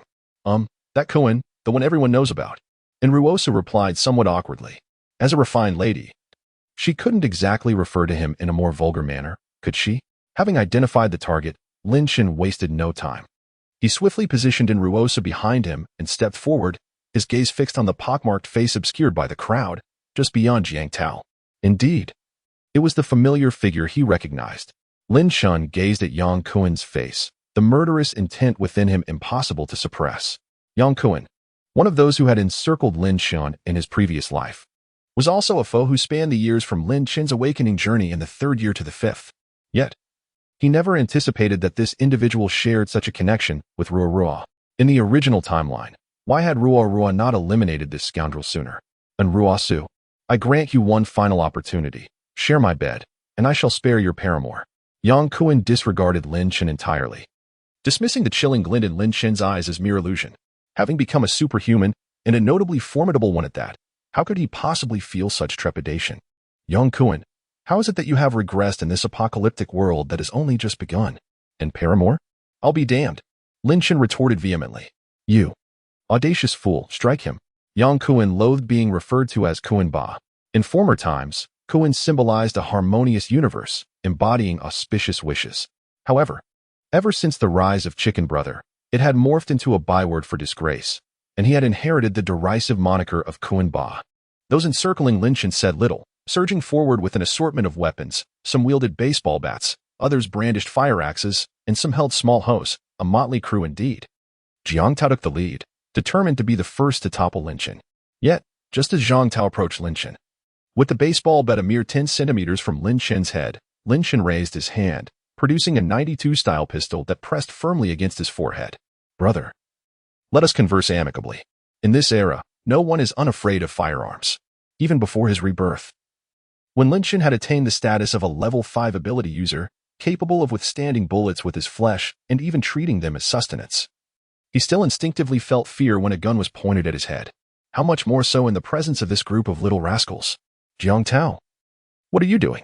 Observing Jiang Tao frozen in place, Yang Kuen, obstructed from seeing by the crowd, was immediately filled with rage. Stepping forward, he caught sight of the 92-style pistol in Lin Chen's grasp. You actually possess a firearm? Yang Kuen was momentarily taken aback at the sight of the gun in Lin Chen's hand. How is it surprising that I have a gun? Do you not possess firearms as well? Perhaps yours merely lack the girth and length of mine. Lin Chen shrugged and remarked. Yang Kuen and the others quickly grasped Lin Chen's implication, each feeling a mix of indignation and embarrassment, wishing to compare their weapons with Lin Chen's. Behind Lin Chen, and Ruosu felt her cheeks flush, disdainfully huffing at his nonchalant demeanor. This fellow is utterly irreverent. Yet, observing Lin Chen's composure, Yang Kuen recalled his own awakened abilities and swiftly regained his calm. Humph, that gun of yours must be a toy then? Otherwise, why do you not? Bang! Blood and brain matter splattered onto Yang Kuen's face. The 9mm bullet from the 92-style pistol, while leaving only a small hole in Jiang Tao's forehead, utterly obliterated the back of his skull. Sorry Lang.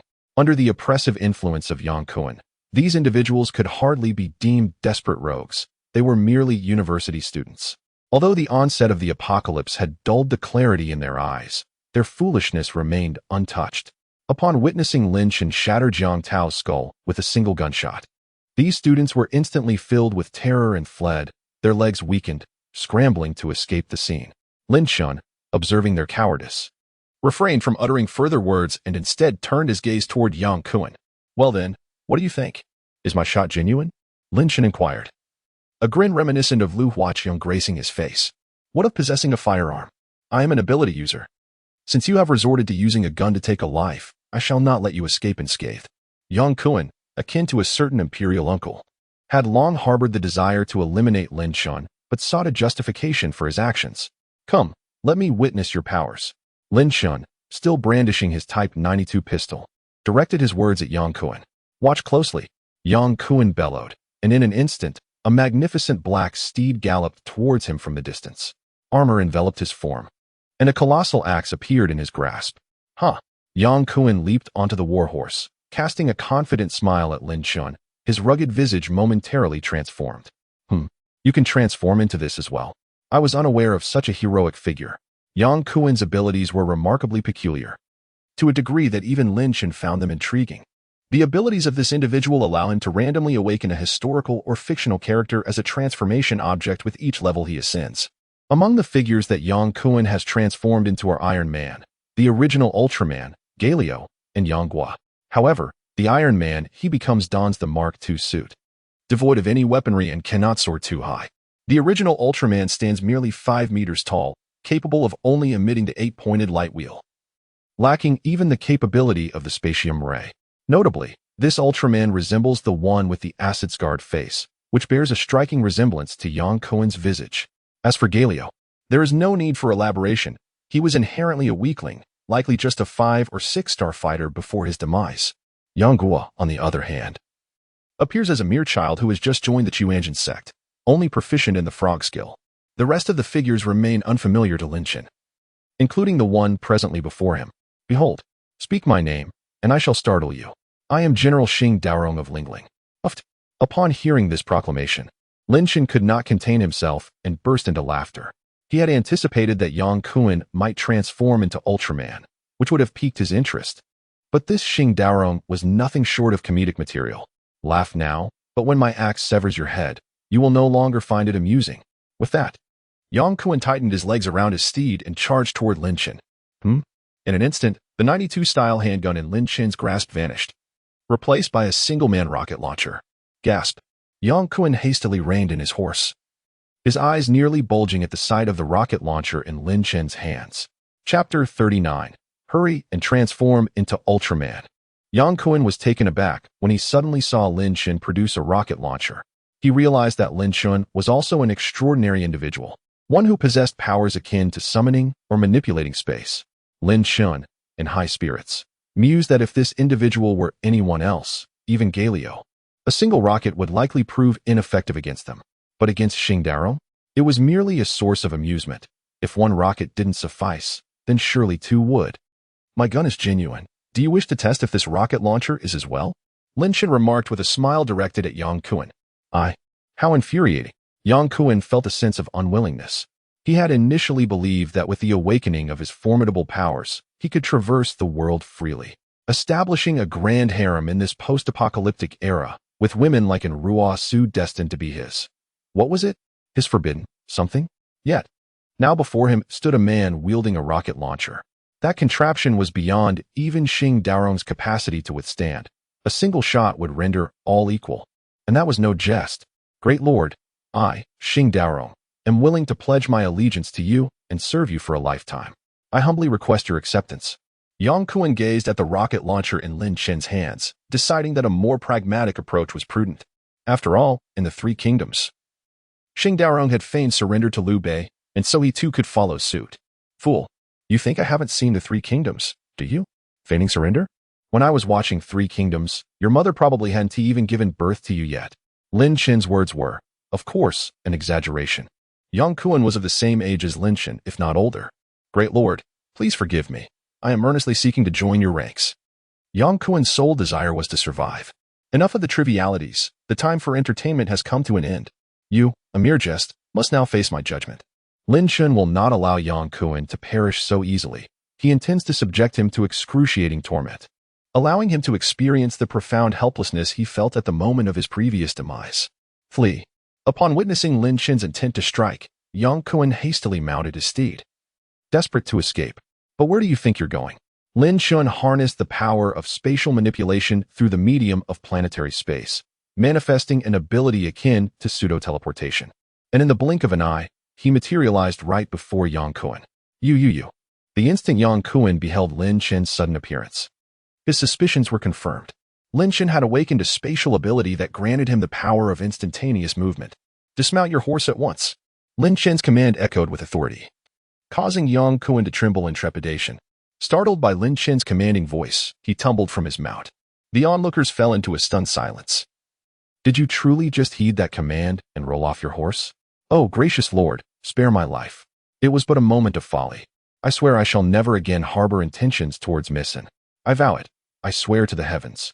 Yang Kuan pleaded with heartfelt desperation before Lin Chen. Spare your life? I dare not grant you such mercy. Lin Chen recalled the time before his rebirth, when he sought to persuade these individuals to aid him. only to be met with cold indifference from each one. Thus, he would show no clemency in return. Bang, bang, bang, transitioning from a rocket launcher to a handgun. Lin Chen discharged 3 rounds, severing Yang Kuen's 3 legs. Clutching his 3rd leg, Yang Kuen was reduced to a pitiful state, resembling a shrimp. You wretched demon. May you meet a fate most dreadful. The sorrow of a man is a sentiment universally understood. Fortunately, aside from Thunder, the team comprises solely of women. Thankfully, I am a robot, devoid of such burdens. Otherwise, the thought is quite unsettling. Suddenly, the voice of the fiery Thunder beside Enruosu broke the silence. Good heavens! Enruosa gasped, turning to her companion Big G, utterly astonished. Although she had awakened her abilities, her understanding of this world had not changed remarkably. Talking cars belong in the realm of science fiction. Greetings, my mistress. I am Thunder, and you may call me Ahua. The headlights of Thunder flickered as the voice emerged from the speaker. You are an awakened vehicle, correct? Enruosa realized. Indeed, my mistress. Quite right. You are a remarkable automobile. Enruosu felt a wave of delight at Thunder's repeated address of her as mistress. Hello, esteemed boss. At that moment, several girls, including Qin Yusen, descended from Big G and Puzang. I am Qin Yusen, the cook and culinary specialist of our small team. Though occasionally a bit naïve, Qin Yusen possessed an unparalleled skill in navigating interactions among women. It was entirely natural to announce that they were a survivor squad in this post-apocalyptic world, was it not? And having a chef in the team was quite normal, wouldn't you agree? I am Li Mu, the sharpshooter. Li Mu stepped forward to greet Enruosu. I am Li Qing, the assault specialist. Li Qing also introduced herself. I am Mao Jingyan, your rival. The crowd gazed in astonishment at Mu Jingyan. Is she truly ready to brave the storm? What a bold move, directly challenging the heroine. Sister Mu, you are indeed a warrior. You must strive hard. For I possess far greater advantages. Although Enruosu's name contains the character for pure, she is certainly not meek. All right, just a jest to lighten the mood. At my age, in my 30s, competing for a man with a young girl feels rather shameless. For now, I suppose I am your landlord. Mu Jingyan remarked with a smile. However, only Mu Inchio, who truly understood her mother, could perceive the trace of disappointment in her eyes. Her mother has genuinely fallen for Lin Chen. Ah, how absurd. Enruosu smiled faintly, choosing silence. Whether as a landlord or a rival, it mattered little. In recent days, she had witnessed far too much beyond human nature. Fortunately, those around her were merely naive university students, and thankfully, the most ambitious Yang Kuen was just a minor character before awakening his powers. Everything seemed perfectly aligned. Meanwhile, Lin Chen, having shattered Yang Kuen's egg, placed his foot upon his chest, forcing him to abandon the attempt to shield himself. I relish watching you struggle against your fate, powerless to resist. Just lie there quietly, waiting for the blood to drain and your slow demise. Lin Chen regarded Yang Kuen, embodying the essence of a villain. You dare to challenge me? Release me, and let us engage in a true battle. Yang Kuen roared in fury. What kind of real man relies on a rocket launcher and a gun? In response to Yang Kuen's words, Lin Chen scoffed disdainfully. The era of duels has long since become a relic of the past. Furthermore, do you truly believe you can contend with me using merely the likes of Xing Daro? You might as well transform into Ultraman. As Lin Chen spoke, he ruthlessly pummeled Yang Kuen's chest, akin to the witch Keely eyelid trampling upon a giant. What Ultraman? If you have the guts, release me and let us engage in a genuine fight. Otherwise, even in death, I shall never yield. Yang Kuen roared. Your surrender is of no concern to me. I merely wish to witness your demise, filled with resentment and struggling in vain. Chapter 40. The official is truly impressive. Bianqing. This coastal city emerged following the global rise in sea levels and stands as the first city in the Dragon Kingdom to be overrun by zombies. Such was the fate of Bianqing before Lin Chen's rebirth, and it remains unchanged thereafter. Presently, Bianqing epitomizes the kind of city depicted in novels, where one awakens to a world besieged by zombies, with scarcely any survivors in sight. This city is far more perilous than Raccoon City from the Resident Evil series, yet it brims with opportunities. According to Lin Chen, the legendary sword god of the Dragon Kingdom, Dugabubi, hails from Bianqing, boasting the title of National Swordsmanship Champion and a Wuyin-level athlete. While Dugabubi may not have been the first to discover the crystal cores, he undoubtedly absorbed the most in the early stages. Without any supernatural abilities, he triumphed over level 9 ability users armed solely with an awakened weapon, an achievement that defies imagination. As Enruosa savored the breakfast prepared earlier, Lin Chen sat quietly on the sofa, observing her. Enruosu, hailing from Tinchue, a region more inland and thus spared from the onslaught of zombies, brought a sense of relief to Lin Chen. How fortunate! He nodded thoughtfully. In his previous life, Enruosu had never mentioned her parents, perhaps deeming it unnecessary, or perhaps, of course, by then, the world had already plunged into an ice age. With hordes of zombies converging even near Shijing, where humanity oscillated between offensive and defensive maneuvers against the relentless tide of the undead, akin to a grand theatrical performance. For now, it was best to focus on strengthening one's abilities. All right, thank you, boss, Lin Chen said. And you, little chef? He inquired, turning to Qin Yusen. Well, you are like a father to me, my adoptive father, Qin Yusen teased, looking at Lin Chen. Oh, come on, Lin Chen replied playfully. In that case, let us accompany Li Mu and Li Qing this afternoon to visit their parents, Lin Chen suggested. Sure. The entire afternoon was spent at the home of Li Mu and Li Qing. Their parents, one a physicist and the other a chemist, were valuable assets to the nation, and thus their living conditions were relatively secure. Regrettably, neither of them had awakened any supernatural abilities. They were merely ordinary awakeners who had enhanced their physical attributes, enabling them to engage in their research with increased vigor. Rest assured, Professor Li, you focus on securing the rear. The future of humanity is in our hands, Lin Chen asserted with conviction. So, you are planning to head to Bianqing next? Li Hong, the father of Li Mu and Li Qing, gazed at Lin Chen and spoke. The others turned their curious eyes towards Li Hong, as they had not devised any plans for their next destination, nor had Lin Chen mentioned anything about it. Indeed, Lin Chen responded, perplexed by how this elder had acquired such knowledge. Had he perhaps awakened some form of telepathy? From the moment the awakened are born, we, the older generation, have spent an entire night in the laboratory. Ultimately, we dissected the minds of 70 different types of zombies and discovered a certain crystal that can enhance the abilities of the awakened and the supernatural. We have named this crystal core. I believe your forthcoming objective will revolve around this. Li Hong divulged these not-so-secret secrets to Lin Chen in one breath. Upon hearing this, Li Mu, Li Qing, and Qin Yusen displayed little interest, as Lin Chen had already informed them about it previously. Moreover, they had even unearthed the core themselves. Be cautious when you head to Bianqing. While there are countless zombies that can assist you in strengthening your powers, there are also immense dangers lurking there. Yesterday, reports from Xiangqing indicated that a massive horde of zombies suddenly attacked the city, leaving barely one survivor among the inhabitants, and the defending forces met with utter annihilation. Li Hong cautioned, as powerful awakened and supernatural beings, you may not fear 1 or 2 zombies, or even 10 or 8, but what about thousands? I understand, Professor Li. I will ensure their safety. Lin Chen nodded affirmatively. Be careful in all matters. After engaging in extensive discussions with Li Hong, Lin Chen found himself reflecting on the formidable strength of the nation, which often surpasses the collective understanding of its people. In less than 12 hours since the apocalypse had begun, they had already discerned the function of crystal nuclei. However, prior to his rebirth, Lin Chen was oblivious to this fact and uncertain whether it was due to his previous warning to Chun Jianjun that such knowledge had emerged. Lin Chen, when shall we set off for Bianqing? Enruosu inquired, her gaze fixed on him. We shall depart early tomorrow morning, Lin Chen replied. What? So soon? Shouldn't we tidy up and prepare a bit? Muin Xiao scratched her head, wishing for a moment to bid farewell to her classmates. There is no time to waste. The zombies will grow stronger with each passing day after the day of awakening, while we remain stagnant. If we do not hasten our journey to Bianqing to hunt zombies and acquire crystal nuclei to enhance our strength, we may not even make it to Bianqing. Lin Chen spoke solemnly, his mind swirling with myriad thoughts. Beyond this rationale, Lin Chen harbored 2 additional motives, both of which he had previously mentioned. One pertained to the awakening equipment capable of assessing friendliness. This device, of which Lin Chen had only heard rumors before his rebirth, was said to have appeared in Bianqing, initially wielded by an individual named Zhang Wei. Subsequently, Zhang Wei seemingly vanished, perhaps he perished or was confiscated. The details Lin Chen possessed were scant. He lacked knowledge of the device's appearance or size. Moreover, the name Zhang Wei, one of the most common in the country, likely numbered in the hundreds if not thousands in Bianqing alone.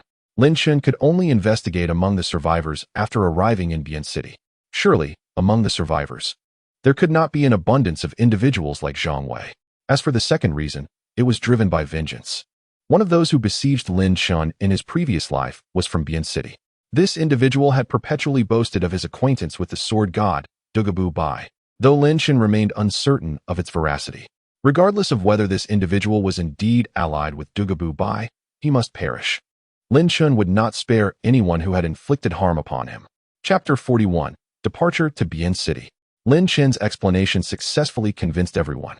The apocalypse had inevitably descended upon them, and to survive better, absorbing crystal cores to enhance their strength was imperative.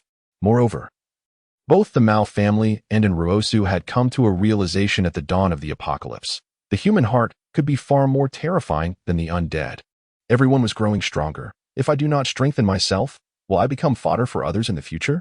Especially Li Mu, who at this moment recalled Lin Chen's previous words. Her special ability could not be allowed to be known by more people. Otherwise, if word slipped out one day, she would face catastrophic consequences.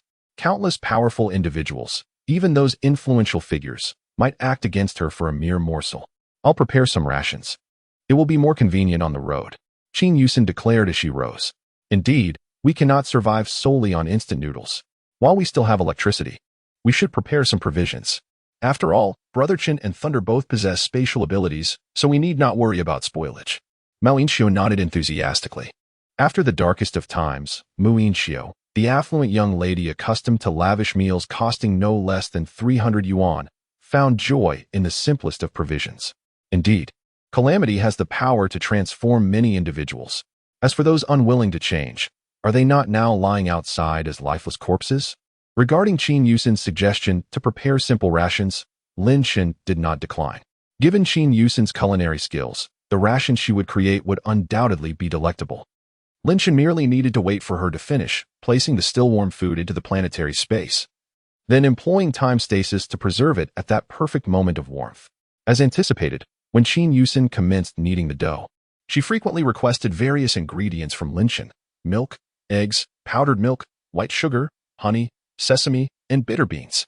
Had Lin Chen not been from Qinzhou, he would have been unfamiliar with the latter items. From the initial fermentation to the final product, several young women assisted, and they did not complete their task until 3 in the morning. Had I known, I would have opted not to eat. This has exhausted me, exclaimed the young Mu Yinxiu, the first to express her weariness. I didn't hear you complain when we were eating. Mu Jingyan rolled her eyes. Hiki. Mu Yinxiu chuckled, feeling quite content. All right, I have stored everything in my planetary space. Whatever goes in remains unchanged upon retrieval. Lin Chen remarked with a smile. That's wonderful. Even if we are pressed for time in the future, we can have pickled vegetables with our rations. They giggled. They slept at 3 in the morning. Yet by 7 o'clock, everyone rose, brimming with vitality. As awakeners and individuals endowed with extraordinary abilities, we possess a modicum of power. At 7:30, after a brief breakfast, Lin Chen resumed the distribution of equipment. Although Mu Jingyan and Mu Yinxiu had never learned to wield firearms, the possession of a gun still served as a deterrent against foes. The cold weapons previously prepared for several young women were ready, save for the bowstring for Mu Yinxiu's longbow. Indeed, during his time at the university, Lin Chen had crafted all these cold weapons for the group. Otherwise, it would not have taken so long, nearly leading the young chef to injure herself. At that moment, consuming Li Mu's flesh would have been the only remedy. I have made some progress regarding the bowstring, but we must wait a little longer. For now, you can make do with your own bow and arrows, or utilize a standard bowstring temporarily. The weapons forged from blue cloud steel are akin to semi-awakened artifacts, to put it metaphorically. They can be likened to innate and acquired spiritual treasures from the primordial era. However, the weapons crafted from blue cloud steel lack any extraordinary effects and merely enhance in accordance with the wielder's growing strength. Throughout his previous life, Lin Chen had never heard of an awakener's blue cloud steel weapon failing to function. In the hands of Li Mu rests a Tang Dao, while Li Qing wields a large axe. Qin Yusin possesses a broadsword, and Ruosu carries a Han sword. Mu Jingyan conceals a sword within her staff, and Mu Yinxiu holds a longbow devoid of a bowstring. These comprise nearly all the blue cloud steel weaponry. Lin Chen, we all bear arms. What of you? Ruosu observed others reveling in their enjoyment, while she herself cherished the long sword in her grasp. Yet, it was Lin Chen who stood apart, prompting her to inquire. Upon uttering her question, Mu Yinxiu and Mu Jingyan also turned their gaze towards Lin Chen. I possess this, Lin Chen exclaimed, producing the Thunder Goddess hammer. crackling with electric energy, exuding an extraordinary presence. Could this be an awakened item, akin to the existence of the thunderfire? Anruasu gasped in astonishment. Indeed, it is the thunder goddess hammer. Its effects mirror those in the films. Its strength amplifies in tandem with my own, making it a perfect match for my abilities. Lin Chen explained with a smile. Yesterday was exceedingly hectic, and I neglected to mention certain details. That is a relief.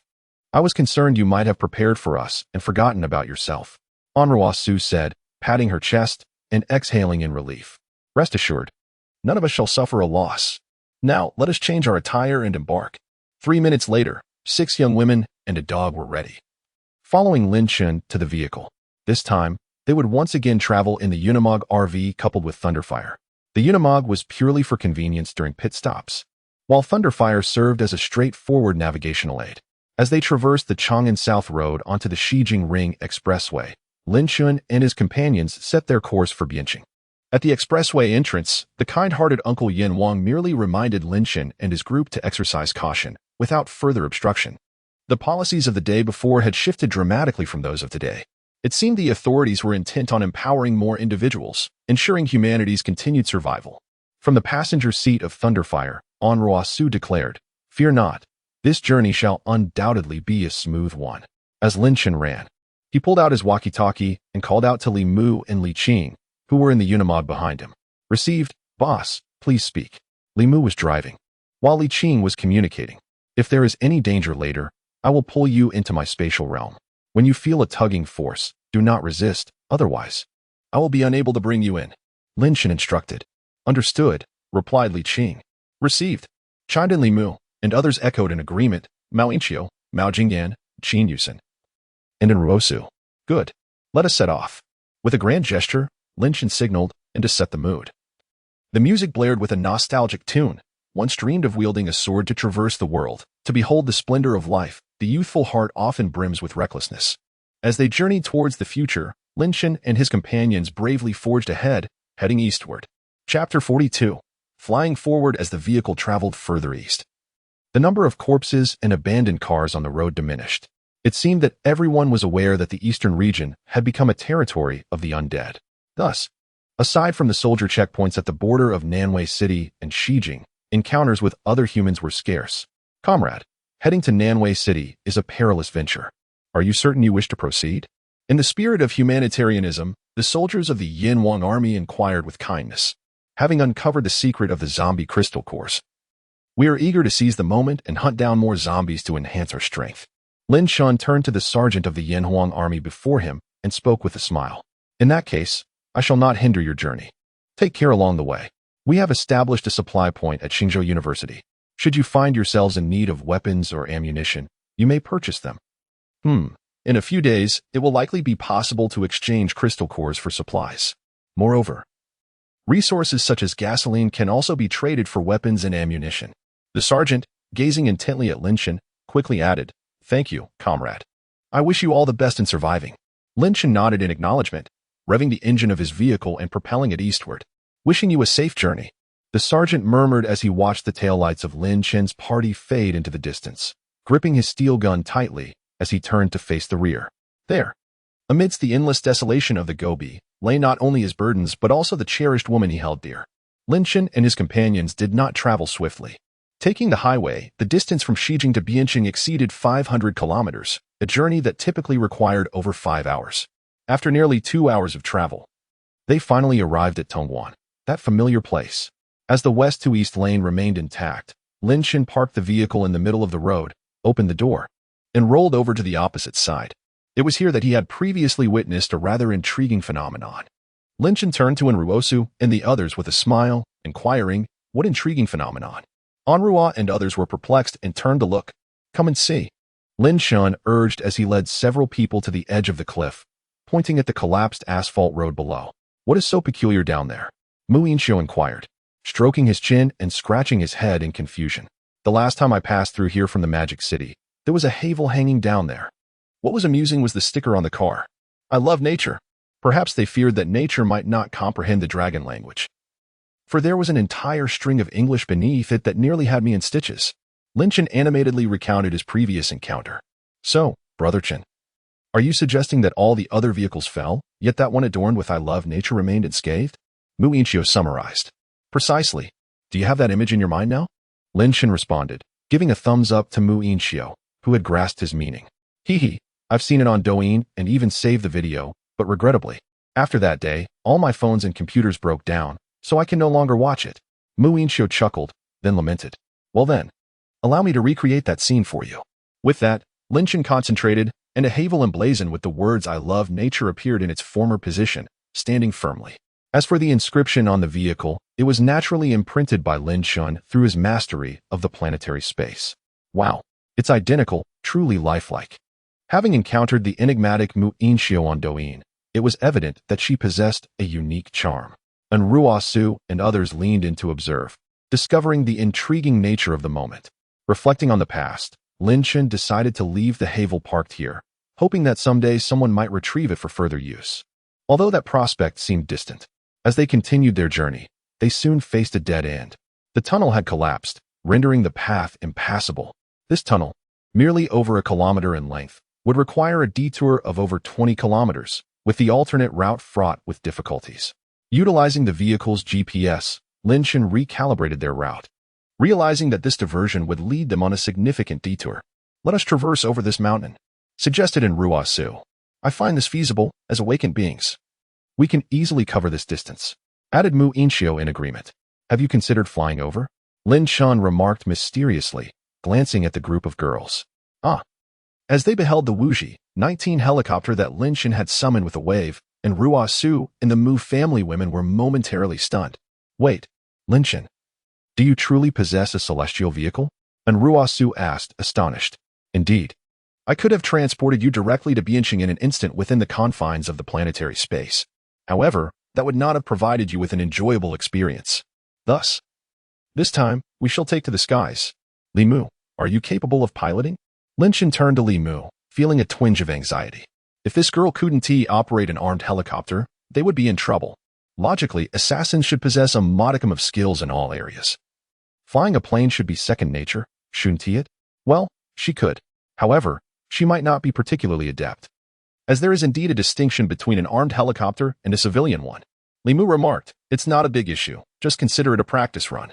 As long as we don't crash into a mountain. Lin Chen waved his hand dismissively, unconcerned. As long as she could fly, everything else was trivial. Thus, they boarded the weapon-laden WZ-19 and prepared for takeoff. With a command from Li Qing, the helicopter's rotor blades began to whir and soon lifted off the ground. The satellite was engaged, so there was neither Beidou nor GPS. They would fly low and follow a high-speed trajectory. Lin Chen's voice resonated in Li Mu's ear, understood. The aircraft soared over Lingyao and Shangyang, swiftly arriving at the renowned Mianqi, the site of the famous idiom the Mianqi Assembly. Boss, the plane is out of fuel. Li Qing's voice broke through as Lin Chen was on the verge of dozing off. Out of fuel? Then we shall land. It just so happens that there are plenty of zombies in the service area below. We can practice before continuing our journey. Lin Chen replied. All right. Li Mu nodded and began to navigate the helicopter towards the highway's service area. However, the space within the service area was rather confined, and with the presence of zombies, her skills were insufficient to manage the situation effectively. Lin Chen landed and rubbed his somewhat sore waist, helplessly addressing Li Mu. Yes, boss. Chapter 43. The zombies don't eat meat. They're interested in military strategy. Li Mu executed a vertical descent like a helicopter rotor, leaving even the frequently flying Mu Jingyan feeling nauseous. It was truly a tumultuous experience. Ugh. Sister Mu, next time, you must fly more steadily. Ugh. Mu Inchio immediately succumbed to her queasiness. I'll be more careful. Li Mu scratched her head, feeling a bit embarrassed. Nevertheless, she consoled herself with the thought that she was, after all, a female driver, and swiftly moved past the incident. Woof, woof, woof. Just as several girls turned pale, feeling the effects of motion sickness, Lei Ting suddenly barked in the distance. Attention, zombies are approaching. Choose your attack methods freely, but try not to interfere with your teammates. A motley crew of amateurs gathered. Lin Chen did not expect these girls to coordinate effectively. He only hoped they wouldn't harm their own. I will focus on sniping the formidable-looking zombies from a distance. Sisters, Uxin, Mu Mu, provide suppressive fire, while Mu Jie and Ruo Ruo take down any straggling zombies. As for Lei Ting and the boss, You are free to act as you see fit. What surprised Lin Shun was how Li Mu, often seen as disorganized, suddenly became reliable in a critical moment. At her command, the girls swiftly entered combat mode, finding suitable positions to brace their weapons. Taking advantage of the small slope near the service area exit, they opened fire on the advancing zombies. Bang! Li Mu pulled back the bolt, and with precision, a high-caliber bullet costing 50 yuan pierced the skull of a 2-meter-tall zombie. The towering creature fell to the ground with an audible thud, evidently lifeless. Li Qin shook her slightly dazed head, lifted her QBZ-191 rifle, activated the 2-time scope, and executed a 3-shot burst at the approaching undead. Remarkably, for every 3 rounds fired, one zombie met its end with a shot to the head or a severed spinal cord. Jiang, having undergone firearms training and enhanced by her awakened physical prowess and control, made significant progress since her last encounter with the zombie dogs. She could now dispatch a zombie with merely 5 bullets. To the surprise of Li Mu and the others, Mu Jingyan also demonstrated commendable shooting skills. Lin Shun, however, was not astonished.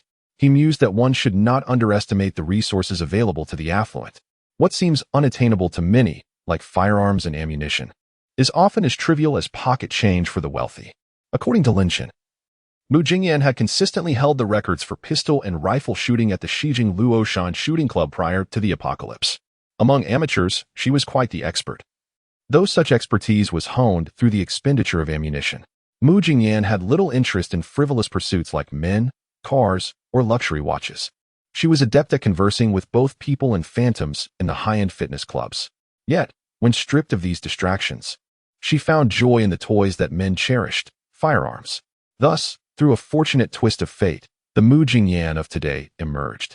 Together, with one professional, one semi-professional, and one amateur, the trio established a steady firing line against the oncoming horde of zombies. From time to time, solitary zombies charged forward.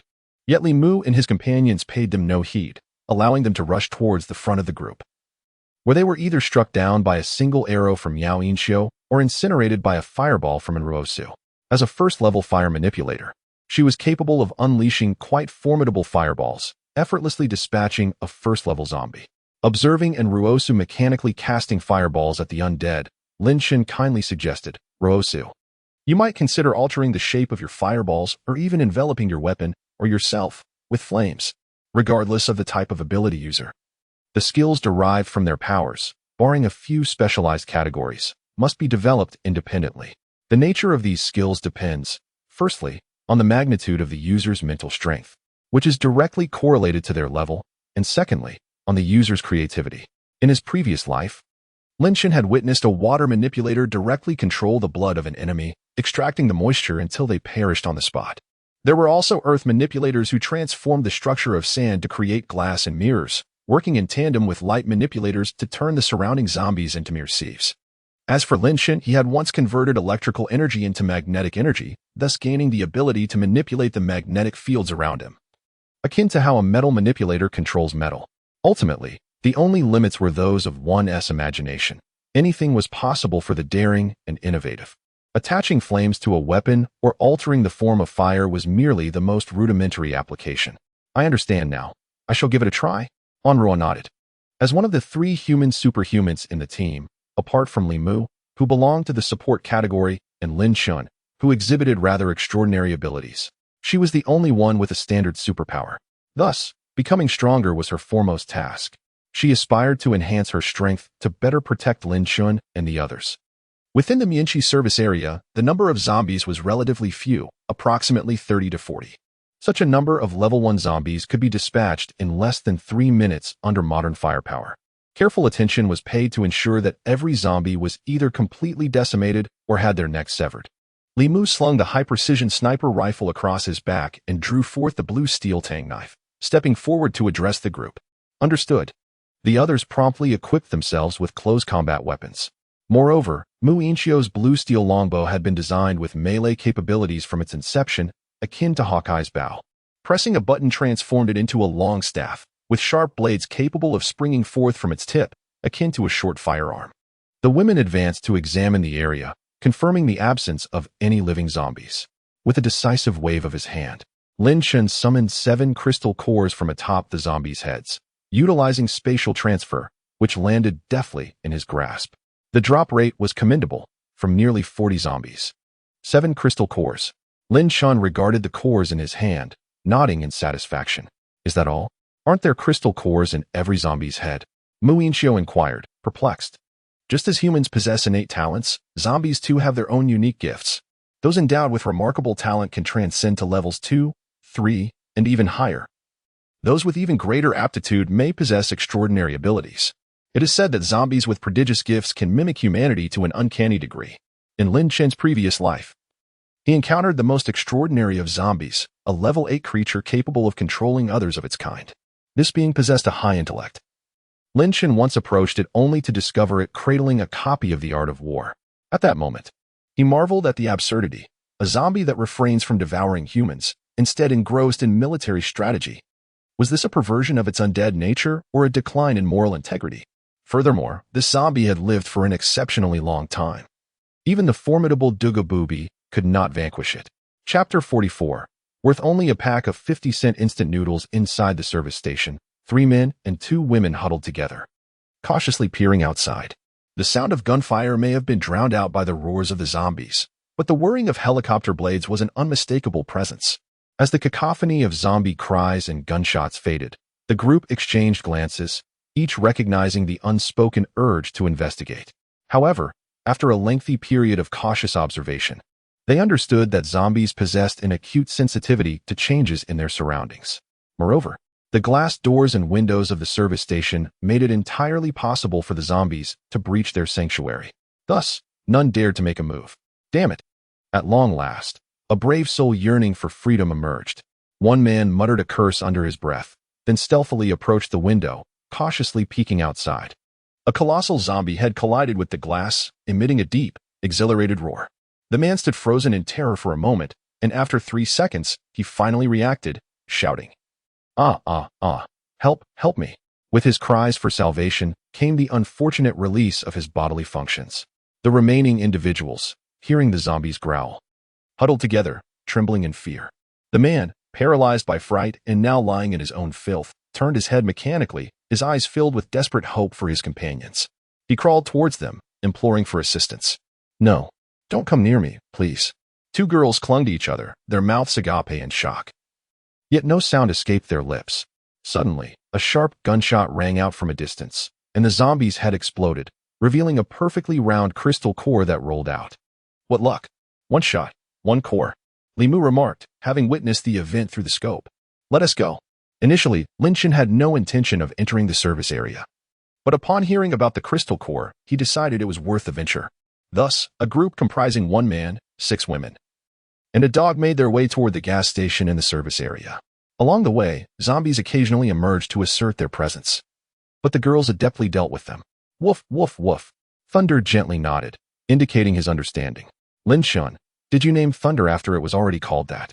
Or did you bestow this name upon him because you awakened your electric powers? And Ruo Su, holding a longsword, attempted to infuse it with her fire abilities while simultaneously inquiring about Lin Chen. Coincidentally, I too have awakened my lightning powers. And the tag that originally hung around Thunder's neck was indeed named Thunder. Surely, you haven't mistakenly brought someone else's tag, have you? At this, Lin Chen lowered his gaze to ask Thunder. Woof. Thunder shook his head, affirming that Thunder was indeed his original name. Such a name carries an impressive aura. Few dogs could match his presence. Fortunate indeed that he is a police dog. Mu Jingyan chuckled and remarked. People from Longhua tend to harbor a bit of superstition, although it is contingent upon circumstances. For instance, if my left eye twitches, I shall surely gain wealth today. But if my right eyelid twitches, then that is mere feudal superstition. Moreover, if I happen to sneeze unexpectedly, it means someone is thinking of me. 2 sneezes? Damn, there are 2 people thinking of me. The focus lies solely on a positive outlook for oneself. Swiftly heading towards the zombie dog from which Li Mu was remotely killed, Lin Chen waved his hand, and the crystal core appeared in his grasp. Brother Chen, there is someone inside. Unlike Li Mu, Li Qing, and the others, Mu Yinxiu and her companions believed that in this apocalyptic era, it was essential to stockpile resources. Convenience stores at gas stations typically contain some food and drink. Although uncertain if any remains, Mu Yinxiu instinctively glanced over. Upon a closer inspection, Lin Chen beheld an individual crawling on the ground, afflicted by incontinence. Is there anyone? Upon noticing the presence of others, Lin Chen furrowed his brow. According to his intentions, during the early stages of the apocalypse, it was prudent to avoid unnecessary interactions with others, thereby mitigating potential troubles. Are you members of the Yinhuang army? Do you possess an aircraft that could transport us to Xijing? Just as Lin Chen hesitated, two women rushed forward, vociferously addressing him and his companions. Regrettably, we are not part of the Yinhuang army, nor do we bear the obligation to escort you to Xijing. Are you not human? We are women. How can you turn a blind eye to our plight? At such a time, should we not unite and assist one another? Indeed. Moreover, do you grasp the value of women when humanity teeters on the brink of extinction? If we were to undergo a hysterectomy, the human race would face annihilation. The two women volleyed their remarks, prompting several girls from Enrosu's group to instinctively reach for their firearms. However, Lin Chen merely smiled faintly at their words. Indeed, women are quite precious in this apocalyptic era, particularly individuals like yourselves, who might be worth merely a packet of 50-cent instant noodles. Lin Chen regarded the two women with utmost seriousness. In the wake of the Ice Age, global food supplies had plunged into a state of irretrievability, unless one encountered certain awakened plants or food-based superhumans. Otherwise, sustenance could solely derive from pre-apocalyptic production. Hence, a packet of 50-cent instant noodles sufficed to barter for a woman, and not merely for a night. Such incessant boasting about the superiority of women is utterly futile. One might as well cast a stone into the void. You. The two women pointed accusatorily at Lin Chen, their expressions filled with a murderous rage. To the few remaining individuals inside, Lin Chen suddenly called out, I offer you a chance at survival. Will you accept? Yes. The men, previously aggrieved by the two women's actions, quickly discarded their reservations upon hearing the prospect of life. What is your connection to them? Lin Chen inquired, glancing at a man in his 30s and another in his 40s. The younger man, paralyzed by fear, lay on the ground, utterly incapacitated. We do not know them. We are all trapped here. The man in his 30s replied. Very well. Eliminate those two, and your lives will be spared. Lin Chen commanded, gesturing towards the chattering women. No. Lu Yun, Qin Tao, you cannot kill me. Wait, I am willing to be your woman. Before the older man could finish his desperate plea, he raised a nearby beer bottle and smashed it over the woman's head. Chapter 45. Has the iron-eating beast turned into a zombie?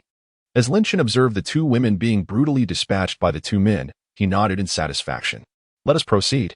With a wave of his hand, the Thunderfire and Unimog materialized at the gas station. Onward. As they drove down the road, Enruosa silently gazed ahead. Lin Chen, you seem to have changed significantly compared to before the apocalypse. After traveling for about 10 kilometers, Enruosu finally spoke. You finally decided to speak. I thought you would hold your silence the entire way. Lin Chen chuckled lightly, gently taking her hand in his. I do not oppose the way you handled the situation earlier, but I would not approach it the same way. You understand what I mean, don't you? Enruosu placed her other hand on top of Lin Chen's, her slightly damp palm betraying her anxiety. Everyone has their own convictions. I won't attempt to alter the beliefs of you all. However, one thing remains crucial in this apocalypse. We must always maintain a stance of utmost suspicion towards the outside world, even if that person is me. Do you understand? Lin Chen squeezed Enruosu's hand, his tone somber. I understand. Enruosu nodded. Compared to Qin Yusen, who had been following Lin Chen since the darkest days, Enruosu had a deeper understanding. Before we possess absolute power, we must not harbor any messianic delusions towards anyone or anything. A messiah, after all, carries the title of holy. To have such a heart, one must at the very least possess the power of a messiah.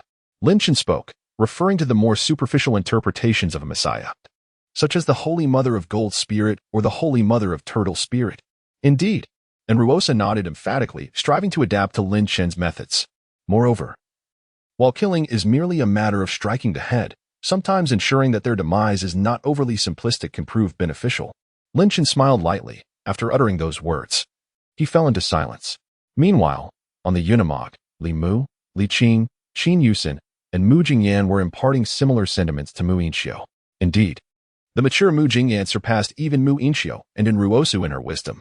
Thus, one must cultivate a fiercer demeanor to prevent others from taking advantage of them, right? Mu Inxiu gazed at her mother and the older sisters, affirming, exactly.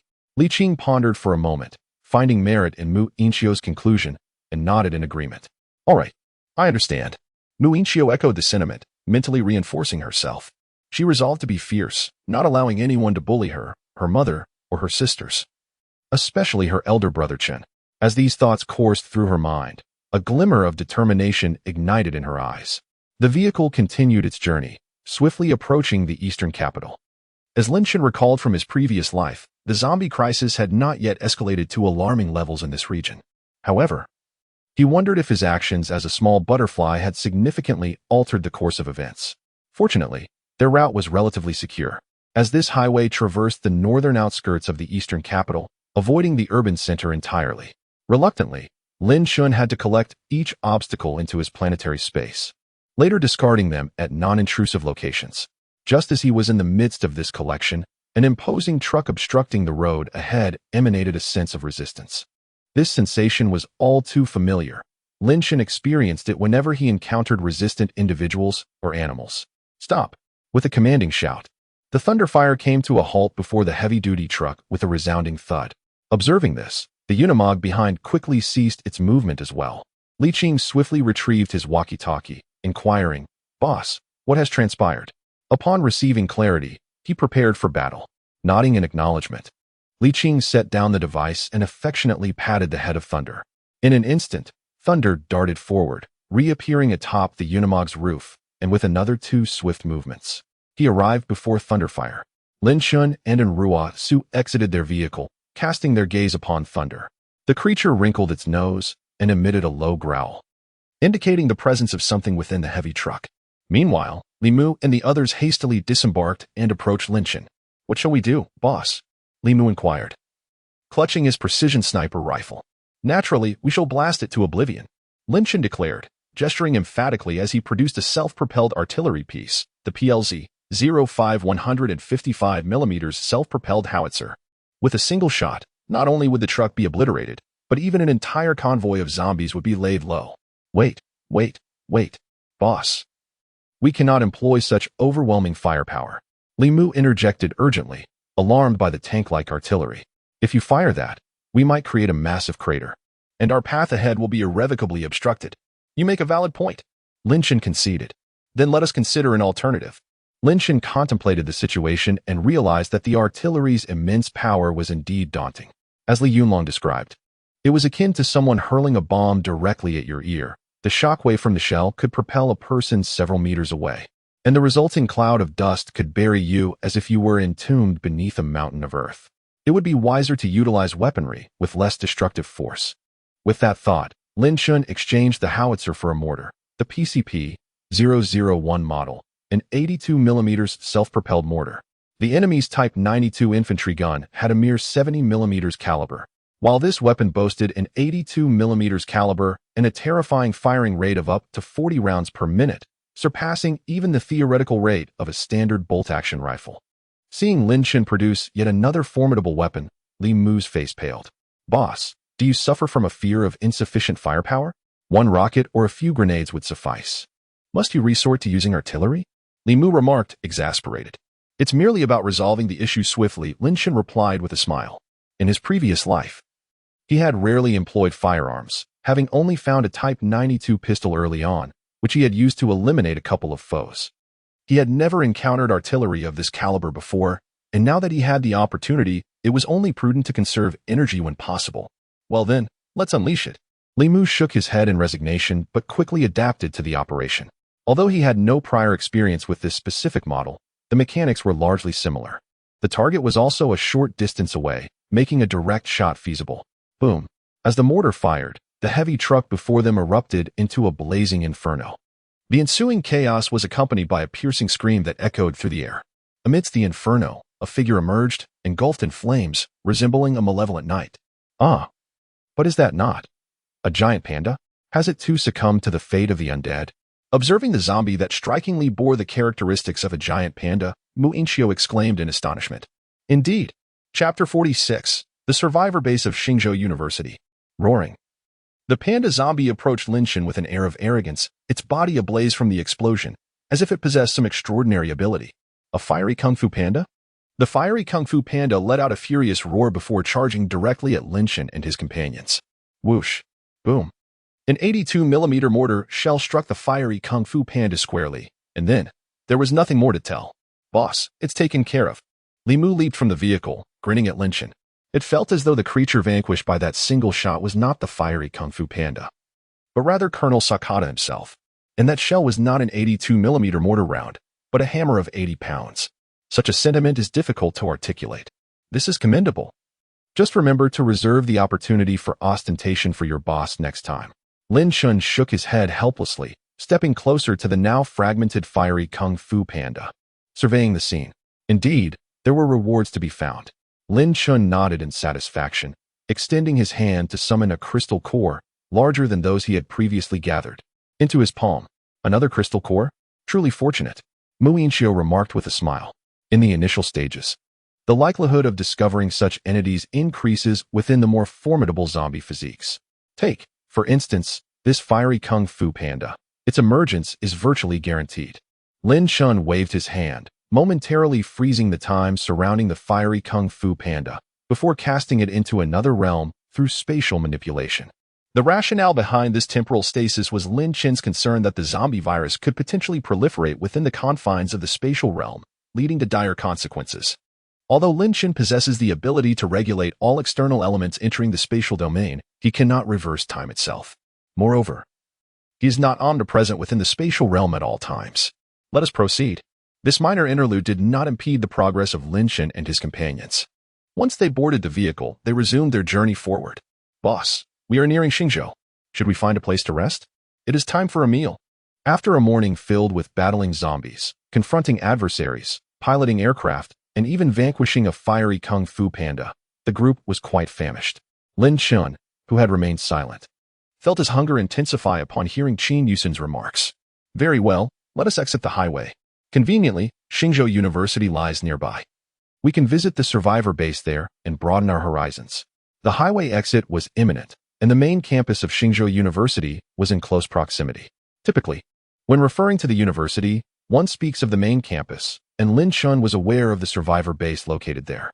Unlike the survivor bases depicted in films or novels, the one at Xingzhou University had been sheltering elite warriors since the Awakening Day.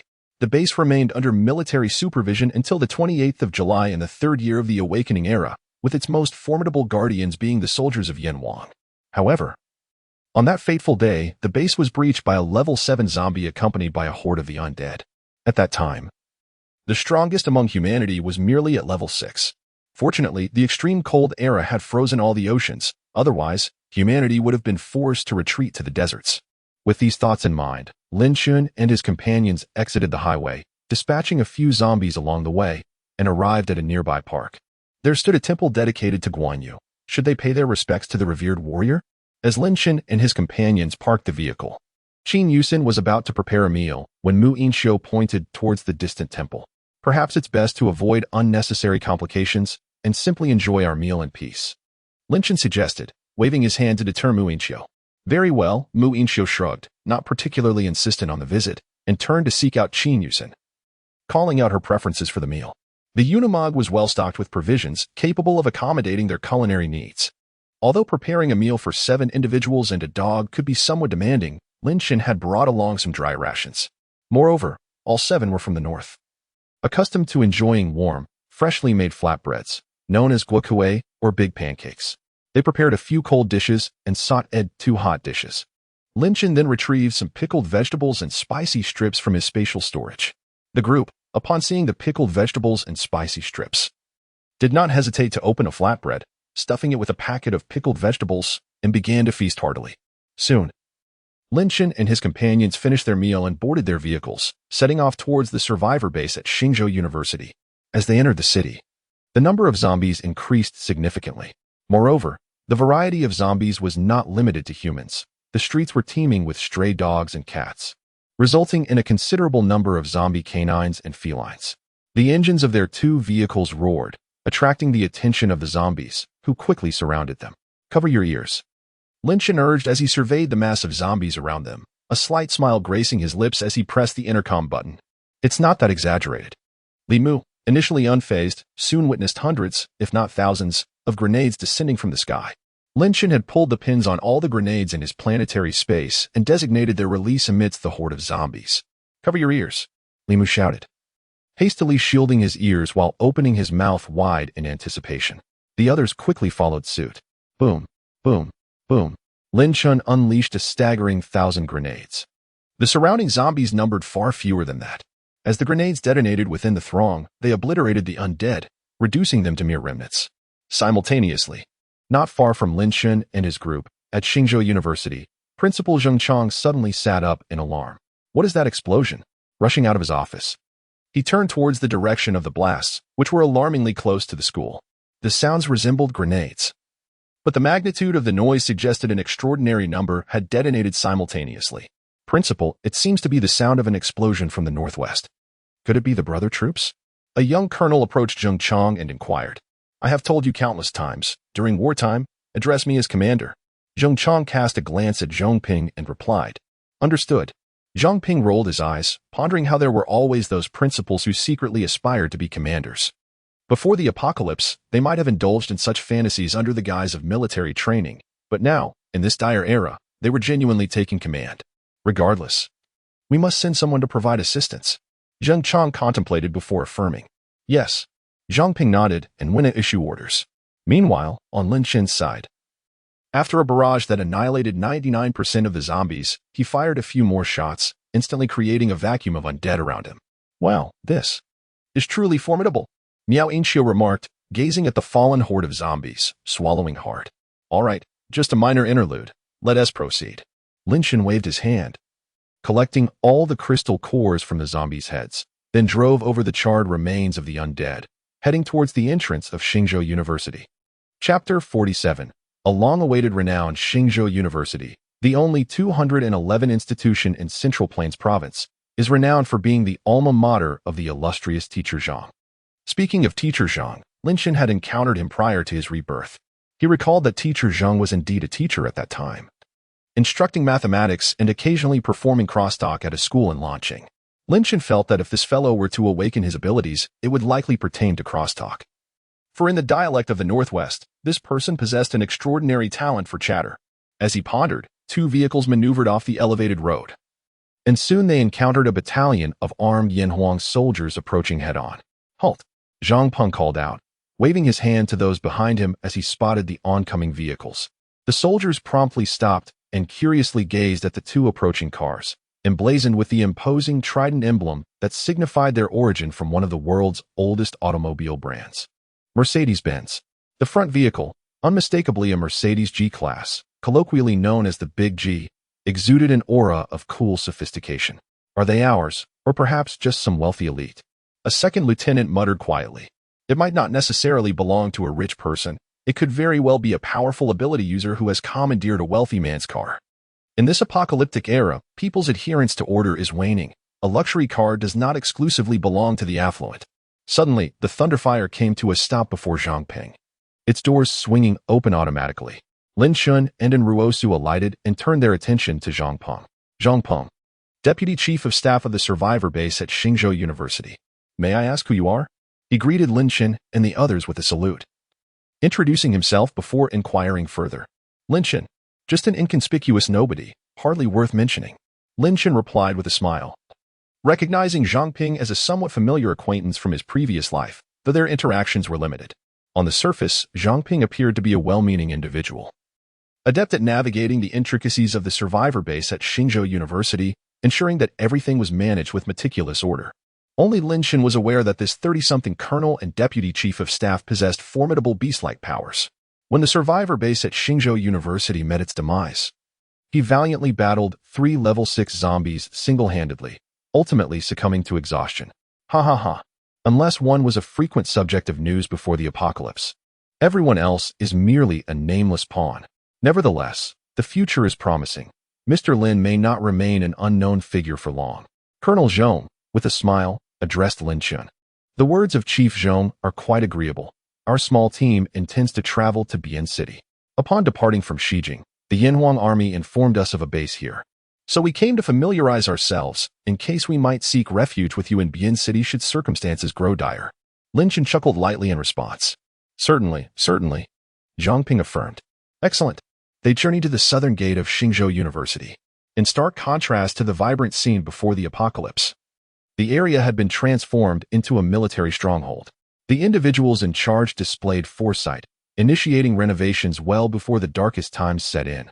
6 elevated firing points stood guard outside the gates, each equipped with heavy machine guns, showcasing a meticulously organized array of firepower.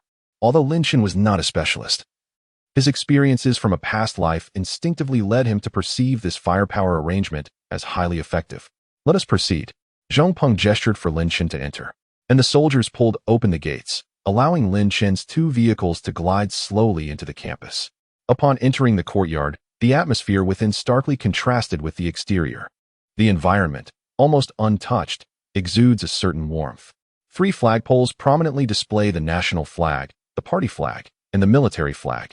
Mr. Lin, that explosion we heard earlier was caused by you, wasn't it? Zhang Peng inquired curiously, observing Lin Chen paying his respects to the 3 flags. Indeed, there were quite a few zombies, so we used a few more grenades than usual. I hope it didn't startle you, Lin Chen replied, maintaining his amiable smile. Not at all, it was just a bit loud. Even our principal was alarmed. Zhang Ping chuckled. The mention of the principal made Lin Chen smile again. Recalling that Zheng Chang despised being addressed as such, it always evoked the image of President Chiang Kai-shek, and every university president harbors a dream of being a mentor.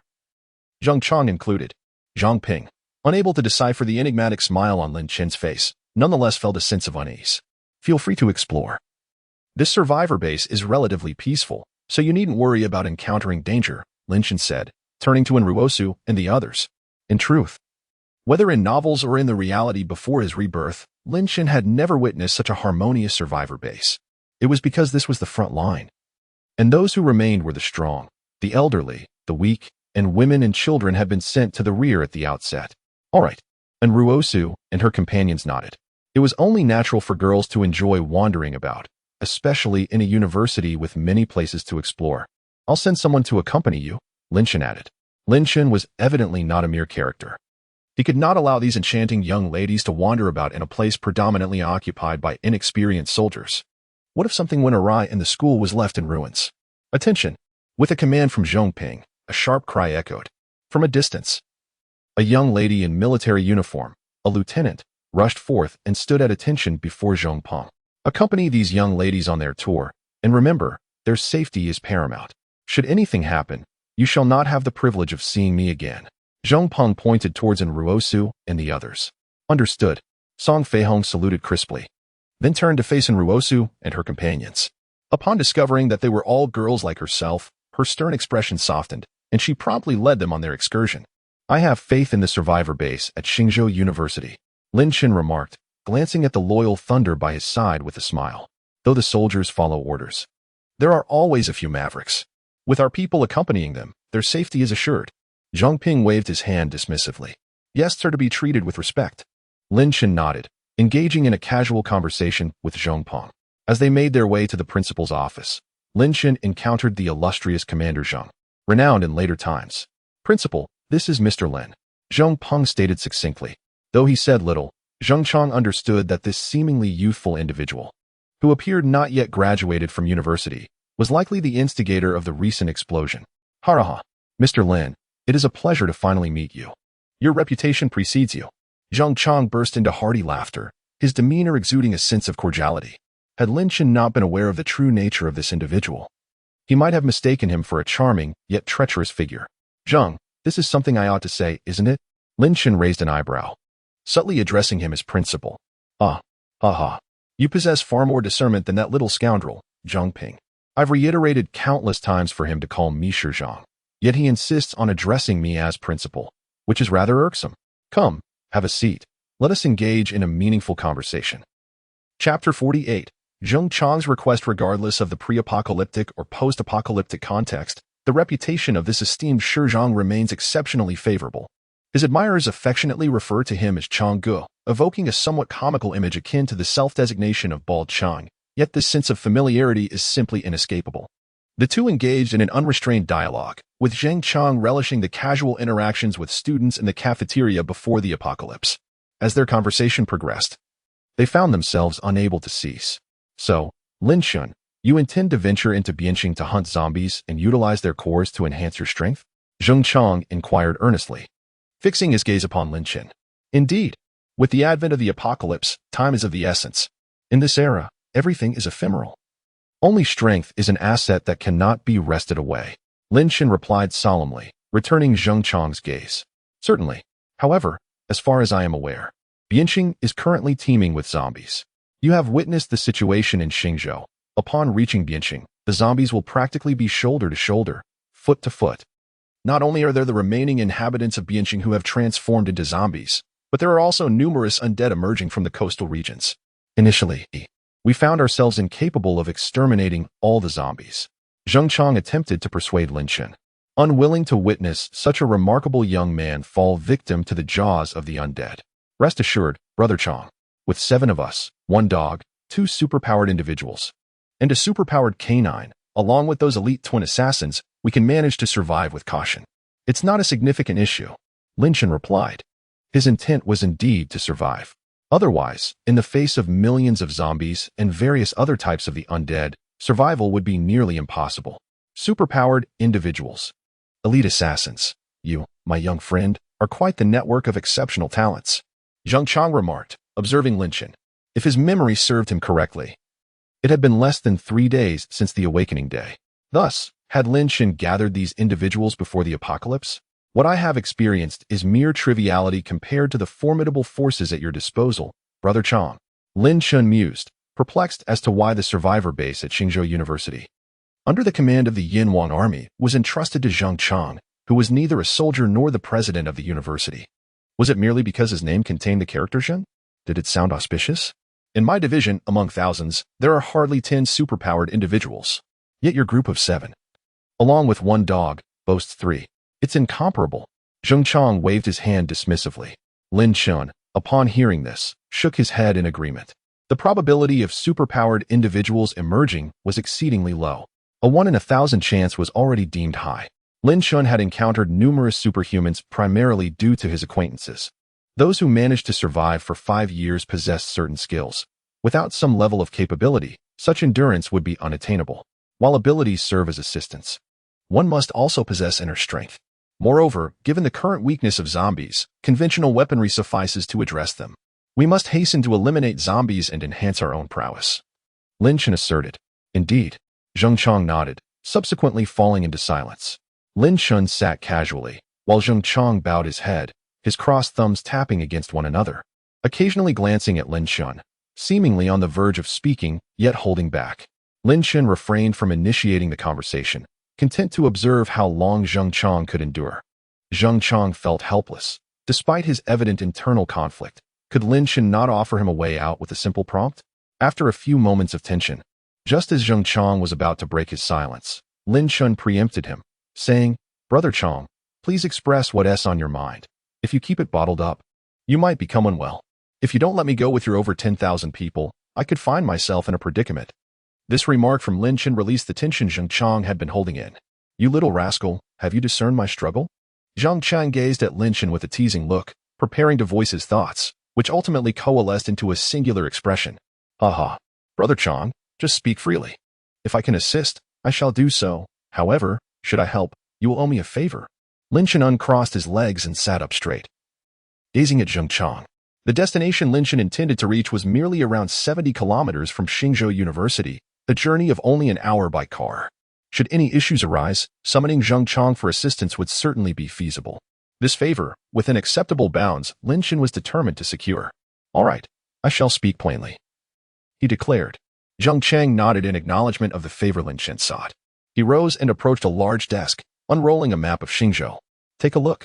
Lin Chen, intrigued by the distinct map before him, approached Jiang Chen. It was a military map, starkly different from his own, depicting not only the deployments of the Yinhuang army across various regions, but also the locations of munitions factories. Our weaponry is relatively secure. The supply of firearm components has been ample from the outset, and with the repair capabilities at Xingzhou University, we face no significant issues there. However, we are critically short on ammunition. At the dawn of the apocalypse, General Chen foresaw the potential for ammunition shortages, thus establishing a munitions factory here. Following the solar storm, modifications were made, Although automation could not be achieved, the production capacity for ammunition has not diminished significantly. The current dilemma, however, lies in the fact that while ammunition production is substantial, it cannot be transported out.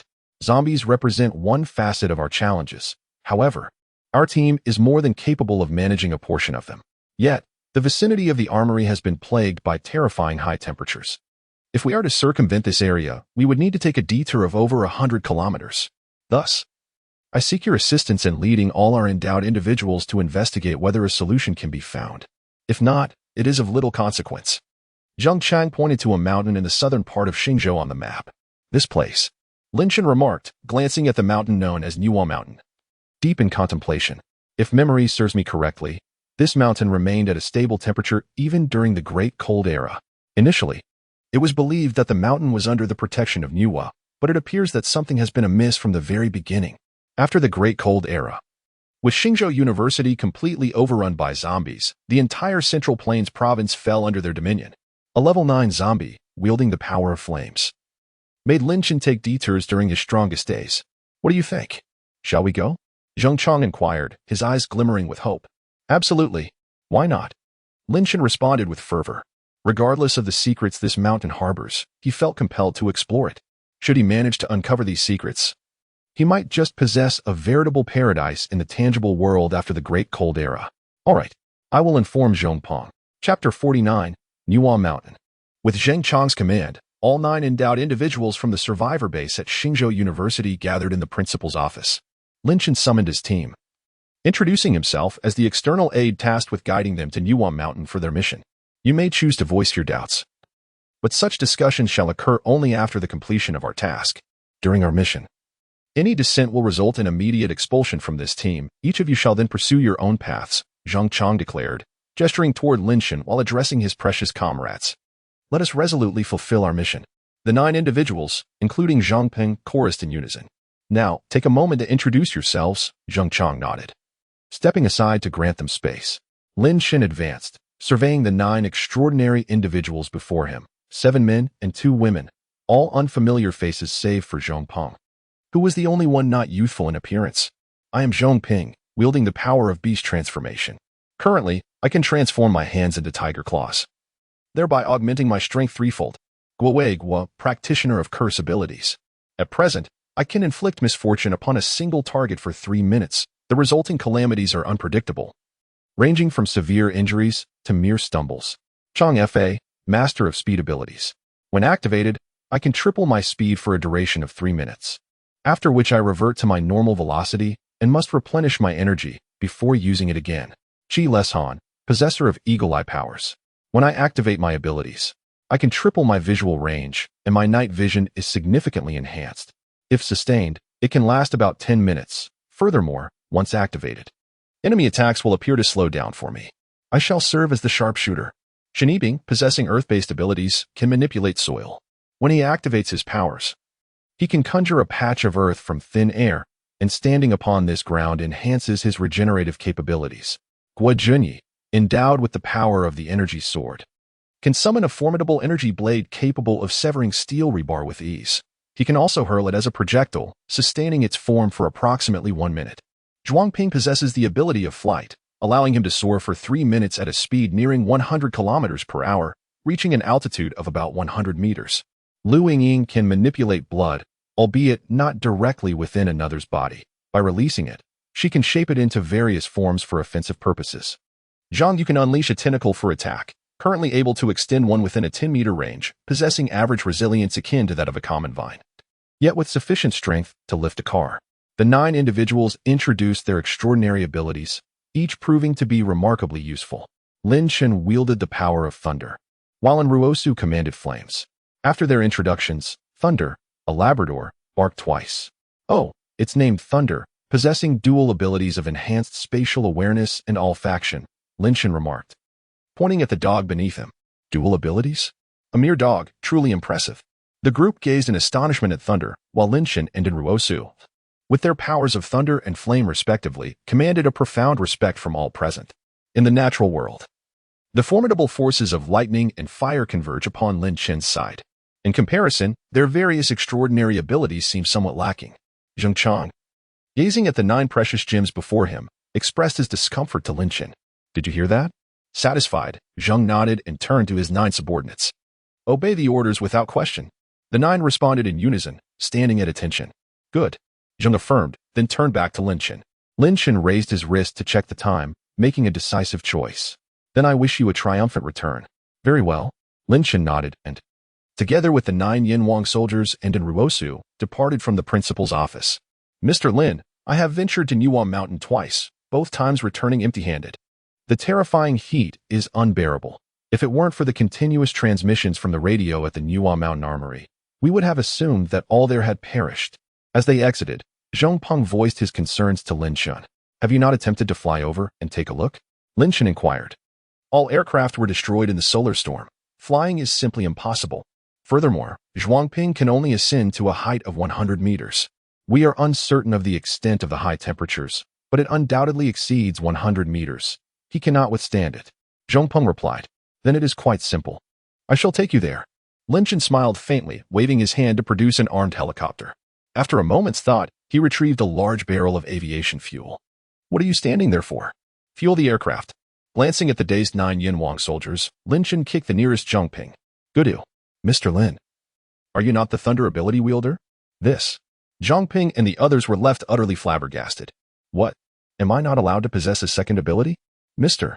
Lin, you must be jesting. Your second ability is likely akin to Doraemon's pocket of time and space, capable of retrieving items from alternate dimensions. Zhuangping remarked. The awakening of abilities is a universally acknowledged fact, occurring on the day of one's awakening. You've seen through me, alas. Lin Chen shook his head in resignation, lamenting that no one believes the truth, yet there are those who assist in weaving lies. This existence has become exceedingly challenging. Indeed, I frequently indulge in Japanese anime. Zhuangping chuckled, raising an eyebrow at his comrades. After Zhongpeng and his team finished refueling the helicopter, Lin Chen turned his gaze towards Qin Yusen and the others. This remark was directed at Li Qing. Understood, boss. Li Qing nodded. Thus, Lin Chen and his companions boarded the helicopter, piloted by the skilled aviator Guojun.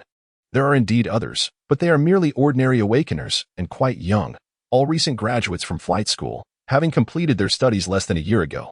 Zhongping pondered for a moment and nodded.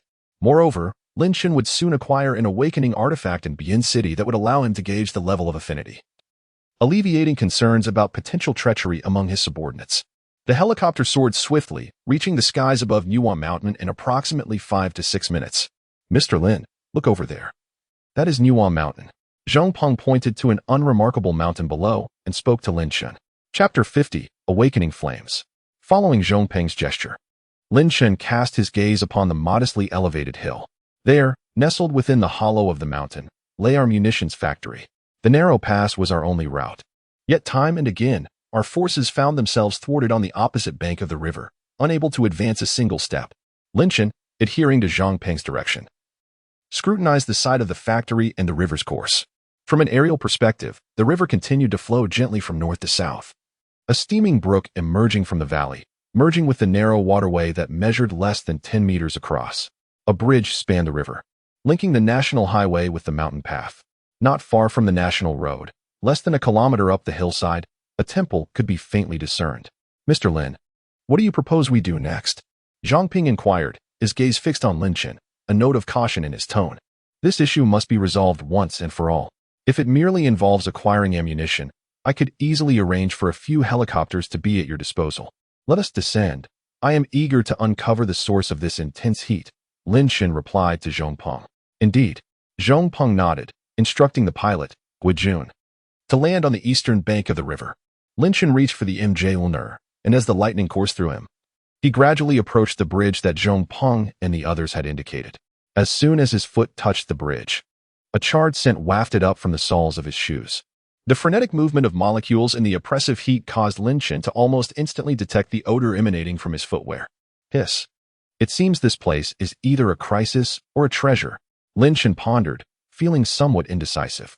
Should I give it a try? And Ruosu tentatively suggested to Lin Chen. Very well, you are a fire element ability user. Perhaps this level of heat cannot harm you. Lin Chen nodded and gestured for Ruosu to cautiously step forward. As Ruosu placed her foot on the bridge, the intense heat scorched her shoes. and the acrid smell instantly filled the air. Lin Shen hurriedly reached out to pull Ruosu back, but she took another step forward. Ruo. Lin Shen exclaimed urgently. Really?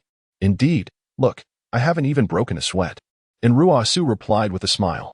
All right, I will protect you within the planetary space. Lin Shen nodded, then turned to exchange glances with Zhongping and the others, before swiftly vanishing into the planetary space. The armory was less than 2 kilometers from the bridge, and Lin Shen could appear anywhere within a 2,000-meter radius of the origin in the planetary space. Furthermore, through the planetary space, he could mentally scan any location within a 2,000-meter range. I am quite curious to discover the source of this terrifying heat. Lin Shen extended his mental energy, gradually probing forward in 1-meter increments towards the direction of the heat. Finally, his mental energy detected a clue within the temple. This is... Gazing at a swirling mass of green flames, Lin Shen was able to ascertain the cause of this oppressive heat. A flame awakened. No wonder it could emit such a terrifying intensity without igniting a fire. Lin Shen sighed, realizing that since there was a way to handle the situation, he would not allow Enruosu to take any risks. Good. Lin Shen gently placed his hand on Enruosu's shoulder and softly urged, do not resist. Enruosu obediently nodded, and in the next moment, the two vanished from their location. What just happened? How did Mr. Lin suddenly disappear and then reappear? Chang Fa stared wide-eyed, completely dumbfounded. This must be a typical maneuver of Mr. Lin. Luo Wei was swallowed hard. Only Lei Ting remained, gazing at these unsophisticated country bumpkins with disdain through his large, contemptuous eyes. Such ignorant creatures, even inferior to dogs, how pitiful. Entering the planetary space. Enruosu was astonished. Gazing at the breathtakingly ethereal surroundings, she was utterly spellbound. Is this the planetary space you mentioned? Enruosu exclaimed in surprise, surveying the area before turning to Lin Shen. Indeed, it truly is a planet. Lin Shen affirmed. This is simply beyond belief. Enruosu struggled to find words, ultimately resorting to the term incredible. Anything is possible, after all. For now, I primarily regard this planet as a garden for cultivation. In the southern region, I have planted a variety of high-yield crops like rice and wheat. Lin Shen smiled as he spoke. Gulp.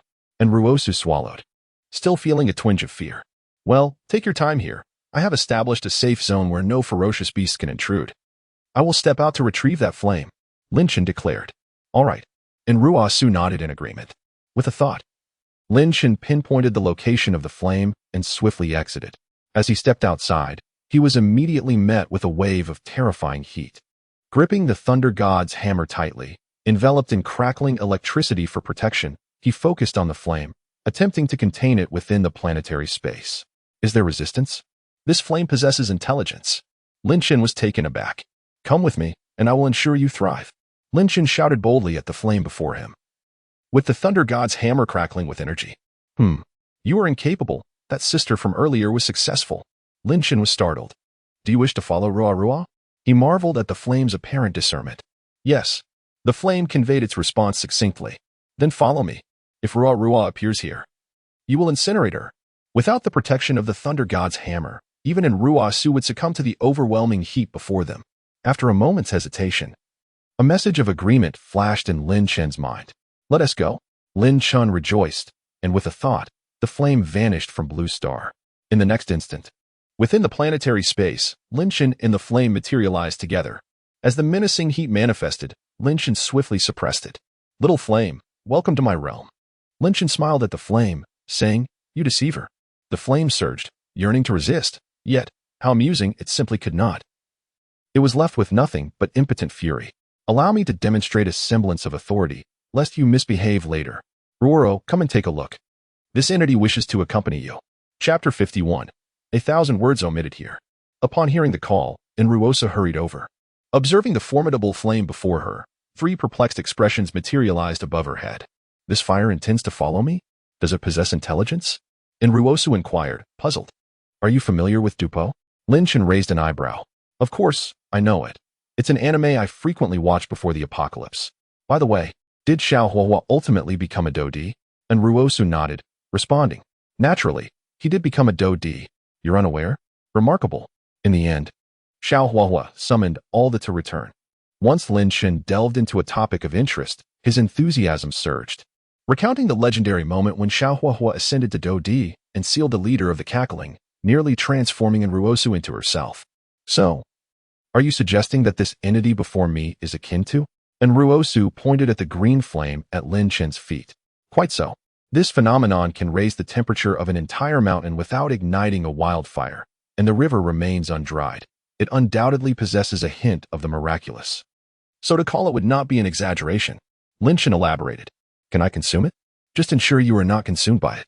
And Ruosu scratched her head. Rest assured, on this planet, I am a deity.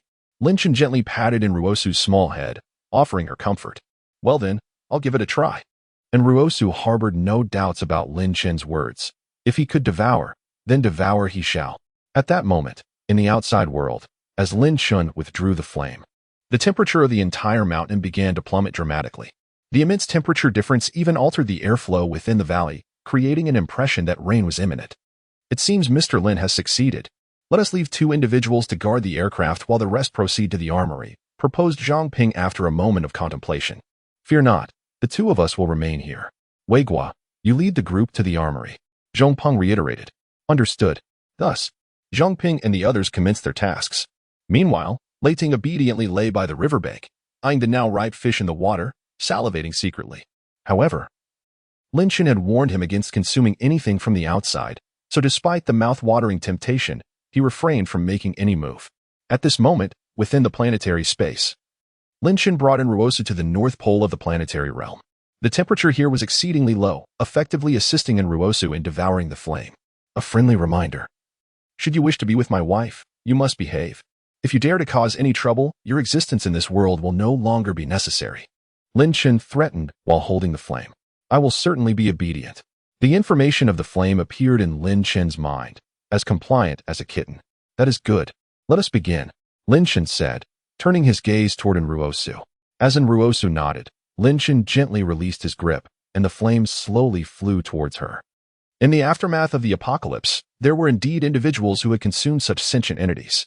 Lin Chen had heard of a geomancer who devoured a substance known as shirong. As a result, this geomancer not only ascended a level but also experienced a significant enhancement in their affinity for earth. The sole drawback was that their palate became utterly refined. They could only find satisfaction in consuming soil. Ironically, during the extreme cold era when the ground was frozen solid, that unfortunate soul had to kindle a fire before indulging in their meal, rendering them more pitiful than those feasting on frozen potatoes. Thus, Lin Chen understood the mechanics of this consumption. The moment the flames made contact with Ruosu, her garments uncontrollably transformed into ashes. Lin Chen noted that the current in Ruosu appeared far more striking than before her rebirth. Back then, after 2 arduous years of survival in the apocalypse, Ruosu bore inevitable scars that detracted from her allure. However, now she was radiant, exceptionally fair. Combined with her awakened abilities, her abdomen was devoid of any excess flesh, and her waist was slender enough to be grasped delicately. Lin Chen found himself nearly losing focus. Concentrate all your energy into your abilities, Lin Chen admonished. Then disperse the flames. The fire instantly permeated Ruosu's skin, entering through her nostrils and mouth. Ah! And Ruosu cried out in pain. Behave yourself.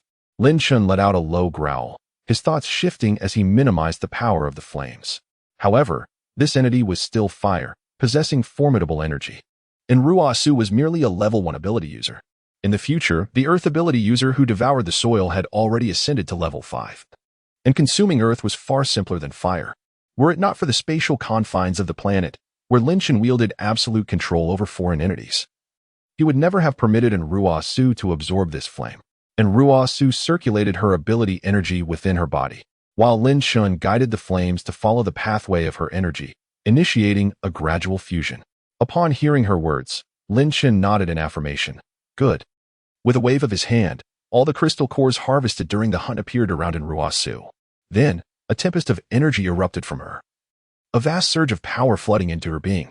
This process continued until, 2 hours later, and Ruosu suddenly opened her eyes. She had succeeded, in Lin Chen's perception. And Ruosu had completely refined the flame. He felt fortunate that it was a nascent fire, had it developed into an era of extreme cold. And Ruosu would undoubtedly have been unable to refine it. Just as Lin Chen prepared to signal Ruosu to depart, he noticed a pink glow flickering in her gaze, fixated on him. No, the replication of exotic fire was one thing, but this was unnecessary. Lin Chen watched as Ruosu, licking her lips and approaching him with a feline grace, made him swallow hard. It is evident that one has been scorched by the and requires an antidote. Ruoruo, remember this. It was your initiative, and I am merely an instrument, a mere tool. Alas. Thus, I shall omit a myriad of words here. 2 hours later. Why has Mr. Lin yet to make his appearance? Could something have befallen him? It has been over 4 hours since Lin Chen's disappearance. Woof, woof. Thunder glanced at the anxious individuals and nonchalantly shook his head, barking softly. If Lin Chen were to encounter misfortune, even a dog would climb a tree. It seems he might indeed be capable of that now. Chapter 52. Is he truly a level 2 abilities user? Lin Chen. Look over there. That dog has actually climbed a tree. In the spatial realm of the planet, and Ruosu pointed at a creature perched upon a large tree in astonishment. That is a wolf. Lin Chen rolled his eyes and playfully patted in Ruosu's backside. Hey, what are you doing? And Ruosu covered her rear, casting a bashful glance at Lin Chen. This is punishment. You have deprived me of my virginity this month. Lin Chen pinched in Ruosu's posterior earnestly, eliciting a sharp cry from the young lady. Ugh. As if it were only this month, you scoundrel. And Ruosu rolled her eyes, rising to don her garments, only to realize she had none to wear. Just as she was about to conjure a set of clothing using flames, and Ruosu suddenly exclaimed, I'm a level 2 abilities user now? She raised her hand, the green flames swirling around her fingertips, the power of a level 2 abilities user unmistakably on display. I have also attained the 2nd level. Lin Chen chuckled, waving his hand to retrieve 2 sets of garments from the warehouse, dressing in Ruosu while showcasing his own prowess. Does this count as a mutual cultivation? And Ruosu, observing Lin Chen's newfound elevation, cautiously inquired, her cheeks flushed with shyness. Well, I suppose it does. Lin Chen replied with a smile, playfully tapping her on the backside, remarking on the delightful sensation. The sky is darkening. It must be nearing dusk outside as well. Gazing at the wolves perched in the trees and the evening glow on the horizon, and Ruosu suddenly became aware of the fading light. The temporal synchronization between the planetary realm and the external world suggests that night is approaching. Let us go. Thunder must be anxiously awaiting us outside. Lin Chen nodded. And with a swift gesture, the two found themselves outside the planetary space. Woof woof woof. Thunder, sprawled by the riverbank and observing the fish swimming within, suddenly wrinkled his nose and, filled with delight, swiftly appeared beside Lin Chen and Ruosu. The lovable creature, panting and gazing at Lin Chen, perked up his droopy ears. Realizing moments ago that he could now climb trees, Thunder sensed potential danger for Lin Chen and the others and hurried over to check on them upon seeing their emergence. All is well. Here, have something to eat. Lin Chen waved his hand and produced a fresh, live fish from the planetary space, tossing it to Thunder. Woof woof woof.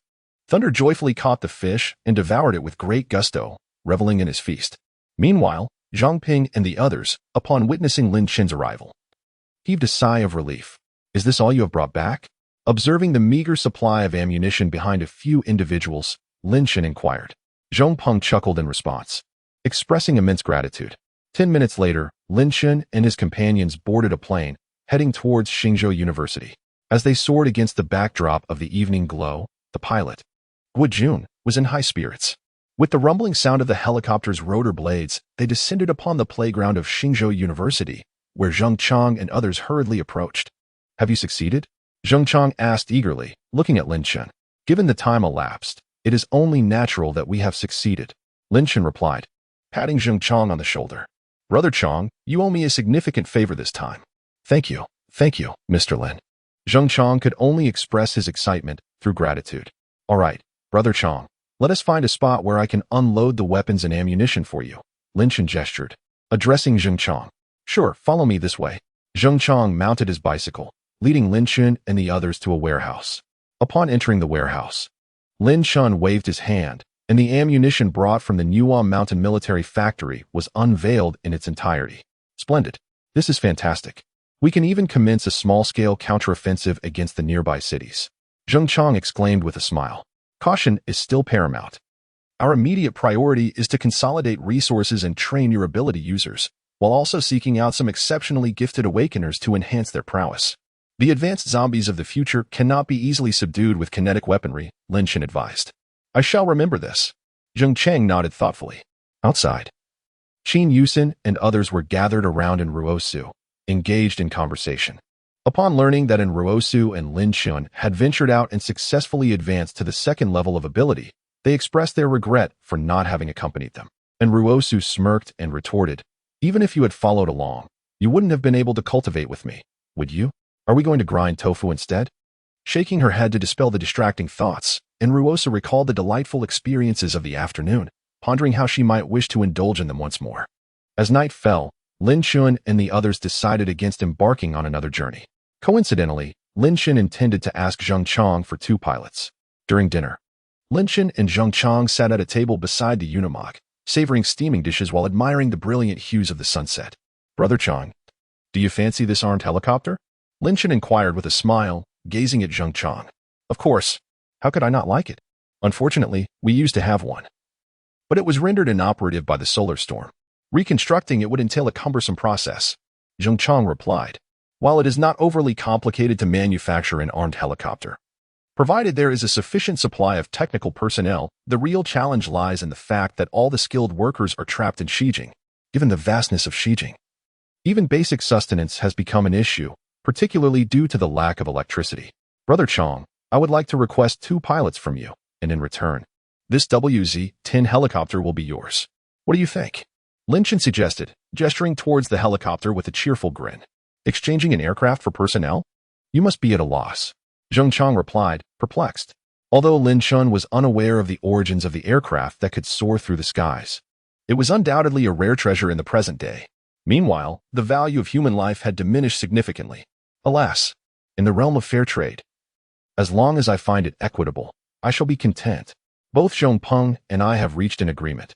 We are merely awaiting your affirmation." Lin Chen gently patted Jiang Cheng's shoulder. "Given the circumstances, I shall bear this loss. You should still have some aircraft on your side, though your fuel reserves are likely limited. Allow me to provide you with a shipment." Jiang Cheng stated, "My sincere gratitude, Brother Cheng." Indeed, while Lin Chen's aviation fuel was not abundant, it was by no means scarce. Furthermore, possessing the ability to manipulate the elemental forces of his planetary domain, Lin Chen knew that oil resources existed within. He could effortlessly refine aviation kerosene from the crude oil. After all, who would ever complain about an excess of resources? "It is settled then. I shall retain the aircraft. As for the personnel, you may request them from Zhong Ping. I give my consent." Jiang Chen replied with a smile. "Excellent." Chapter 53. The roof of the car is the eternal home of thunder.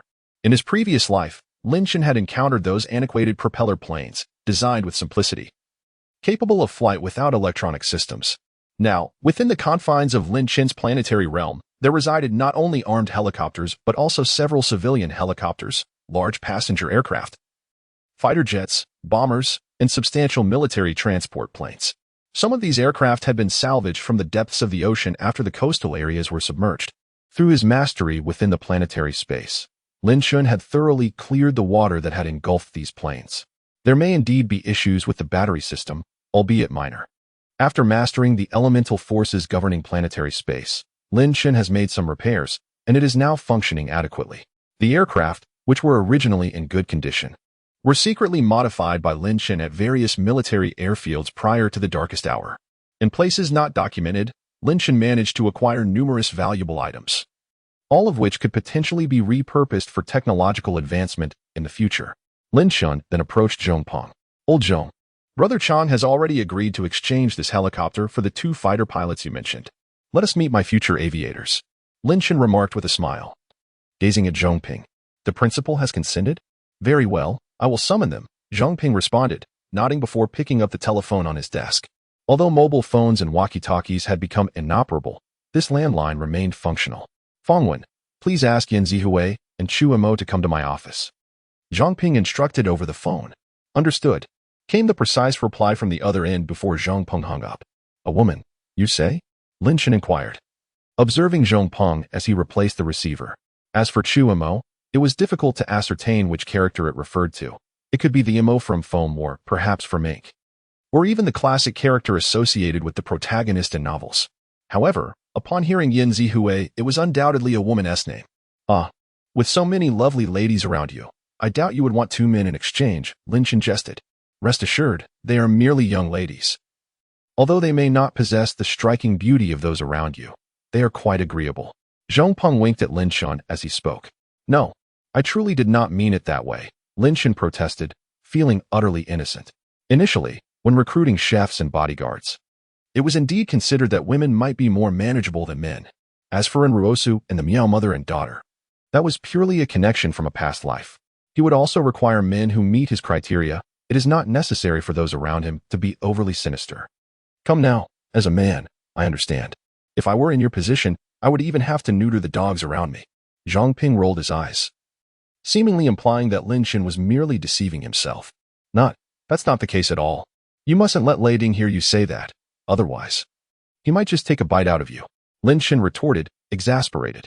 Zhang Peng felt a chill and quickly glanced out the window, searching for any sign of Lei Ting. At that moment, Lei Ting was lounging atop the roof of the Ply-Fi car, basking in the moonlight. Completely indifferent to Zhang Peng's words, Lin Chen and Zhang Ping exchanged banter for about 5 minutes when a voice outside called out, "Report.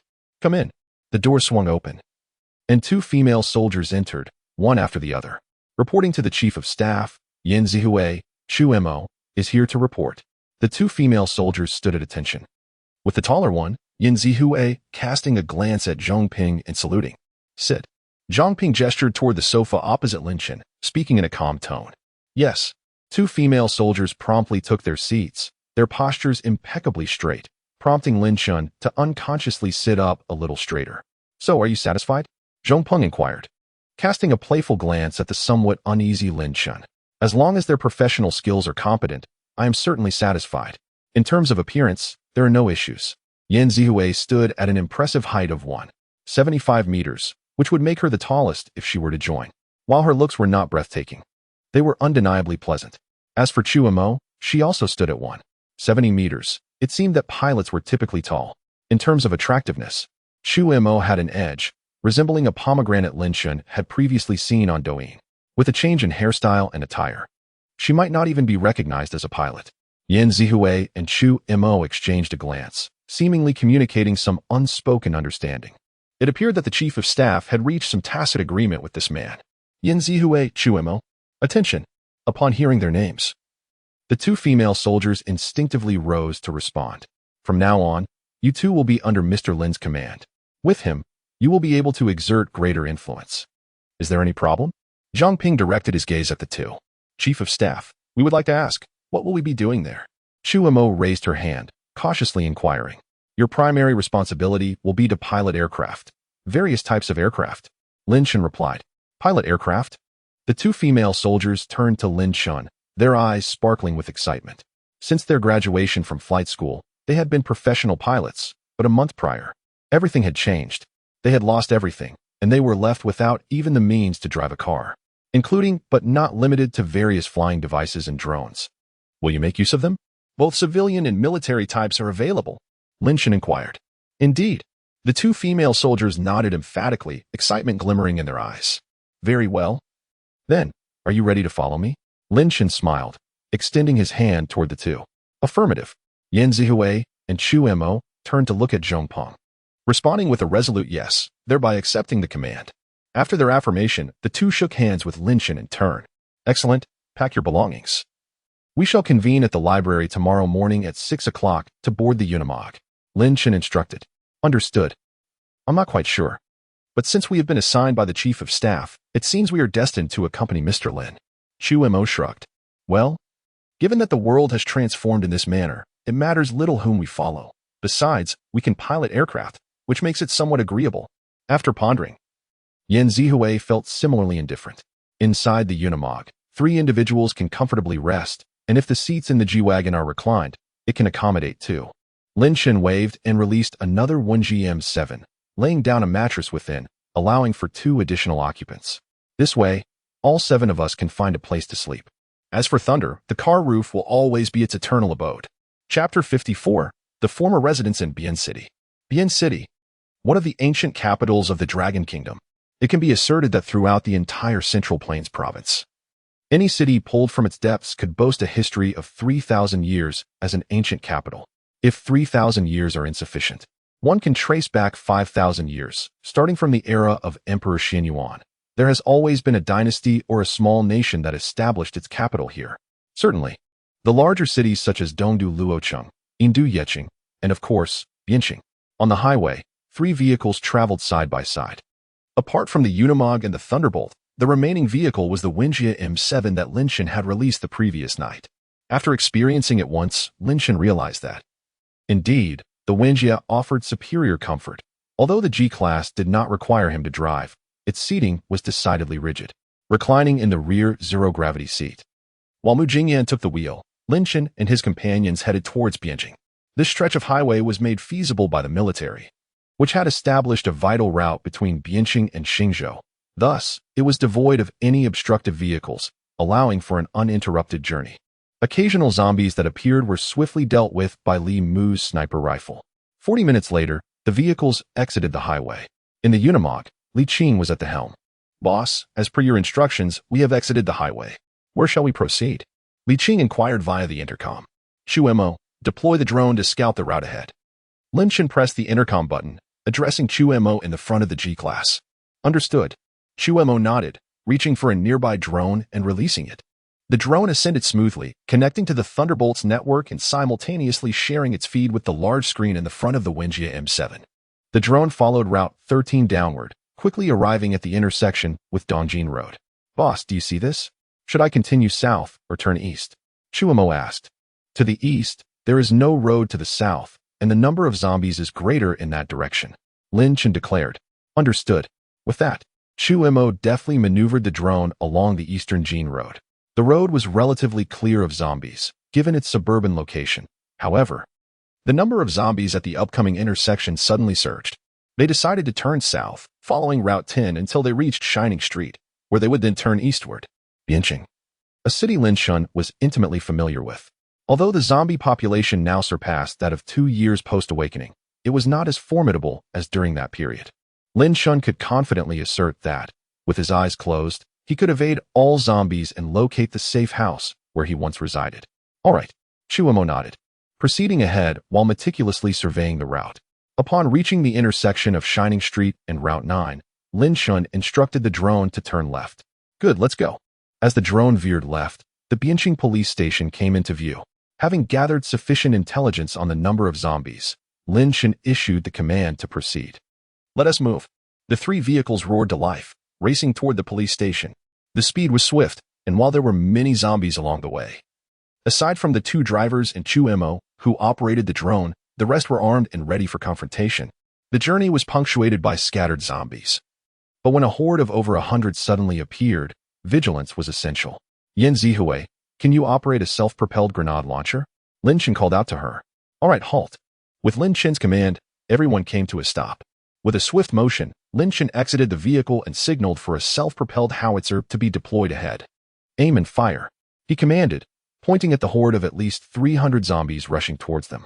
"Fire away." The exclamation instantly awakened the latent instincts buried deep within Yan Zihui's memory. She hurriedly boarded the vehicle, ignited the engine, and adjusted the shooting parameters. Utilizing advanced auxiliary tools, Yan Zihui successfully locked onto the approaching zombie swarm. "Fire!" Lin Chen shouted.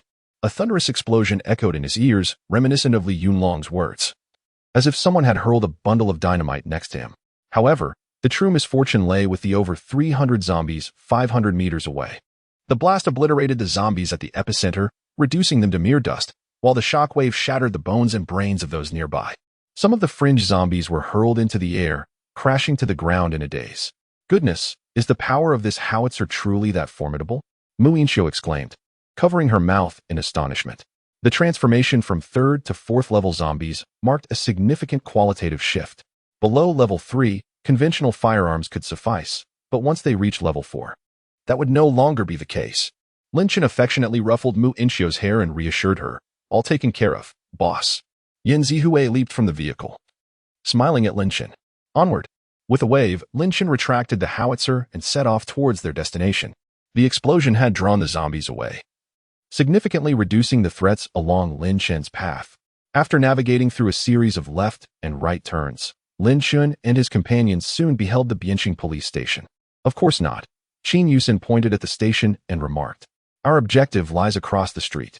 Lin Chen indicated a building adorned with the Hengtai emblem. Hasn't Hengtai gone bankrupt? Is it safe to inhabit that property?" Mao Yinxiu scratched his head in confusion. Many of Hung Tai's developments have indeed been left unfinished.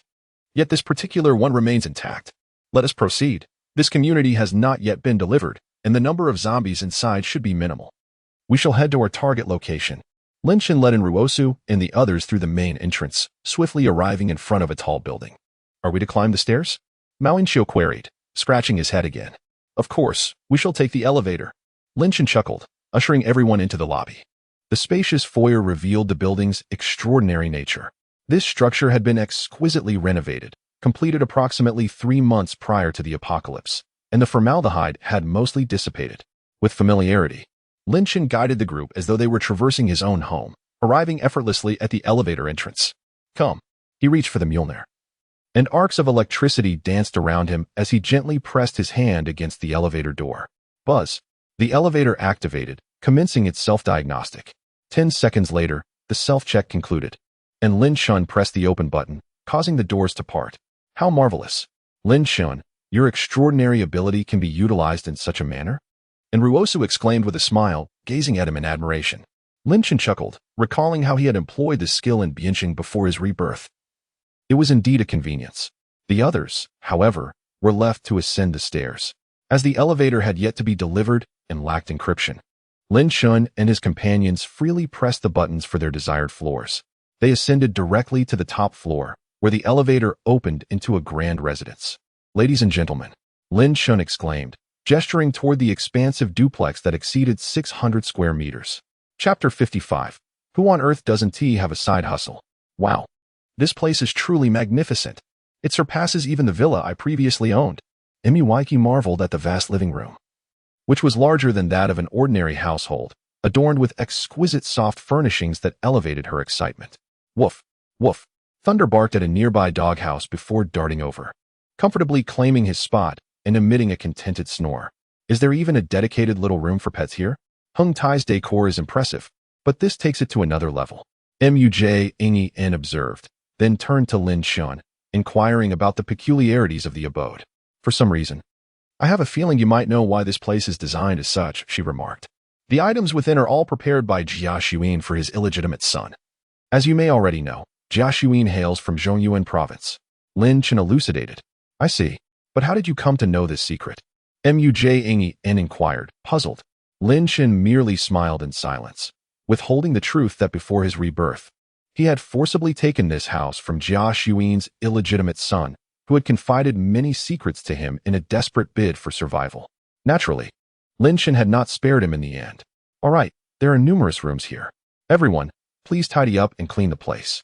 Dispose of any unusable appliances, and I will replace them with new ones of the same kind.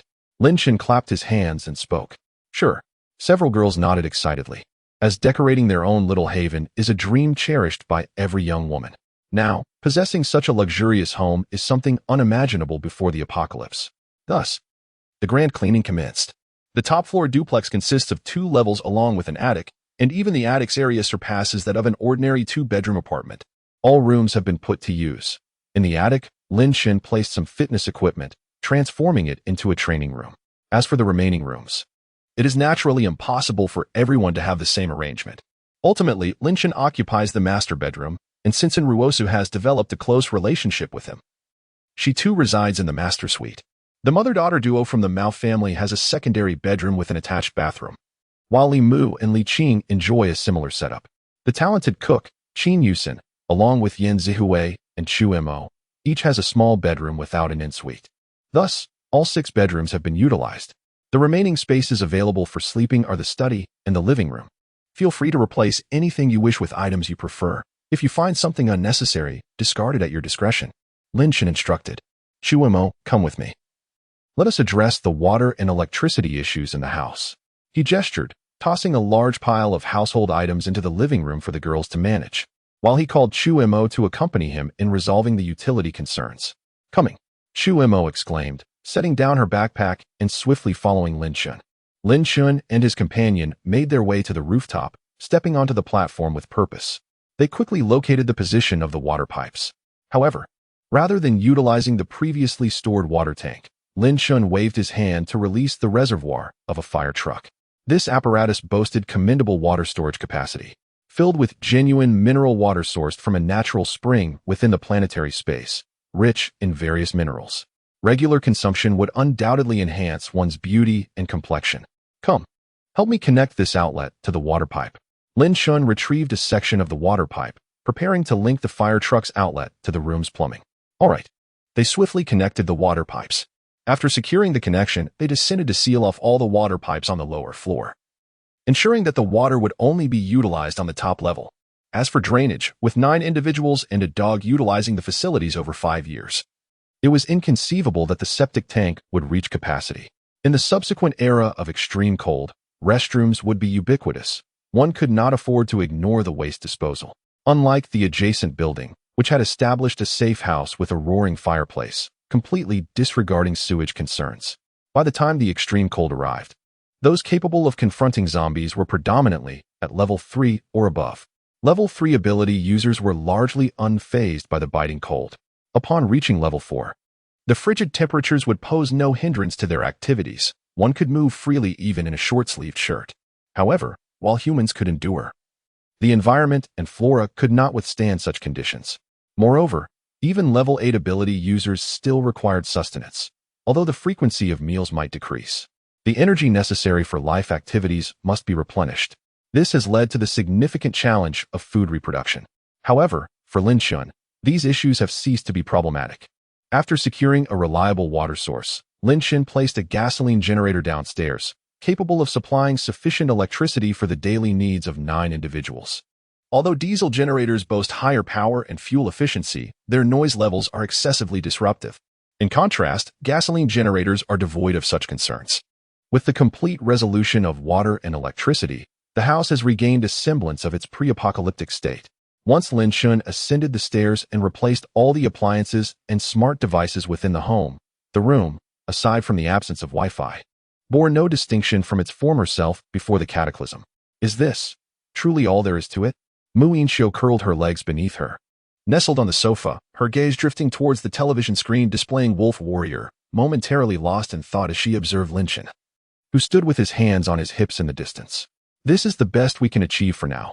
To fully restore our world to its prior state will require the collective efforts of humanity.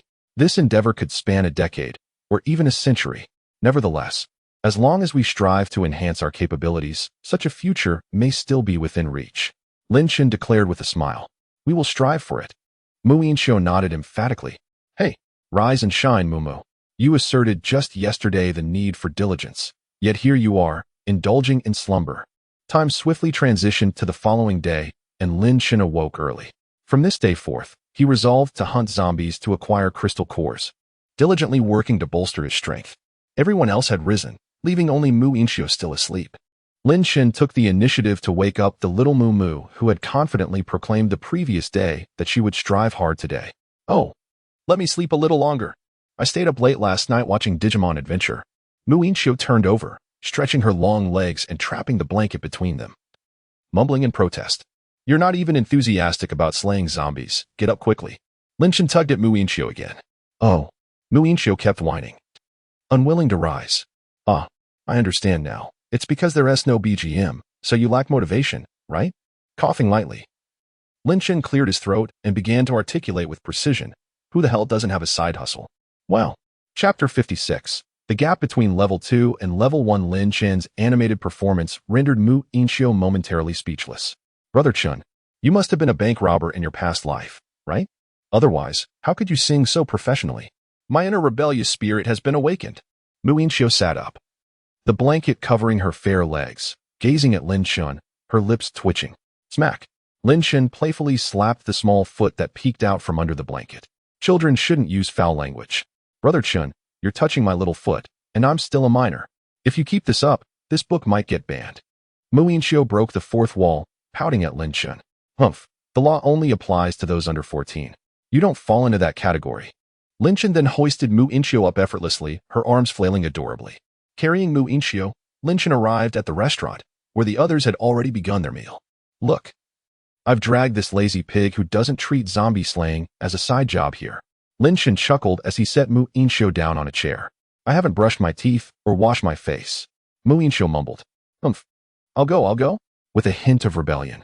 Mu Yinxiu dashed to the restroom to freshen up. After the meal, in the living room, Lin Chun gazed at the 8 beautiful women lined up before him, along with a dog, nodding in satisfaction. Gather your weapons. We are ready to depart. Lin Chun commanded the group. Understood. With weapons in hand, the 9 individuals and 1 dog entered the elevator and descended. Upon reaching the ground floor, Lin Chun waved his hand, summoning a wheeled armored vehicle, and naturally, Pili was not forgotten. Whoosh, whoosh, whoosh. Master, while that vast planet is amusing, there isn't a single talking creature. I searched everywhere and could only find a parrot. After teaching it all night, it can only say one phrase. Oh my goodness. Master, please don't put me in there again. Pili's headlights flickered, accompanied by a continuous grumbling. If you keep complaining, next time I'll lock you in the little dark room. Lin Chun sighed. The vehicle was excellent in every way, except for its incessant chatter, resembling a certain Spider-Man. Whoa. Pili's lights dimmed slightly. Let us set forth. Today's target is the Biancheng police station. This neighborhood was devoid of inhabitants, and the number of zombies was pitifully low. When they came yesterday, they had effortlessly dealt with all the zombies. The Biancheng police station, of course, could not be devoid of personnel. During yesterday's drone reconnaissance, a considerable number of zombies were detected within. The subsequent plan devised by Lin Chun and his companions centered around this safe house, aiming to expand outward over the course of a week, amassing sufficient resources for everyone to elevate to the rank of level 2 ability users. Let us proceed. On the Thunderfire vehicle, Lin Chun, Xu Mo, Qin Yusin, and Mao Yinxiu were seated, with a dog sprawled atop the car. Meanwhile, at the rear, the wheeled armored vehicle was being driven by Li Mu, accompanied by Li Qing and Ruosu, Mao Jingyan, and Yin Zihui, who was stationed atop the vehicle, firmly gripping a heavy machine gun, its ammunition belt brimming. Onward, the 2 vehicles exited through the northern gate, entering Onkong Road. Directly opposite the northern gate stood the entrance to the Biancheng police station. First, we must clear the zombies flanking the road. The number of zombies is manageable. We shall refrain from gunfire whenever possible. Lin Chun unsheathed 2 tang swords crafted using the elemental manipulation from the planetary space. Excellent. The strong never lament their circumstances. The 2 female soldiers, having encountered Lin Chun, had already dispatched countless zombies and would certainly not complain now. Charge. Everyone disembarked, with Thunder serving as the spatial ability controller. Prepared to provide support, it would swiftly appear should anyone find themselves in peril. With the Mjolnir in hand, Lin Chun hurled the hammer, obliterating a zombie's head with a singular strike. And Ruosu, wielding a sword wreathed in flames, resembled a war deity, occasionally unleashing fiery sword gusts that cleaved zombies in twain. Although the others lacked supernatural abilities, their proficiency with weapons was remarkable, the blue glow emanating from their blue steel armaments exuding an aura of danger. The most exhilarated among them was not the assassin-born Li Mu or the recently discharged Yin Zihui and Xu Mo, but rather Qin Yusin, wielding a formidable blade. With the weapon cleaving towards the heads of the adversaries, Qin Yusin sang merrily, each stroke of her blade dispatching a zombie. With every strike, even Lin Chun felt his blood surge with excitement. This diminutive figure must surely be a small foe, destined for demise. Given that the majority of the island was depicted in various narratives, and with ocean currents potentially bringing these foes to the shores of Longhua, Qin Yusin envisioned all zombies as these small adversaries. Yusin, is it possible that this zombie is clad in a school uniform, perhaps a student? Lin Chun remarked with resignation. No matter, it's a zombie enemy. Qin Yusin, having mustered her courage, refused to let Lin Chun shatter her resolve so easily. She would simply continue her onslaught. 500 meters east of the Biancheng police station, in a towering structure, Qin Jian awoke to greet the morning, much like his namesake. Polishing his long sword, on the day of awakening, he discovered his newfound abilities, particularly a potent affinity for lightning. Furthermore, the ancestral sword had transformed into an awakened weapon, aptly reflecting his name. He felt akin to a chosen one, having dispatched zombies with unwavering focus over the past few days, leaving none alive within the building he occupied. However, upon awakening today, he was met with the distant sounds of a zombie uprising, mistakenly believing that a horde of zombies akin to those found in novels had emerged. Qin Jian swiftly rose to observe the scene before him. The man before him also possessed lightning abilities, evident from the crackling electricity enveloping his form. It was unmistakable. Furthermore, the hammer he wielded appeared to be an awakened weapon. Qin Jian glanced toward Lin Chun, muttering to himself. However, the more he scrutinized, the more he sensed something amiss. Lin Chen's prowess seemed to surpass his own. They both wielded lightning powers, and Chen Jian prided himself on mastering an awakened weapon, convinced of his strength. Yet, why did this individual appear more formidable? Could it be that he had reached the second tier? A chilling possibility dawned upon Chen Jian. In recent days, while slaying zombies, he had shattered their skulls, discovering crystal cores within. After absorbing these cores, he felt his strength augment, which was the impetus behind his relentless pursuit of zombies. Yet, Lin Chen appeared to be on an entirely different level, suggesting a singular possibility. Lin Chen was indeed at the second tier. Chapter 57. Wu Jing's nationality unbeknownst to Lin Chen. Less than 500 meters away, someone was observing him intently. The primary reason for this was Qin Yusin's rapid and precise strikes with her blade, dispatching zombies with the ease of cutting through lesser foes. Lin Chen found amusement in this revelation. It seemed that Qin Yusin's previous lackluster performance was merely due to her not having found an appropriate weapon. Now, her prowess was evident. With the final zombie cleaved in two by Qin Yusin's blade, only humans and dogs remained on Onkong Road. With a gentle wave of his hand, over 50 crystal cores swiftly entered the planetary space. The group had slain approximately 150 zombies, resulting in a drop rate for the crystal cores of nearly 3-to-1. The rate of crystal core drops from the zombies was steadily increasing. Rest for 3 minutes. Then we shall proceed to the police station, Lin Chen declared as he weighed the Thunder God hammer in his hand. All right, Qin Yusin, exhilarated at the prospect of slaying more zombies, exclaimed joyfully. However, while some were filled with excitement, others began to voice their complaints. What? Only 3 minutes of rest? Even Ultraman takes 3 minutes to fight monsters. Are we to be deemed inferior to Ultraman? Muinxiu grumbled, her weapon ill-suited for close combat, resulting in a less gratifying experience in zombie slaying, which left her somewhat dispirited. You're complaining again. Should I sing you a background score? Lin Chen quipped, directing a mischievous smile at Muinxiu. Forget it. Compared to your singing, I'd much rather slay zombies. Muinxiu decisively chose the latter over Lin Chen's potential serenade. The zombies. His singing isn't that bad. Can't you at least listen to him? Lin Chen shrugged indifferently. He preferred the idea of her fighting zombies over her listening to his song. After all, a song would pass in an instant. But the power gained from crystal cores would last eternally. In the distance, atop a high-rise building, Chen Jian observed Qin Yusin wielding her large blade to dispatch zombies, leaving him utterly dumbfounded. It is one thing to tolerate the perverse behavior of that secondary-level lightning ability user, but why must the woman wielding the large blade exhibit such unsettling tendencies as well? She slices through zombies with nary a blink. Although Chen Jian cannot discern if Qin Yusin has blinked, her demeanor undeniably suggests a lack of hesitation. No, I must descend and investigate. Chen Jian is uncertain of his motivations. He simply feels compelled to become acquainted with Lin Chen and his companions. After rummaging through his belongings, he discovers a reasonably protective tactical jacket, quickly dons it, and then makes his way downstairs, following the wall towards Lin Chen's location. The police station's entrance features an electric retractable door, which was securely locked before the apocalypse. Inside the courtyard, the zombies are clearly visible, and the chaos in the streets has thoroughly excited them. They surge forward, attempting to smash through the retractable door to feast upon Lin Chen and his group. However, the quality of the police station's door proves remarkably resilient, as the mass of zombies fails to inflict significant damage. Come on, my old friend. Lin Chen gazes at the horde of no less than 50 or 60 zombies congregating at the entrance, a subtle smile gracing his lips as he retrieves 2 individual rocket launchers. Today is a fortunate day for the zombies.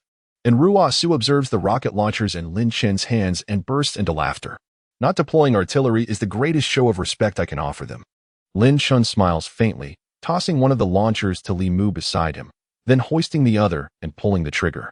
Whoosh, boom, whoosh, boom. 2 rockets arrived in succession, engulfing both the zombies at the entrance and the door itself. Unlike the zombies in Wolf Warrior, who were thwarted by wire nets, the likelihood of such an occurrence in real combat is dismally low. The 2 fiery trails ascended into the sky within half a second, the fierce flames rendering the zombies nearly devoid of combat capability. Kill. The familiar sound of a charge echoed in Qin Yusin's ears as she brandished her large blade and charged at the zombies. Let us go.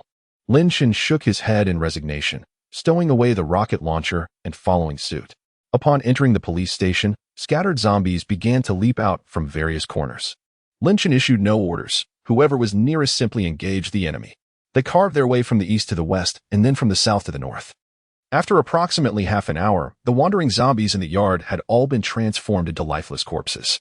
The drop rate for crystal cores remained consistently at 1/3, which was quite remarkable. Next, they entered the building to commence the extermination of the zombies inside. It is essential to remember that the zombies within the building differ significantly from those outside, especially the zombie dogs, known for their rapid movement. The confined spaces would not favor their evasion. When confronting them, self-preservation is paramount. Strikes must be swift, accurate, and lethal. One blow must ensure a fatal outcome. At the entrance of the office building, Lin Chen pointed at the frenzied zombies behind the tightly sealed glass doors, addressing a group of girls. Understood? Several girls nodded. While Qin Yusen, who had been exhilarated just moments ago, felt a wave of nervousness for the first time. Rest assured, the you of today is no longer the you of the past. You will undoubtedly succeed.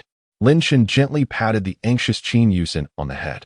Qin Yusen nodded, and the group prepared to confront the zombies. Excuse me, could I join you? At that moment, a man's voice emerged from behind Lin Chen and the others.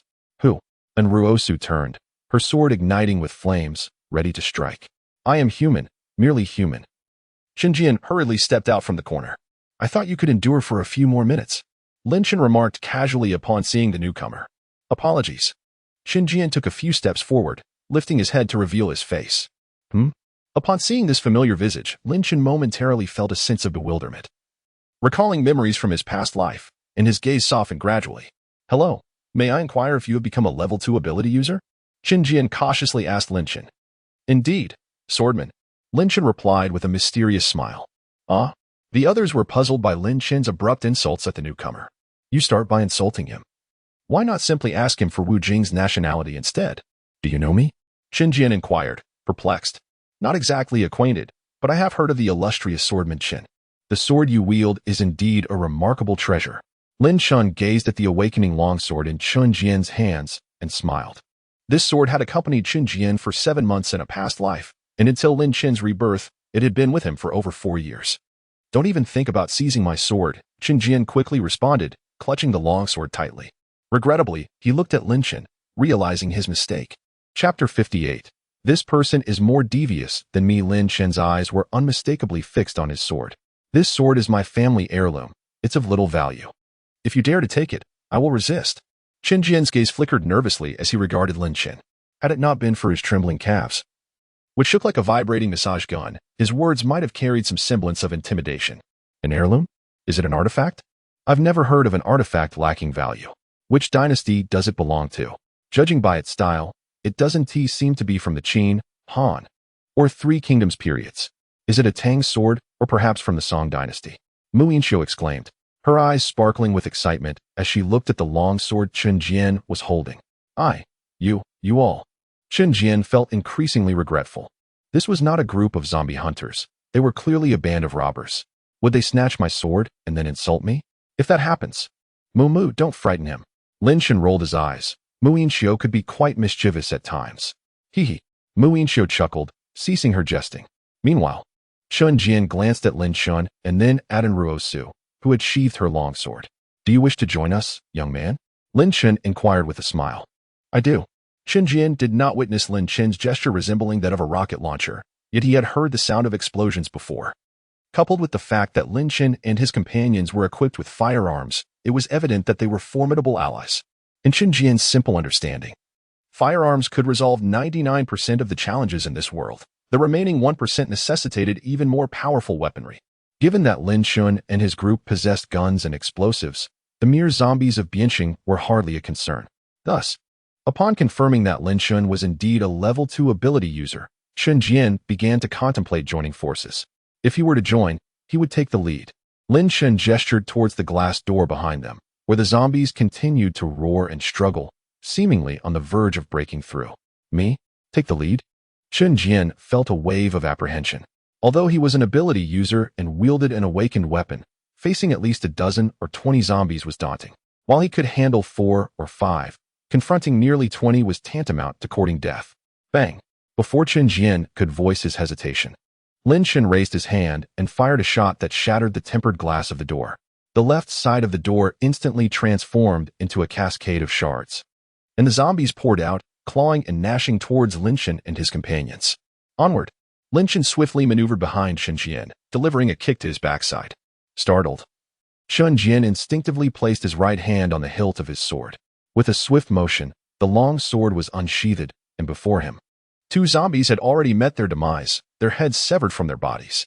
The Wind God sword possesses the remarkable ability to enhance the wielder's sword-swinging speed while unleashing razor-sharp gusts of wind.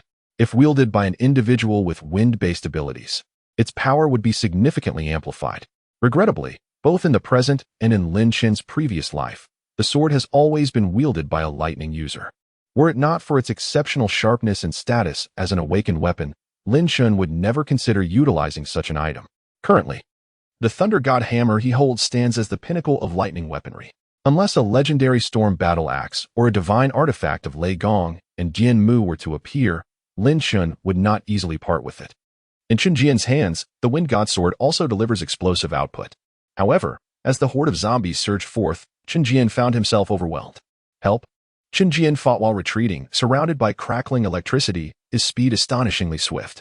Unlike Lin Chen, whose lightning abilities were more robust, Chen Jian had primarily focused on enhancing his speed.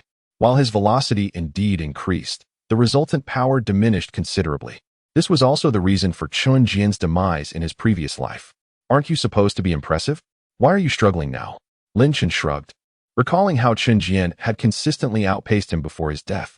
Now, following a dual cultivation within Ruosu, both had progressed to level 2, while Chen Jian remained a mere level 1 novice. I will surpass you, Chen Jian muttered in frustration as he severed a zombie's arm with his sword, then retreated to Lin Chen's side. Watch closely, and see how your father dispatches these zombies. Lin Chen smiled faintly, crackling with electricity before suddenly transforming into a multitude of electric serpents that surged forth.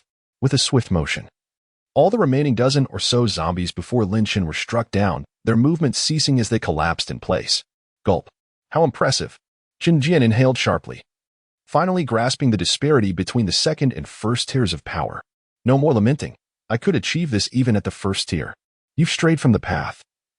Don't misuse your lightning abilities as if they were the might of 1,000 thunders, Lin Chen admonished as he patted Chen Jian on the shoulder. Chen Jian lamented his limitations. His talent was indeed restricted. Initially, he could only channel his lightning abilities into his limbs, at most enhancing his weaponry. To project the lightning outward was utterly beyond his reach. Oh, I forgot. Your aptitude is rather lacking. Lin Chen shrugged, acknowledging the truth of Chen Jian's deficiencies. Residing in the auspicious city of Bianqing, he had absorbed crystal cores from the very beginning. In contrast, Lin Chen had merely survived for a month before his rebirth, followed by 2 months in the depths of the forest. Ultimately, Chen Jian had only been 1 rank ahead of Lin Chen before his demise. Chen Jian felt disheartened once more. Enough of this. Let us commence the elimination of the zombies. Ignoring Chen Jian's melancholic demeanor, Lin Chen led the group into the building, initiating the process of clearing out the zombies within. The group searched diligently. The open doors on the first floor revealed no zombies, while the closed doors were forcefully kicked open one after another. Some rooms contained zombies, swiftly dispatched by a sword or a blade, while others were devoid of any threat, which Lin Chen and his companions chose to overlook. They continued to the end of the first floor, where Lin Chen repeated his previous actions, kicking open a door with determination. Hey, what are you doing? Upon forcefully kicking open the door, Lin Chen was greeted by the sight of a middle-aged woman, likely in her 40s. Is there truly still life in this place? How intriguing. His gaze fell upon the 8 conspicuous signs emblazoned with confess for leniency, resist for severity, and he instantaneously comprehended the situation. It dawned on him that the woman had been apprehended. Madam, what crime have you committed? How long have you been detained? Chen Jian inquired, stepping forward. Yet, the moment he posed the question, the woman was instantly incensed.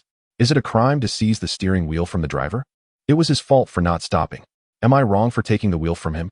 Those policemen arrested me and claimed they would detain me. Yet they have all turned into zombies. She continued. Furthermore, setting aside the facts, did those policemen and the driver bear no blame at all? Her words left Lin Chen and his companions utterly astounded. You attempted to commandeer the bus driver's steering wheel? How on earth did you escape being assaulted by the passengers? And as for detention, I believe you deserve execution. Chen Jian spat vehemently at the woman, cursing her for what felt like an eternity. After his tirade, He turned to Lin Shun and remarked, "This woman is more shameless than I am. It truly is a sight to behold." Chapter 59. You mentioned setting aside the facts. How do you even speak? I am an elder. How can someone as young as you lack respect for your elders and compassion for the young? How were your parents raised you? I tell you, you all must protect me well. If a zombie harms me, I swear I will haunt you in the afterlife. The woman first scolded Chun Jian a couple of times, then began to issue commands to Lin Shun and the others, as if they were her servants. How outrageous! Chun Jian immediately bristled. Does this woman truly believe her own absurdity? At over 40, she claims to be elderly? Great, I'm an elderly person now too. Miao Jingyan observed the woman as she grandiosely pontificated, jokingly remarking on her self-proclaimed elder status. Ah, then I must be a mummy from 1999. And Ruosa shrugged, playing along with her performance. I'm a fossil from 1996. Qin Yusen chuckled as well. Except for Miao Jingyan, Qin Yusen was the eldest among the girls, and thus, she refrained from further comments. The other girls exchanged glances, each recognizing the mockery in the other's eyes. Lin Shun helplessly listened to the chatter behind him. Where were you all during serious moments? Now, when it's time for banter, each of you is more lively than the last. What are you all implying? Bullying an old lady, are we? Do you believe I want to expose you? The woman glared at Ruosu and the others, her shrill voice resembling a cat whose tail has been stepped on. All right, everyone, let us keep the noise down.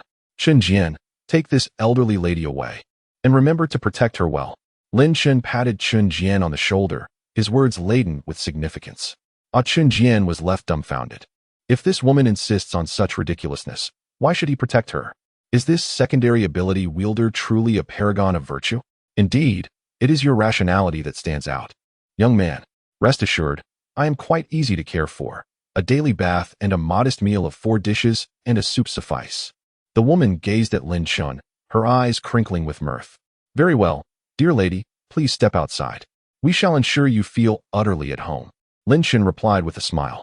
You are a good person, the woman exclaimed, giving Lin Shun a thumbs up before rising to stretch her stiff legs.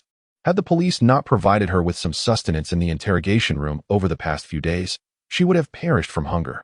Yet, at the critical moment, she had refrained from opening the door for the officers, allowing them to be besieged by zombies outside.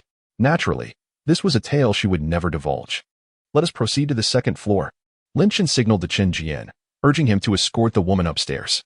Upon hearing the mention of the second floor, Qin Jian immediately understood. Come along, madam, we have cleared the zombies from the second floor. Once we ascend, we shall prepare you a delightful meal, he called out, suppressing his revulsion. Humph, I shall remember you. Even if you address me as madam, I shall not forgive you. The woman shot Qin Jian a disdainful glance, as if her forgiveness held immense significance. Upon learning of the safety on the second floor, she promptly led the way. However, as she reached the second floor and pushed open the fire door, the sounds attracted a dozen wandering zombies in the corridor. Ah, the woman screamed. And Lin Shun felt as though his ears had been sullied. Zombies. They're zombies. Did you not say the second floor was cleared? The woman turned to Qin Jian, her voice piercing the air with a scream. Ah, it seems the zombies from the third floor have descended. Qin Jian shrugged nonchalantly. Madam, let's move. Why are you just standing there? Once we reach the second floor, I have prepared a feast of 4 dishes and a soup. Not to mention a hot shower. Lin Shun stepped forward and gave the woman a gentle push, stating, There are zombies. How do you expect me to proceed? I can see it now. You are all in cahoots. Not a good person among you.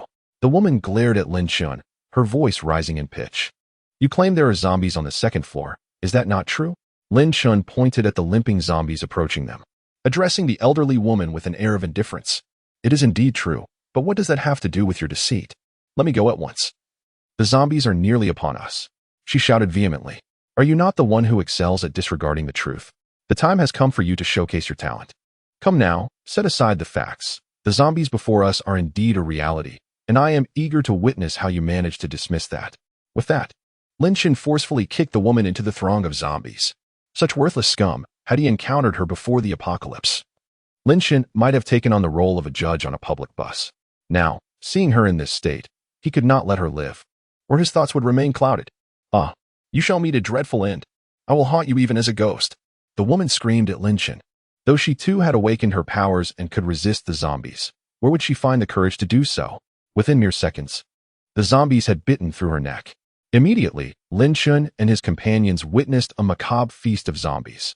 It was noted that when food is available, the aggressive instincts of zombies diminish. Although this is a trivial fact in the apocalyptic world, it has yet to be widely disseminated among the living. Naturally, Lin Chen felt compelled to impart this knowledge to his teammates. Noted. If we find ourselves cornered in the future, I shall sell out my comrades. Li Mu jested with a smile. Hey, Sister Li Mu, we are all part of the Mu clan. You cannot betray me. Mu Qi gazed at Li Mu, momentarily dumbfounded. Haraha. Li Mu chuckled at Mu Qi's earnest expression, finding her amusingly naive. Lin Chen also smiled. Chickens, ducks, geese, dogs, pigs, what could not be used to lure zombies? Must one truly resort to betraying teammates? Li Mu continued her playful banter. Mu, you actually believe that? Lin Chen shook his head in exasperation. What could be done about such navet? Mu Qi crossed her arms, adopting a sulky demeanor. All right, time to slay some zombies. Lin Chen commanded, and the group commenced their extermination of the undead. Soon, all zombies on the second floor were eradicated, leaving no trace of their presence. Onward, Lin Chen declared. Understood. Meanwhile, just under 2 kilometers from the police station, in a nearby villa district, a yellow-haired man addressed a 30-something man wielding a knife. Boss, we have very few bullets left. If this continues, our brothers may not withstand the onslaught of the zombies. We need to replenish our ammunition.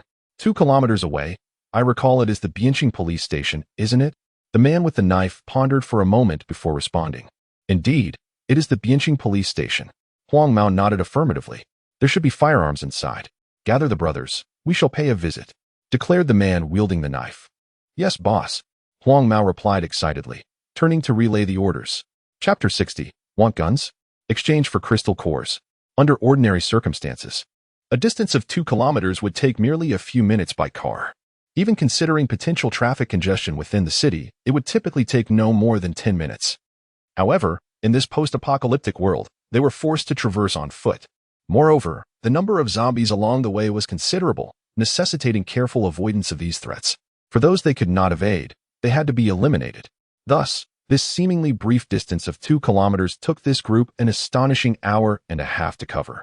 Meanwhile, Lin Chen had efficiently dealt with all the zombies within the Bianqing police station during that same hour and a half. It appeared that zombies were not as formidable as one might think. Hundreds of zombies, and we dispatched them all with such ease. Mu Yinqiu remarked with a relaxed expression while standing in the armory of the police station. I know, but Brother Chen, can't you let us find joy amidst the suffering? Mu Yinqiu pouted. Are you truly in distress?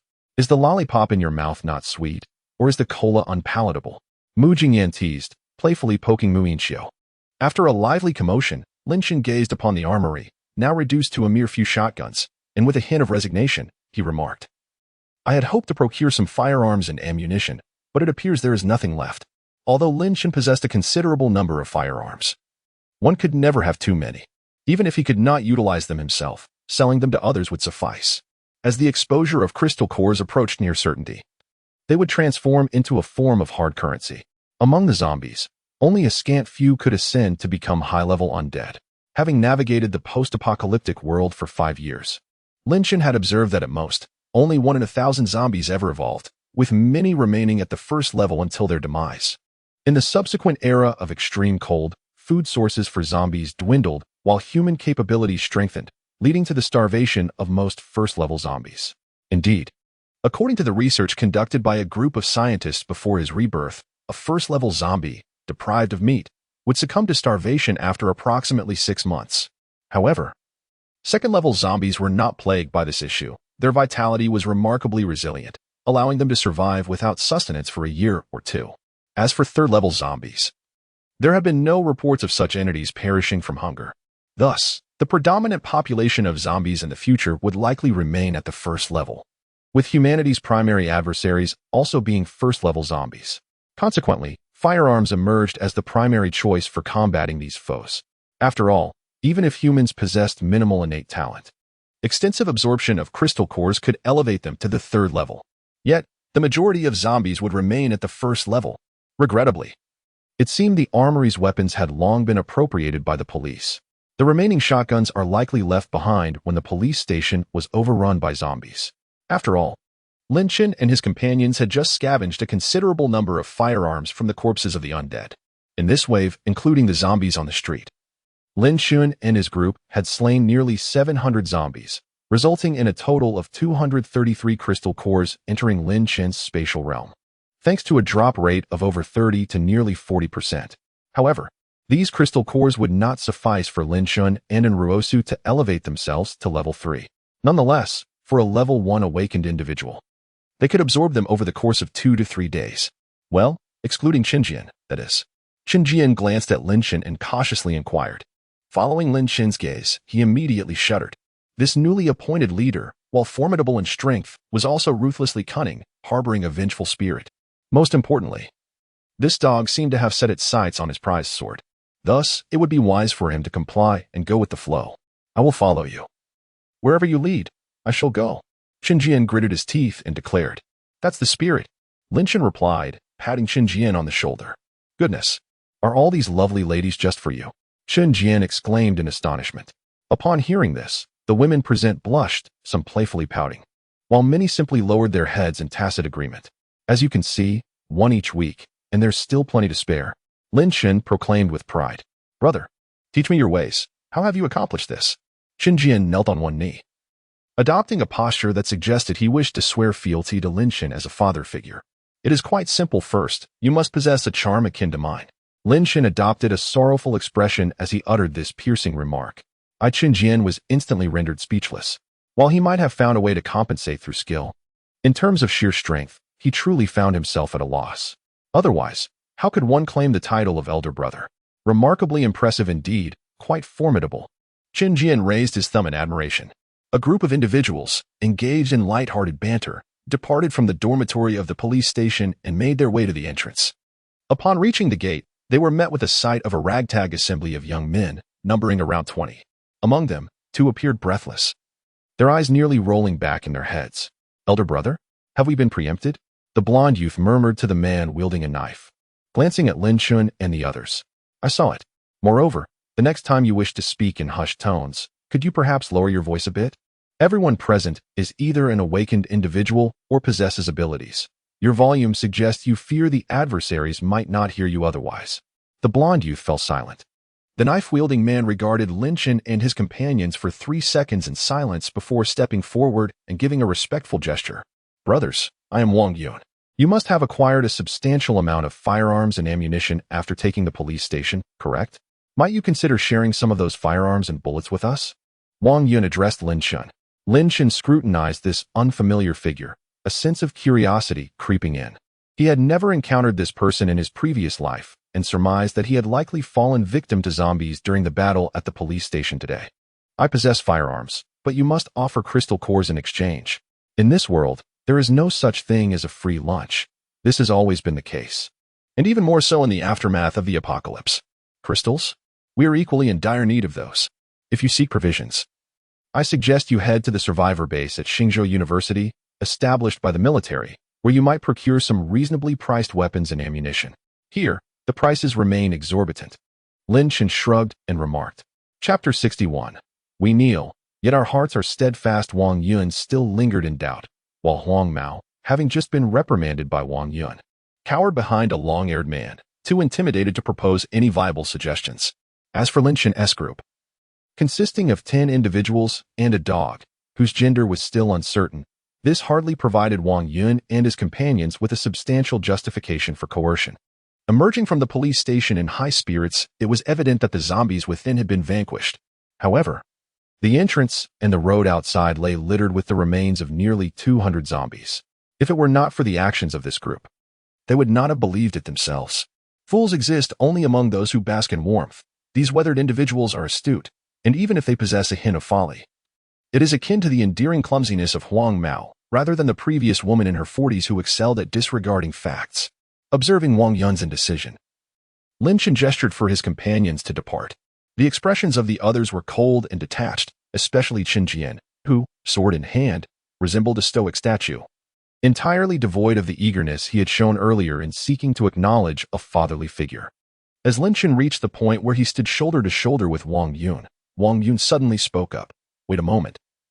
I would like to inquire about the price of the transaction. Traveling to Xingzhou seems impractical. Although it is merely 60 or 70 kilometers away, walking there would take 2 days.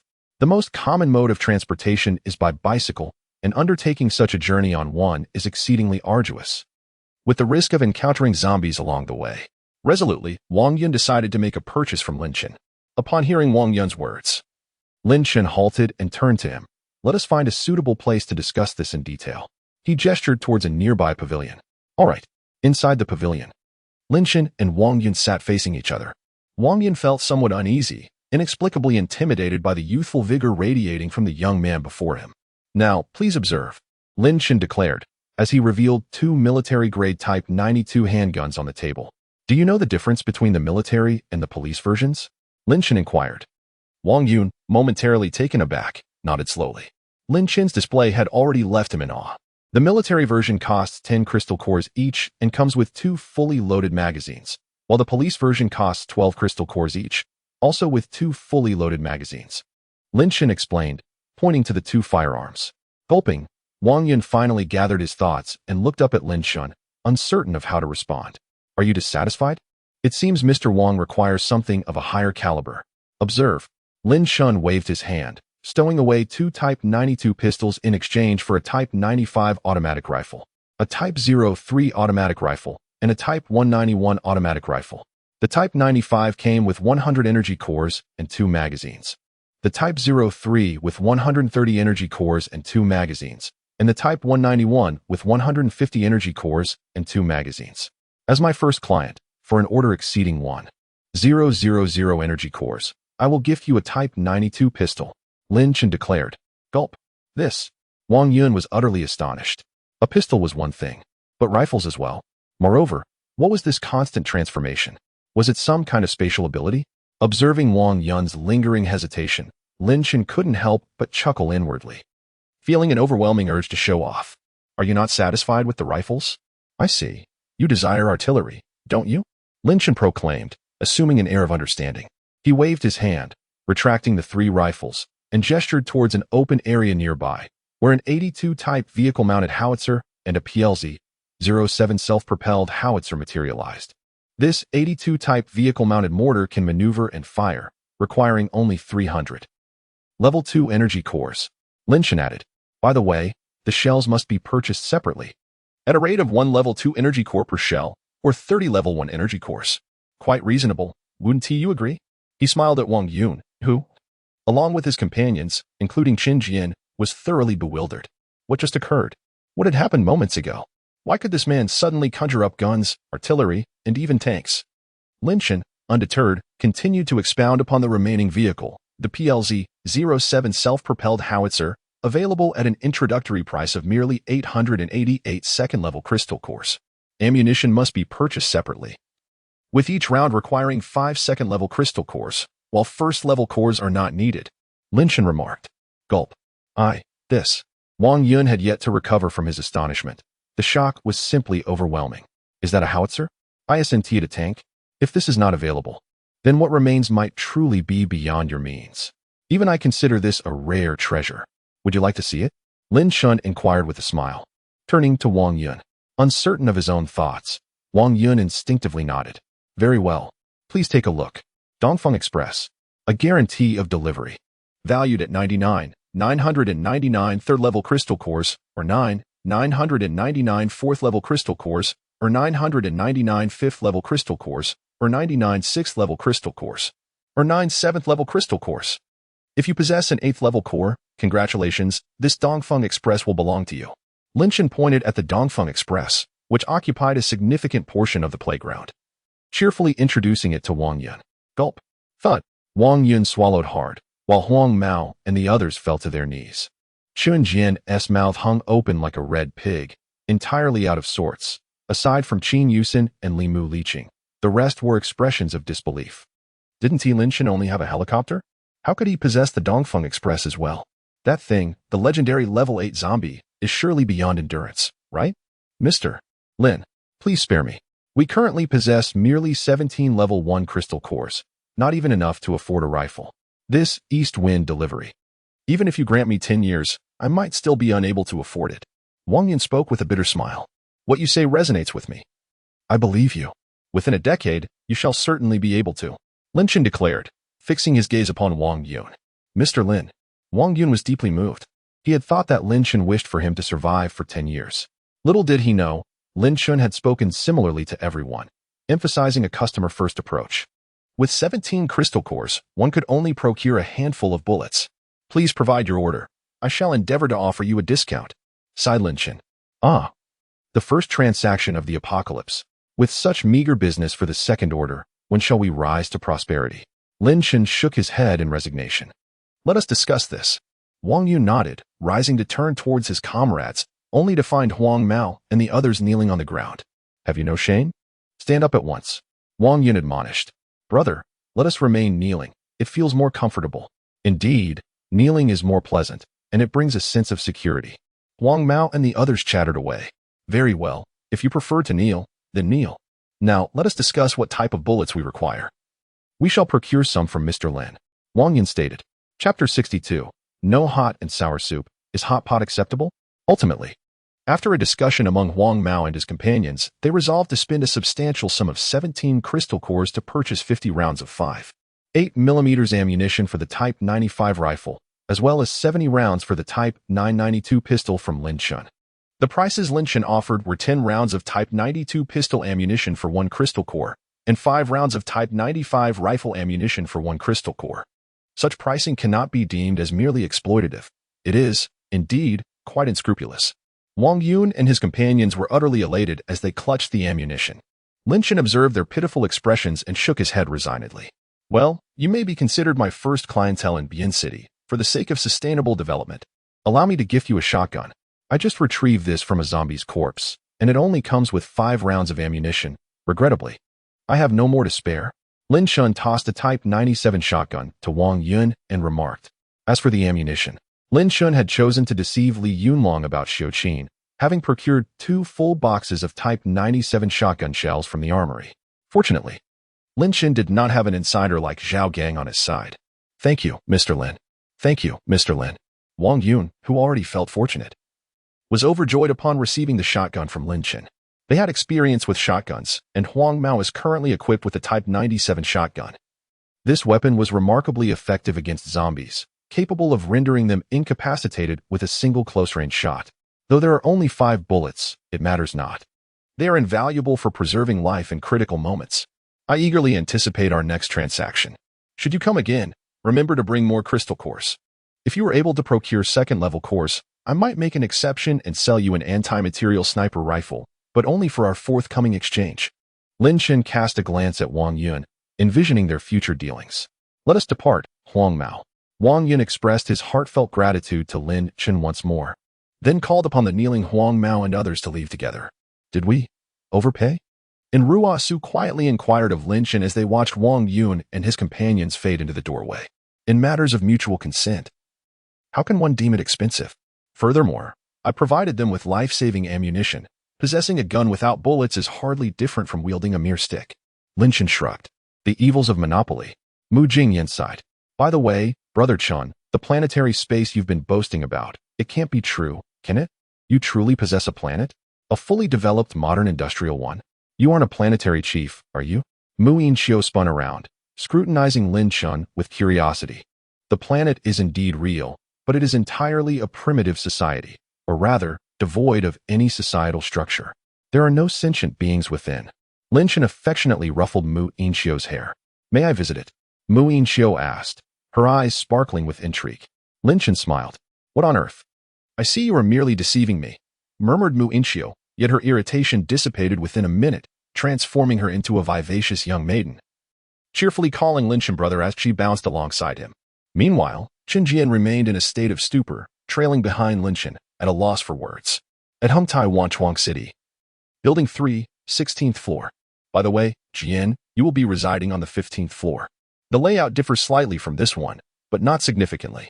Just one thing to be mindful of. The gasoline generator is rather noisy, and we've blocked the water pipes, so if you need water, you might have to fetch it with a bucket, Lin Chen remarked, casting a glance at Chen Jian. Chen Jian struggled to acclimatize to the opulence surrounding him. The dazzling lights and the broadcast of Pleasant Goat and Big Wolf on the television made him question the reality of this post-apocalyptic scenario. Did you hear that?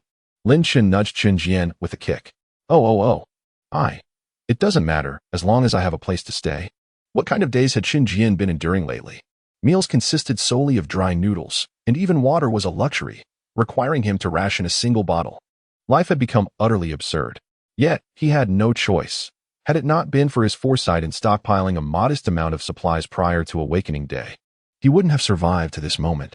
Fortunately, he had installed a gasoline generator downstairs. Had it been diesel, sleep would have been a distant dream for him. The sound of the gasoline generator was minimal. One might liken it to the experience of dozing off inside a car with the engine running. Thank you, boss. Chen Jian turned to Lin Chen and sincerely said, it's best you avoid contracting the zombie virus. Otherwise, I shall have no choice but to eliminate you and seize your magnificent sword. Lin Chen waved his hand dismissively. In that moment, Chen Jian felt a pang of disillusionment. Am I, Chen Jian, such a formidable individual, truly inferior to a mere sword? Chen Jian then descended the stairs to tidy up, while Lin Chen and the others also busied themselves with preparations. At 1:20 p.m., Lin Chen and the group gathered in the living room on the 16th floor. As they awaited Lin Chen's address, a sudden rumbling echoed through the air. It was Li Qing, who sheepishly placed a hand on her belly and admitted, I'm feeling a bit hungry. Upon her utterance, the collective realization of hunger washed over everyone. I too am famished. Let us prepare a meal. At this hour, it seems unlikely we shall endure until dinner. Lin Chen shook his head in resignation. Awakened individuals are somewhat more resilient to hunger than ordinary folk. Yet their energy expenditure is considerably greater. Since hunger has struck, we shall eat. Chen Jian, as a perk for your inclusion in our professional team today, speak up. What would you like to eat? Place your order. Lin Chen inquired, glancing at the somewhat hesitant Chen Jian with a smile. Is it permissible to order? Then, how about hot and sour soup? As a native of Central Plains, Chen Jian instinctively suggested a rather simple dish, clearly not wishing to impose on Lin Chen and the others. Hot and sour soup? Chef, can you prepare that? Lin Chen turned to Qin Yusin and asked, I've never learned to make it. Do you have a tutorial on your end? I could give it a try, Qin Yusin replied, shaking her head. I don't have one either. How about we opt for hot pot instead? Lin Chen glanced at Chen Jian and inquired, gurgle. Ah, hot pot it is. Let's dive right in.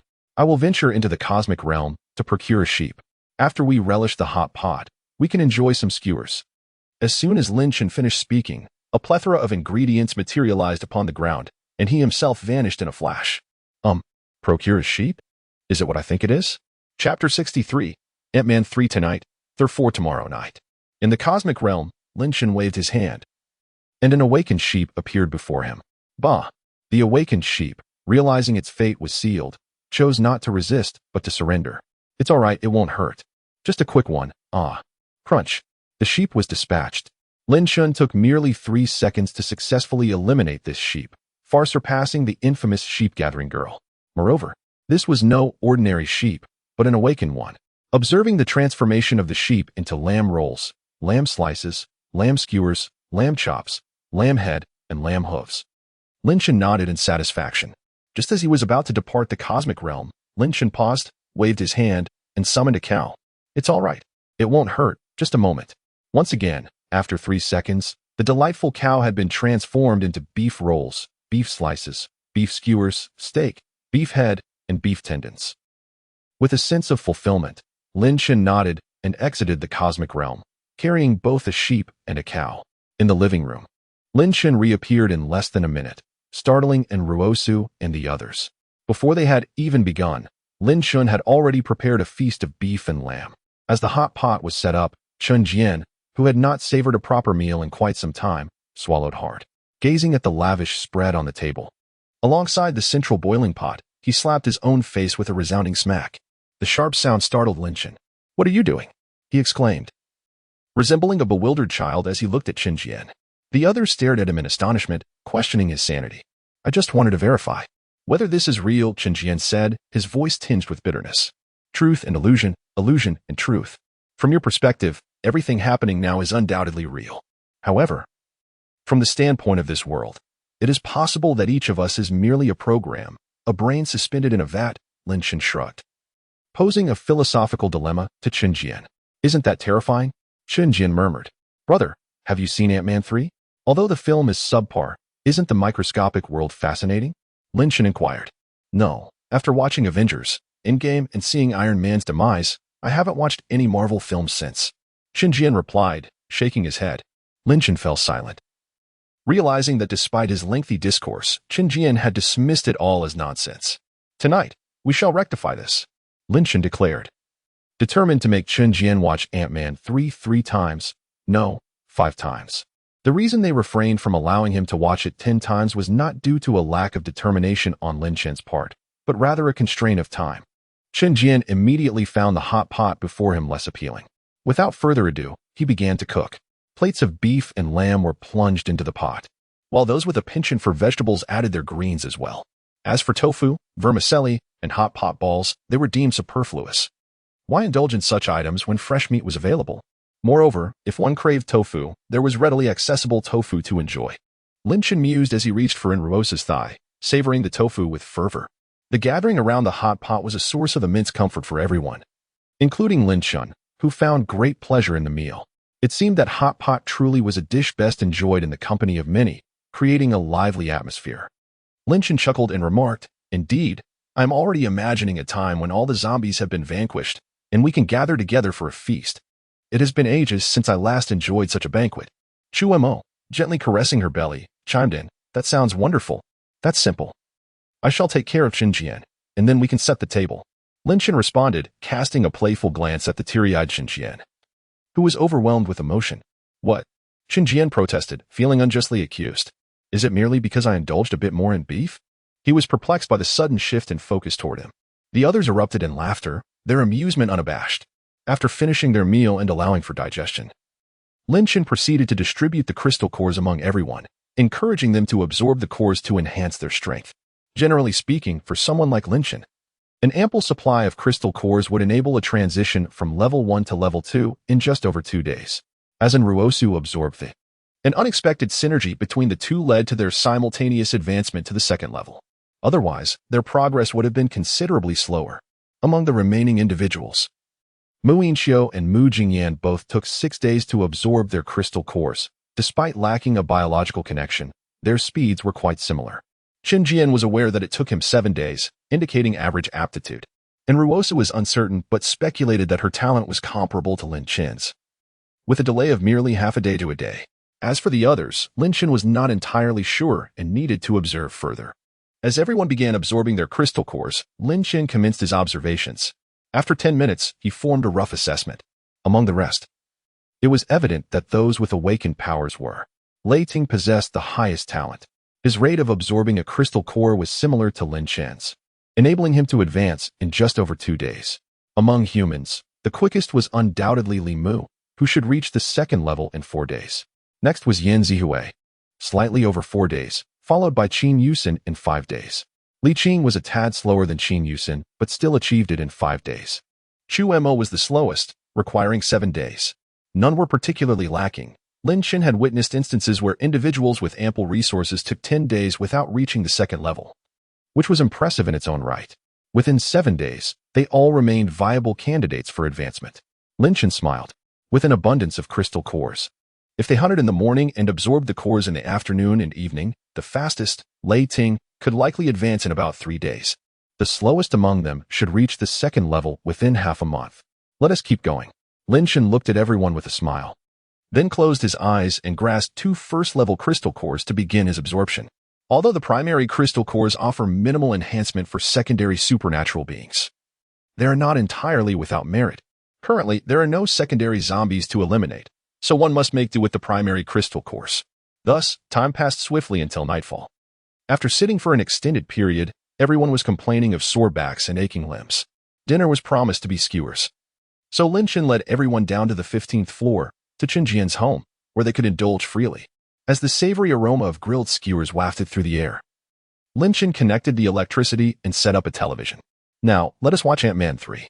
Qin Jian, your task tonight is to watch it 5 times. Good luck." Upon hearing this, Qin Jian was left utterly dumbfounded. Consequently, everyone enjoyed their skewers while watching Ant-Man 3. When they witnessed the original wasp engaging with some rather unearthly beings, their faces contorted in expressions of disbelief. Is this even permissible? It utterly shatters my worldview. Qin Jian was rendered speechless. Why are you so concerned with gossip? Focus on the plot. the settings, and learn from the experience. Lin Chen added, "Oh, and tomorrow night we shall watch Thor to learn how to wield thunder."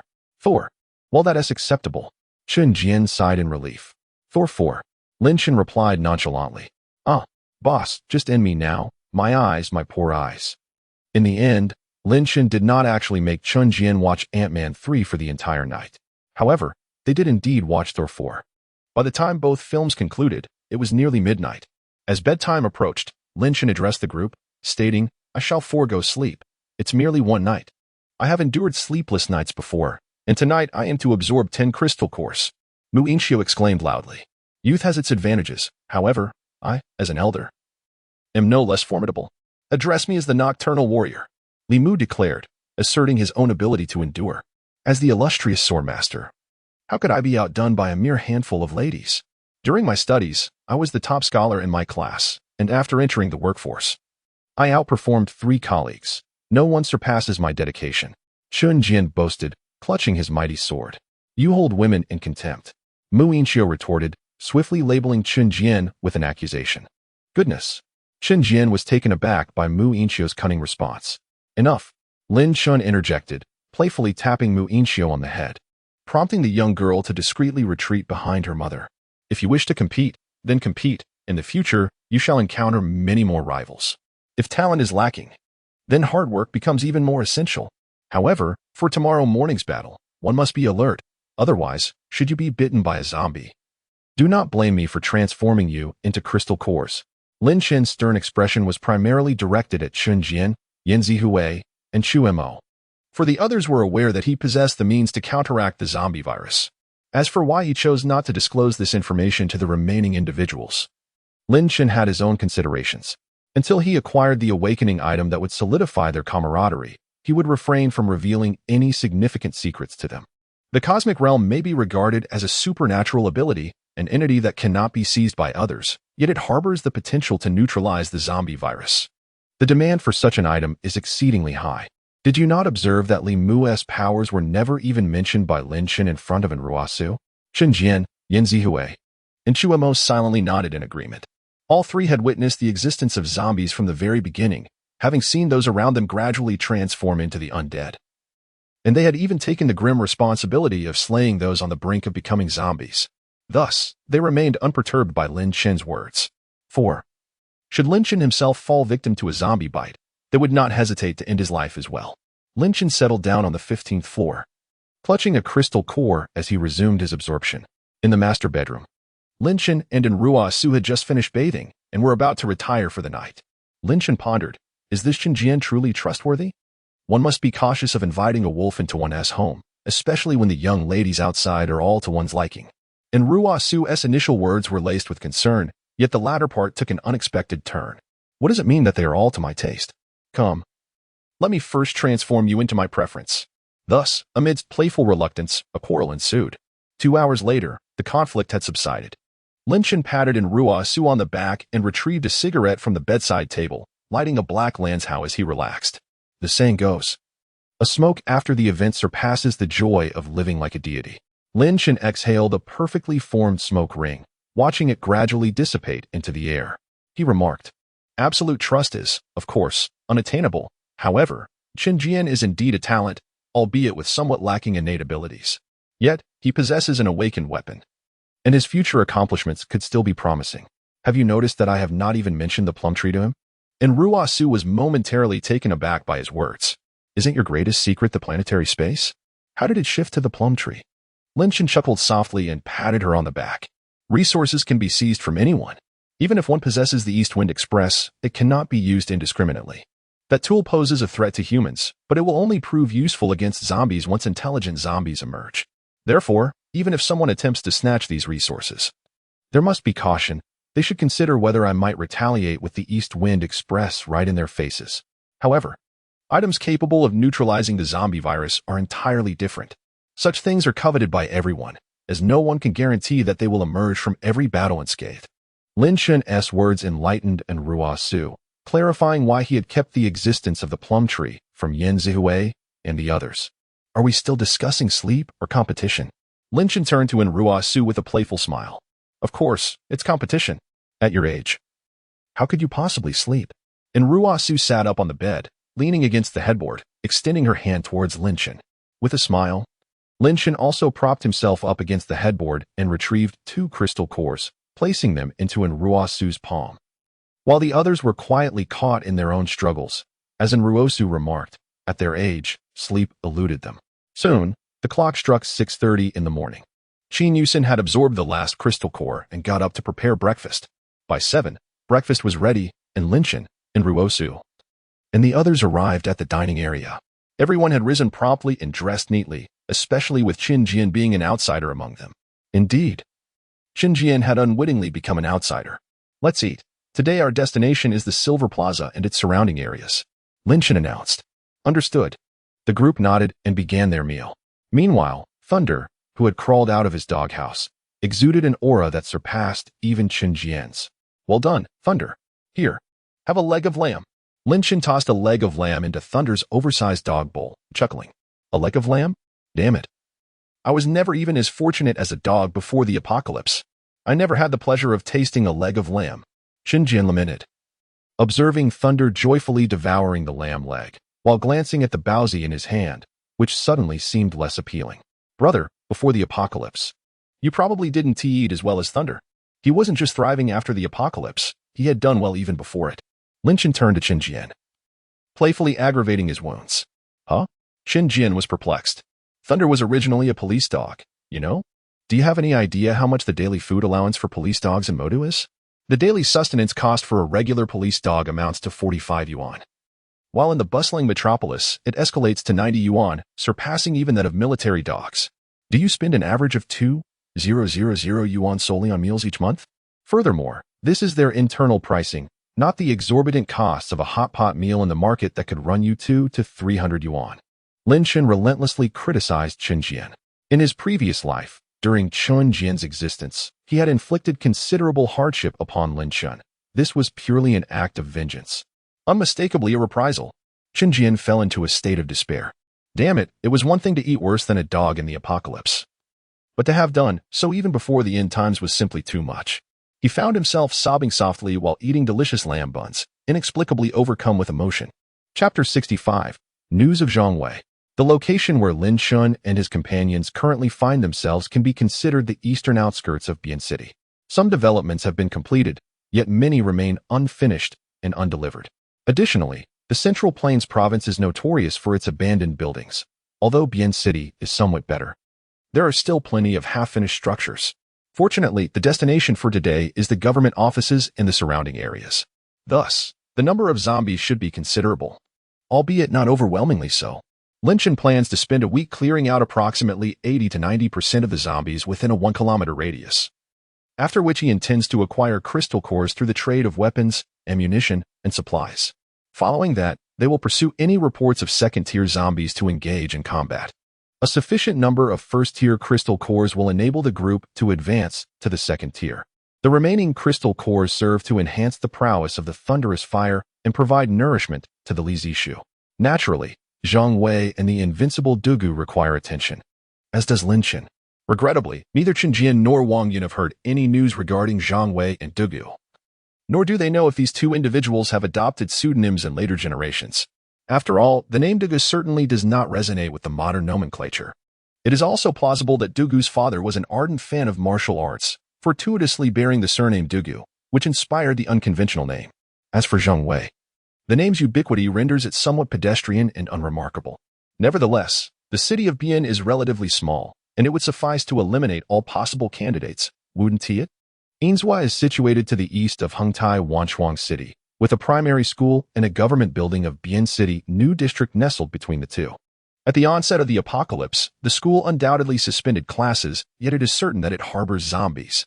After all, even Hengtai Wanchuang City, devoid of any residents, is not immune to their presence, and the primary school is likely no exception. Observing the ajar gates of the school, Lin Chen gestured to the others, prompting Qin Jian to take the lead with his formidable sword, striding towards the entrance. Upon entering, they were immediately confronted by a zombie walrus. However, despite its transformation, this marine creature, now a zombie, exhibited diminished speed compared to its former self. What on earth is this? Qin Jian exclaimed in surprise. It serves you right for not keeping up with the animal planet, doesn't it? In Lin Chen's hand, the thunder god's hammer soared forth, directly propelling the zombie sea elephant away. Limu deftly followed up with a shot, and the zombie sea elephant met its demise instantly. Witnessing this, Qin Jian exhaled in relief and stepped forward to cleave the creature's head, extracting a delightful crystal core from within. The first crystal core of the day, quite satisfactory. Lin Chen nodded, and with a wave of his hand, the crystal core vanished from Qin Jian's grasp. Qin Jian said nothing. The regulation of uniform distribution and custody of the crystal cores had long been established by Lin Chen.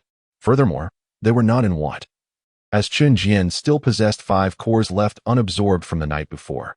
Onward, the group pressed forward as zombies began to lunge at them one by one. Among these, humanoid zombies predominated, with a notable number of land animals transformed into the undead, while those from the ocean were considerably fewer. After all, the majority of oceanic zombies remained in the depths of the sea. What a pity, Lin Chen mused silently, even in this frigid era. The ocean remains the territory of the sea zombies. With that thought, he struck down another zombie with a powerful blow.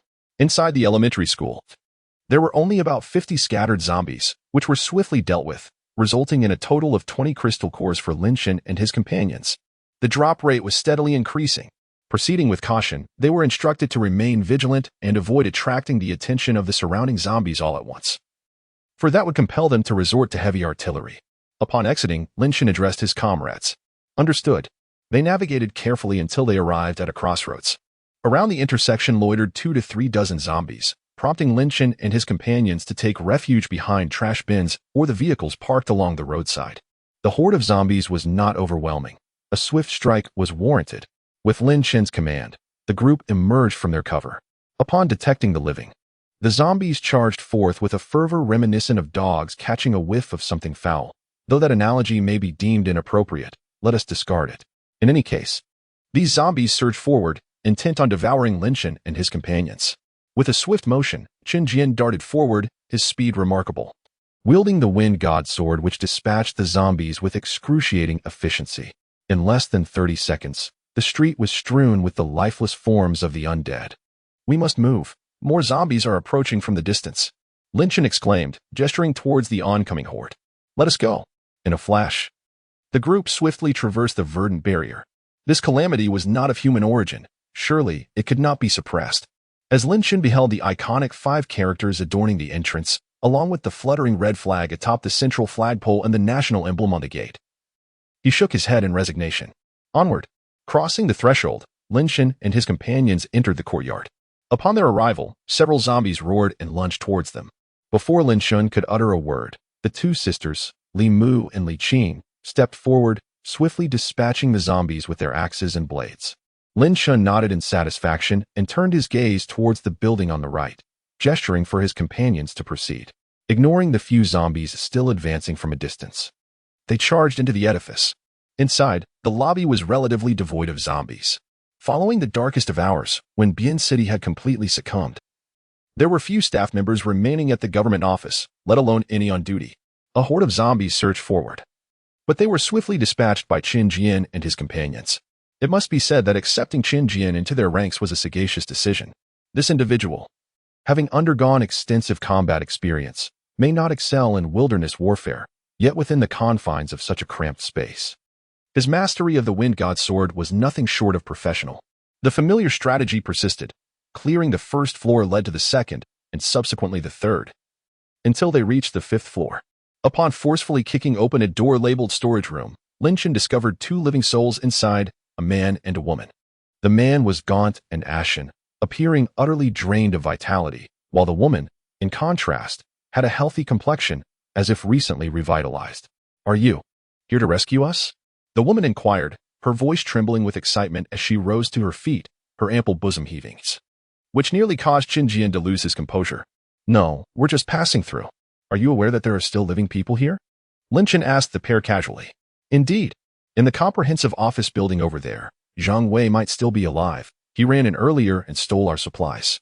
The woman pointed towards the southeast, indicating the office building. Zhang Wei? Are you referring to that Zhang Wei, the one who is most notorious among the Dragon Kingdom populace?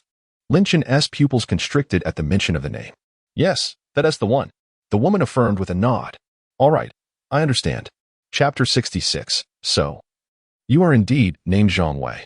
There wouldn't be many Jiang Weis in Bianqing, so Lin Chen decided to meticulously investigate them one by one. Previously, Qin Jian and Wang Yun had conducted a thorough investigation, but now they have discovered new leads. Naturally, Lin Chen must conduct another round of inquiries. However, to his surprise, before he could even ask, Jiang Wei emerged on his own. Yet, whether this Jiang Wei is indeed the one Lin Chen is seeking remains uncertain. Jiang Wei? Sister Mu. The boss previously inquired about Jiang Wei. Is this Jiang Wei a relative of the boss? Qin Jian cautiously questioned his companion, Mu Jingyan. I have no idea. Did Lin Chen ask you about Jiang Wei? Mu Jingyan replied, gazing at Qin Jian with a puzzled expression. Yes, Qin Jian nodded affirmatively. Qin Yusin chimed in, Jiang Wei. I know him. My cousin's name is Jiang Wei. Mu Inqiu added, there's a classmate in our class named Jiang Wei. And Ruo Su remarked, my dormitory mate's boyfriend is also named Jiang Wei. Li Mu interjected, I once assassinated a lawyer by the name of Jiang Wei. Chuamo stated, we have a comrade in our class who is also named Jiang Wei. Qin Jian was taken aback, exclaiming, goodness, are there really so many Jiang Weis around us? According to incomplete statistics, the name Jiang Wei is the most common in Longhua, with over 300,000 bearers. It's quite alarming. Mu Jingyan nodded in agreement. Indeed, I suddenly remembered. I had a primary school classmate named Jiang Wei. Qin Jian exclaimed, and suddenly an idea sparked in his mind. Lin Chen, taken aback by the prevalence of the name among his companions, recalled that he once had a rival who was also named Jiang Wei. I believe the most iconic Jiang Wei is still Erkong. Li Qing suddenly remarked. Oh, is there any inherent connection between Erkong and Jiang Wei? I haven't watched Love Apartment before, but I know that Jiang Wei played Erkong in it. Indeed. He not only portrayed Erkong, but also the golden armored warrior. Lin Chen interjected eagerly, having stumbled upon a topic of interest. The man and woman, recently rescued, gazed at Lin Chen and his companions in astonishment. Isn't this the apocalypse? Shouldn't the atmosphere be tense, with everyone holding their breath and joking in hushed tones? This scene seems rather incongruous. All right, this building will soon be secure. We won't disturb anything inside. We will simply eradicate all the zombies. Lin Chen declared, turning to the man and woman. If you wish to join us, I can escort you. We'll join. The woman responded without hesitation. The man hesitated momentarily, but the woman swiftly pulled him up, retrieving a fire axe from the fire hydrant box before following closely behind Lin Chen and the others. I think I've seen this woman on Douyin. I believe she goes by the name Snake-Catching Girl, capable of catching snakes with one hand. She's fierce. Suddenly, Mao Inqiu raised her hand. Snake-Catching Girl? Isn't she from Tianan province? What is she doing in Bianqing? And Ruo Su inquired, puzzled. I have married into the Central Plains. The snake-catching girl glanced at Ruo Su, speaking with a hint of embarrassment. Oh, and Ruo Su nodded in acknowledgement.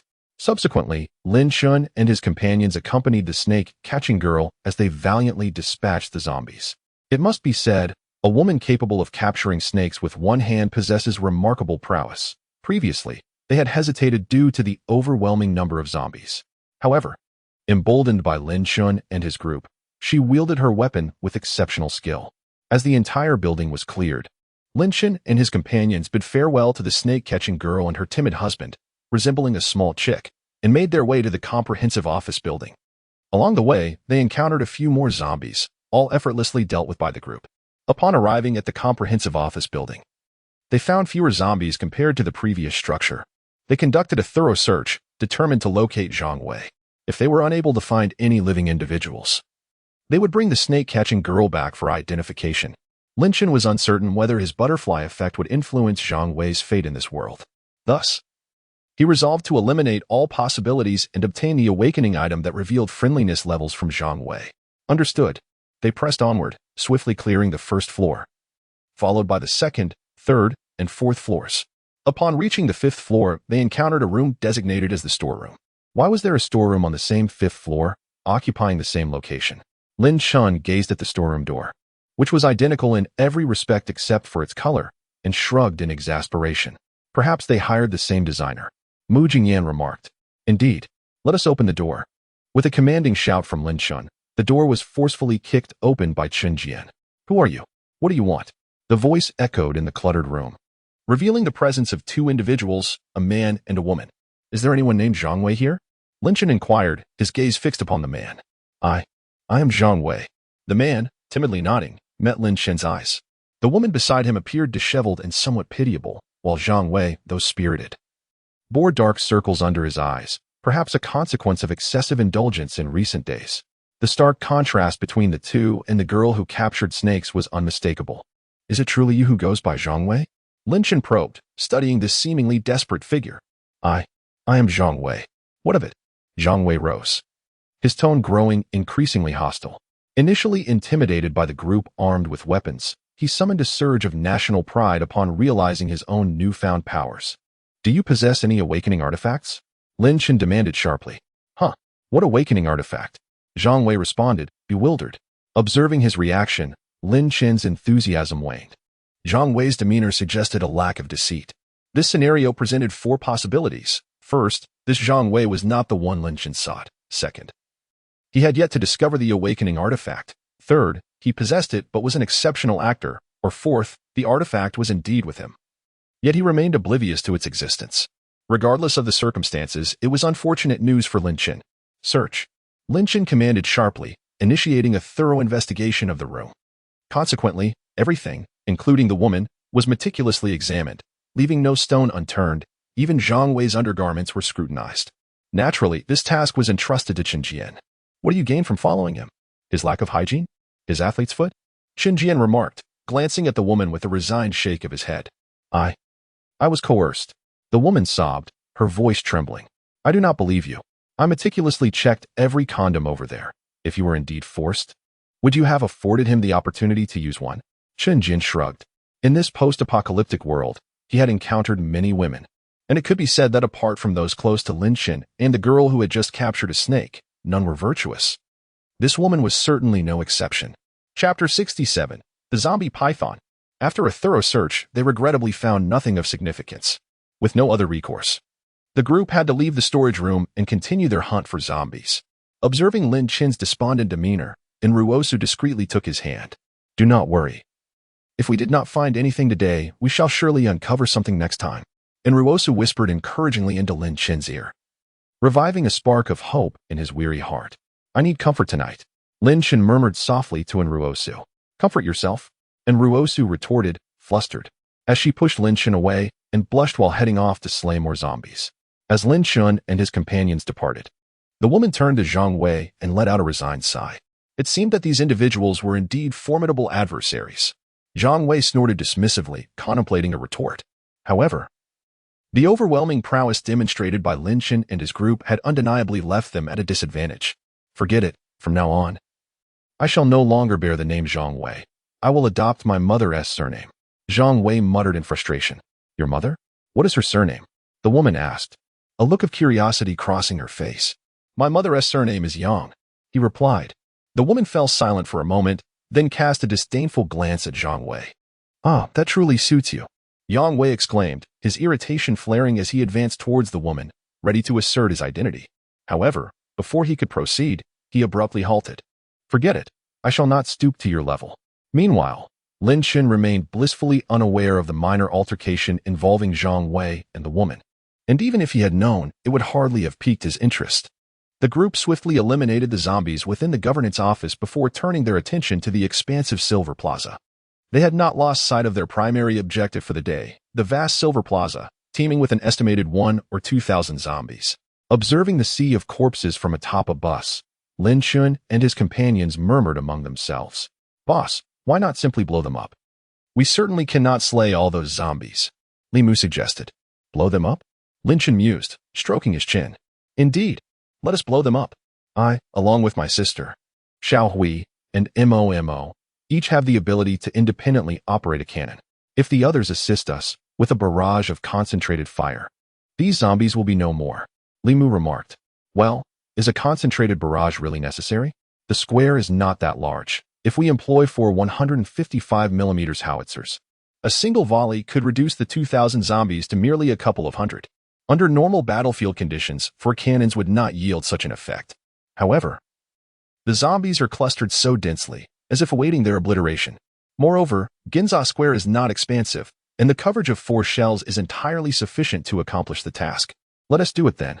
Lin Chen, without further hesitation, nodded and found a suitable spot to deploy 4 PLZ. 05 155mm self-propelled howitzers. Li Mu and the other three quickly moved forward to adjust the firing parameters, and with the aid of the computer, they soon pinpointed the target for bombardment. Ready. Lin Chen waved his hand. Fire. The four pressed the launch buttons. Boom.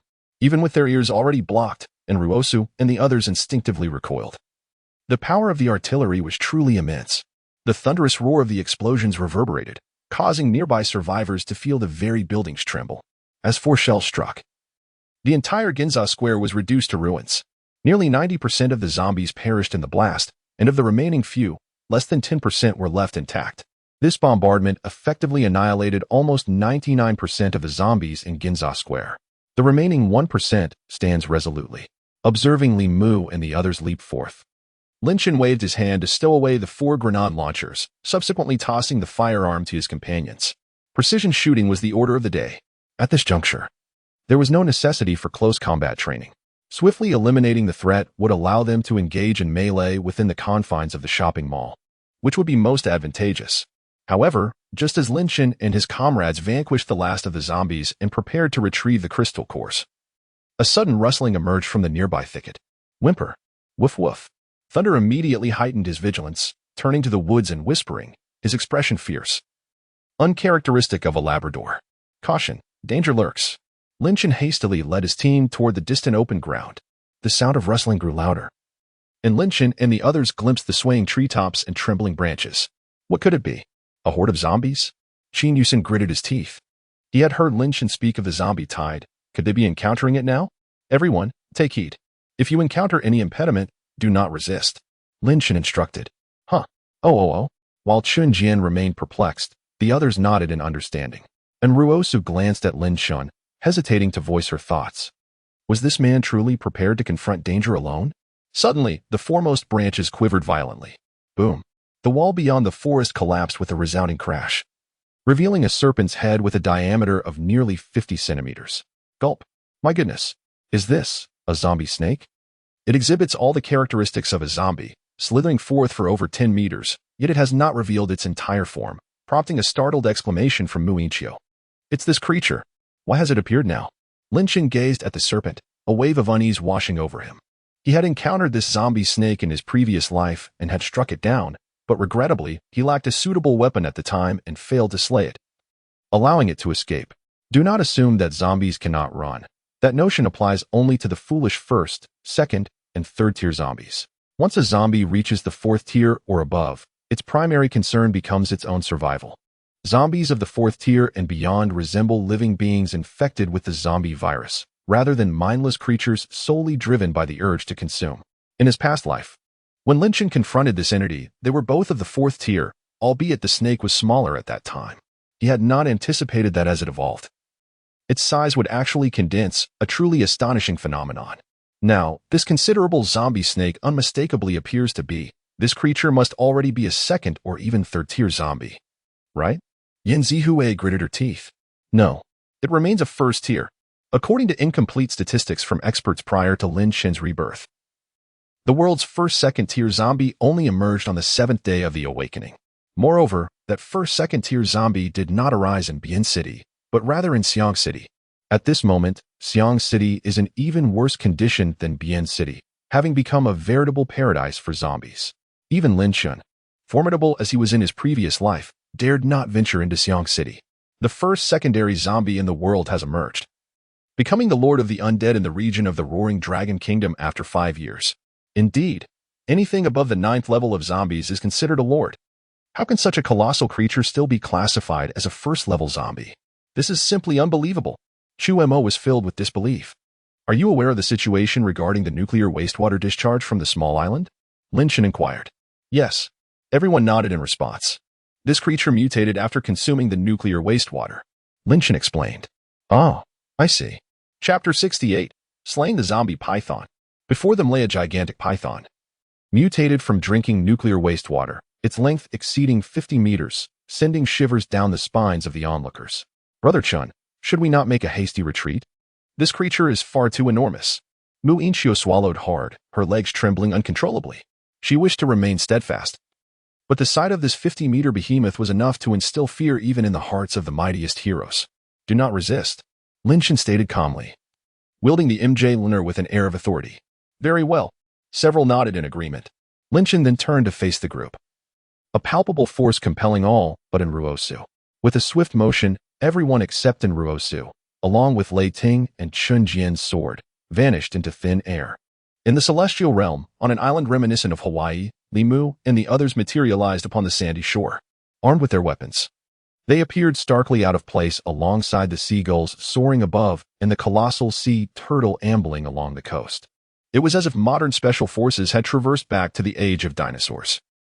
Here is Gudu, Brother Chen's celestial realm. Is it not? Muinchio surveyed her surroundings, feeling as though she had arrived in Hawaii. The formidable force she had just experienced was certainly not akin to an ordinary transference ability. And look over there. Mu Jingyan assessed the situation calmly before suddenly pointing to a familiar G-class vehicle not far away.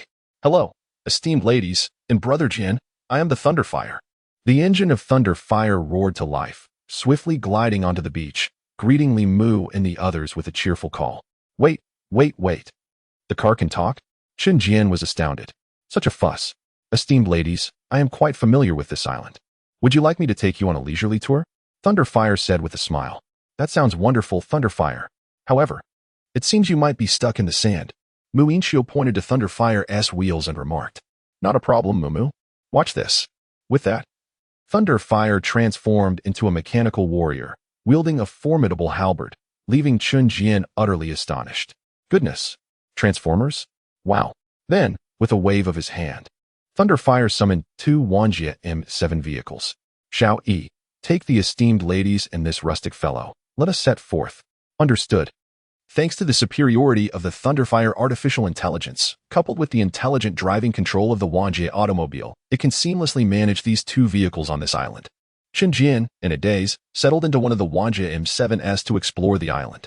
As he wandered, a sudden realization struck him. Where is my sword? Outside. Lin Chen, grasping Mjolnir in his left hand and Chun Jian's wind god sword in his right, exclaimed, My dear brother, we can fight side by side once more. With a grin, Lin Chen held the wind god sword, and a crisp resonance echoed as the blade sang. Enruosu, watching intently, appeared entranced. Compared to Chun Jian, Lin Chen seemed more like the rightful master of the sword. Perhaps it would be wise to discreetly eliminate that man, thus reducing the number of mouths to feed. You two will handle long-range harassment. This time, we must decisively vanquish this vile creature. Lin Chen instructed Enruosu and Lei Ting. Understood. Barked Enruosu and Lei Ting in agreement. The reason for retaining Lei Ting, despite not being a second-tier canine, lay in its high maneuverability due to spatial abilities. To be candid, if that gigantic python were half its current size, Lei Ting would not be intimidated in the slightest. As for Thunderfire, it is a formidable weapon, merely a zombie python. There is no need for such excess. Roar. Hiss. The zombie python emitted a characteristic undead wail, its tongue flickering like a serpent's. Remarkably, even in its zombified state, it still possessed its tongue. Lin Chen grasped the wind god's sword and, with a swift motion, unleashed a strike that sent forth a blade of wind, surpassing even the mightiest blow of Chen's full strength, aimed directly at the serpent-like tongue of the zombie giant python. The creature, oblivious to evasion, lunged forward after fully extricating its body, intent on devouring Lin Chen and his companions. The wind blade, propelled by their mutual advance, pierced into the gaping maw of the undead serpent. With a cacophonous sound, the wind blade erupted within the python's mouth, shredding it to pieces. A roar of fury erupted from the zombie giant python, rendering its head momentarily dazed. Behold! Enruosu exclaimed, summoning forth emerald flames that coalesced into a 2-meter-long spear, roughly the thickness of a child's forearm. The spear hovered ominously above Enruosu, radiating an aura of terrifying heat. Go, she commanded. And the flame spear shot forth like a released arrow, striking directly at the zombie giant python. With a piercing sound, the fiery spear penetrated the creature's mouth and exited approximately 5 meters along its body. The front half of the zombie giant python crashed to the ground with a resounding thud, exuding a putrid, charred odor. Yet, despite the incapacitation of its forepart, the rear remained undeterred. Its elongated tail lashed out, hurtling towards Enruosu. Watch out! Lin Chen shouted, swiftly appearing beside her. With the thunder god's hammer crackling with electricity in his grasp, which he hurled with great force. Boom! The terrifying combination of electrical energy and kinetic force collided. resulting in a shockwave that reverberated through the air. "Rain of fire upon it," Lin Chen exclaimed to Enruosu, extending his hand as the thunder god's hammer soared forth once again. Enruosa nodded, a flicker of trepidation passing through her, yet her combat awareness remained undiminished. Bang, bang, bang. The verdant fireballs cascaded down upon the zombie giant python like a torrential downpour. Meanwhile, Lin Chen, utilizing the planetary spatial coordinates, arrived at the location wherein Ruosu had pierced the creature. "Let death take you," he declared, raising the wind god sword high, crackling with electricity. With all his might, he brought the sword down. Slash! The blade penetrated flesh and struck bone, yet for the awakened weapon, the wind god sword, this posed no challenge. Boom! The rear half of the 45-meter-long zombie python lost all control in an instant, while the remaining portion thrashed uncontrollably. "It is over." In another swift motion, Lin Chen appeared atop the zombie python, plunging his sword down. Chapter 69. Qin Jian, just acquiesce, will you? With a decisive strike, the zombie giant python met its end. Unlike the demise of a living creature, a zombie's death is absolute, devoid of any struggle. Nevertheless, Lin Chen, in a habitual manner, delivered a series of additional strikes, driving his sword into the zombie's head repeatedly until it resembled a sieve. Subsequently, he cleaved through its skull, revealing a crystal core far larger than an ordinary one, emanating an eerie glow. Indeed, a mutated zombie crystal core. Observing the core resting on the blade's tip, Lin Chen mused to himself. The mutated zombie crystal core typically comes into existence within the brain of a mutated zombie, resembling a colossal serpent. However, not every mutated zombie produces a crystal core, nor can every peculiar zombie be classified as a mutated one. Even in the world prior to Lin Chen's reincarnation, there was no definitive conclusion regarding this phenomenon. An expert from that era remarked that the discovery of a mutated crystal core is entirely a matter of fortune. Thus, Lin Chen presently considers himself rather fortunate. What kind of crystal core is this? It appears markedly different from those we have encountered previously.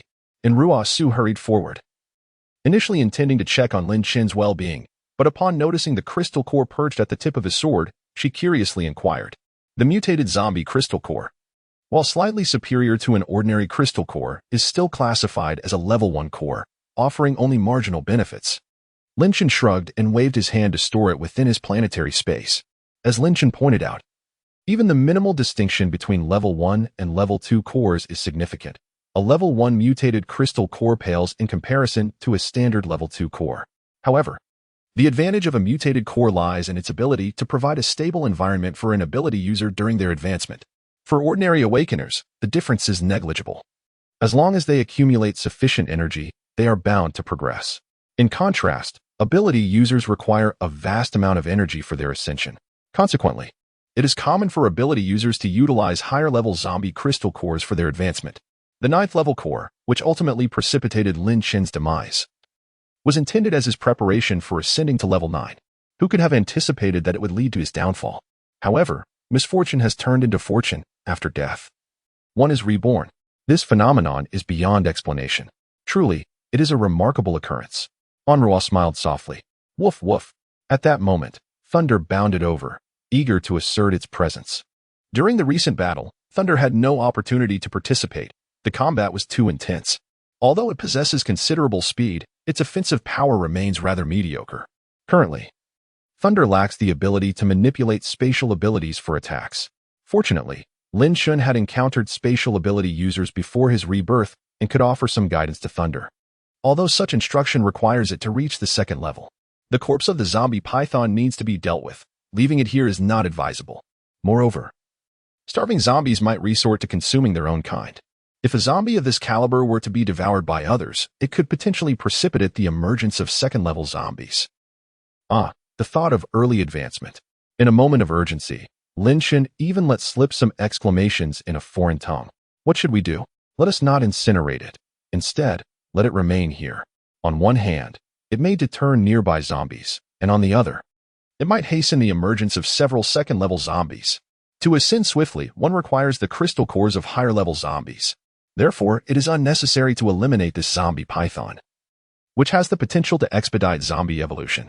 Indeed, were it not for the necessity of incapacitating zombies for capture in the spatial realm, Lin Chen would have contemplated seizing millions of them, subsequently utilizing the organisms within to cultivate zombies. Ideally, he would aim to produce a zombie lord in one fell swoop and then extract its crystal core. Indeed, Lin Chen stands invincible against foreign species within the planetary realm. Even now, he remains unmatched against the creatures inhabiting this space. Having mastered the 5 elements, Lin Chen harbors no fear, even in the face of natural disasters. In this world, is there anything more terrifying than nature's wrath? While zombies may pose a threat, they can still be dealt with using swift means.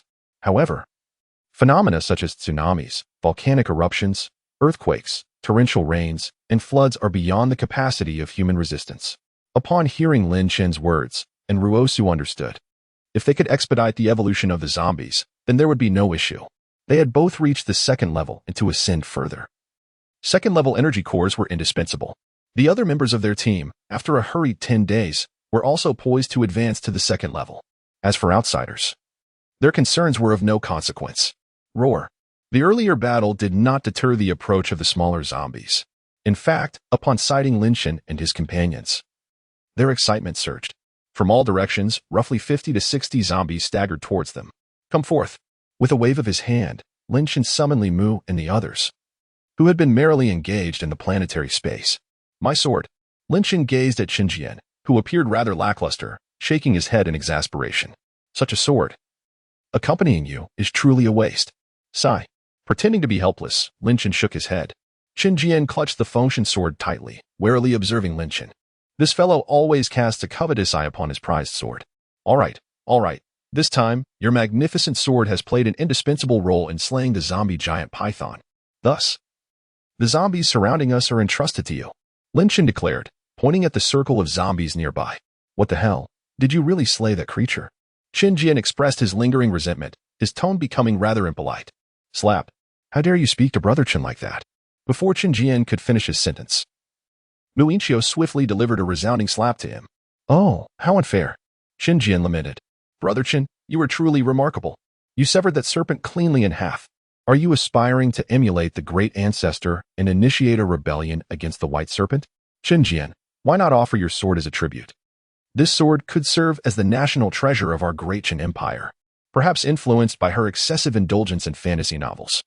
Muinchio immediately crafted an elaborate scenario for Lin Chen. At that time, Sister shall be the empress, and I will be the noble consort. Oh, what are you doing? Before Muinchio could conclude her thought, Mu Jingyan delivered a swift slap to the back of her head. Destiny often feels cyclical, leaving one with a sense of frustration. Have no shame.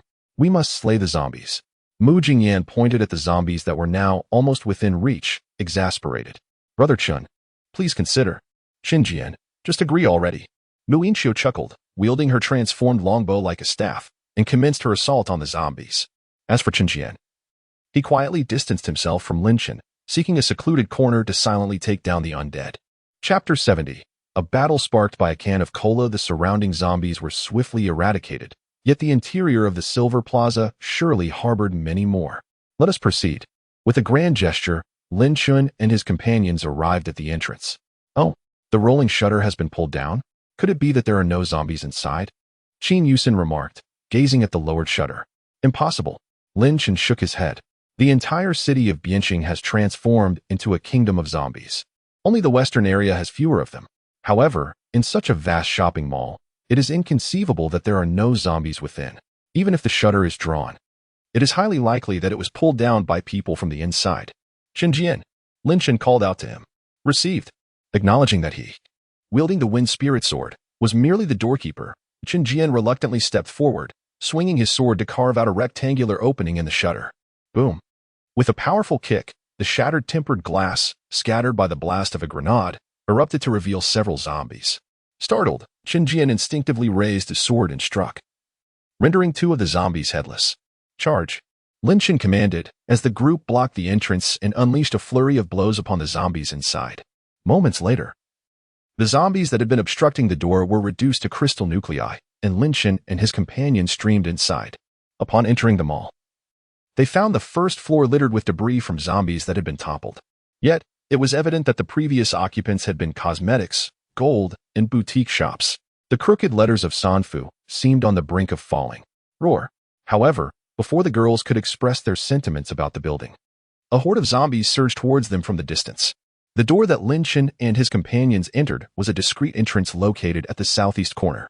To the left lay one pathway, while to the right, another. Presently, both sides were simultaneously besieged by the undead. "Damn it!" Lin Chen exclaimed, rallying one team while Ruasu assembled another as they launched their offensive on both flanks. In a remarkably brief span, the zombies were vanquished by Lin Chen and his group. "Jian, were you familiar with this area prior to the apocalypse? Do you know the layout within?" After temporarily neutralizing all visible zombies, Lin Chen called out to Jian. "The second floor houses women's apparel. The third is dedicated to men's fashion. The fourth accommodates children's clothing and family entertainment, along with a cinema.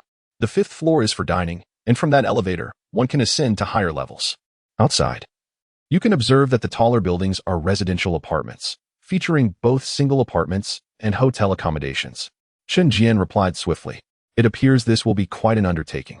Let us first conduct a thorough cleansing of the first floor, primarily focusing on the shops. We can forego the restrooms and storage rooms for now. And let's make sure to check the elevator. We wouldn't want it to open unexpectedly during the apocalypse only to reveal a zombie," Lin Chen instructed. "Understood." With that, the group divided into two teams. Lin Chen, Li Mu, Qin Yu, Xin Yinzi, Hui Mu, and Yin Xiu formed one group, while in Ruasu, Li Qing, Chu Mo, Mu Jingyan, Chun Jian, and Lei Ting constituted the other. 20 minutes later, the two teams reconvened at the northwest corner. There weren't many zombies within the shops. It was quite straightforward to clear them out. And Ruasu remarked, "Likewise on my end. It seems highly unlikely we will encounter any survivors within the mall. Let us continue with our efforts. It is only 10:30 in the morning. If we cannot finish by noon, we shall take a break for lunch before tackling the upper levels." Lin Chen remarked, "Indeed, plans seldom survive the unexpected. Who could have anticipated encountering a colossal zombie python in Ginza? Such a nuisance." The women's clothing section on the second floor was evidently teeming with female zombies. Lin Chen surmised that when the city fell, there were still shoppers perusing the stores.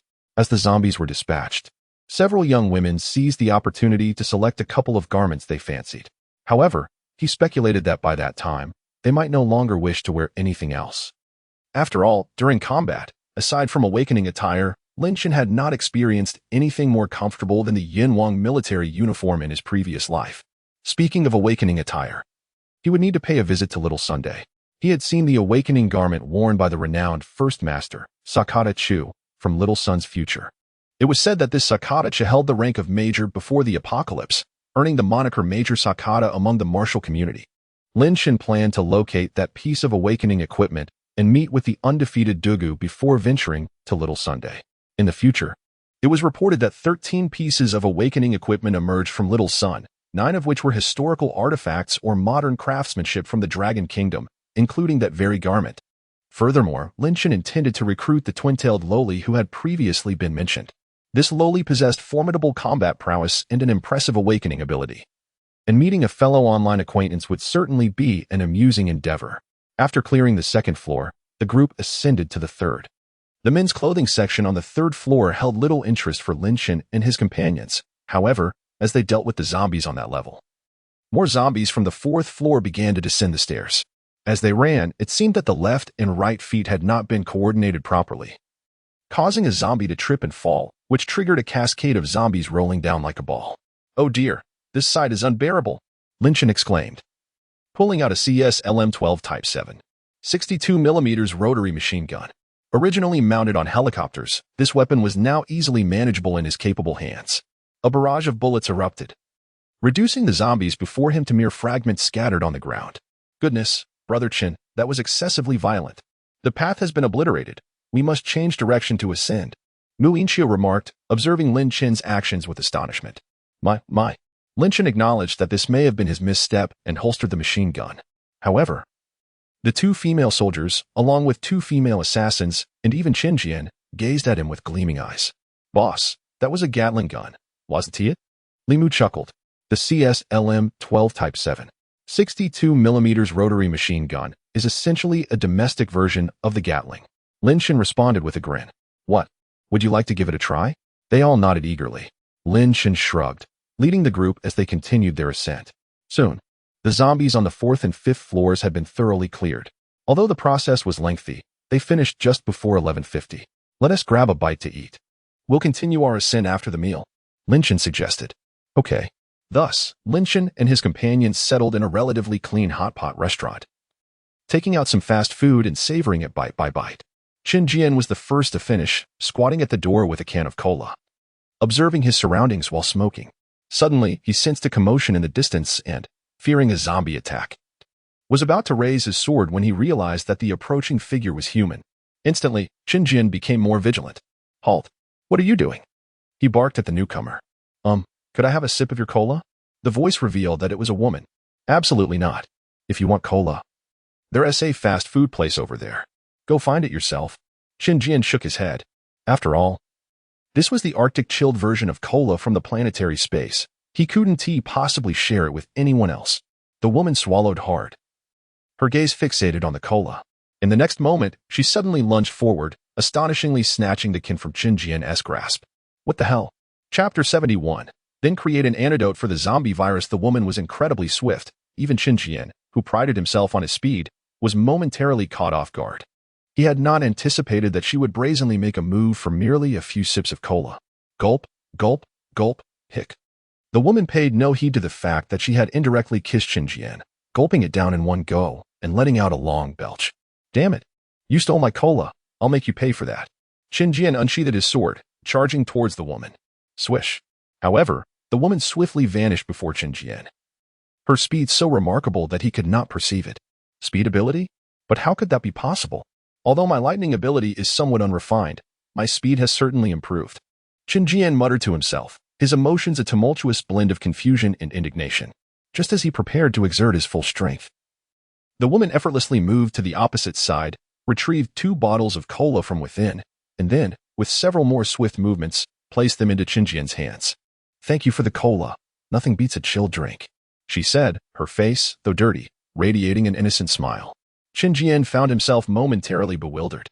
What on earth just transpired? Inside the hot pot restaurant, Lin Chen and the others had naturally heard the commotion outside. Initially, they believed that Qin Jian, being a formidable expert, would handle the situation, only to realize that, after a considerable time, he seemed to have been toyed with instead. The woman opposite Qin Jian, upon catching sight of Lin Chen and his group, who had previously exuded confidence, suddenly lost her demeanor. Boss, be cautious. This woman is remarkably fast. Even quicker than I am. For the first time, Qin Jian felt that acknowledging his own slowness was a source of embarrassment. There's nothing wrong with being a man. Being a bit slower can be advantageous. Lin Chen patted Qin Jian on the shoulder, an expression of understanding on his face. Qin Jian bitterly shook his head. At that moment, he preferred the humiliation of admitting his speed rather than conceding to being slow. Wait a minute. You say this is a woman? She certainly does not appear to be one at all. Qin Yusen gazed at the woman across from her, muttering under her breath. The woman's disheveled short hair resembled a bird's nest. Her face was dirtier than that of a beggar portrayed in dramas, and her figure was so flat it hardly resembled that of a woman. Are you the boss here? My apologies. I just snatched a cola from your subordinate. Allow me to compensate you with 2 bottles. The woman pointed at the 2 bottles of cola in Qin Jian's hands, as well as her own empty bottle placed aside, scratching her head as she spoke. Truly, she was quite a character.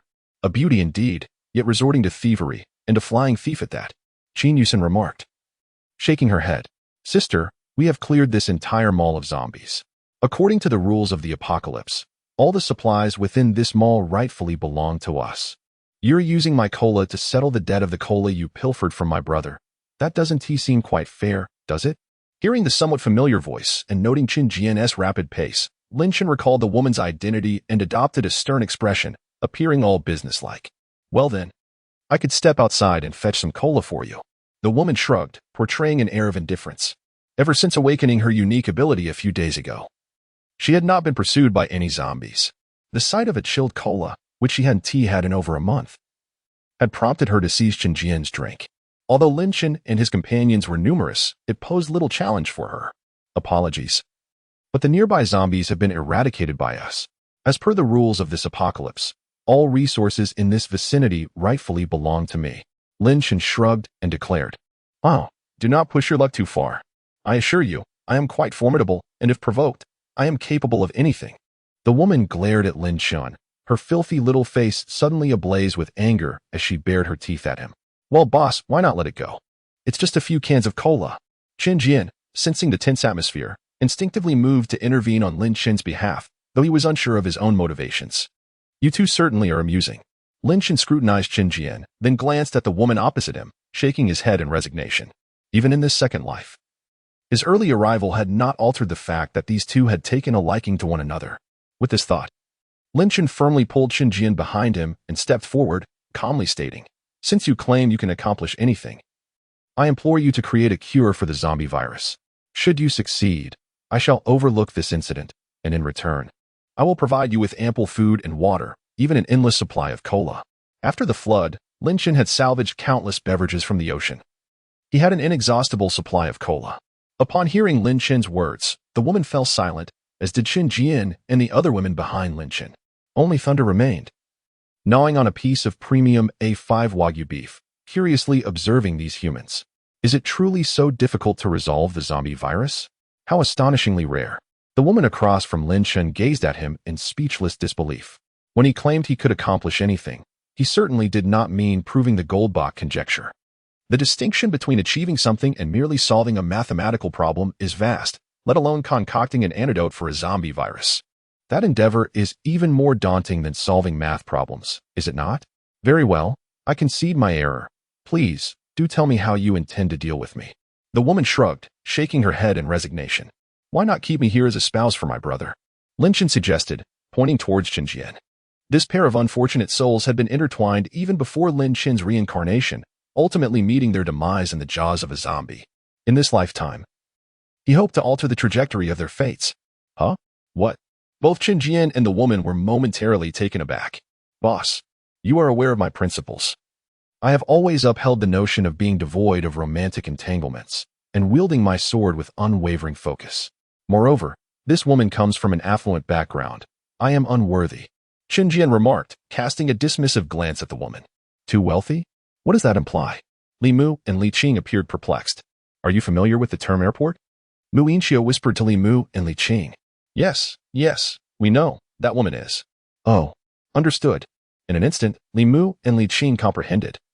Glancing at the woman's impressive figure, it was indeed quite affluent. With an airport in her family, how could she not be wealthy? Meanwhile, the other women, having grasped the situation, looked down at their own figures. Well, at the very least, they were modest hills. Even the most diminutive of beauties, such as Mu Yinqiu, has achieved AB, while Ruosu and Mu Jingyan are the epitome of stunning grace, individuals who are so captivating they scarcely notice the ground beneath their feet.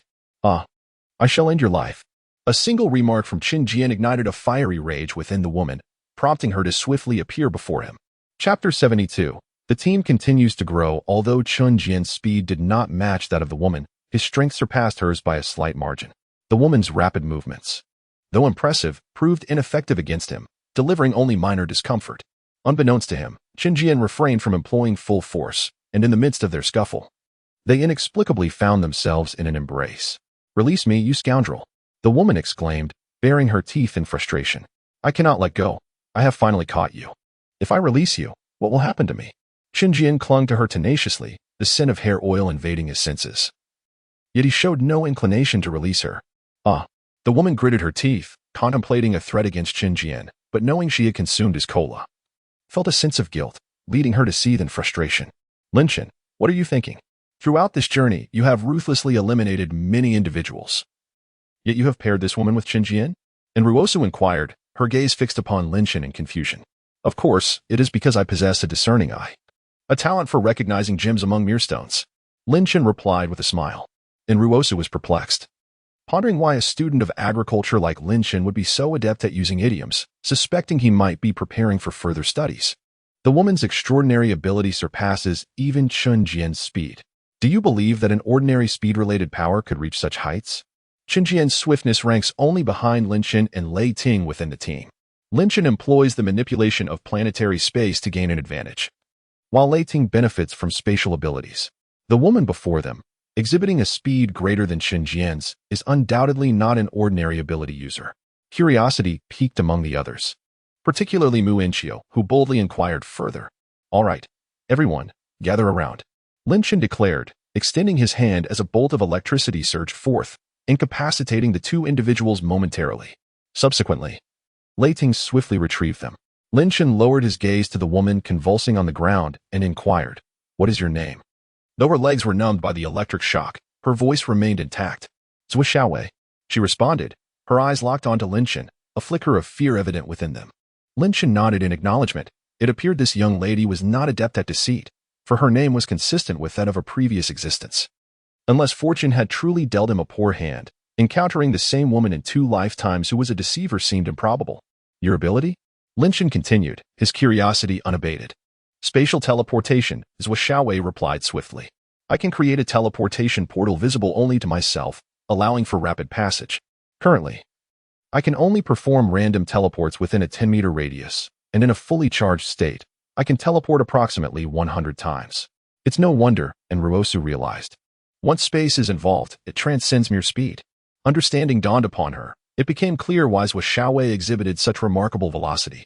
Certainly, it is precisely due to her ability to create spatial portals, rather than instant teleportation, that if she were to be captured, she would find herself unable to access the portals.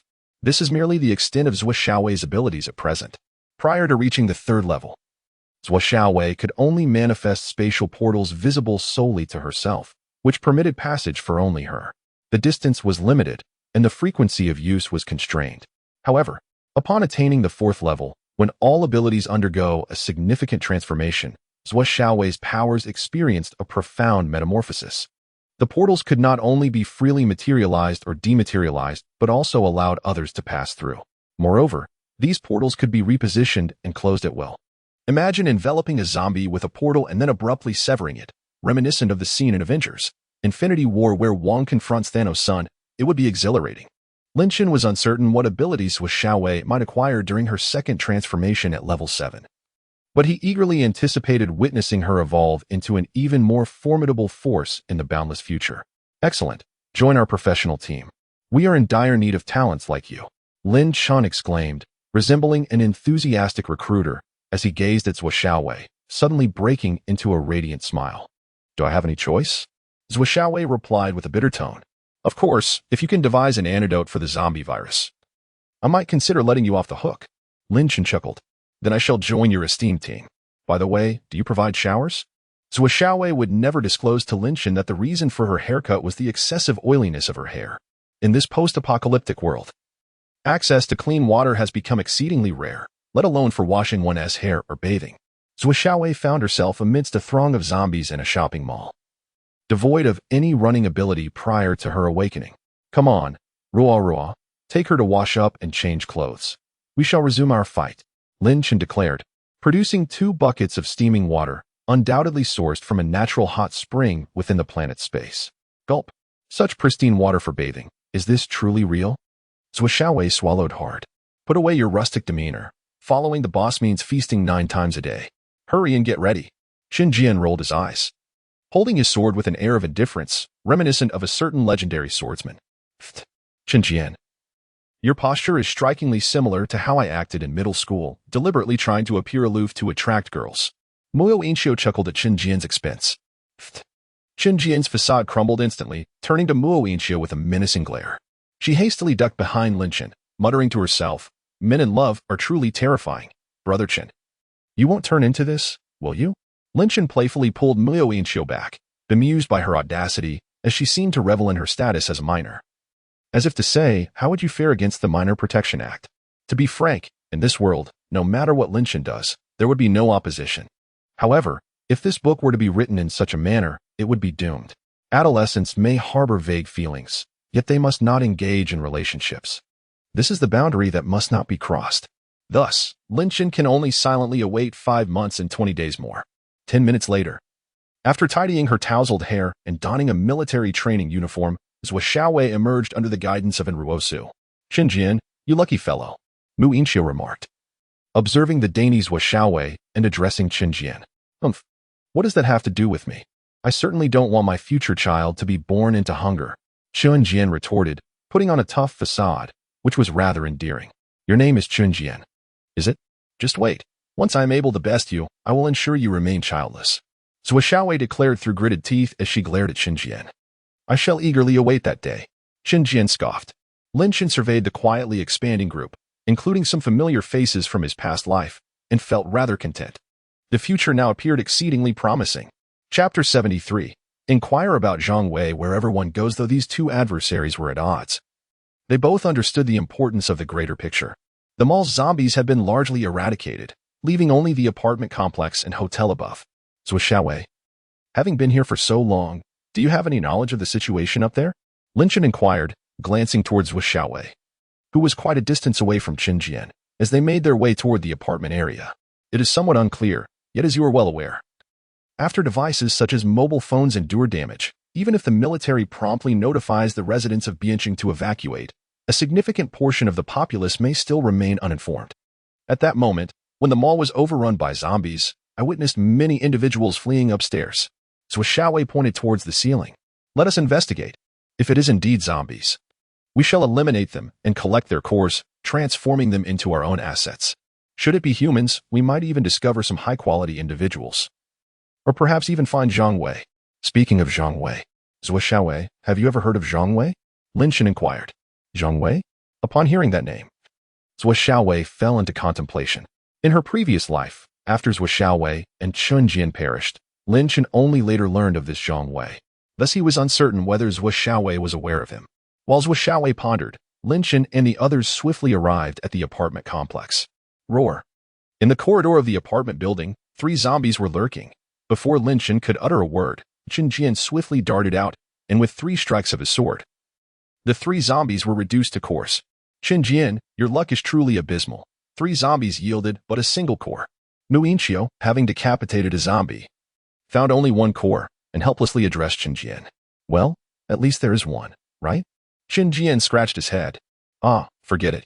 Next time, if there are merely 2 zombies, let me handle it. You are simply too inadequate. Mu Yinqiu shrugged.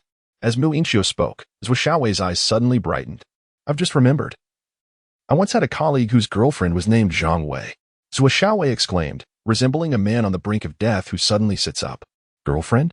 Jiang Wei? That sounds immensely significant. As the saying goes, 9 out of 10 girls are attracted to the same sex, and the 10th one is particularly so. Upon hearing the keyword Jiang Wei and girlfriend, everyone's interest was instantly piqued. I mean Wei, as in great, not the other way. Lin Chen earnestly directed his gaze at Zhuo Xiaowei. I know. It's indeed the Great Wei, and this is not some damn A-plot. That woman is simply named Jiang Wei, the Great Wei. Zhuo Xiaowei clarified. A woman? What a pity. And Ruosu and the others displayed expressions of regret, seemingly disheartened by the impossibility of indulging in their fantasies. These women, surely they have not harbored fantasies of themselves, and Qin Jian, have they? How terrifying. Where is she now? Lin Chen did not dismiss the notion of Jiang Wei being female, for prior to his rebirth, he had never learned whether this Jiang Wei was male or female. If she is indeed a woman, then possessing such an identity would likely make her quite the player, wouldn't it? Jiang Wei should be with my colleague, I suppose. My colleague lives in the Gula district, and by the time I was fleeing, the Gula district had already become a hotspot for zombies. I wonder if he is still alive? Zhuo Xiaowei shook her head. Once you all reach level 2, we shall venture to the Gula district to search for your colleague. Lin Chen pondered for a moment before agreeing. All right. The group nodded, beginning to search every room. 3. With a resounding countdown, 2, 1. Boom. The door was breached. And the search commenced. The group swiftly scoured the entire floor, dispersing as they went. The 11 of them efficiently covered the entire level in less than 2 minutes. When encountering individuals, Lin Chen would inquire, are you familiar with someone named Jiang Wei? Throughout the entire floor, he discovered either a primary school classmate or a middle school acquaintance bearing the same name, revealing an astonishing prevalence of Jiang Wei. Lin Chen spared no one in his quest. Every Jiang Wei who might still be alive and residing in Bianqing was meticulously noted by Ruosu. Each person who acknowledged knowing Jiang Wei faced Lin Chen's stern admonition. This territory is now under my dominion. Should you deceive me and I uncover your falsehood, you shall soon learn that death can be a form of liberation. With that, he resumed his search upward. The 11 split up for further exploration, with each floor taking no more than 5 minutes. Remarkably, the entire building was thoroughly searched in just 2 hours. As for Zhuo Xiaowei, Lin Chen had assigned her to the 15th floor, where she would share accommodations with Qin Jian. You two must avoid any altercations. If I catch you fighting in the middle of the night, you will no longer have a place here. Lin Chen remarked, casting a glance at the two, whose expressions were somewhat at odds. As long as I am well-fed and content, I will not seek out trouble, Zhou Xiaowei replied nonchalantly. Humph. Chen Jian responded with a scoff, and Ruosu and the others exchanged puzzled glances regarding Lin Chen's arrangements. In light of the circumstances, would it not be more advantageous for Zhou Xiaowei to squeeze into the upper floor? Given Chen Jian's arrangement with her, the likelihood of conflict between the two is minimal. Meanwhile, Lin Chen merely smiled faintly. The audience before the screen understood the implications of a midnight brawl, and Lin Chen secretly hoped for a clash between them. Now, let us commence the distribution of crystal nuclei. Each individual shall absorb a few. Dinner is scheduled for 7 in the evening. After the meal, we shall continue the absorption of the crystal nuclei. It is only 3 o'clock now, leaving us with 4 hours until dinner. With haste, absorbing several crystal nuclei should pose no challenge. As for Chen Jian, a novice in this realm, even managing to absorb 2 would be deemed a stroke of luck. What is this? Did we excavate it from a zombie this afternoon? Is it safe to absorb? Zhou Xiaowei inquired with a puzzled expression as she observed the crystal nuclei distributed by Lin Chen. And what else might you be incapable of? Chen Jian chuckled, exuding an air of superiority. I shall seek instruction from the boss. Zhou Xiaowei rolled her eyes before approaching Lin Chen. Lin Chen, witnessing Chen Jian's nonchalant demeanor, could only smile helplessly and entrusted the task to Ruosu. He then accompanied Chu Mo to the 15th floor for renovations. Previously, with only Chen Jian present, it was manageable. However, with Zhou Xiaowei's addition, mere management was no longer feasible. Soon, the renovations were complete, and the group began to absorb the crystal nuclei to enhance their strength. After dinner at 7, they resumed their absorption of the crystal nuclei. As the dawn of the following day approached, Lin Chen and his companions prepared for their departure once more. Chapter 74. This is utterly thrilling. What kind of filling is in this bun?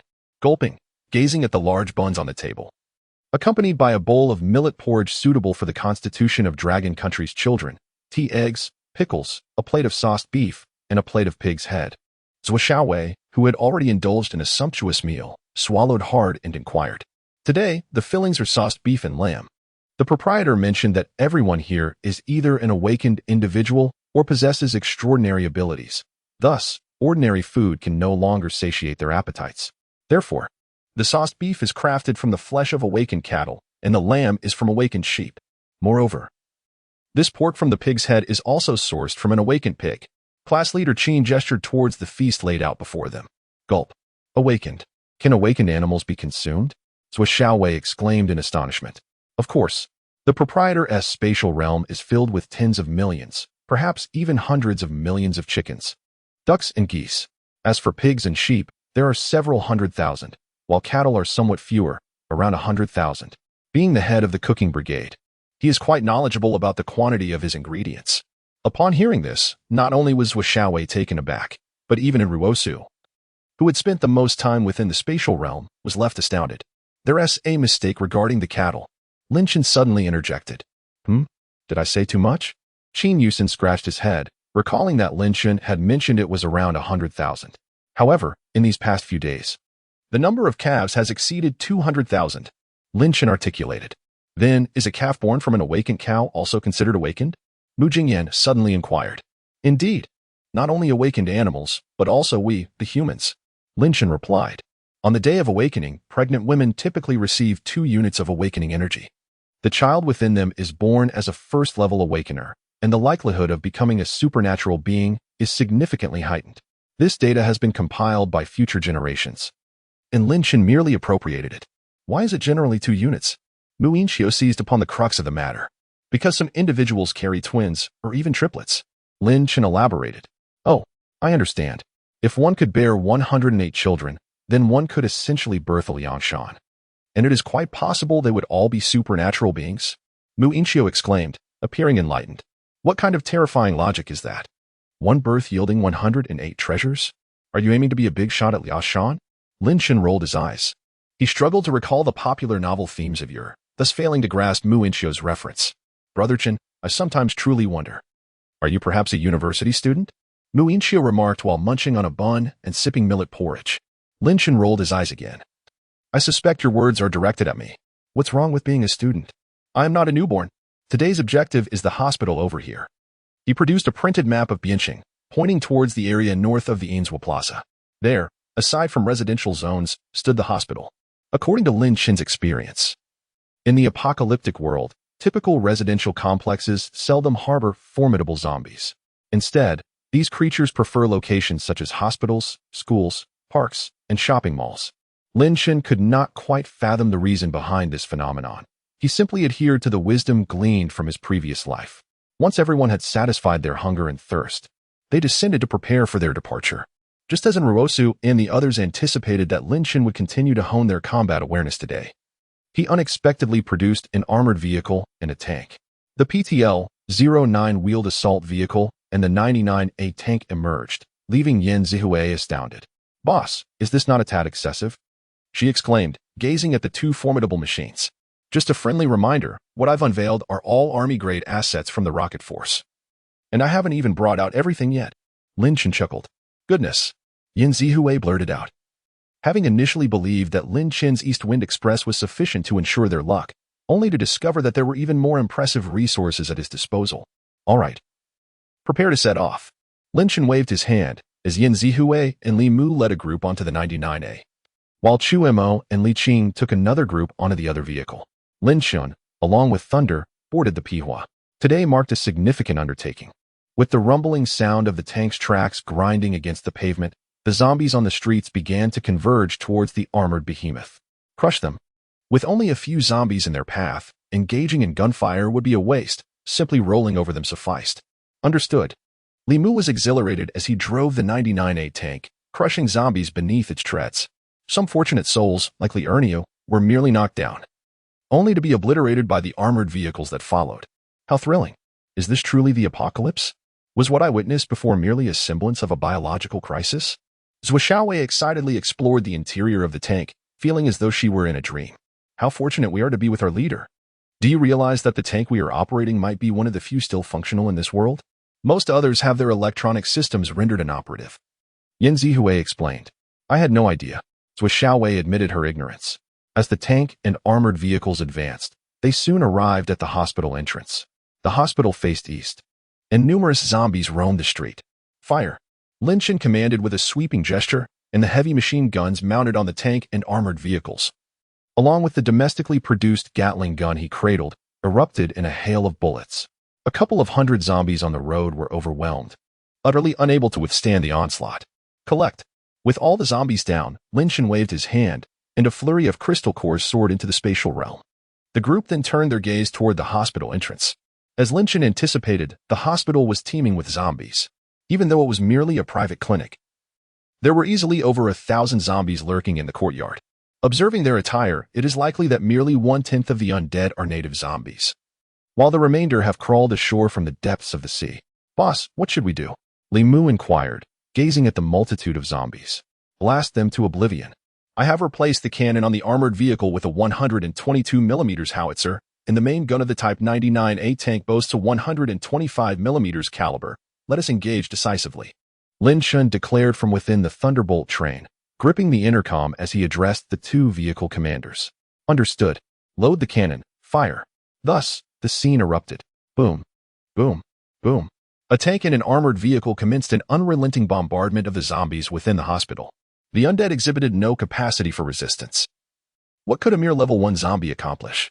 Furthermore, confronted with such overwhelming firepower, even level 2 zombies, barring a few mutations, stood no chance of withstanding the assault. Consequently, Lin Chen and his companions were engaged in a one-sided massacre. Chapter 75, Do You Prefer Threads? The cacophony of violent explosions attracted the attention of numerous nearby survivors. Those situated in the upper floors of buildings peered out, cautiously parting their curtains to gaze below. Goodness! Is that a tank and an armored vehicle attacking zombies? How audacious! The few survivors on the upper floors were left in astonishment as they witnessed an armored vehicle and a tank stationed on the road in front of the hospital. Within the hospital, survivors also existed in their desperate plight. How wonderful it is! How wonderful it is! Someone has come to rescue us. Oh, how delightful! A mother and her child embraced each other, expressing their gratitude for the divine gift. Amidst the cacophony of artillery and the relentless barrage of machine gun fire, the hospital courtyard soon became a grim tableau of lifeless bodies, riddled with craters, standing at the edge of a large pit. Gazing down at the dismembered corpses of the undead, Lin Chen shook his head in resignation. It would be wise to refrain from employing artillery so readily in the future. Such explosions render the collection of crystal cores nearly impossible. With a wave of his hand, the crystal cores of the zombies were drawn into the spatial realm. However, some remained in the pit, obscured from view, necessitating a meticulous search. This task was entrusted to Thunder, now familiar with the crystal cores. Thunder's spatial abilities allowed it to store them, complemented by its keen sense of smell. Thus, the survivors in the high-rise opposite the hospital observed a dog leaping joyfully among the fallen zombies, pausing occasionally. As for Lin Chen and his companions, they made their way to the entrance of the hospital's outpatient hall. The door stood ajar, suggesting that the zombies within had likely ventured out. Chun Jian glanced at the open doorway and remarked, "Do not let your guard down. One must never underestimate zombies. They defy logic, while one might argue they possess intellect. Reacting to you as a dog would to excrement, at times they lie in wait behind doors, poised to sink their teeth into your neck." Lin Chen looked at Chun Jian, offering a reminder. Woof woof. Thunder, engaged in collecting crystal cores, turned to Lin Chen, responding with a few barks. Having overheard the comments directed at it, "Apologies, I had forgotten that Thunder, our faithful canine companion, no longer indulges in such unsavory habits." Lin Chen gestured towards a distant Labrador with his fingers pressed together against his brow, then abruptly made a forward motion. Consequently, Thunder directed his gaze towards Chun Jian, conveying a clear message: "Master regards you as a mere dog. Do not presume to see yourself as my equal." Chun Jian felt profoundly insulted, and the evidence was irrefutable. Yet, had this occurred several decades prior, it might have warranted a charge of indecency against Lin Chen, where he would have been liable for a few hundred yuan in damages. If faced with a formidable lawyer like Zhang Wei, he could have even received a 20-year prison sentence. However, in the present day, Chun Jian found himself devoid of any grounds for rebuttal. Beside him, Luo Xiaowei stifled a laugh, cautiously wielding a metallic tang daoqin to Yin Zihui and Chu Mo, as she made her way towards the outpatient hall. Upon entering the hall, Lin Chen and the others surveyed their surroundings. Over there, within an ATM, lurked a zombie. "Chun Jian, go take care of it." Lin Chen pointed towards an ATM booth adjacent to the escalators, addressing Chun Jian. Very well. Though Lin Chen had just insulted him, the awareness of his own appearance brought Chun Jian a sense of gratification. He eagerly seized his grand sword and proceeded to confront the zombie. The others also scoured the outpatient hall, inspecting every nook and cranny, even prying open the registration machine to check for any lurking zombie cats or dogs. "Brother Chen, I've discovered something intriguing. Come over and take a look." As Lin Chen surveyed his surroundings and raised his gaze towards the second floor, he suddenly heard Mu Inxio's voice from a distance. "What?" Lin Chen initially thought Mu Inxio had discovered an awakened weapon or something of the sort, prompting him to rush over in haste. However, he found Mu Inxio pointing at a machine that dispensed contraceptive supplies for free upon scanning an identification card, laughing heartily. Lin Chen's expression darkened instantly. Mu, although our dragon country lags behind in new educational developments, surely you must recognize this device?" he said helplessly. "Of course I know. What I mean is, you could use this. It's wise to be prepared. After all, I'm still a baby, and I can't be having children at such a young age." Mu Inxio replied, feigning shyness as she looked at Lin Chen. "Do you prefer the ribbed kind?" Lin Chen asked, pointing to the conspicuous sticker on the machine. "What?" Although Mu Inxio had never experienced such matters herself, she had secretly observed discussions among her peers about Liu Beiwen's works. Additionally, with platforms like Douyin and certain online shops frequently recommending odd products, such as ultra-thin variants, 001S, and ribbed options, she might actually be more informed than Lin Chen on the subject. "Brother Chen, you're so annoying." Mu Inxio blushed, and then, wielding her longbow transformed into a staff, she struck the machine forcefully. The sound reverberated, duong, duong, duong, a series of dull thuds that captured everyone's attention. As the innocent young girls, aside from Anrua, gazed at the machine that Mu Inxio was smashing, most of them turned crimson. "No, Mumu, are you intending to extract everything inside by breaking this?" Li Mu teased with a smile. Upon hearing Li Mu's words, Mu Inxio was suddenly reminded of threats. Please do not misunderstand. I am referring to rebar. After all, if the rebar were to be ground into needles, some individuals might face severe repercussions." Coughing to regain composure, he continued. Returning to the matter at hand, after a series of strikes, the wretched machine was finally breached. However, when the crowd leaned in to inspect, they were met with disappointment. "What on earth? There's nothing here. Could this be a ruse?" Mu Inxio muttered. "No wonder. The last time I came to swipe my ID for a cup, I ended up with nothing." Jian remarked instinctively. Oh. The group of girls turned to Jian with expressions of curiosity. No, I mean a cup for drinking, the one Dulé has. Are you all unaware? I meant to say, I swiped for a Fiji cup. Do as you will. Faced with disbelief from the girls, Jian was left in exasperation. In this day and age, even when telling the truth, no one believes me. It's quite disheartening. I believe you. Suddenly, a melodious voice rang in Jian's ear. He felt as if a light had ignited behind him. Turning to look, he found it was Zhou Xiaowei. I believe you. You truly intended to swipe for a Fiji cup. After all, someone like you would find it challenging to attract a girlfriend. Zhou Xiaowei gazed earnestly at Jian, eliciting a wave of mischievous laughter from the onlookers. Lei Ting, having just collected the crystal cores, joined in the mirth, albeit unaware of the source of their amusement. As a loyal companion, he felt content to share in his master's joy, regardless of whether the jest was directed at him.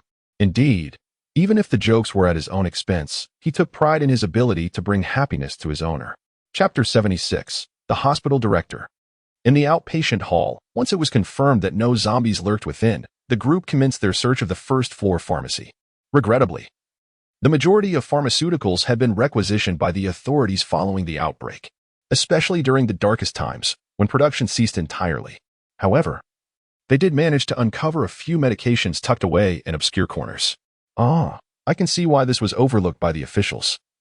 With the population already diminished in the apocalypse, further use of these would only exacerbate the decline, Li Qing remarked, examining the combined contraceptive pills in her hand with a shrug. Take it. It might prove useful, Li Mu suggested, glancing at his sister. That's a fair point, Li Qing replied, tucking the pills into her pocket. After a cursory search, they managed to find only a few boxes of digestive tablets, a couple of bottles of iodine, and a pack of cotton swabs. Beyond that, the shelves were bare. Let us continue our search. There may still be survivors here, Lin Chen declared. Understood. As Lin Chen searched the first floor, he found no survivors, only 2 solitary zombies, emaciated and gaunt. However, Lin Chen speculated that these zombies might have been inherently thin, considering that they could have originated from the islands or perhaps from the neighboring region. The latter, known for their penchant for cosmetic enhancements, often bore silicon and other artificial materials. The zombie virus merely accelerated the mutation of human cells and would expel any foreign substances like silicon. Nevertheless, such details were of little consequence. Ascending to the second floor, he noted the signs indicating departments such as rehabilitation, traditional Chinese medicine, dermatology, and urology. Lin Chen meticulously searched each consultation room and ward, but found no survivors. The zombies, however, had all been dispatched. Thus, he continued his exploration to the 3rd and 4th floors, where the number of zombies had dwindled to just a few scattered remnants. After eliminating all threats, Lin Chen and his companions approached a particular ward. Is anyone inside? The door resisted their push. It could either conceal a person or a zombie. According to protocol, one must inquire first. If there was no response after 3 seconds, they would kick the door down. 3, 2. Wait. Before Lin Chen could finish counting, a weak female voice emerged from within. Moments later, a click echoed, and Lin Chen pushed the door open, revealing a woman so gaunt she appeared almost skeletal, alongside a pitiful little boy lying on the hospital bed. Thank you. Thank you for saving us from the zombies. The woman knelt before Lin Chen with unwavering conviction, leaving him momentarily taken aback. Rise, Lin Chen gently urged, offering her a hand without stepping forward. This was a habit he had cultivated in the apocalypse, always anticipating the worst in humanity, as such a mindset could extend one's survival. And Ruosu and the others observed Lin Chen's reluctance to assist and refrained from intervening. The woman seemed to sense their hesitance. After bowing 3 times before Lin Chen, she steadied herself against the hospital bed and stood up. Here, if you trust us, have something to eat and then search this hospital for food. We have virtually cleared out all the zombies inside, with only 1 or 2 remaining. We are all awakened beings. As long as you are willing to fight, the zombies shall pose no threat to you. Lin Chen addressed the woman, tossing her 2 bottles of water and several loaves of bread. Thank you. Thank you. The woman, upon seeing the food and water, knelt once more. This time, Lin Chen stepped forward to help her rise. The small boy on the hospital bed also knelt, bowing to Lin Chen. After receiving this gesture of gratitude, Lin Chen turned and exited the ward. Child, you must strive to become strong in the future to repay your uncle for his life-saving grace. Do you understand? The woman spoke earnestly to her son as she closed the ward door behind Lin Chen and his companions. Yes, mother. unbeknownst to Lin Chen. The woman's teachings to her child unfolded as they proceeded to the 5th floor. Oh, the door is closed. Gazing at the tightly shut stairway entrance, Chen Jian turned to Lin Chen and exclaimed, "Break it open." Lin Chen replied nonchalantly, "All right." Chen Jian nodded and, with a swift strike, shattered the lock.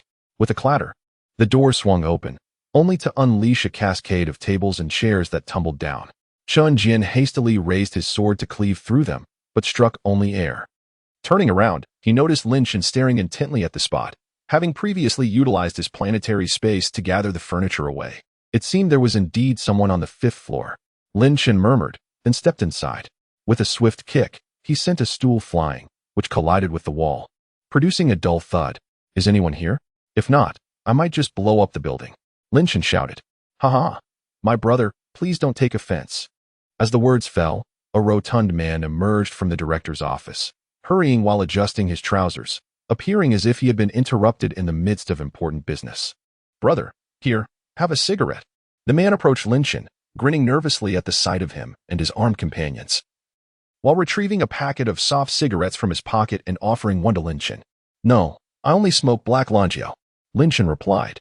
He had no aversion to the ordinary cigarettes. However, in his previous life, a pack of such cigarettes could be exchanged for a single strike from a 7th-level ability user. Although Lin Chen did not possess a significant addiction to smoking in his previous life, he frequently exchanged favors with powerful factions for the sake of his mental sustenance, often in return for a few cigarettes. Among these, Huazi was the most renowned. Yet, regardless of the past or present, Lin Chen's preferred choice remained the Highland Prefecture. Highland Prefecture? That brand sells quite well in Smoke City. I purchased a few packs during my studies there, and I must say, they pack a punch and are quite enjoyable, remarked the man, glancing at Lin Chen with a smile. "Is this entire building your domain?" Lin Chen inquired, directing his gaze towards the man. "This hospital is entirely under my jurisdiction. I established this facility and serve as the director." The director replied with a chuckle. "I see." Lin Chen nodded. "My apologies for damaging your door and blowing up your courtyard. However, I have eradicated all the zombies on your premises, so I suppose we are even now." "No worries at all. I am grateful to you and could never hold you accountable," the director responded with utmost politeness. "One last inquiry, if I may," Lin Chen said, contemplating one of his objectives. "Speak freely. I am here to assist you." The director bent slightly forward. "Do you know Jiang Wei?"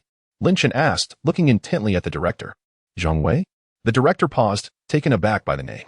"Indeed, Jiang Wei, the Jiang from Jiang Wei," Lin Chen replied with a smile. Upon hearing this, the director's expression darkened, and he thought to himself, "What are you even saying? Is this nonsensical rhetoric truly what you mean?" He pondered the distinction between the name Jiang Wei and what he had heard before. However, being a seasoned individual, the director remained unfazed by Lin Chen's trivial banter, as they were both dignified individuals.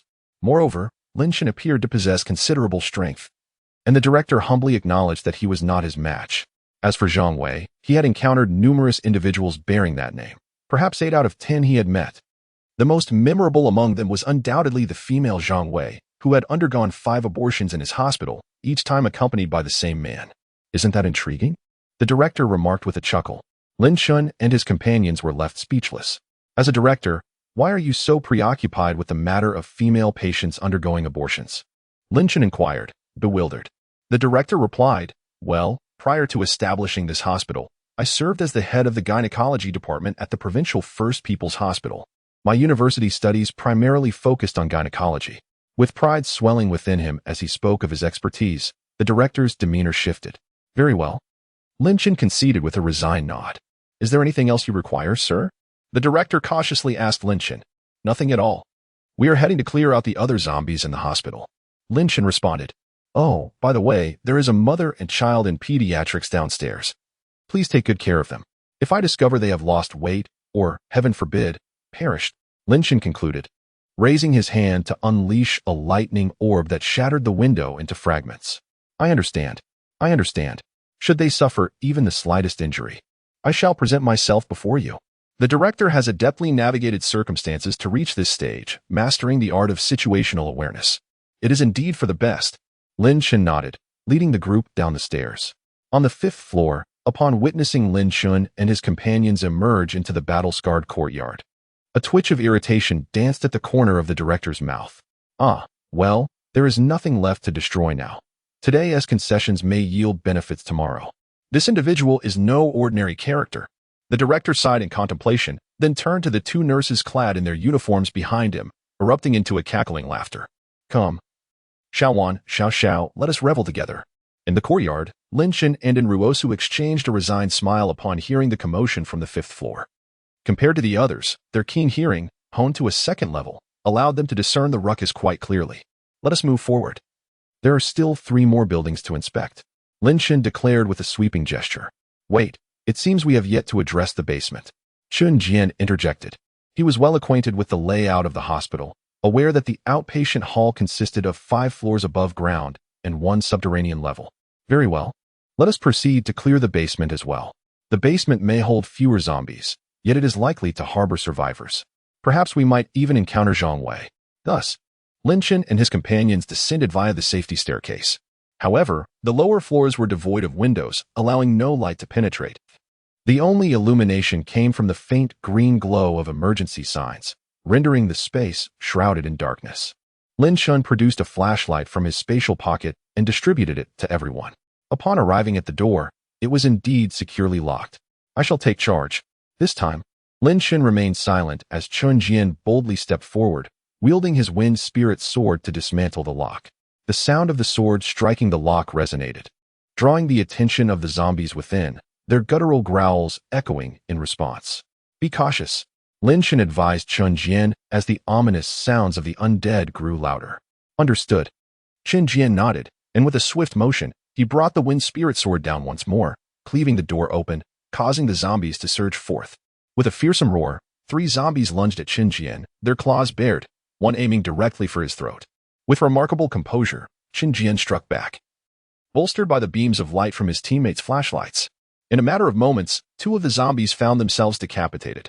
The third, momentarily tripped by the doorframe, stumbled yet gained momentum. Chun Jian deftly evaded, the space illuminated by the flickering lights, and in less than 2 seconds, all 3 zombies lay defeated. Be alert. There are more. Lin Chen raised his flashlight, peering into the darkness beyond the door, where 5 more zombies were advancing. Bang, bang, bang. Li Mu and Li Qing steadied their firearms, and with a few precise shots, the 5 zombies fell lifelessly to the ground. Let us move. Lin Chen retrieved an illumination flare from his pocket, launching it into the air, not only to brighten their surroundings, but also to divert the attention of the zombies. As anticipated, the flare illuminated the end of the corridor, inciting a horde of zombies to charge forth. Their target, however, was not the flare. It merely heightened their alertness without truly drawing them in. The group effortlessly dealt with the horde of zombies. Is there anyone alive? If so, make a sound. The rooms below are all radiology departments, equipped with CT machines and X-ray devices. It is impractical for Lin Chen and his companions to search each room individually. The absence of light poses no threat to the zombies, yet it significantly heightens the danger for Lin Chen's group. Therefore, if no one is alive, after eliminating the zombies in the corridor, Lin Chen can withdraw. 5 seconds later, and Ruosu called out again, alternating between male and female voices to lower the potential alertness of any survivors. However, after another 5 seconds, silence prevailed. Let us go. Lin Chen glanced at Ruosu and the others as he spoke. They nodded in agreement and turned to leave. Yet, as they passed the CT room, Thunder suddenly halted, his fur bristling as he stared at the door. Be careful. The last time Thunder reacted this way was in the presence of the zombie python.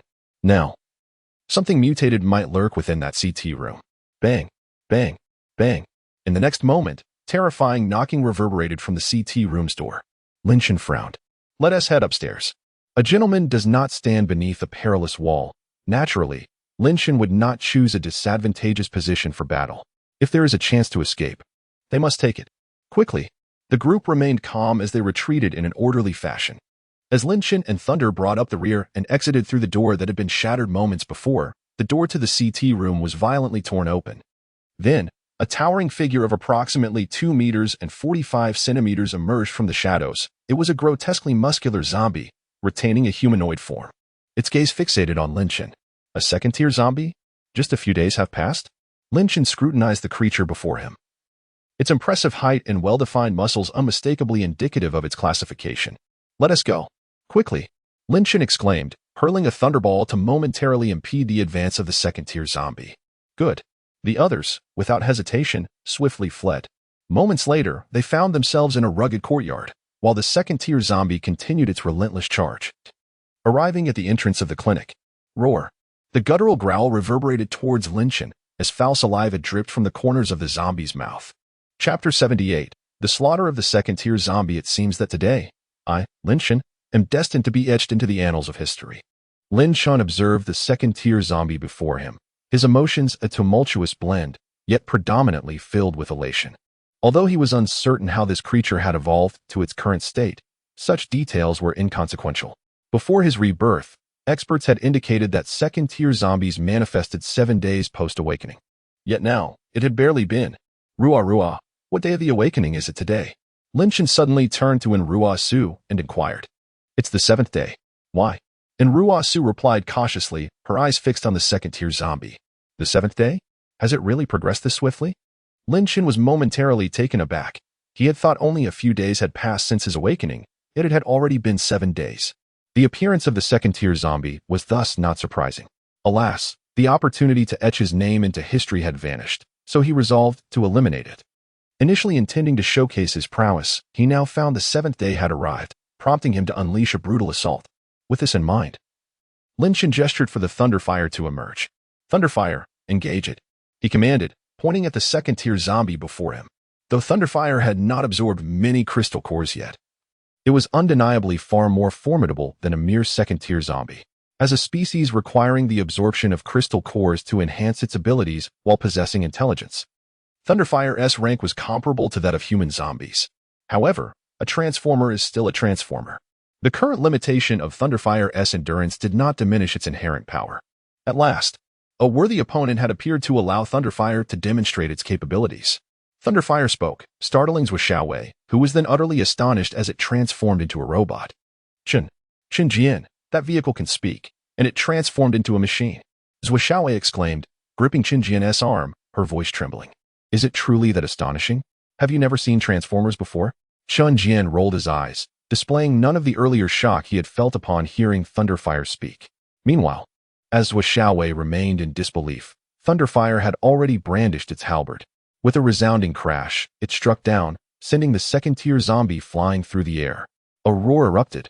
A second-tier zombie shattered the window and, with a furious roar, lunged out towards Lin Chen and his companions.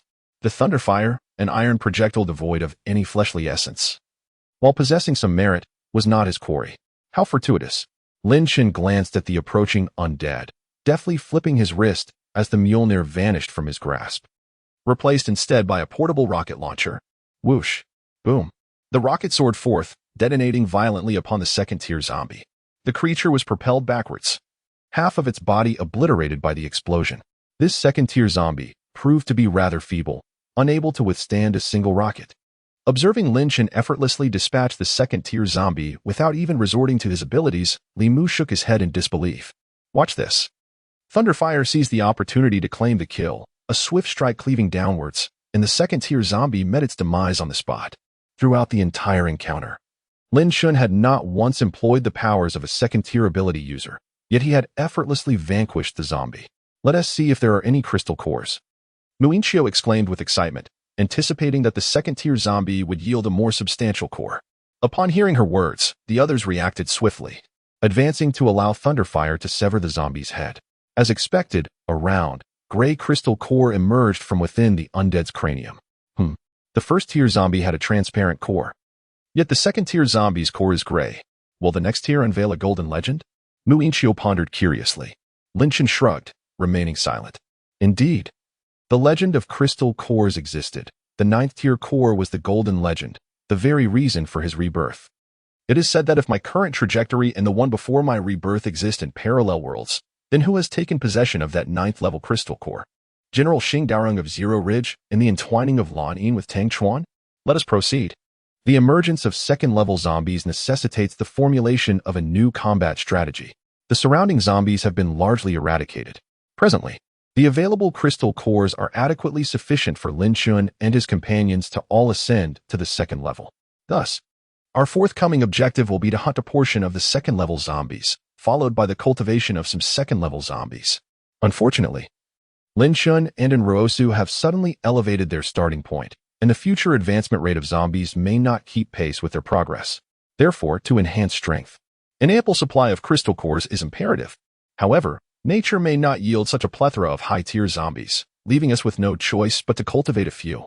Should others become aware of my intentions, they would undoubtedly be driven to madness. Let us go.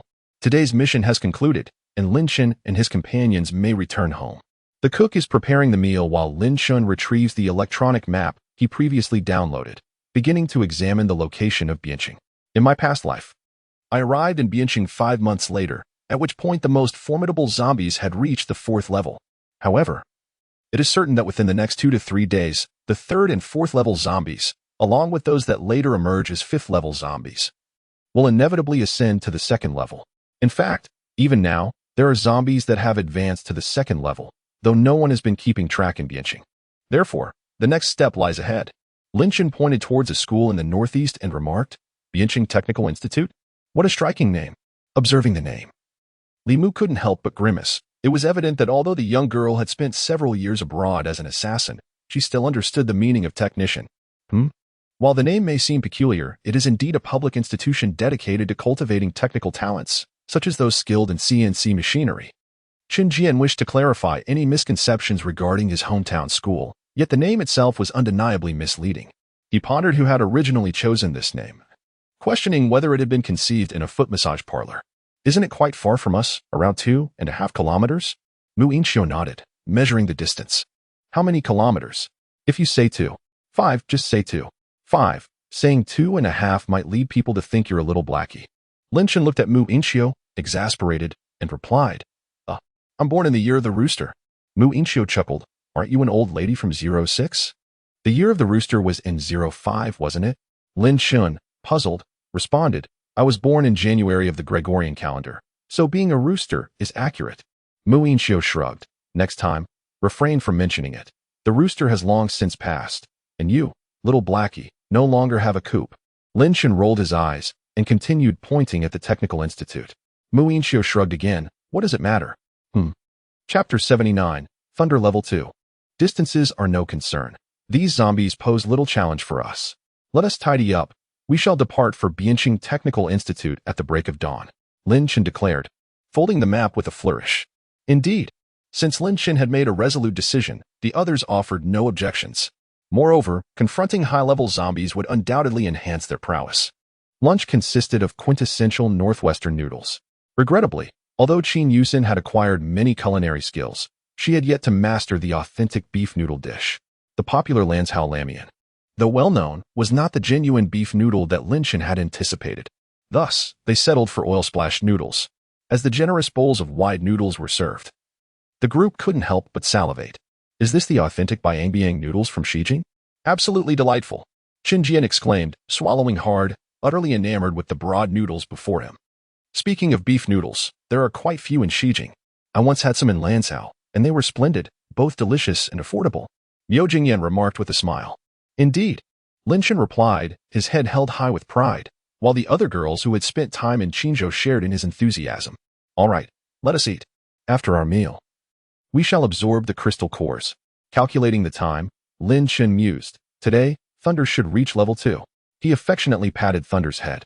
Woof woof. Thunder barked excitedly, completely unfazed by the usual territorial behavior exhibited by other dogs during mealtime. Certainly, based on the passage of time, it is impossible for Thunder to elevate to level 2 within a mere 3 days. Yet, by a stroke of fortune, he acquired a level 2 crystal core today. And previously, he had obtained a mutated crystal core from slaying the zombie python. With this dual advantage, it is likely that Thunder will ascend to level 2 by tonight. As for the others, they remain somewhat distant from this achievement, particularly Qin Jian, who is nothing short of a disgrace among ability users. Lin Shun senses that he may have reached level 3, while this individual has yet to attain level 2. Throughout the afternoon, the world underwent a profound transformation. With the emergence of the first level 2 zombie, the zombies on the brink of evolution across various regions began to initiate their metamorphosis. Some were already on the verge of evolution, while others had consumed an excess of humans, and some had feasted upon rare and extraordinary resources. After all, Although zombies do not constitute genuine life forms, the absorption of energy for evolution remains the prevailing theme among all creatures. The advent of level 2 zombies signifies the onset of an era where the battle between humanity and zombies has tilted decidedly in favor of the latter. Had it not been for the unpredictable variable of Jiang Chen, the human population would dwindle increasingly, and within 5 years, the number of surviving humans worldwide would fall below 10 million. To put this into perspective, a city like Xingzhou requires a population of 12 million, collectively. The entire world does not possess a city of such magnitude. In the afternoon, after Jiang Chen and the others finished absorbing the crystal cores, they gathered for a meal. Today, they indulged in authentic Yuanzhou mutton soup. Compared to the mutton soup from Xijing, Yuanzhou's version presents a distinct variation, featuring less of the gamey flavor. Harmoniously complemented by garlic and cilantro, which is simply perfect for the constitution of the children of Longhua. Alas, I had never anticipated that lamb and lamb soup could be so exquisite. What had I been consuming previously? The people of Qilu are utterly inept at preparing lamb. Chen Jian relished every bite. Hush, hush, such words must not be uttered carelessly, lest the Qilu folk take offense. Jiang Chen hurriedly covered Chen Jian's mouth. For one must tread lightly. If this book gains popularity and the people of Qilu catch wind of it, they might come seeking retribution through the internet. Indeed. The lamb soup from Qilu is delectable. Every city boasts its own delightful rendition. Chen Jian fell silent, focusing solely on his meal. A few girls, though somewhat averse to the pungent aroma of garlic, succumbed to the allure of the delicious fare, finding the stronger garlic flavor negligible in comparison. Eating was all that mattered. As night enveloped the world, Jiang Chen settled in the living room, watching Thunder evolve. A level 2 crystal core and a mutated crystal core lay beneath Thunder's formidable paw. The process commenced. Jiang Chen observed the spatial fluctuations swirling around Thunder, knowing that his ascension tonight was virtually assured. As time passed, the energy from the 2 crystal cores began to be gradually absorbed. Finally, at the stroke of 2, a tremendous wave of spatial energy surged through, nearly compelling Jiang Chen to leap into the planetary space. However, this energy wave, swift in its arrival, was equally rapid in its departure. In less than 3 seconds, Thunder opened his eyes, excitedly gazing at Jiang Chen. Following his elevation to level 2, Thunder not only experienced a significant enhancement in strength but also a remarkable increase in intelligence. With a whimper, Thunder, excited to guard his master, leapt into Jiang Chen's embrace, affectionately licking his face. "All right, I see you have grown stronger, but remain calm, remain calm." Jiang Chen chuckled, gently patting Thunder's head. "Woof, woof, woof." Thunder nodded, affirming his determination to strive harder. "Go rest now." Jiang Chen smiled, gesturing towards the dog bed. Thunder promptly stood upright, pawing at his stomach. "Hungry? Come, let's eat." It was only natural for him to expend energy during his advancement, especially as Thunder was enhancing 2 abilities simultaneously. With a wave of his hand, Jiang Chen offered a generous portion of beef, and Thunder began to feast with great delight. By morning, the foul stench that had plagued the streets had been cleansed by nature. Standing by the window and inhaling the fresh air, Jiang Chen felt a surge of hope for the future. "Boss, breakfast is ready," Qin Yusen called from the dining table, where she had set out the morning meal. "Coming." Jiang Chen nodded, swiftly appearing at the table, only to find that Thunder had beaten him there, already crouched beside his food bowl. "You devoured 10 pounds of beef last night. Are you still hungry? Have you turned into a pig after your advancement?" Jiang Chen playfully kicked Thunder's paw, mockingly scolding him. With a pitiful whine, Thunder expressed his genuine hunger. All right, eat, eat, eat." Jiang Chen sighed, shaking his head in resignation at the ever-increasing appetites of both his companions and his dog. "It seems we must devise a method to enhance the reproductive rates of the cattle within the planetary space, otherwise, our consumption of beef may soon be jeopardized." Shortly, the remaining individuals took their seats, and Jiang Chen directed his gaze towards them, inquiring, "Do any of you possess expertise in arranging mating for livestock?" Upon hearing this, the crowd was momentarily taken aback. "I am a chef. We are assassins. Emotions do not concern us. We pilot aircraft, yet since you've brought us here, we have not flown a single plane. I studied business management in university. I'm merely a high school student. I graduated from a vocational school. I have a university degree, but in Chinese language." A cacophony of voices erupted, yet none aligned with the required profession. Jiang Chen was rendered speechless. "Well, I study biology, but it appears my field is also unrelated." And Ruo Su raised her hand. "Let us simply allow them to pursue their own paths." "Agreed." Miao Jingyan nodded. Chapter 80. You still claim the school does not teach skilled trades? After finishing breakfast, the group ascended the stairs to embark on their journey. As this trip was relatively distant, approximately 2.5 kilometers in a straight line, translating to over 3 kilometers in actual travel, addressing the second-tier zombies necessitated more than merely confronting them. Thus, Lin Shun and his companions opted to deploy 2 armed helicopters. Isn't yesterday's tank already excessive? Now we have armed helicopters? This seems rather unfair to the zombies, remarked Zhou Xiaowei, observing the somewhat congested helicopters stationed on the rooftop helipad, scratching her head in bewilderment. Zhou Xiaowei and Chun Jian were utterly astonished. Are you not all shocked? Zhou Xiaowei inquired, gripping Mu Yinxiu's hand as she observed the others boarding the plane with nary a hint of doubt. Isn't it quite normal for Qin Gu to possess even Dongfeng Express and fighter jets? Mu Yinxiu shrugged nonchalantly. Upon hearing this, Qin Jian regained his composure almost instantly. After all, he had witnessed Lin Chen's Dongfeng missiles firsthand. In comparison to such formidable national treasures as the Dongfeng missiles, the mere J-20 seemed rather trivial. What nonsense! That is the J-20, Lin Chen declared, waving his hand assertively to the crowd. On board. This time, due to the involvement of professional pilots, Li Mu, the secondary leader, was promptly sidelined. Lin Chen took his seat in the first aircraft, while Ruosu and Lei Ting boarded another. The propellers of the plane roared to life as it ascended slowly into the sky. Let us commence, Lin Chen exclaimed, gesturing grandly as the 2 armed helicopters soared towards Bianqing Technician Institute. As the aircraft lifted off, survivors in the vicinity of Bianqing gazed upward in anticipation. Is that our national flag?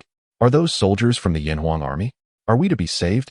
Each survivor sat in their homes, yearning for deliverance from their plight, unaware that once the zombies advanced to level 2, their heightened sense of smell would herald the end of their fleeting reprieve. The aircraft hovered above the Bianqing Technician Institute, while the zombies below flailed about, seemingly eager to leap up and devour the living. Boss, where shall we land? Chu Mo asked Lin Chen. Why land? Just shoot those wretched creatures. Lin Chen pointed at the horde of zombies below and exclaimed, Indeed, we hold the high ground. Let us proceed. Chu Mo nodded and communicated with Yan Zihui on another aircraft through a wireless connection. Consequently, the 2 planes altered their course, directing their cannons towards the mass of undead beneath. Lin Shun then retrieved a domestically produced Gatling gun and handed it to Li Mu, while he himself drew out a portable rocket launcher. When he had equipped this device in the Magic City, he had not acquired many, primarily because the coastal regions had subsequently been submerged. During his visits to various arms depots, he had collected an abundance of weaponry.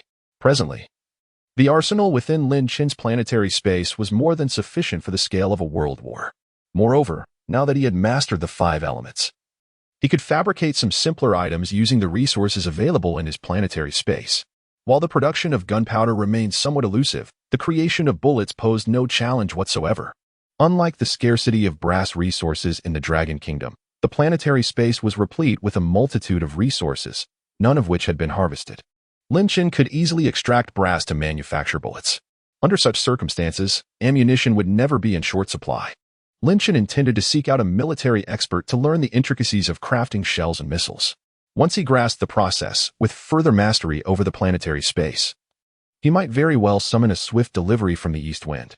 And now, rat-a-tat-tat, boom, bang, pew-pew. Although the aircraft's cannon and the domestically produced Gatling gun possessed ample firepower, the others yearned for a sense of participation, clutching their weapons and unleashing a barrage of fire. Naturally, the nearby zombies took notice of this spectacle.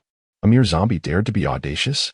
Qin Yusen spotted a zombie in the distance, raised her QBU-191 precision marksman rifle, and with a single shot, eliminated the zombie beside her intended target.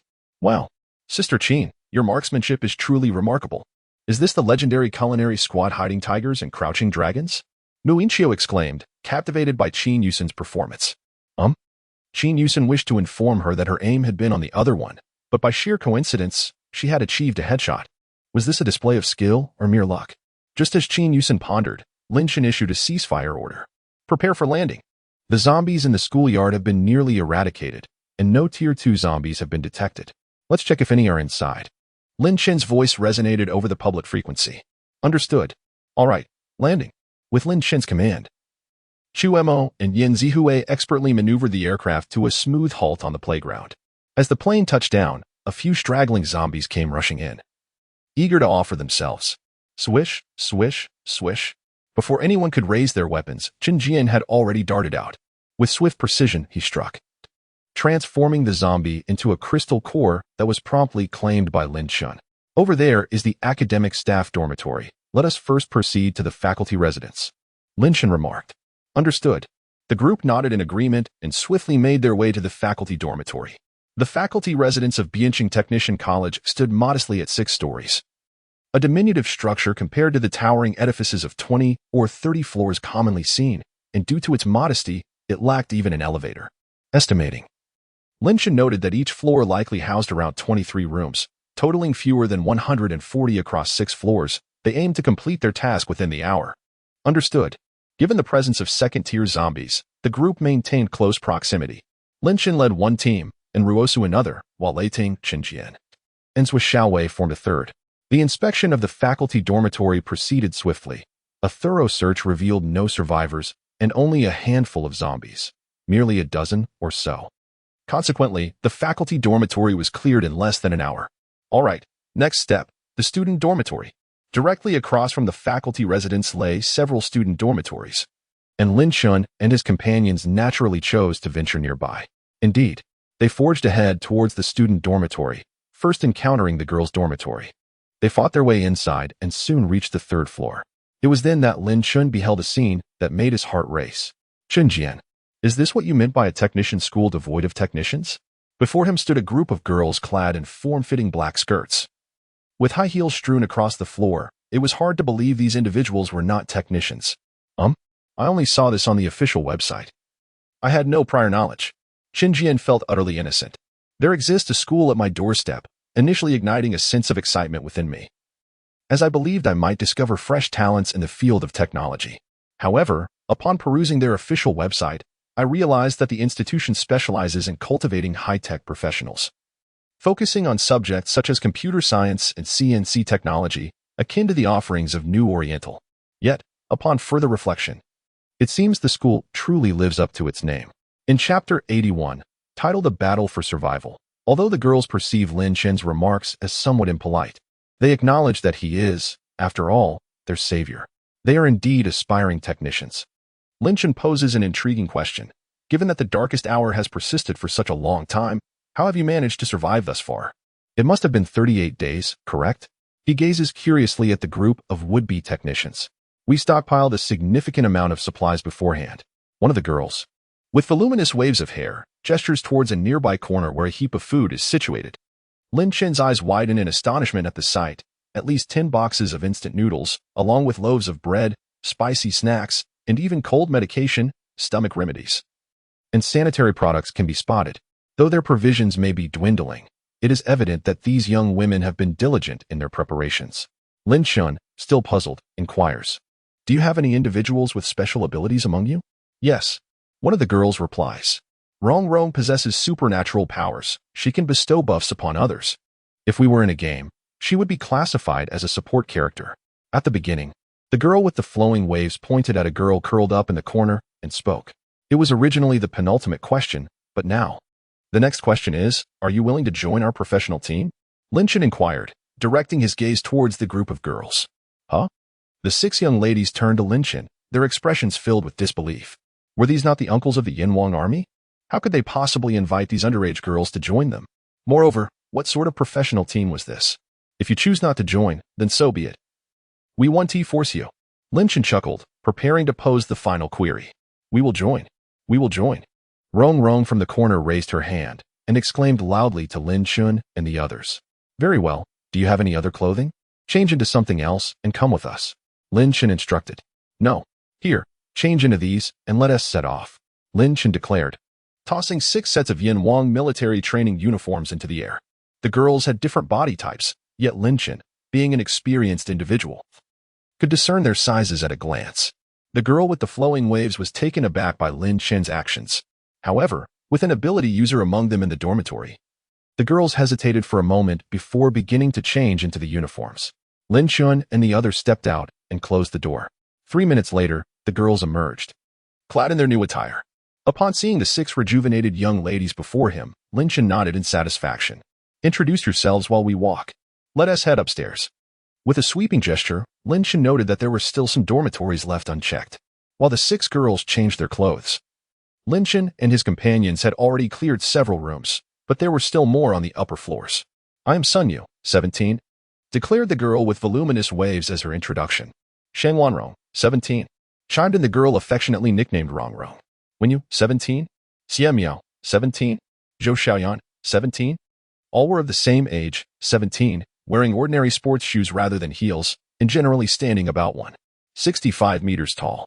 This group exhibited a level of professionalism that could rival any specialized team. What?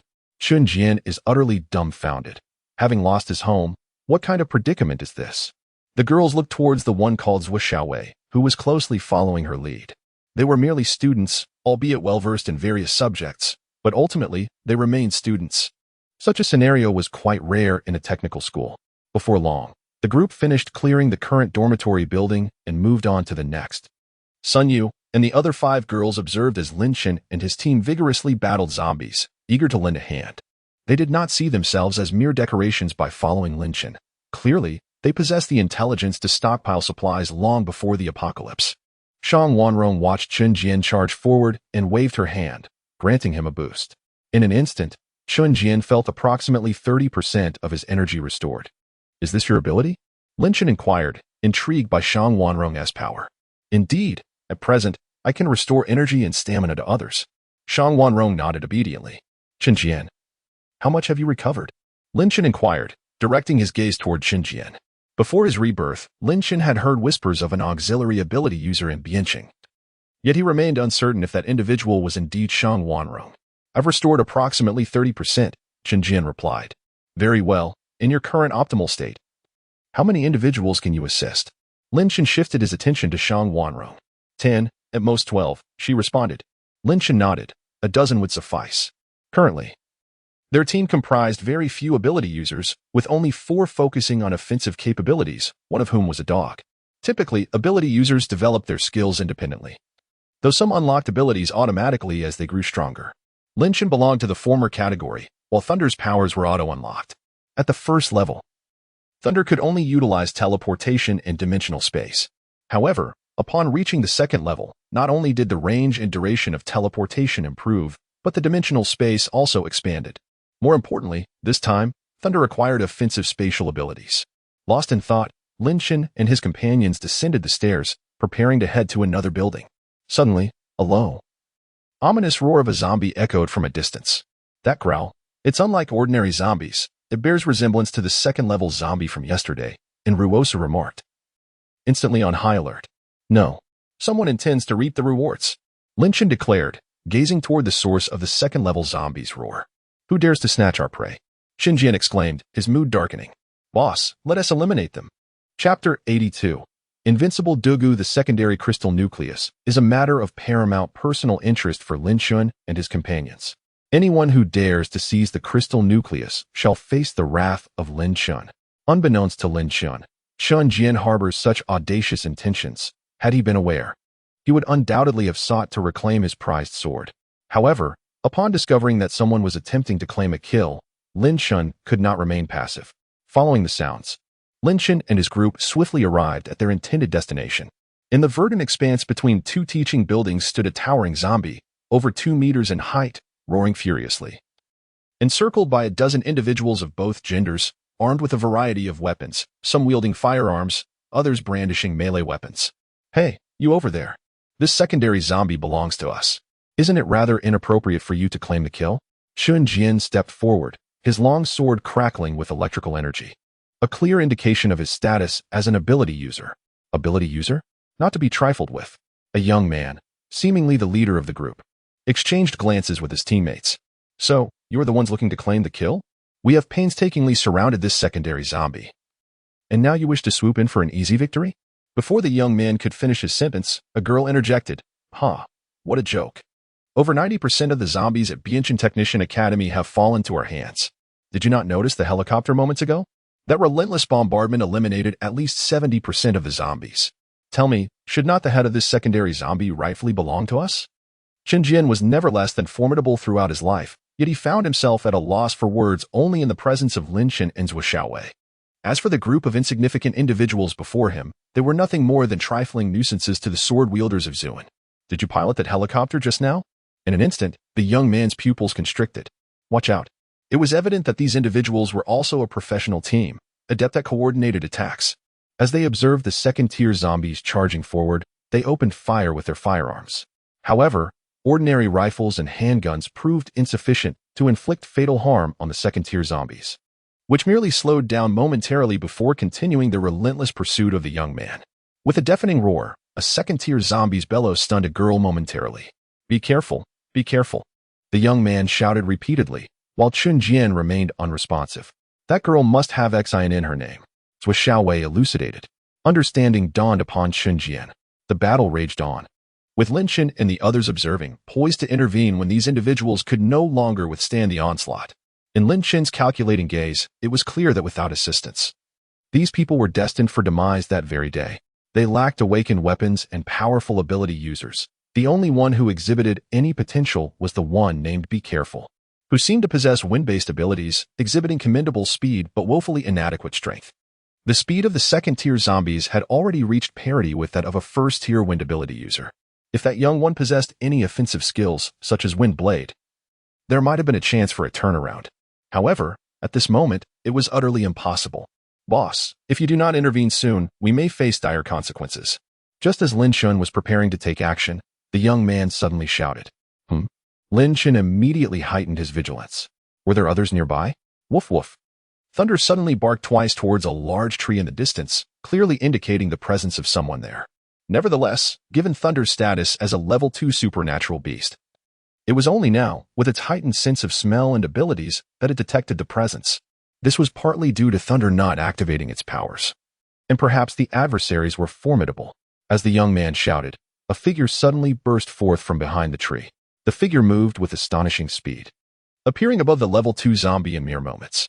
Attempting to claim the kill? Did they consult me first? Observing this, Lin Chen smiled slightly, kicked Thunder to signal it to rescue the person, and then swiftly positioned himself in front of the newcomer aiming to snatch the kill, delivering a powerful punch. With a crackling sound, his electrified fist struck forth, forcing the opponent to retreat from the fray. Without granting the adversary a moment to react, Lin Chen quickly closed the distance. While Lin Chen thwarted the would-be killer, Thunder instantly teleported above the level 2 zombie. Woof woof. Thunder barked commandingly, unleashing an invisible sphere of energy. Boom. The head of the level 2 zombie exploded, ensuring it was beyond saving. In the next moment, Thunder's thoughts shifted as he collected the crystal core from the exploded head of the second-tier zombie, and with another instant teleportation, he appeared at Enruosu's feet. Whimpering softly, Thunder flashed a silly smile at Enruosu. Well done, Thunder, she replied with a smile, affectionately patting his head. A group of people surrounding the second-tier zombie's corpse stood in stunned silence. That dog. What level of character is it? One of them swallowed nervously, suspecting it was on par with their leader, a second-tier ability user. Moreover, it was a rare space type. Another young individual also gulped, forcing a wry smile as he inquired. But what about that person? He pointed toward Lin Chen, who stood in confrontation with their leader. To be able to push back our leader. And with electric sparks dancing around his fists, he is undoubtedly a second-tier lightning ability user. The young man lamented with a bitter smile. Meanwhile, Lin Chen regarded the woman opposite him, who held a sword, feeling a tinge of confusion. Second-tier, remarkably swift, even Chun Jian might not surpass her speed. Having spent considerable time in Bian City, he had never heard of such a figure. Bian City hasn't mentioned a lightning ability user as powerful as you. Are you an outsider? The woman inquired, her sword flickering with energy. From Bian City? I have not heard of such a formidable presence. How about a little spar? Lin Chen proposed with a smile. If I win, that second-tier crystal core is mine. The woman regarded Lin Chen, clearly in need of the second-tier crystal core. If I win, you will follow me from now on. Such a formidable woman, Lin Chen had never encountered before his rebirth. Which could only imply one thing. She had met an untimely demise along her path. Given this, it seemed only justifiable for her to accompany him, allowing him to alter her fate. As for defeat, Lin Chen held no belief that he would succumb, if it were merely a matter of lightning-based abilities. He might struggle against this woman. However, he possessed the power of spatial manipulation through his planetary domain, an indirect form of spatial ability. Lin Chen was convinced that no one could break the stasis of time. Upon contemplation, the woman too concluded that she would not falter, promptly nodding in agreement. Ah, before the battle commences, allow me to introduce myself. My name is Lin Chen. He turned his gaze towards the woman, unveiling his identity. Formerly known as Dugu Dai. You may now refer to me as Dugu Invincible. The woman, no, Dugu Invincible, regarded Lin Chen with a calm demeanor and remarked. Chapter 83. This fellow deceived the entire world. Lin Chen could never have fathomed that the future's strongest individual in Long Nation, Dugu Invincible, was indeed a woman. Moreover, judging by her demeanor, she hardly appeared to be devoid of abilities. I wield both lightning and spatial powers, as you have witnessed. What abilities do you possess? Lin Chen inquired nonchalantly, directing his attention towards Dugu Invincible. I would classify it as a heroic type. My abilities stem from inheriting the entirety of a formidable sword cultivator's prowess. As my strength grows, I will gradually unlock all that she has mastered. At this moment, Dugu Invincible had yet to exhibit the inclination to conceal her true strength. And those who accompanied her were likely either perished in the future or aiding her in shrouding her secrets. However, none of this can obscure the undeniable truth that the treacherous Dugu Bubai has deceived the entire world. Even Lin Chen remains unaware of whether Dugu Bubai is male or female. It seems that this wretched individual tasked with investigation is also a fraud. He has never encountered Dugu Bubai, or perhaps, in the later stages, Dugu Bubai possesses some ability that allows one to forget their appearance or conceal their true identity. Lin Chen had previously witnessed abilities of heroic nature. The earlier figure, Jiang Chen, was an example of such a power, albeit his talent was lamentably subpar, transforming into a mere imitation, inferior even to the half-hearted Zero. Moreover, such abilities come with significant drawbacks, primarily average combat prowess. Yet, Dugu Bubai is a different entity altogether. This exceptional individual has inherited the entirety of a formidable sword cultivator's legacy, unlocking various skills progressively as her strength escalates, transcending the realm of a mere ability user. Indeed, the vast world brims with the extraordinary. Is it not normal for Lin Chen to possess a planet while others inherit the legacy of a powerful being? Without further ado, let the battle commence. Dugu Bubai cast her gaze upon Lin Chen, her longsword shimmering with radiant light, her steps fluid and agile, evidently employing a form of lightness skill. Very well, let me put this to the test. Let us witness the might of the guardian deity of Dragon Country, the sword god Dugu Bubai. This latter phrase echoed in Lin Chen's mind. Whoosh! As soon as Lin Chen finished speaking, Dugu Bubai surged forth, her sword radiating brilliance, moving at an incomparably swifter pace than Chen Jian. Observing this, Lin Chen dared not be complacent. With a flick of his wrist, the thunder god's hammer materialized in his grasp. As the crackling sound echoed, the storm of lightning enveloped Lin Chen, granting him remarkable speed even without the aid of planetary space. Dugu Bubai, sensing the thrill of the hunt, wielded his long sword with a flourish, aiming a strike towards Lin Chen's vulnerable areas. Goodness, woman, you are truly ruthless. Lin Chen gritted his teeth, contemplating his next move as the thunder god's hammer descended, intercepting the longsword in Dugu Bubai's grasp. With the weight of 5 years of combat experience, Lin Chen found himself outmatched by the legacy of a sword cultivator. As he stepped back, violet lightning flickered in his eyes, and he concentrated a sphere of lightning, the size of a basketball, upon the thunder god's hammer. Go! With a swift gesture, the lightning sphere launched towards Dugu Bubai. In an instant, Dugu Bubai sensed the terrifying energy emanating from the sphere and chose to evade rather than confront it head-on. Can you truly escape? A thought flickered through Dugu Bubai's mind, realizing that evasion was no longer an option. Long rainbow at sunset, he exclaimed, and in that moment, the brilliance of his sword surged forth, a crimson light descending from above and merging with his blade, cleaving through the lightning sphere. With a crackle, the sphere was sliced open, its internal energy spiraling into chaos before dissipating. Lin Chen marveled at the display and pressed on, with the thunder god's hammer in hand. His endurance and attacking power surged significantly, and he was eager to discover just how much of the sword cultivation legacy Dugu Bubai had inherited at the second level. Should the situation become dire, he still had the option of time pause as a safety net. Lin Chen remained unfazed. The purple currents of electricity danced around the thunder god's hammer, swiftly forming 3 larger lightning spheres behind him. Go! The lightning sphere once again surged towards Dugu Bubai. 3. It seems that I must resort to my ultimate technique. Dugu Bubai gritted her teeth. She yearned for the second-level crystal core and had no intention of serving Lin Chen, thus she was determined to exert her utmost effort. Suddenly, She released the long sword from her grasp, and it shot forth, hovering above her head. By heavens, the sword control technique. Lin Shun observed Dugobuba's maneuver and discerned that she had undoubtedly acquired a legacy from the realm of fantasy. At the very least from the world of immortal heroes as a master of swordsmanship. Dugobuba allowed the long sword to float above her while her hands intertwined to form seals. In that instant, the icy sword split into 2, then into 4, and subsequently into 8. Dugobuba's complexion visibly paled at an alarming rate. No wonder she required the second-level crystal core. A first-level crystal core was insufficient to sustain her energy replenishment. Lin Shun murmured to himself, acknowledging the formidable strength of Dugobuba's technique. Go. With a wave of her hand, 8 swords shot forth. 3 of them collided with Lin Chen's lightning sphere in midair, while the remaining 5 surged directly towards him. Well then, it is my turn to strike. Thunderous might. Countless bolts of lightning erupted from Lin Chen's Thunder God Hammer, creating a realm of electricity. Within Lin Chen's electrified domain, the 5 swords seemed to be ensnared in a quagmire. However, she was not to be underestimated. With a delicate flick of her slender fingers, Dugobuba caused 2 of the swords to explode with a thunderous roar, instantly disrupting the energy within Lin Chen's thunderous domain. The remaining 3 swords then charged directly at Lin Chen. Lin Shun smiled faintly as the hammer of thunder slipped from his grasp, shattering one of the swords before hurtling directly towards Dugobuba. Lin Chen swiftly advanced, conjuring a long sword of lightning that he brought down with great force. Bang! The energy sword shattered in response, leaving only 1 sword remaining.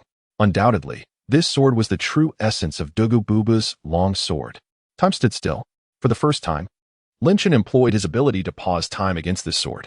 Dugobuba was momentarily stunned, sensing an inexplicable loss of control over her long sword. However, this was unfathomable.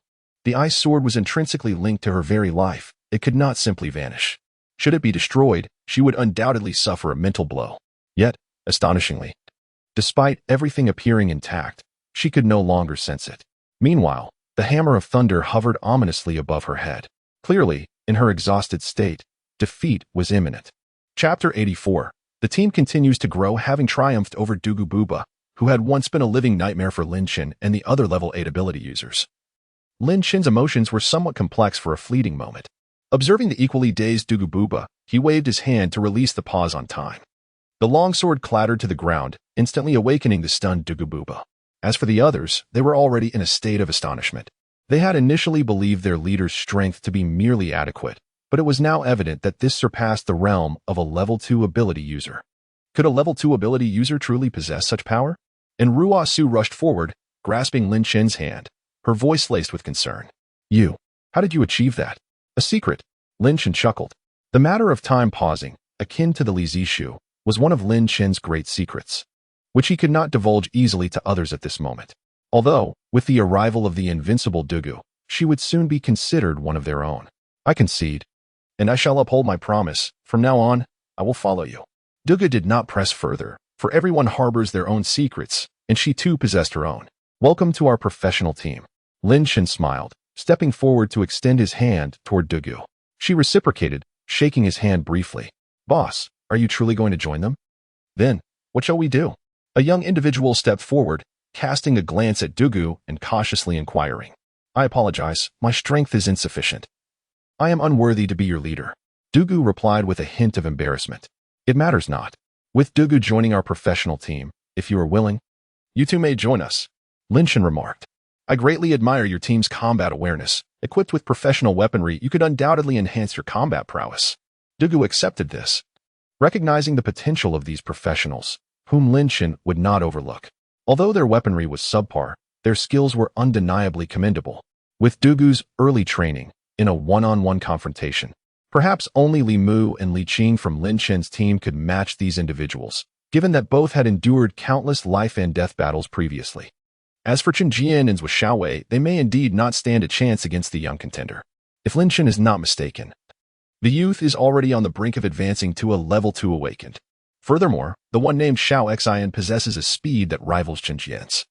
Without the Fengshen sword, Chen Jian could very well be outmaneuvered by Xiao Xian. In light of these considerations, Lin Chen certainly would not let these professional teams slip away. Do you have anyone else?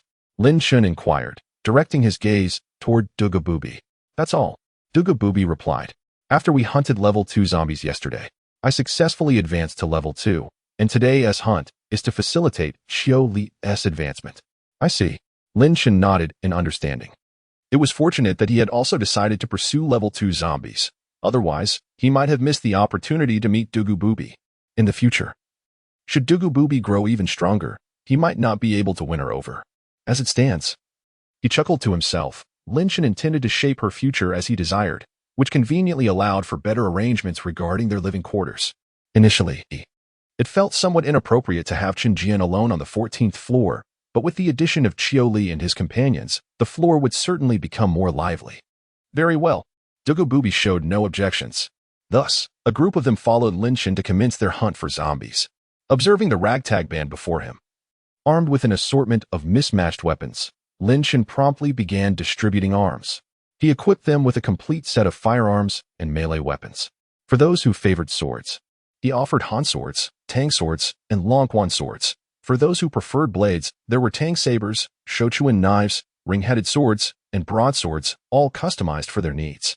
Regardless, Lin Chen merely needed to enter the planetary space with a few thoughts to accomplish his task.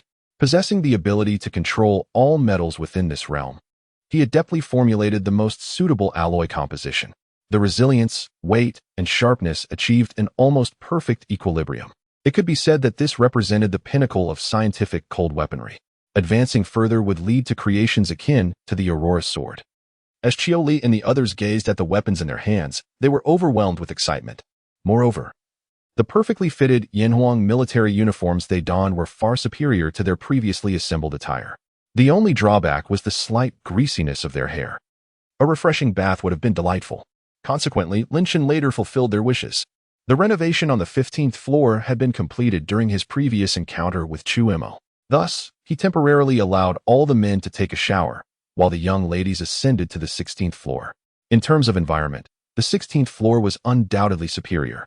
However, this building was fully furnished and elegantly decorated. After Lin Chen replaced the old appliances with new ones, everyone soon finished their grooming. Dugu, Yu, along with Zhou Xiaowei, Yang Xian, Fei Shi, and Sun Yu, will be residing on the 15th floor. There may not be enough rooms, since you share a close bond. You can squeeze in together, as there are double beds, he stated. Additionally, if you require anything, please jot it down. Zhou Xiaowei, keep a tally and report it to me this afternoon. Also, I need a chef. My current mess leader cannot possibly cater to such a large number. Lin Chen addressed the group. My family used to run a restaurant. Fei Shi raised her hand. I can help as well. Although I'm not skilled in preparing exquisite dishes, I can certainly manage home-cooked meals. The sixth young lady of the technician sisters, Zhou Xiaoyan, raised her hand. Good. That is sufficient. Lin Chen nodded in satisfaction. By the way, there is a man in my team who was previously a Michelin 3-star chef, called Lu Yuan. Dugububi suddenly interjected. A Michelin 3-star chef, that is impressive. We can certainly diversify our culinary experience with some Western cuisine, Lin Chen said with a smile. Excellent. Dugububi nodded. 10 minutes later, the gentlemen, having tidied up their quarters on the 14th floor, ascended to the 16th floor under Chen Jian's guidance. Lu Yuan, I hear you were once the head chef at a Michelin 3-star restaurant? Lin Chen inquired, glancing at the tall, somewhat naive Lu Yuan. Yes. Lu Yuan shyly nodded. Today, you all will collaborate to prepare a delightful meal for us. Should you require anything, do not hesitate to inform me. As long as it is not something non-existent on Blue Star, I can procure it for you, Lin Chen said with a smile. Certainly. Lu Yuan nodded. While the head of the culinary team, Qin Yusen, observed Lu Yuan, feeling her position threatened. A Michelin 3-star chef, an echelon she could never hope to reach. Although being a 5-star hotel chef sounds appealing, there is still a head chef above her.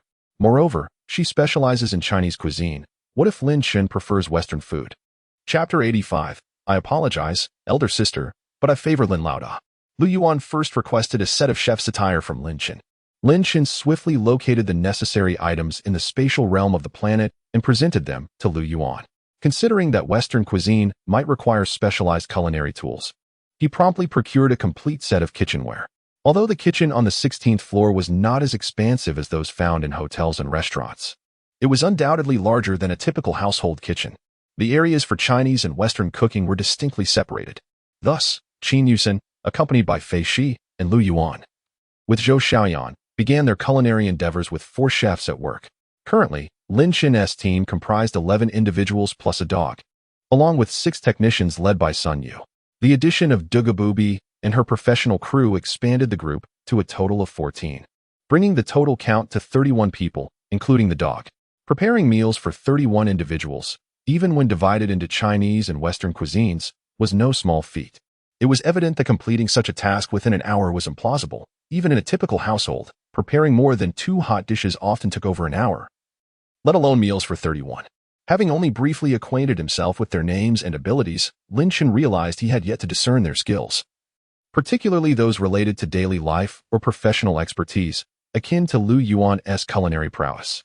He addressed the assembly, "We have a diverse array of backgrounds here, students, chefs, teachers, mechanics, a bit of everything. Boss, please specify what you require." Excellent. As a seasoned entrepreneur, Miao Jingyan had no reservations. "Now, I need an electrician. Do any of you possess that expertise?" Previously, the power generation equipment devised by Lin Chen and Chu Mo seemed rather unprofessional. Now, if we could acquire something more sophisticated, that would be splendid. I possess a special operation certificate. I am a licensed electrician. A man in his 30s raised his hand. Lin Chen recalled his name was Lu Yongxin. "Very well, old Lu. Accompany me and let's devise a plan to optimize the electrical system of this building," Lin Chen instructed. "I haven't yet relocated the generator. Once you assess whether moving it to the basement is suitable, we must consider if the thin air there might affect combustion efficiency," Lin Chen conveyed to Lu Yongxin. "Understood, Boss Lu." Lu Yongxin nodded earnestly, the discipline instilled by Dugo Buba serving him well in Lin Chen's presence. Subsequently, Lin Chen led Lu Yongxin and Chu Mo downstairs. After inspecting the generator on the 15th floor, Lu Yongxin concluded that it could not accommodate the electricity needs of over 30 individuals. A generator with a greater capacity, or even a generator set, would be necessary. "I have large generator sets available. What size do you estimate we require to support the entire building?" Lin Chen inquired of Lu Yongxin. Considering the electricity consumption, each household in a 16-story building uses approximately 10 kilowatts daily. Thus, the generator set must be at least 150 kilowatts. However, if we assess according to the power of the appliances, the calculations differ. Lu Yongxin elaborated extensively. "Well, you've mentioned so much, but I'm having difficulty comprehending. Could you simply tell me what is needed and how we should proceed?" Lin Chen sighed in exasperation, rubbing his forehead. "We can utilize multiple generators, operating them simultaneously during peak electricity usage. Meanwhile, when we venture out to hunt zombies or during the night while we sleep, we can simply activate a few generators. This can be accomplished with just a few programming adjustments." Lu Yongxin shook his head with a wry smile. "This is not an issue at all. Come, let us inspect the basement. If your plan is feasible, we shall proceed accordingly." Lin Chen led Lu Yongxin to the basement. "I will first locate the main power switch," Lu Yongxin stated. "Excellent." Lin Chen accompanied Lu Yongxin, and they quickly found the main power switch following the circuit. In the underground parking lot, as long as we ensure no zombies breach the premises, the generators can be placed anywhere. However, for precautionary measures against possible damage from rodents, we should encase them, leaving only essential air intake and exhaust openings. Lu Yongxin surveyed the entire underground parking area and remarked, "For now, let us proceed as you suggested." With a flourish of his hand, a dozen generators materialized in the underground parking lot. Dugu Buba possessed a similar extraordinary ability, yet she could only store a few supplies, unable to fit even a single vehicle. In contrast, Lin Chen could summon armed helicopters, let alone a mere handful of generators. "What else do we require?" Lin Chen inquired. "A computer suitable for programming." Lu Yongxin listed several specialized devices, all of which Lin Chen retrieved from his planetary storage. As Lu Yongxin gazed at the fully operational computer, his spirit soared, swiftly immersing himself in his work. An hour and a half later, he had successfully connected all the equipment. Several diesel generators were linked in parallel. Typically, 2 generators would alternate in operation, sufficiently powering the building's elevators and lighting. During peak electricity usage, such as cooking, bathing, watching television, and laundry, these generators would operate variably, dictated by the load requirements. Thus, it is evident that expertise is essential. The previous setup I created wasted so much energy. Lin Chen chuckled and shook his head. Observing the elevator now functioning without the need for supernatural abilities, Lin Chen pressed the button to ascend. on the 15th floor. He stored the gasoline generator before proceeding to the 16th floor. There, Sun Yu and Dugu Bubi, along with others, stared in a daze at the food laid out on the dining table. In comparison to many who struggle for sustenance, they found themselves fortunate. The former had stockpiled a considerable amount of food, albeit unhealthy, sufficient for survival. Meanwhile, the latter, possessing formidable strength, had fought alongside their companions to secure a meal. However, the distinction between merely being full and truly eating well is profound. Faced with the spread before them, the group felt a sense of unreality. As for Yang Chen, she was already salivating. She glanced at Dugu Bubi, silently reflecting, "I am truly sorry, sister, do not blame us for our betrayal. For Lin Laoda has bestowed upon us far too much." Indeed, the notion was not solely held by Yang Chen. Even Xiu Li, who was staunchly loyal to Dugu Buba, shared a similar sentiment.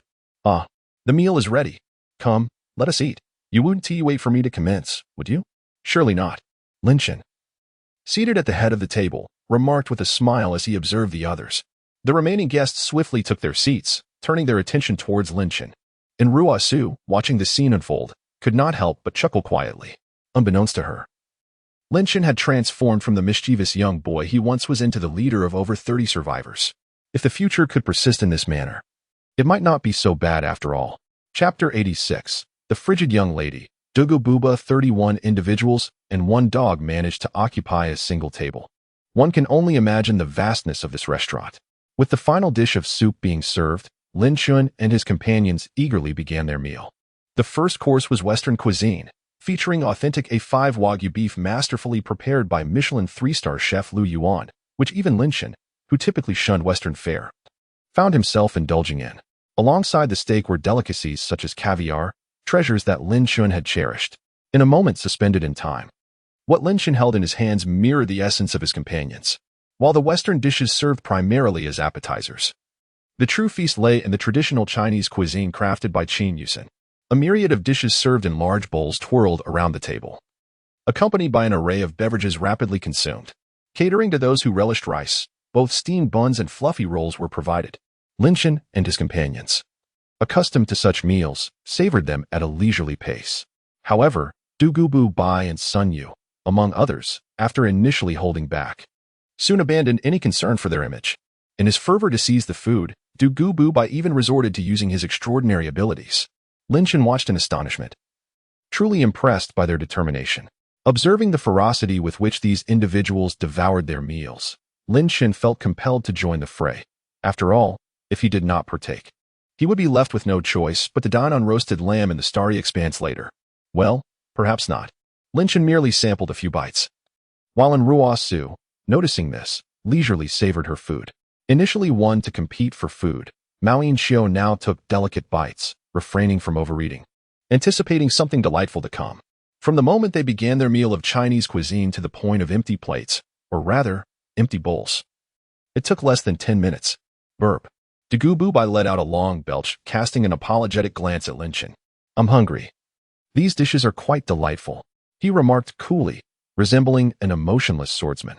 "I intended to inform you that there would be a late-night snack, but since you've feasted so heartily, it seems there's nothing more to be done."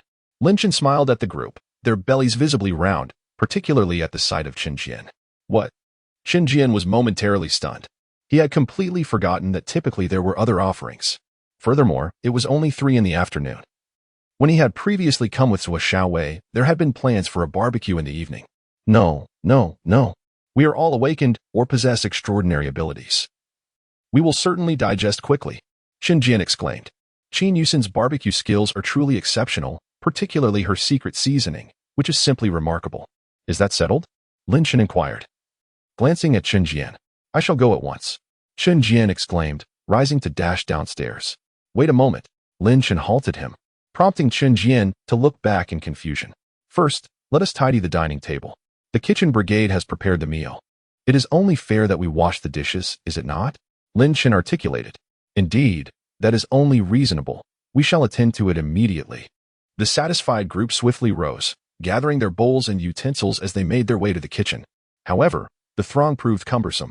Under the guidance of the head of the kitchen brigade, Qin, the task was ultimately assigned to Chen Jian, Sun Yu, and Xiu Li. The trio had no objections and hastened to fulfill their duties. In the living room, some were seated while others stood. Those reluctant to remain on their feet pulled over chairs from the dining area. Thunder, come here. Lin Chen beckoned. Woof woof woof. Thunder instantly materialized beside Lin Chen, panting and smiling. Good dog. You performed admirably today. Now, bring me that crystal core. Lin Chen instructed. Woo woo woo. Thunder nodded, extending his paw to place the crystal core into Lin Chen's hand. Here you go, Lin Chen affirmed, tossing the gray crystal core to Dugu Booby.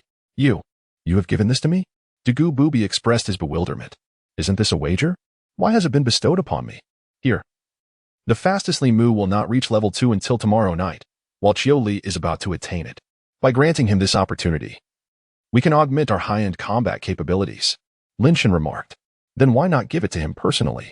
Dugu Booby asked innocently. Although you have joined my professional team, he was ultimately one of your own.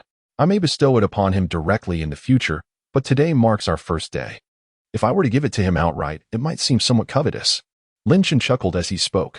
Boss, you overestimated. Our eldest sister would certainly not overthink it, right? Eldest sister? Qiu Li quickly interjected. Should this lead to misunderstandings that our eldest sister is establishing a faction? Wouldn't that place her in jeopardy? I understand, just refrain from speaking. Lin Chen waved his hand, signaling Qiu Li to wait aside. I see. You still do not trust me. Dugu Booby said with a cold expression, feeling somewhat aggrieved. Then you give it to me. I shall personally hand it to Qiu Li. Lin Chen shook his head helplessly, discovering that the Dragon Kingdom sword god turned out to be a somewhat sensitive young lady. Here. Dugu Booby indeed tossed the crystal core to Lin Chen. Lin Chen smiled, promptly passing it to Qiu Li.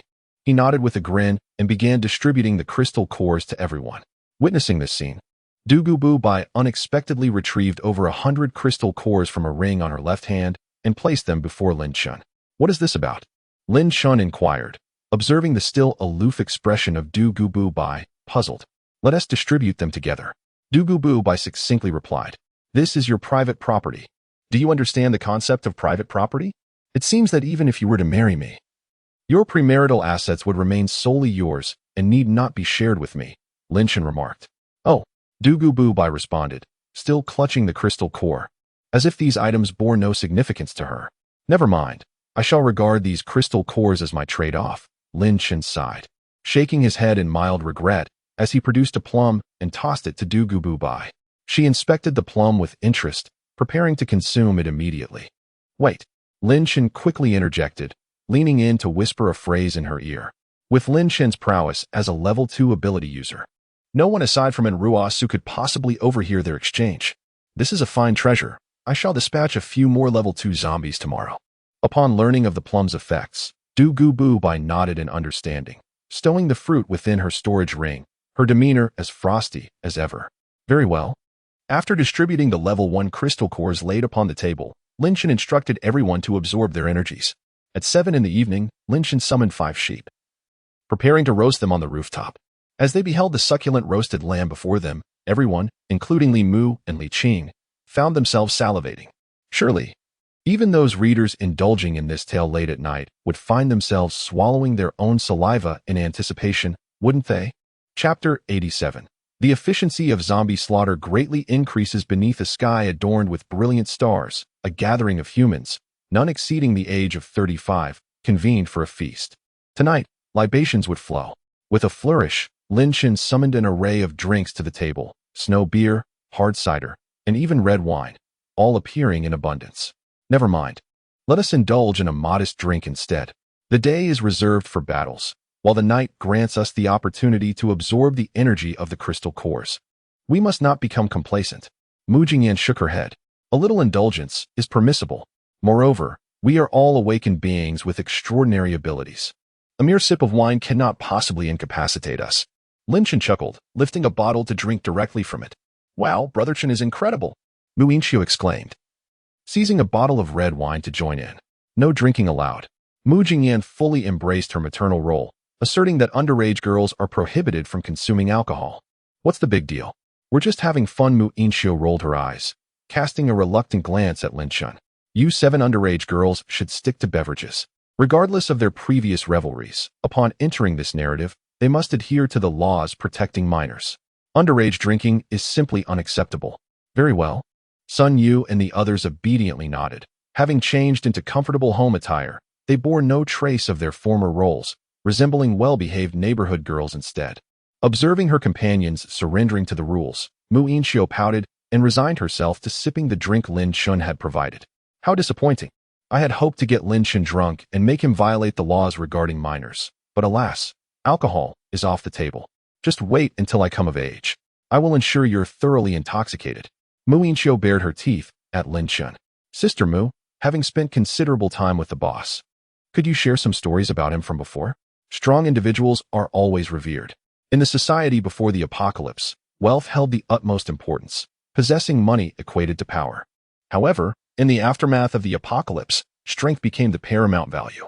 Among women, 9.5 out of 10 are drawn to power, while the remaining half can be deemed foolish and disregarded. Even women of unparalleled caliber, such as those of the highest ranks, are inclined towards strength.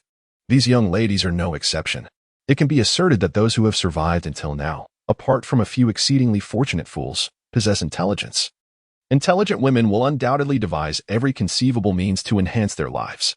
Initially, Mu Yinxiu was quite wary, assuming that these young ladies sought to inquire about Lin Chen's interests and hobbies, prompting her to feel a desire to chastise them as frivolous. However, it turned out they merely wished to hear stories, and storytelling is where Mu Yinxiu excels.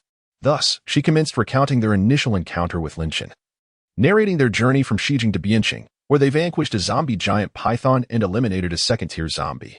Though the young ladies had previously watched various idol dramas featuring handsome actors on television, none could compare to the excitement of Lin Chen's tale. In mere minutes, they were captivated, almost envisioning themselves as Lin Chun. The others, too, listened intently, astonished to learn that Lin Chun had traversed from Shijing. The locals of Bianqing were left in disbelief, but upon recalling that Lin Chun possessed an aircraft, they felt reassured. Traveling by air was certainly a safer alternative. As the storytelling hours swiftly passed, everyone began to indulge in a feast. The 5 awakened sheep barely sufficed for Lin Chen and his companions. There was a need to cultivate the strength of these awakened sheep, yet Mu Yinxiu pondered how to achieve this, deciding to gather collective wisdom on the matter. Thus, Lin Chen summoned in Ruosu and Dugong Bubi. Within my planetary space, there exist tens of millions to billions of awakened chickens, ducks, geese, dogs, pigs, sheep, and cattle. However, they all remain at the first level. How shall we cultivate their strength further? If we were to feed them crystal cores, it might very well exhaust us. Lin Chen inquired, and Ruosu expressed her inability to provide any solutions. While she could cook thousands of chickens in a minute, devising a method for their evolution might require consulting Kuan. My awakened abilities, along with the memories inherited from the Sword Master, contain knowledge regarding the arrangement of a spirit-gathering formation. However, I am currently unable to set it up. Once I advance further, I shall assist you in establishing the formation, which will not only enhance our own powers, but also benefit your animals. Dugong Bubi declared. That's impressive. Lin Chen nodded, acknowledging the formidable nature of the spirit-gathering formation. However, he was somewhat curious. In your current state, is the energy within you a form of supernatural energy, magical power? Or perhaps true chi? It is supernatural energy. Nonetheless, the sword techniques, divine abilities, and spells I have mastered can all be wielded through this energy, which appears to be an aspect of the awakened ability setting. Dugong Bubi explained. I see. Lin Chen nodded. If they were all cultivating supernatural abilities while Dugong Bubi was practicing immortality, then they truly would be on different levels. In the future, will you still be called Dugong Bubi? And Ruosu inquired with curiosity. A girl should be called Dai. It sounds much more pleasant. And Ruosu smiled. And so did Dugu Dai. In that moment, the two young women found a sense of mutual admiration. Lin Chen felt somewhat like an outsider. Time swiftly passed, and the next day arrived. Today's objective remained the territories of several secondary ability users from his memories. Lin Chen decided to split their forces into 2 groups. He and Ruosu would lead one team, while Dugu Dai, Lei Ting, and the newly upgraded Qiu Li would form the other.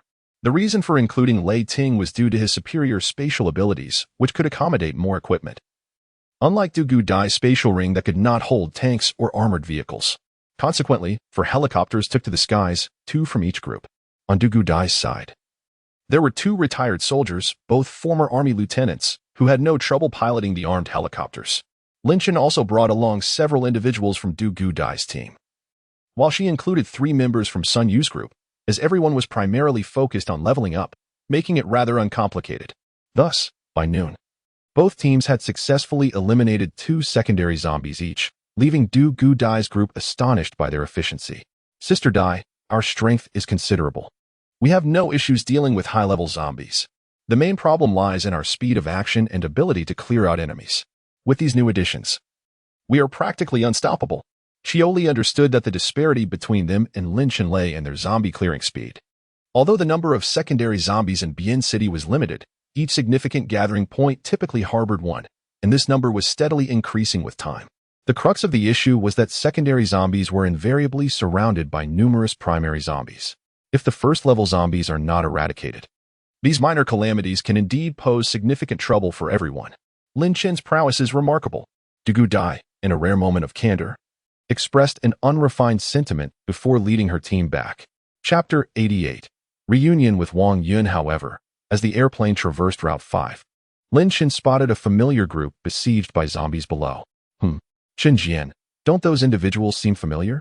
Lin Chen remarked, pulling Chen Jian's attention towards the distressed figures. Let me take a look. Chen Jian, being a first-level individual, lacked the sharp eyesight of the second-level Lin Chen. Yet there exists a tool in this world known as a telescope. Chen Jian seized the telescope and gazed at the group, soon recognizing a familiar face. Isn't that the brother who knelt before? They belonged to Wang Yun's squad. A considerable number, over a dozen, were cornered by more than 30 zombies in a narrow alley, which unfortunately led to a dead end. Let us provide assistance. After all, they are our clients and may potentially be interested in purchasing East Wind Express in the future. Lin Chen chuckled, addressing the pilot, Yin Zihui. Understood. Lin Chen seized the walkie-talkie, instructing Ruosu and the others aboard the other aircraft to return and prepare a meal, while he and his crew headed towards the alley. Be careful. On Lin Chen's aircraft, aside from Chen Jian and pilot Yin Zihui, were Li Mu, Mao Inqiu, the technician Xiao Wanrong, and Wen Yu, with Xiao Wanrong possessing the ability of restoration. It is noteworthy that Xiao Wanrong possesses considerable talent, comparable to that of Li Mu. Having begun to absorb crystal cores yesterday, she is expected to enhance her strength in a couple of days. During this time, they will familiarize themselves with combat. Soon thereafter, specialized combat and logistics teams can be established. At that juncture, Xiao Wanrong and others, who are less adept in battle, can focus entirely on absorbing crystal cores to bolster their abilities before engaging in combat. However, this process will take several days. Currently, the number of second-tier ability users is quite scant, and the communication range of the walkie-talkies is somewhat limited. Lin Chen plans to set up several base stations in various locations around Bianxing in the coming days, which will restore communication throughout the city. At the very least, it will allow those who remain at home to call for help from Lin Chen and his team in case of danger. While contemplating this, a helicopter approached above Wang Yun and the others. Is it an aircraft?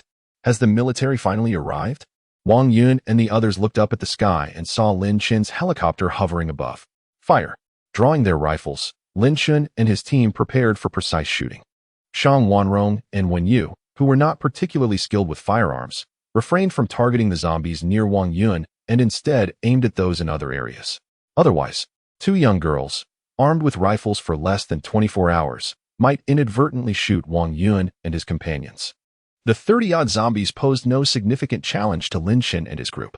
Moreover, as the number of zombies dwindled, Wang Yun and the others began their counteroffensive. Wang Yun's shotgun fired with a resounding boom, taking down 2 zombies and achieving commendable results. 1 minute later, the battle concluded. Lin Chen instructed Yin Zihui to descend, and the aircraft smoothly landed in the middle of the road. Boss, this road is rather splendid. It could serve as a takeoff runway for fighter jets. It was a 2-way, 4-lane highway, with pristine conditions and no central divider. The trees lining both sides were yet to be planted, and the streetlights could easily be removed. Most importantly, at the end of the road stood a bridge with a slight incline, making it ideal for the takeoff of fighter aircraft. Afterwards, we can consider our options. If feasible, we should seize the southern airport. It would be far more suitable for establishing a large-scale survivor base than this community.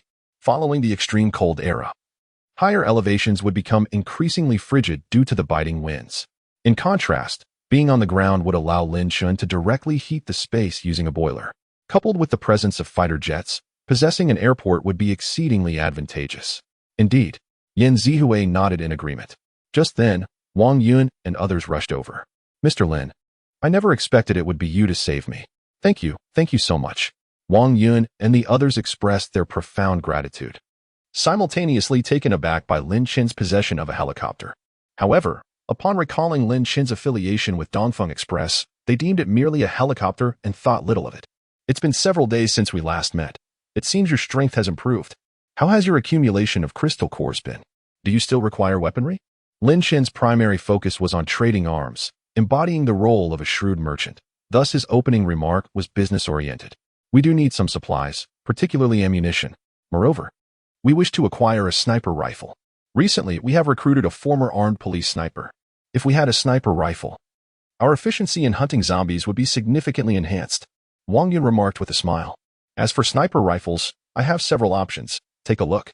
Lin Chen gestured, revealing the domestically produced Type 85 sniper, Type 88 sniper, CSLR-4 high-precision sniper, M9912, 7mm anti-material sniper rifle, and the QBU 1012, 7mm anti-material sniper rifle. 5 rifles in total, ranging from semi-automatic to bolt action, and including anti-material models. The Type 85 sniper is relatively inexpensive, priced at 120 crystal cores, accompanied by 50 rounds of ammunition.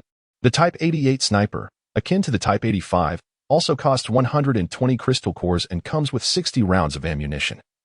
And its ammunition is compatible with the Type 95, making it quite affordable. The high-precision sniper, however, commands a much steeper price of 300 crystal cores, providing only 10 rounds of ammunition, 3 rounds per crystal core. Both anti-material sniper rifles are priced at 500 crystal cores, similarly offering just 10 rounds of ammunition, with 1 round per crystal core.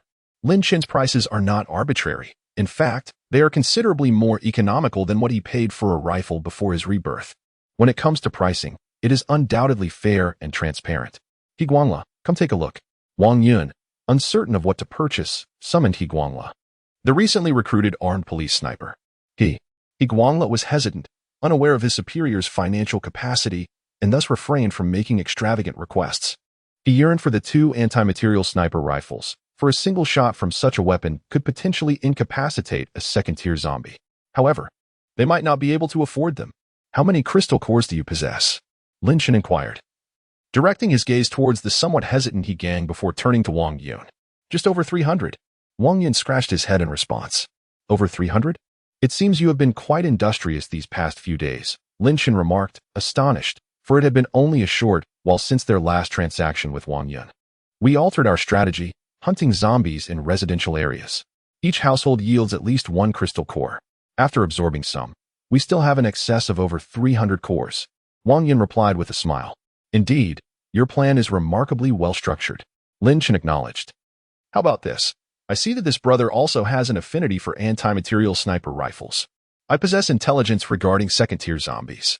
If you can procure me some second-tier crystal cores, I shall part with this rifle for 300 cores, and additionally, I will include a Type 95 rifle and 300 rounds of ammunition. However, you will need to purchase the ammunition for the anti-material sniper rifle, as I do not have much to spare. Out of goodwill, Lin Chen felt that Wang Yun was a capable individual. Thus he proposed the exchange for second-tier crystal cores. Second-tier zombies? This. Wang Yun and his companions hesitated, fully aware of the formidable strength possessed by second-tier zombies. Rest assured, the anti-material sniper rifle can undoubtedly fell a second-tier zombie with just 1 shot, if not 3. Lin Chen assured them, downplaying the threat posed by the second-tier zombies. All right, let us proceed, Wang Yun responded, casting a glance at Lin Chen, and thus agreed to the proposal. Chapter 89, The Transformation of the Team. He Guang was elated as he cradled the QBU 1012, 7mm anti-material sniper rifle. According to the words of his superior, this formidable weapon was capable of vanquishing even a level 2 zombie with just 3 shots. This implied that, after acquiring the crystal core from a level 2 zombie, he could utilize this gun to hunt even more of them. Such possibilities suggested that every member of the team could aspire to advance in rank. Mr. Lin, let us procure additional ammunition for both the rifles and the sniper, Wang Yun remarked, observing He Guang's exuberance with approval, before turning to Lin Chen. Certainly. Lin Chen nodded in agreement and distributed the previously discussed Type 95 rifles along with the ammunition that Wang Yun required. Meanwhile, at home, Qin Yusin and her culinary team had commenced meal preparations. Following the challenges faced the previous day, Qin Yusin had enlisted Lin Shun's assistance in renovating the kitchen. They decided to prepare some communal dishes using large pots similar to those utilized in military kitchens. In particular, cold dishes could be mixed directly in basins. As Lin Shun entered and exited the spatial realm, he emerged cleansed of all grime. Sitting on the sofa, he observed the bustling scene in the kitchen, where Qin Yusin and the others were diligently at work, and he found himself deep in contemplation. The matter of dining was not as simple as it seemed. Should everyone dine together consistently, or should they separate their meals in the future? This decision not only pertained to the equilibrium of power, but also bore significant implications for their future development. As thoughts raced through his mind, Lin Shun engaged in an intense mental exercise. When Qin Yusin finally brought forth a meal, he arrived at a temporary resolution. However, once everyone has advanced to level 2, such a method of dining will no longer be feasible. At that juncture, Lin Shun will divide the team into two main factions, one dedicated to logistical support, ensuring the group's sustenance and accommodation, while the other, the combat unit, will engage in external confrontations. In truth, aside from a few individuals who had served in the military before the apocalypse, those who have awakened extraordinary abilities, or those with remarkable talents, most are ill-suited for combat. Lin Shun has witnessed several large-scale survivor bases established by the military in his past life. They implemented comprehensive policies that, although confined to an area of no more than 2 square kilometers, resembled small societies in every aspect. The crux of their success lay primarily in the management of meals. It is essential to recognize that even 9th-tier ability users require sustenance. Therefore, Lin Shun will contemplate adopting a dining system akin to that of schools and military units, or perhaps a meal subscription system utilized by various companies. The dining method is straightforward, an array of dishes served in multiple platters, allowing individuals to help themselves to their preferred selections. Alternatively, the meal subscription involves presenting a menu of several dishes daily, tailored to the group's collective preferences. As for hot pot, barbecued meat, skewers, and Western cuisine, these will be enjoyed selectively. As before the apocalypse, no one dined on hot pot every day, right? Boss, what are you thinking? It's time to eat. Qin Yusin called out to the pensive Lin Shun. Coming. Today's lunch features noodles. Lin Shun never tires of stir-fried noodles, and the others, upon seeing the dish, were even more elated than he. Moreover, the table was adorned with 10 cold dishes, both meat and vegetarian, which was simply delightful. After satisfying their hunger and thirst, Lin Shun retained in Ruosu, Dugadai, Qiuli, Sun Yu, Qinjian, Zhuoxiaowei, and Mao Jingyan. So, counting myself, we are a total of 31 individuals and 1 dog, correct? Lin Shun remarked, glancing at Mao Jingyan. Indeed. Mao Jingyan nodded. Having realized after Lin Shun previously asked her to tally the team's strengths that she would henceforth assume the role of logistics manager for the group. As I mentioned earlier, everyone should join our professional team, and thus, our team ought to embody the essence of professionalism. I trust you have no objections to this? This statement was directed toward Qinjian, Zhuoxiaowei, Dugadai, and Sun Yu. No, Dugadai responded, shaking her head.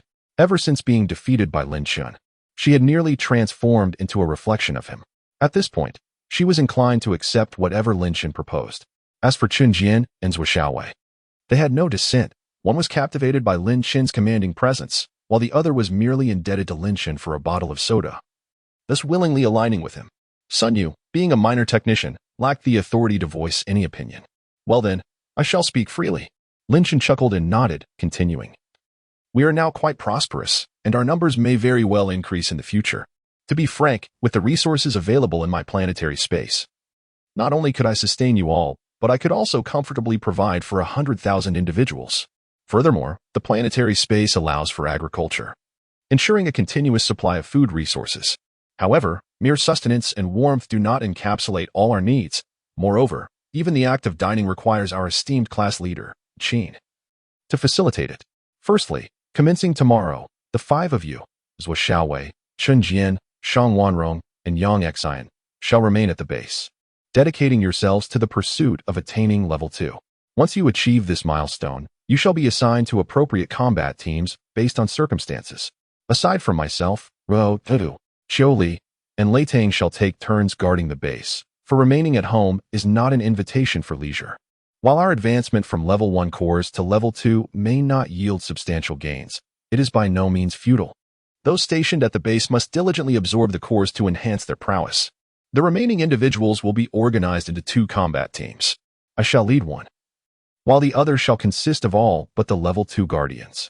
Once Chunjian or any of the others advance to level 2, the rest, excluding Shang Wanrong, shall commence their rotations. Following the ascension of all ability users to level 2, it shall be the turn of the Ordinary Awakened. The Ordinary Awakened will be grouped in sets of 5, rotating daily. If one is on the verge of advancement, they may continue their enhancement at the base. What do you all think of my proposal? Lin Chun inquired, casting his gaze upon the assembly. Sounds perfect. The plan you devised is exceptionally comprehensive. I have no objections. With this approach, we shall expedite our progression to level 2 without impeding our efficiency in combating zombies. The group chattered enthusiastically, expressing their support for Lin Chen's proposal.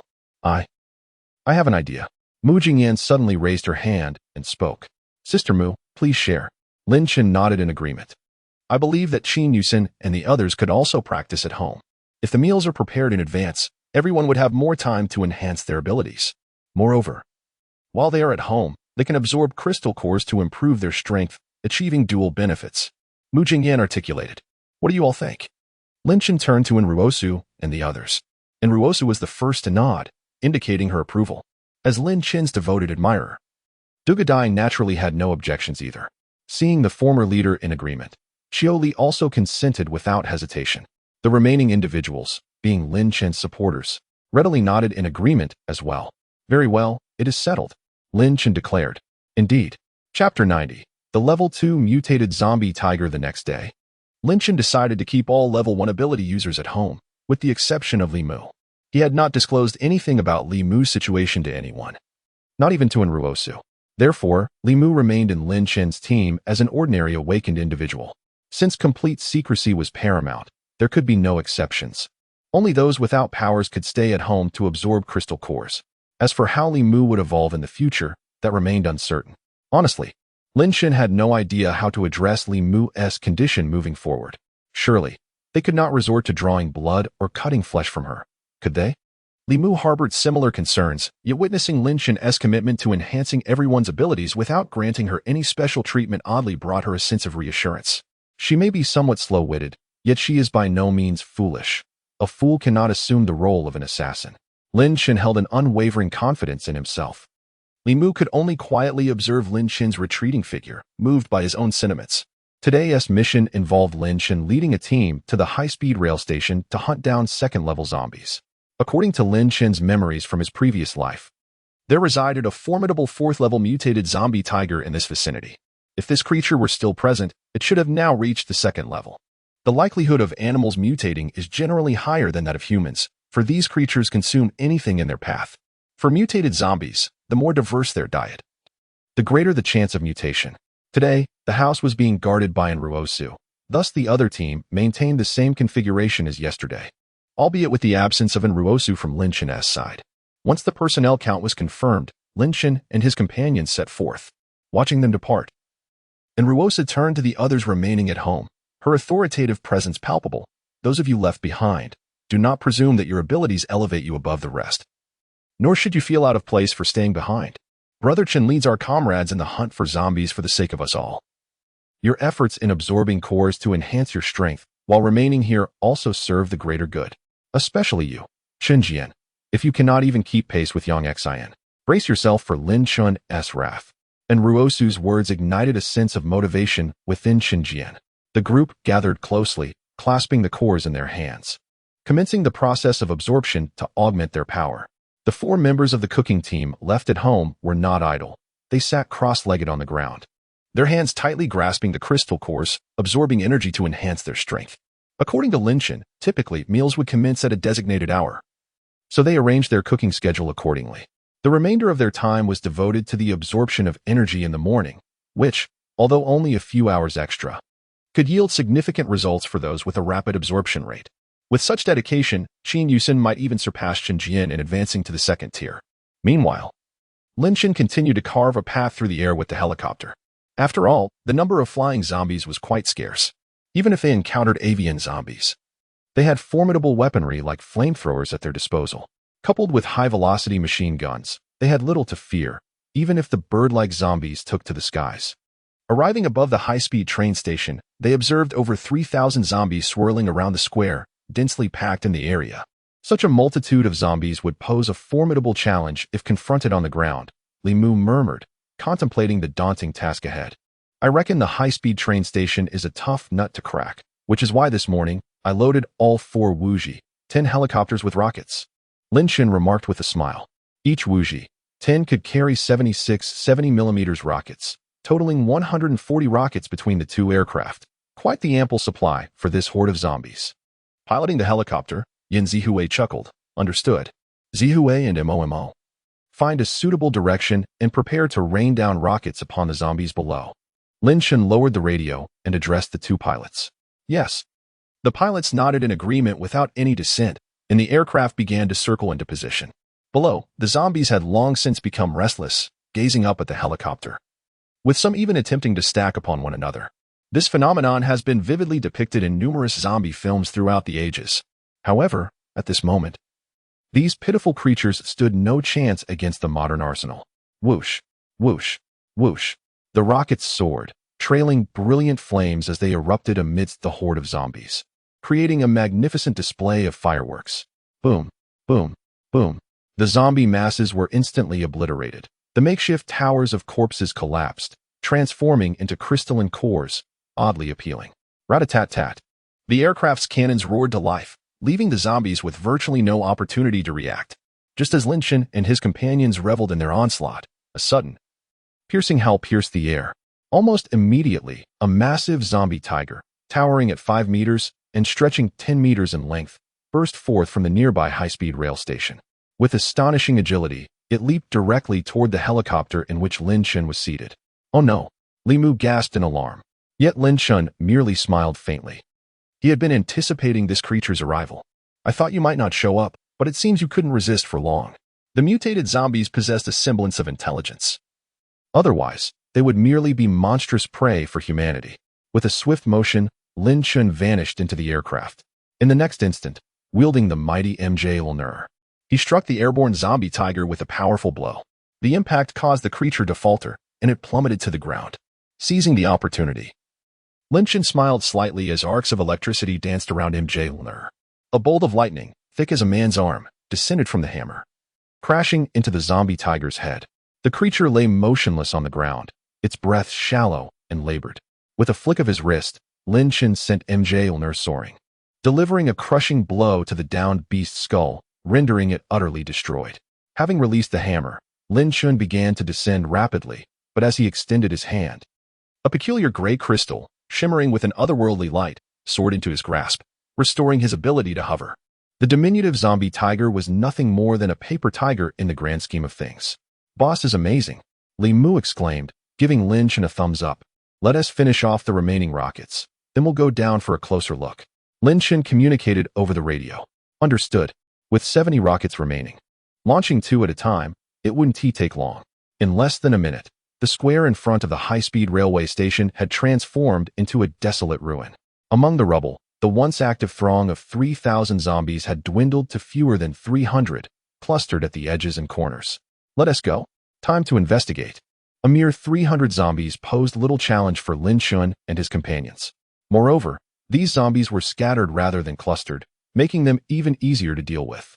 Each person wielded a firearm, and with precise shots, within less than a minute, every zombie lay defeated.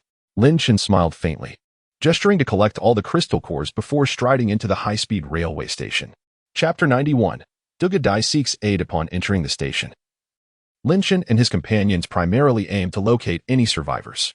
It would be even better if they could encounter a solitary ability user. However, to their dismay, after a thorough search, they found not a single living soul, not even a stray chicken. Speaking of chickens, it seemed that Qin Yusin had planned to prepare a large plate of chicken for lunch earlier that morning. How delightful! With no humans to be found, Lin Chen could only reflect on the clues provided by Zhang Wei, which led back to the individual who had undergone several abortions. Chicken? Abortion? What a ridiculous thought. Lin Chen promptly dismissed it. The chicken coop had collapsed, and there was no need to dwell on trivial matters. Nonetheless, it had been approximately 2.5 hours since they embarked on this outing. While Lin Chen entertained his musings, Dai was reveling at Wanda Plaza, utilizing rocket launchers to annihilate the zombies surrounding the area. As the helicopter landed on the rooftop helipad of Wanda, the group disembarked and commenced their search from the bottom upwards. Before long, they encountered their target of the day, a second-level zombie. Dai bravely engaged, effortlessly dispatching the formidable foe. As the crowd grew increasingly emboldened, they swiftly reached the first floor. In a moment of decisive action, Dai declared, "Good." Chioli nodded in agreement, and the others, including Sun Yu, also affirmed their readiness. However, just as they prepared to ascend and take control, Lei Ting's fur bristled suddenly, and he emitted a low, rumbling growl towards the entrance. Dai immediately heightened her vigilance, setting aside Lei Ting's formidable combat prowess. His instinctual awareness of impending danger was unparalleled by any human, especially since he was a second-tier mutant dog with dual abilities. "Everyone, retreat to the upper floor," Chioli instructed with urgency, swiftly leading the group upstairs. Chioli and two other men in the team readied their individual rocket launchers, aiming them at the doorway from which Lei Ting had alerted them. On the first floor, Lei Ting and Dai remained on high alert, their eyes fixed on the entrance. Suddenly, with a resounding crash, the door was shattered, revealing a zombie scorpion the size of a small car that crawled inside. Yet, this was only the beginning. As the zombie scorpion settled in the hall, a massive zombie spider emerged behind it. Although the spider was not as large as the scorpion, it was still comparable in size to a Wuling Hongguang Mini EV. Two second-tier mutated zombies. Had they inadvertently disturbed a nest of venomous creatures? Why were there so many of this lethal ilk? Previously, their boss had vanquished a zombie giant python. Could it possibly belong to the same organization? Li Qing, who had accompanied them, spoke solemnly, "Sister Dai, can you handle this?" Chioli turned towards Dai on the first floor and inquired loudly. "Inquire about the situation on the boss's end. If they have concluded their matters, ask him to come and provide assistance."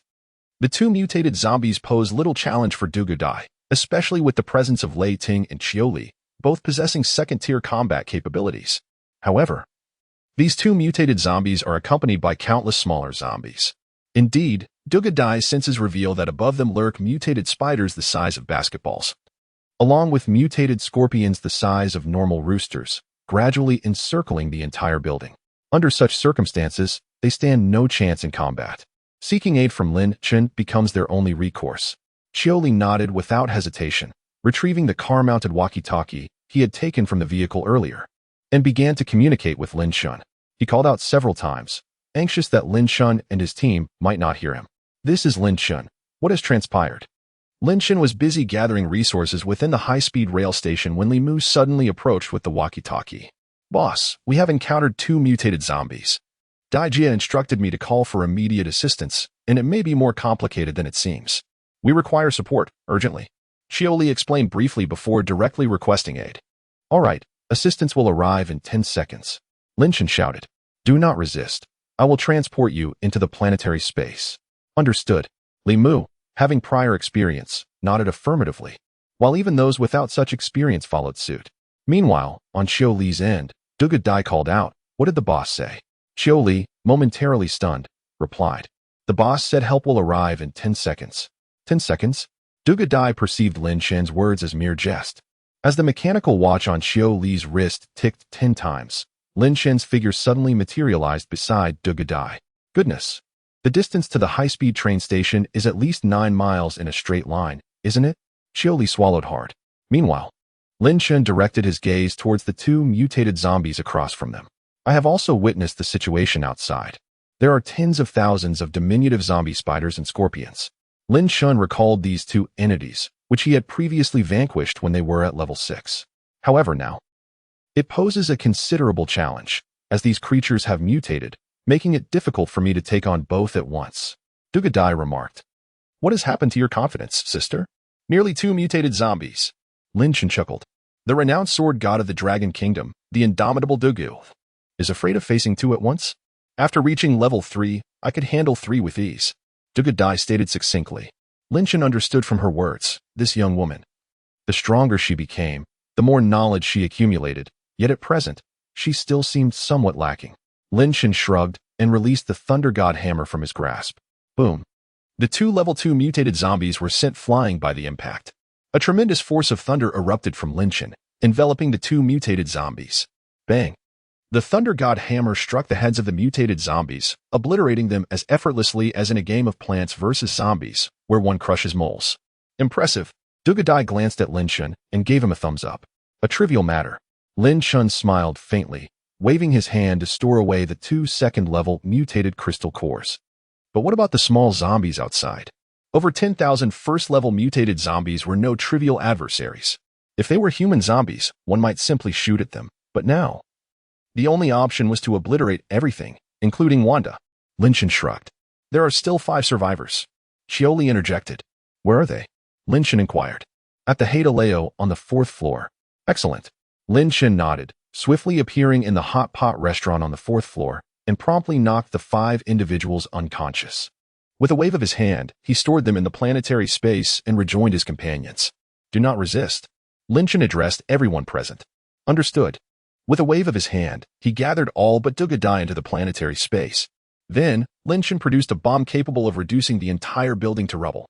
Chapter 92. The zombies endured what they should not have endured as Lin Chen revealed the enormous bomb, reminiscent of those comically oversized black landmines in humorous videos. Dugadai's typically frosty expression underwent a notable change for the first time.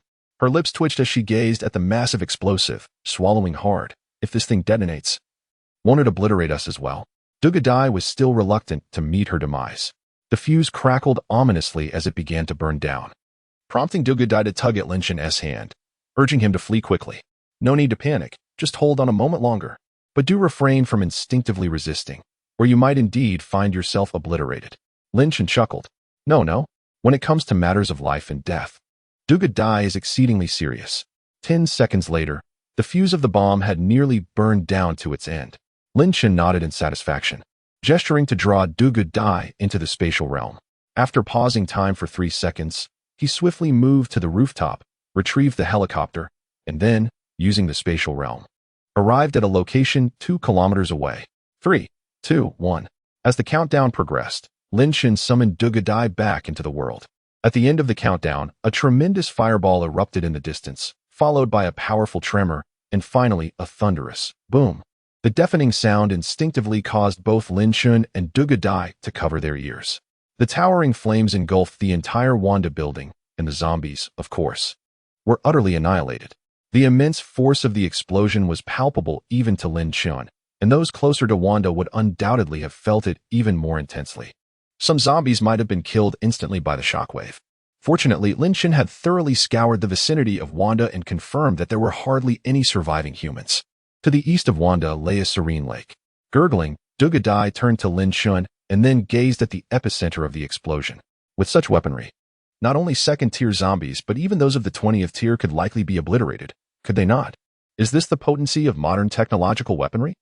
Do not be taken aback. Such an assault merely resembles that of a level 4 zombie. A level 5 zombie can already withstand such explosions. And as for a level 6, it would require the intervention of the Dongfeng Express, for otherwise, it would be utterly impossible. The Dongfeng Express referred to here is, of course, a minor variant. Should one mention the number 41, not even a level 6 zombie could endure it, let alone a level 9. According to certain narrative conventions, the number 41 Dongfeng Express is so formidable that even a cultivator at the Great Ascension stage would have no choice but to flee, unable to confront it directly. With no evidence to support your claims, from whence do these assertions arise? Dugadai looked at Lin Chen with a puzzled expression. When you reach that level, you shall understand. Presently, the sword god of Long Country is still a tender young maiden, lacking the ethereal and elusive aura that characterizes the future sword god, who remains shrouded in mystery, and thus she is unaware of the formidable nature of future zombies. So mysterious, Dugadai murmured. Unlike Lin Chen, who has been reborn, her awakened supernatural abilities come with fragmented memories that offer little insight until one attains the requisite level of comprehension. Therefore, one can only truly grasp the specifics upon reaching that elevation. Lin Chen smiled and waved his hand, and in the next moment, he and Dugadai found themselves above the ruins of the explosion. Those small spiders and scorpions had all transformed into crystal cores, either buried in the debris or scattered on the ground. It is noteworthy that the hardness of these crystal cores is astonishingly high. Lin Chen had once tested this. At level 8, he exerted all his strength, yet could not damage a level 1 crystal core. This clearly illustrates the remarkable hardness of these objects. Regrettably, This object is merely a crystallization of energy. Once it has absorbed all the energy, it becomes as fragile as glass. Moreover, the energy-laden cores cannot be fashioned into weapons, for they are but small orbs. Indeed, Lin Shun had witnessed some psychics utilizing these cores as offensive implements before his rebirth, yet their efficacy was rather lacking. They were insufficiently sharp, and despite their resilience, they could not breach the defenses of higher-tier zombies. In summary, the cores exist in the aftermath of such a terrifying explosive force, transforming directly into the famished cores. The magnitude of this power is truly daunting. Standing at the edge of the crater, Dugadai gazed at the large pit created by the explosion, with groundwater continuously seeping from its depths. Before turning her attention to Lin Shun, it was indeed somewhat unexpected. Poor zombies, subjected to harm far beyond their capacity at this level. Lin Shun chuckled softly. Dugadai cast a cool glance at him, seemingly intrigued by his remarks. Well then, let us collect the cores. We shall split our efforts. Lin Shun waved his hand, initiating their task. Very well. Dugadai nodded, and the two commenced gathering the cores. Dugadai focused on those that were exposed on the surface, while Lin Shun's task was considerably simpler. With a sweeping motion of his hand, he absorbed all the soil that did not adhere to the blue star into his planetary space. Within that space, Lin Shun swiftly identified the cores, extracting them before discarding the waste soil and mud from his planetary realm. The back and forth transpired at an astonishing pace, and even the adept Dugadai could merely observe Lin Shun's hand wave, as if the objects before them had transformed. 3 minutes later, Lin Shun and Dugadai had concluded their search. While there may have been some omissions, there was little they could do. Some crystal cores might have been blasted underground, and it was impractical to excavate for them. Others may have been propelled into the lake, making it equally futile to search there. Watching Dugadai continue her quest for crystal cores, Lin Shun gently halted her. Alas, just among the cores I collected, there are over 10 mutated ones. I previously ascended to level 2 thanks to a single mutated core. Dugadai lamented. I have over 40 mutated ones here, sufficient for their needs. Lin Shun replied with a smile. That's splendid. Dugadai remarked, a barely perceptible smile gracing her lips. In the living room, Chef Qin Yusin and the others had nearly finished preparing the meal. Oh? Zhou Xiaoyan glanced at Lin Shun, her expression one of curiosity. With a wave of his hand, the others appeared in the living room as well. Instantly, the once spacious area felt a bit crowded, as some among them were still clutching rocket launchers. Hey, Wang Yingjun, put away that rocket launcher. Lin Shun called out to the young man holding it. Oh right. Wang Yingjun hastily descended the stairs, rocket launcher in tow. Chapter 93. Wang Yun's hunt for level 2 zombies as Lin Shun decided to implement a communal dining system after reaching level 2, accompanied by a contribution system. The meal today remained quite sumptuous. This is what they deserve, toiling tirelessly all day, indulging in delicious food. What's wrong with that? Oh, how delightful. By the way, Diao Jie, what happened to those mutated spiders and scorpions? Xioli, with grease on his lips, inquired of Dugadai. And Ruo Su, at home, curiously asked as well. It was like this. Following Dugadai, Li Qing began to recount the events that had transpired. So that was the case, that enormous explosion we heard earlier. And Ruo Su glanced at Lin Shun. Indeed, that was my doing. While we cannot see Wanda from here, venturing out tomorrow should provide a clearer view of the situation over there. I can only say that Bien City will no longer have Wanda. Lin Shun remarked with a smile. Was it truly that powerful? The others, who had not witnessed the scene, turned their gazes in astonishment. Wanda, such a vast area, completely obliterated? Boss, you didn't use a mushroom bomb, did you? Xioli asked, stuffing his mouth with chicken leg. Not at all. Just a single, relatively large bomb. Lin Shun chuckled, asserting that a mere Wanda did not require a mushroom bomb. That's a relief. If it had been a mushroom bomb, we might have faced radiation ourselves. Xioli exhaled, as he had studied nuclear physics in graduate school, specifically focusing on mushroom bombs. Well, now the school is gone. It's all trivial, after finishing our meal. Let's continue absorbing the crystal cores to enhance our strength. Shunjian, you better hurry up. Don't be the first to absorb a crystal core and end up being the last to advance to level 2. Lin Shun deftly picked up a chicken leg and placed it in the bowl before him, first bestowing a buff upon the group, and then prompting Chun Jian to conjure a moment of levity, thereby lightening the atmosphere. Damn, I see now. Chun Jian grumbled as he cast a sidelong glance at Lin Shun. In the past, when he was unfamiliar with Lin Shun, he always suspected that this fellow's ultimate aim was to secure his own peaceful demise and seize his wind spirit sword. However, Now Chen Jian sensed that Lin Shan was merely trying to intimidate him. Thus, he felt emboldened to jest with Lin Shan. How dare you utter such words to your superior? Well, I had intended to bestow upon you a mutated crystal core, but now, consider yourself fortunate if you receive anything at all. Lin Shan shrugged. It seemed that without a beating for 3 days, Chen Jian's peculiar behavior would resurface. No, boss. I was wrong. I apologize. Chen Jian hurriedly expressed, slapping his own face in a moment of desperation. The slap was sufficient, provided he washed the bowl afterward. I might still contemplate granting him the crystal core. I'll wash it. I'll wash it. Chen Jian was exasperated. After all that, you merely wish for me to wash the dishes? Wouldn't it be easier if I simply took care of it?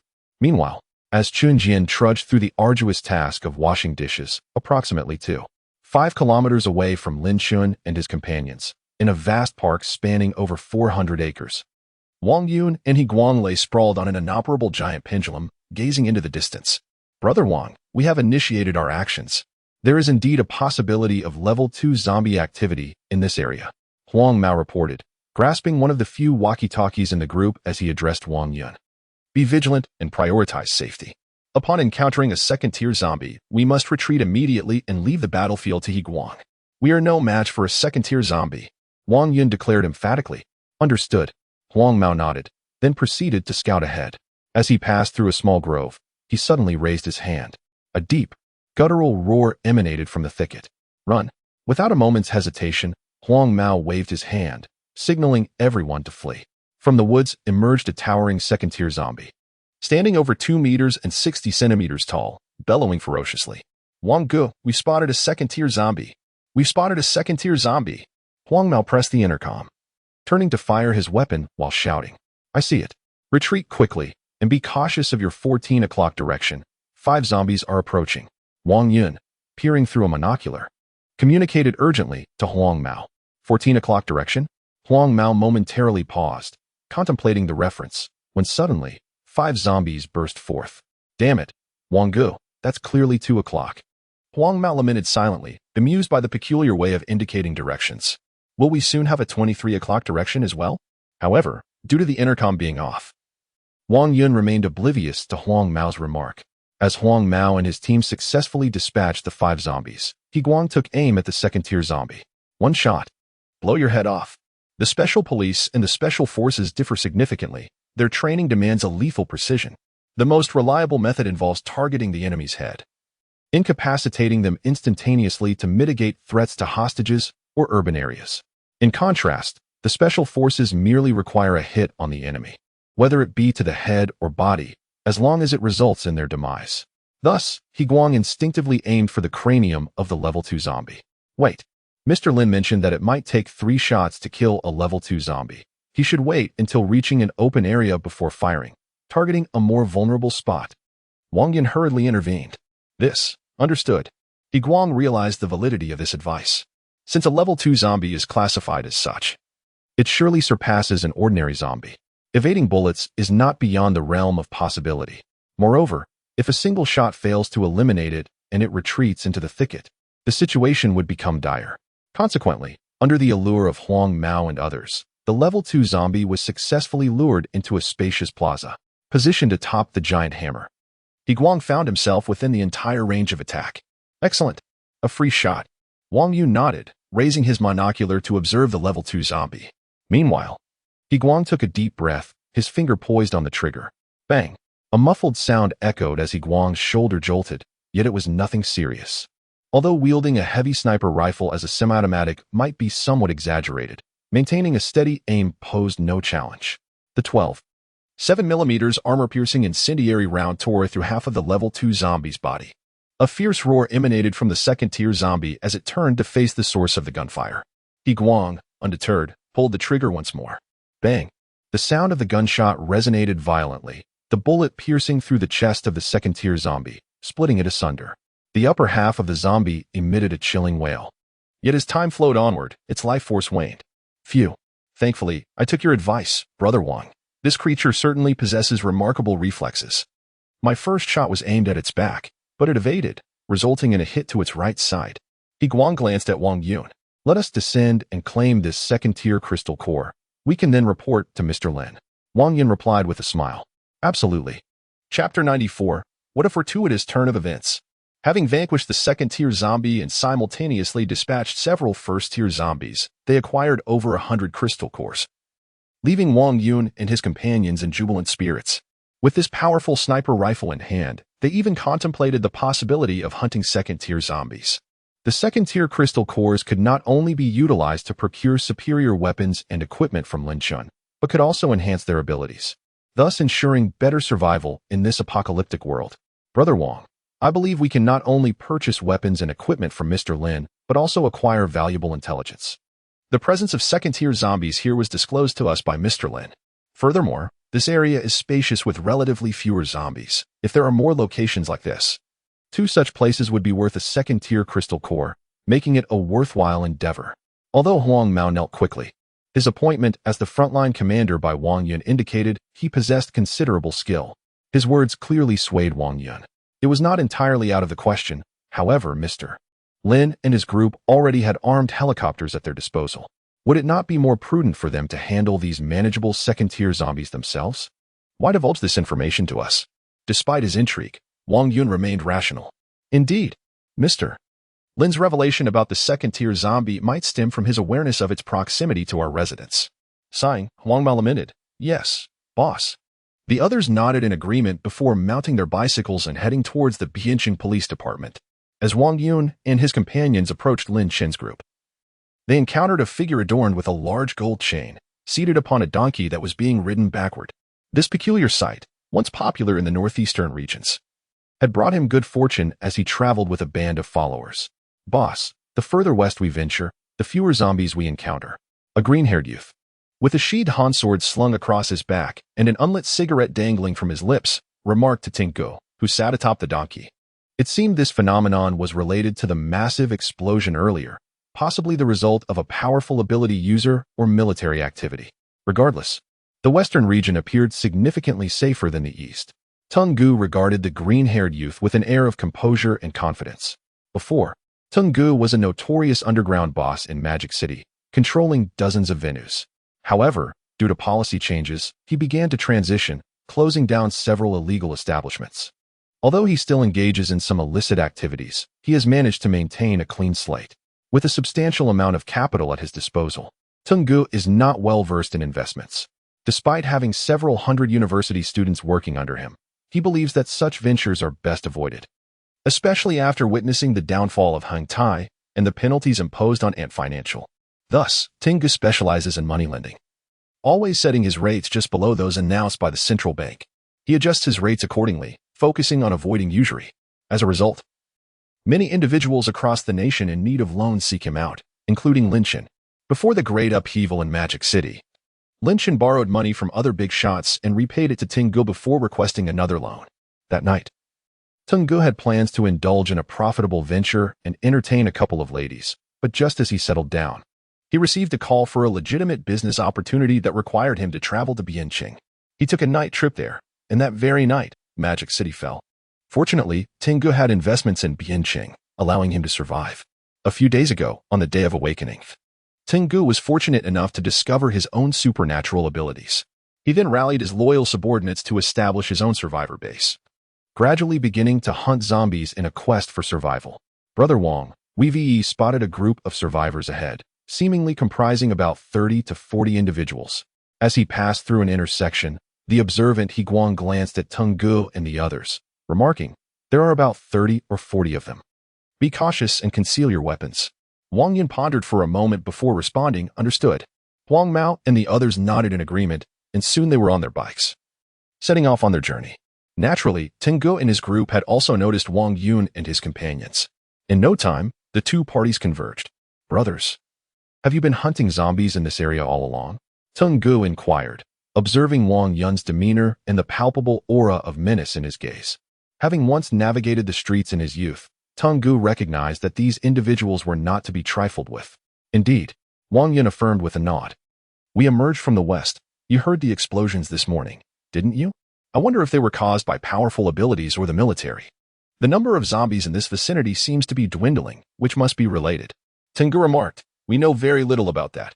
We are actually preparing to seek out a powerful individual for a trade. Would you care to join us?" Given the relatively amiable demeanor of these individuals, Wang Yun entertained the thought of introducing them to Lin Shun as potential clients, cautiously broaching the subject with Teng Ge. A powerful individual? Haha. Our leader is indeed an ability user. I doubt any of you possess such powers, Green Mao said, casting a disdainful glance at Huang Mao. If you wish to join us, then come along. If not, we shall part ways here. Farewell. Wang Yun shrugged and turned to leave. Wait, we'll go? Teng Ge hesitated briefly before nodding in agreement. Very well. At 3 o'clock in the afternoon, Wang Yun and his companions arrived opposite the Bianqing police station, subsequently producing a signal flare. Most of the zombies had been cleared away by Lin Chen, thus a single flare would not attract them. From the rooftop, Lin Chen, engaged in the absorption of crystal cores, noticed the signal flare and surmised it might be from an acquaintance. In Bianqing, the only familiar face could only be Wang Yun. Upon reaching the northern side of the rooftop, Lin Chen glanced at Wang Yun and offered a slight smile before swiftly appearing before him. What the? Teng Ge and the others were taken aback by the sudden appearance of a figure. However, Wang Yun and his group had long since grown accustomed to Lin Chen's capabilities. After all, he could summon Dongfeng Express with a mere wave of his hand, so this was merely par for the course. Mr. Lin, Wang Yun gestured towards Teng Ge and the others. They are individuals I encountered on my journey, and they wish to trade with you. Would you care to consider it? Lin Chen chuckled and turned his gaze towards Teng Ge and his companions, momentarily taken aback. Teng Ge, upon seeing Lin Chen, was equally surprised. As if confronted by both a first love and a life partner, the first and the last are always unforgettable. Teng Ge, being Lin Chen's most recent creditor, left a vivid impression. Lin Chen looked at this brother from the Magic City, who he had borrowed from, and shook his head with a wry smile. To encounter a creditor in the apocalypse, wasn't that a stroke of bad luck? Chapter 95. You wouldn't be here to collect your debt, would you? Upon seeing his creditor, Lin Chen remained unfazed. After all, regardless of the circumstances, a debtor is always at the mercy of the lender, especially when one owes hundreds of millions or even billions to a bank. The bank would visit monthly, offering assistance, fearful that you might inadvertently meet your demise. As Lin Chen gazed upon the bald man adorned with a golden chain before him, he offered a faint smile. It has been a while, Brother Teng, he remarked, directing his attention towards Teng Ge. Ah, it is you, General Lin. Quite a long time indeed, Teng Ge replied, his demeanor devoid of any inclination to collect debts. Setting aside Lin Chen's unexpected and remarkable appearance, the mutual perception between ability users, coupled with the other's demeanor that mirrored the pre-apocalyptic era, was sufficient to compel Teng Ge to adopt a more humble stance. His ability to adapt swiftly amidst perilous situations and successfully transition while adhering to laws and regulations spoke volumes of his discernment. In truth, following the initial cataclysm, those who survived were, apart from the fortunate few, predominantly individuals of intellect. Even the green-haired man behind Teng Ge exhibited bravado solely due to his unwavering confidence in his leader.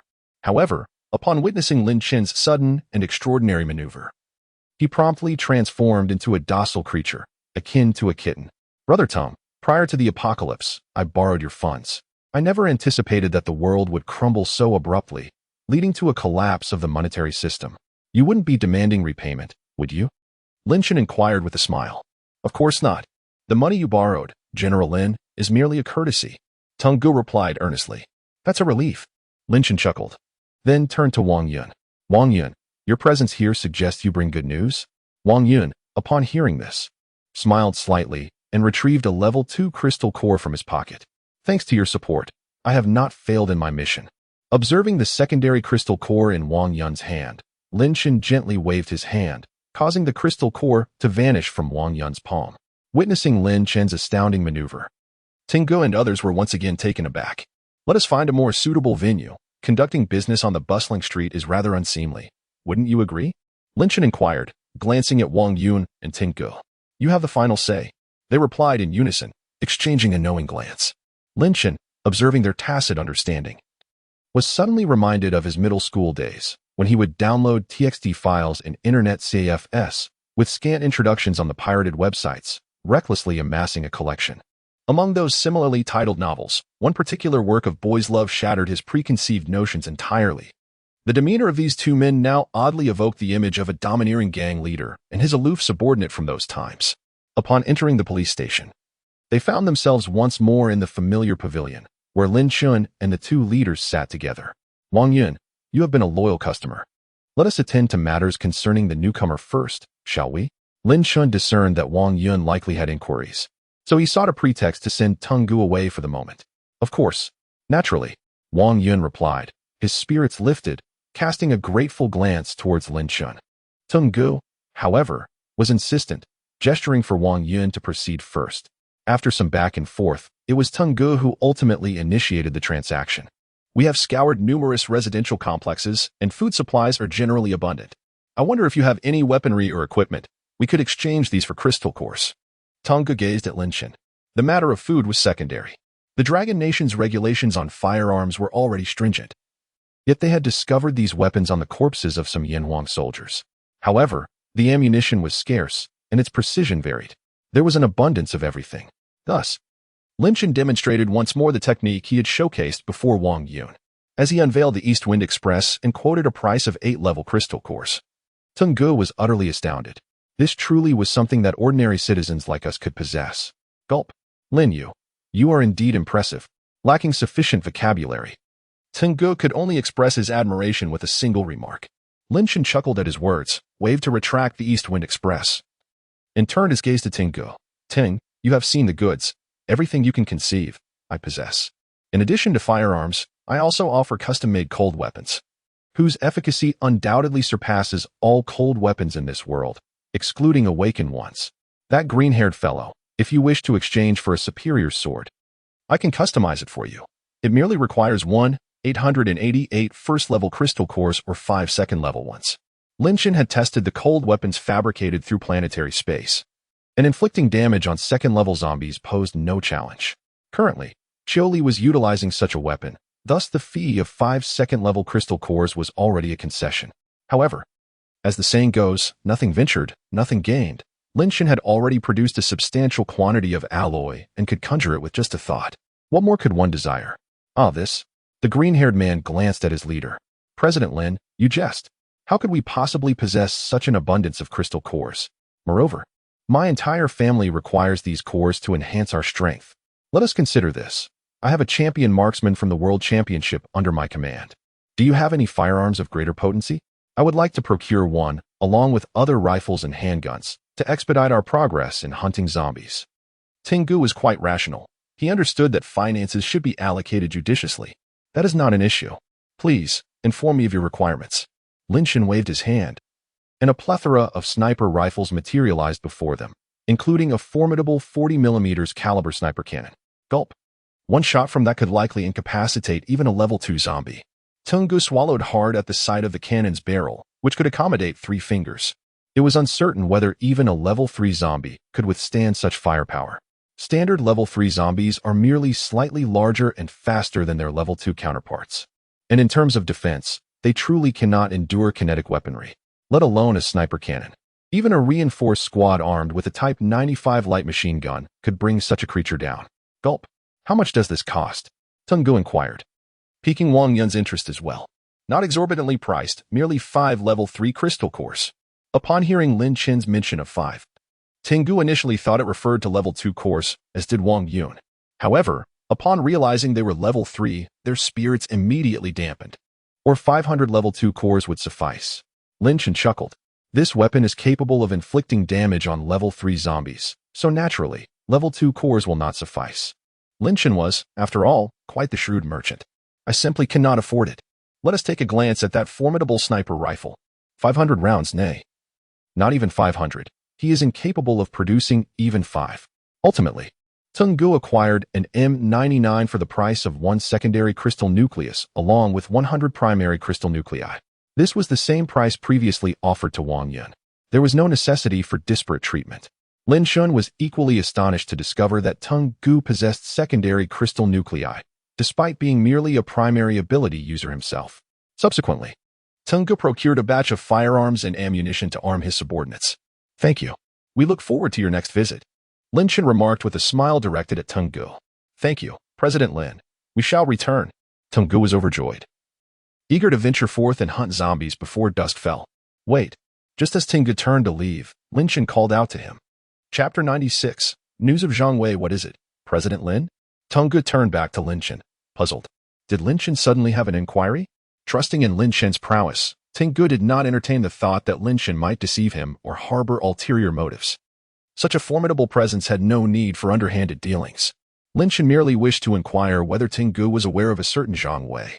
This was a question often posed upon encountering other survivors, which he had momentarily forgotten in the midst of their transaction. Jiang Wei? In my youth, I have indeed encountered many Jiang Weis, though I cannot ascertain which one you refer to, Mr. Lin, for Dragon Country is certainly not lacking in Jiang Weis. Tengu smiled and said, I am referring to Jiang Wei from Bianqing, and he is still alive. Lin Chen pointed to the ground beneath them. Jiang Wei from Bianqing? Well, you see, Mr. Lin, I am not a native of Bianqing. Tengu shook his head. You may inquire with your subordinates. Lin Chen gestured towards the men safeguarding Tengu. If any of your subordinates can provide reliable information, verified by me, I shall reward that informant with a firearm and 500 rounds of ammunition. And for you, Mr. Tong, I will offer a firearm with 300 rounds. Lin Chen fixed his gaze on Tengu and stated earnestly, 2 firearms and 800 rounds of ammunition? Upon hearing this, Tengu was instantly exhilarated. This is indeed a firearm. Even if it is merely a pistol or an old bolt-action rifle, it is still a firearm, not to mention 800 rounds of ammunition. Lin Chen directly revealed the model of the weapon, indeed, the Type 95, with 5.8mm caliber ammunition. I will inquire with them immediately. If they do not have any information, we can assist in the search. Tengu was greatly tempted. 2 Type 95s, along with 800 rounds of ammunition. That equates to 360 crystal cores.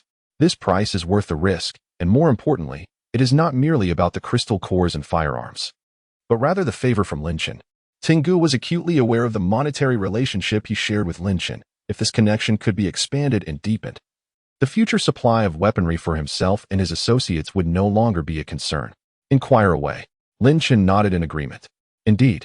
Thus, Tengu summoned his group of subordinates and began to inquire about those individuals named Jiang Wei they had encountered. It was evident that none of his subordinates bore the name Jiang Wei. Tengu was well aware of that. The name Jiang Wei was exceedingly common, resulting in nearly everyone knowing someone by that name. However, when narrowed down to the current residents of Bian City, the number diminished significantly. Yet, similar to previous instances, many individuals were unaware of whether the Jiang Wei they recognized was still alive. 10 minutes later, Tengu returned with 3 men. Lin, after my elimination process, these 3 brothers may possess information about Jiang Wei that aligns with your requirements. Tengu declared. All right, please share. Lin Chen directed his gaze towards the trio. Among them was a green-haired man carrying a sword, resembling a certain Wu Jing. I know a Jiang Wei. He is the boyfriend of one of my casual partners. It's quite a story, really. This fellow, upon discovering my affair with his girlfriend, created a 62-page presentation to accuse us. The green-haired man confessed, slightly embarrassed as he scratched his head. Your casual partner wouldn't he happen to have the surname Ding, would she? Lin Chen asked. A twitch at the corner of his mouth. It seems, Lin, you have seen that presentation as well. The green-haired man replied with a wry smile. All right. Tell me, where is that man now? Lin Chen inquired, fixing his gaze on the green-haired individual. He should be near Bian University. When he came looking for my casual partner, I encountered him and gave him a beating. Afterwards, during the zombie outbreak, he did not leave. I even saw him once more after the Day of Awakening. Also near Bian University, Green Hair remarked. Understood. Then we shall go and take a look tomorrow. If it is confirmed, the credit shall be yours. At that time, should you desire a firearm, I shall provide it. If not, I can have a sword custom made for you. Lin Chen turned to Green Hair and spoke. Regardless of this fellow's character prior to the apocalypse, he certainly knows how to navigate social interactions now. Thank you, Mr. Lin. Green Hair responded, his excitement palpable as he nodded vigorously, filled with joy. Very well, next. Lin Chen directed his gaze towards the next individual. Mr. Lin, my name is Yuan Cheng. I know a woman named Jiang Wei, Yuan Cheng said, somewhat hesitantly as he looked at Lin Chen. A woman? Please, elaborate. Lin Chen urged. I also know of a female Jiang Wei.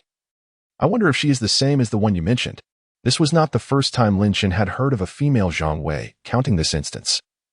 It was already the third. The first was mentioned by Zhou Xiaowei, a colleague's girlfriend. The second was from the dean, a woman who had undergone 7 abortions. Truly a remarkable tale. And now, here was yet another mention of a female Jiang Wei.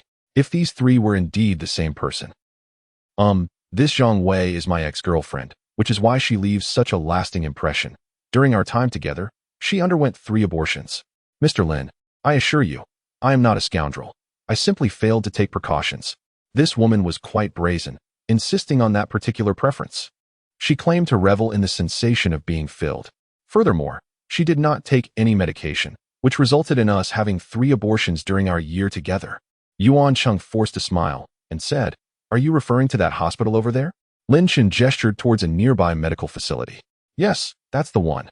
Yuan Cheng nodded. "It seems we are indeed speaking of the same individual. I previously learned from the director of that hospital that your girlfriend, who has terminated her pregnancy 3 times, has undergone 7 procedures under his care. My goodness, her uterine lining must be as thin as parchment by now." Lin Chen exclaimed in astonishment. "Indeed.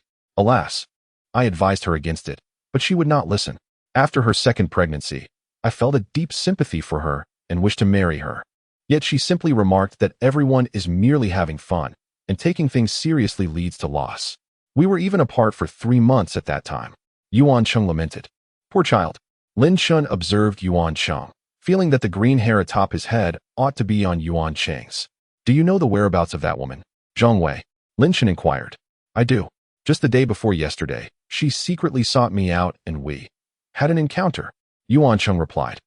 "She seems to be doing quite well, commanding a dozen subordinates and thriving in the northern region of Biyuan near Bian University." Yuan Cheng. "Is it truly possible that amidst this chaos, you still find women to engage with?" Lin Chen questioned incredulously. "Damn, you seem quite displeased, Yuan Cheng," Lin Chen remarked. Sensing his friend's discontent, "It appears you're worried about your brother's hardships, yet also concerned about their luxuries. Isn't she merely an old flame? By the way, Lin, it seems she has developed some abilities as well. Just the other day, I felt quite overwhelmed by her," Yuan Cheng added. Yuan Cheng covered his face with a bitter smile. "All right, I understand." Chapter 97. Level 3. The green-haired individual cast a teasing glance towards Yuan Cheng. For it is a universal truth that whenever a man is bested by a woman, even if he is the victim, he becomes the subject of ridicule. Yuan Cheng, however, could only smile wryly, for were it not for the allure of a Type 95 rifle and 500 rounds of ammunition, he would never divulge such a matter, not even at the cost of his life. Fortunately, in this post-apocalyptic world, the population has dwindled significantly, and even if some were to discover the truth, it would only be a select few, sparing the youth of the entire city from learning of his predicament.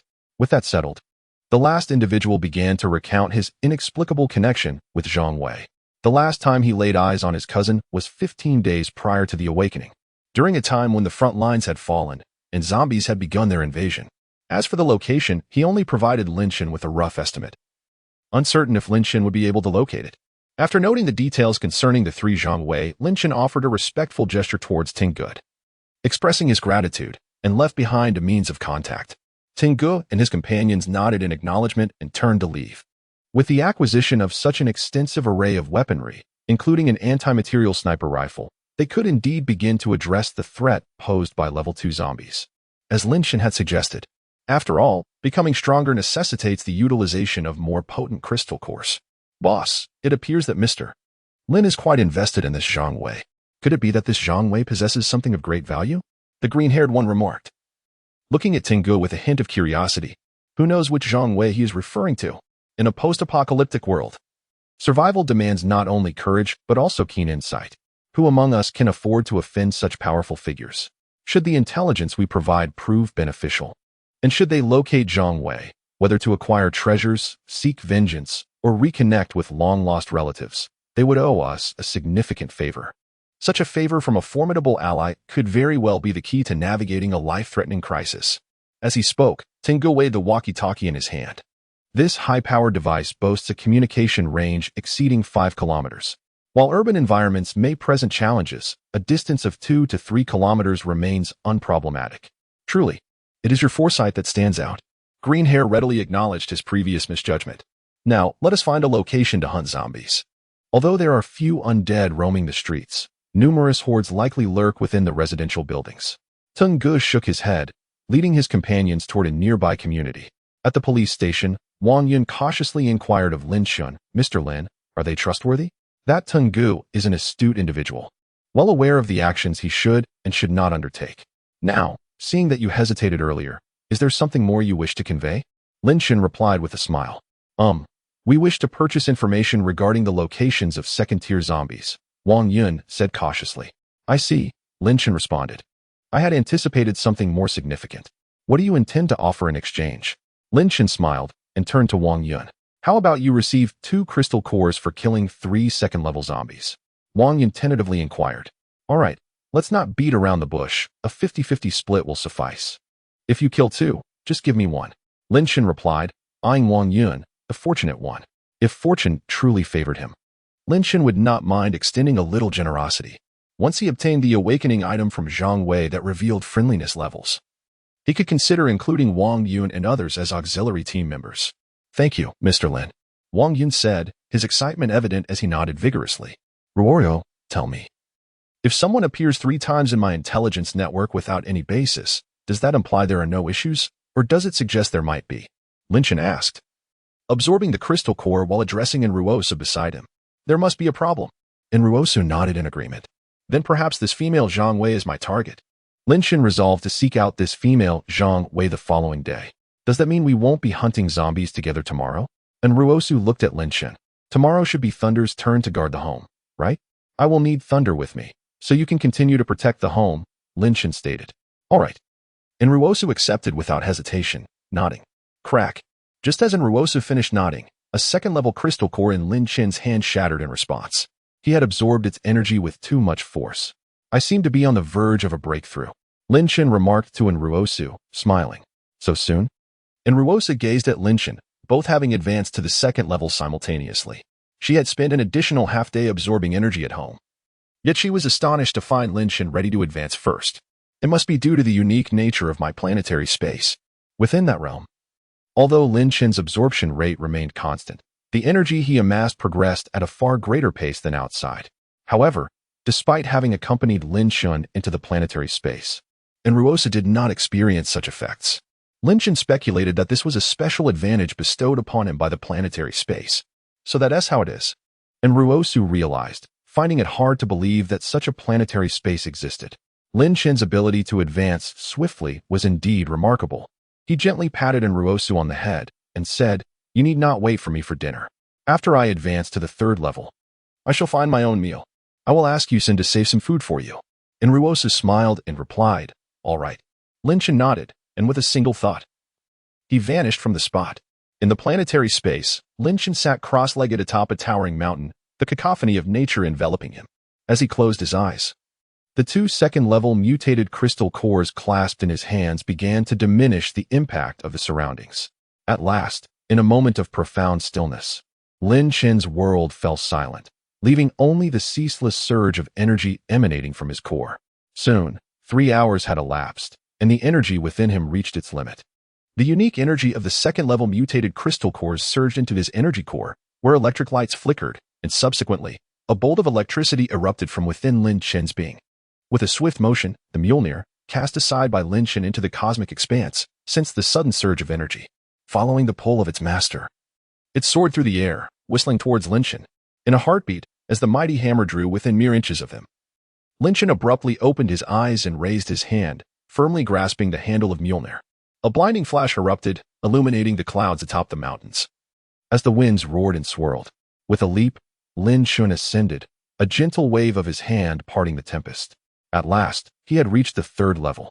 Chapter 98. The Indomitable Dugadai. According to the original timeline, the first zombie emerged 7 days post-awakening day. However, my initial hunt yielded its first zombie 12 days later, and I acquired my first crystal core on the 15th day. I advanced to the 2nd level on September 23rd of the awakening calendar, and reached the 3rd level much later, in December. Admittedly, my progress was hindered by several months spent in the depths of the wilderness, but indeed, the pace of advancement was slow. And now, Lin Chen clenched his fist, feeling the energy coursing within him. Sensing that this current 3rd level was potentially much stronger than that of his previous life, as he wielded Mjolnir, he was astounded by the newfound power that surged through him. This hammer was truly formidable. Had he not been granted a second chance at life, he would have found it impossible to master such a weapon. The enchanting mechanism of acknowledgement indeed evokes a sense of helplessness. However, after being recognized, as Lin Chen's strength burgeons, the power of the Thunder Goddess hammer grows increasingly formidable. The fortunate individual who wielded the Thunder God's hammer in a past life was, at best, akin to Captain America, although he had earned the hammer's recognition. Truly harnessing its power was beyond his capabilities. In contrast, Lin Shun, endowed with electric abilities, resembles Thor. Under compatible attributes, his potential for enhancement is significantly greater.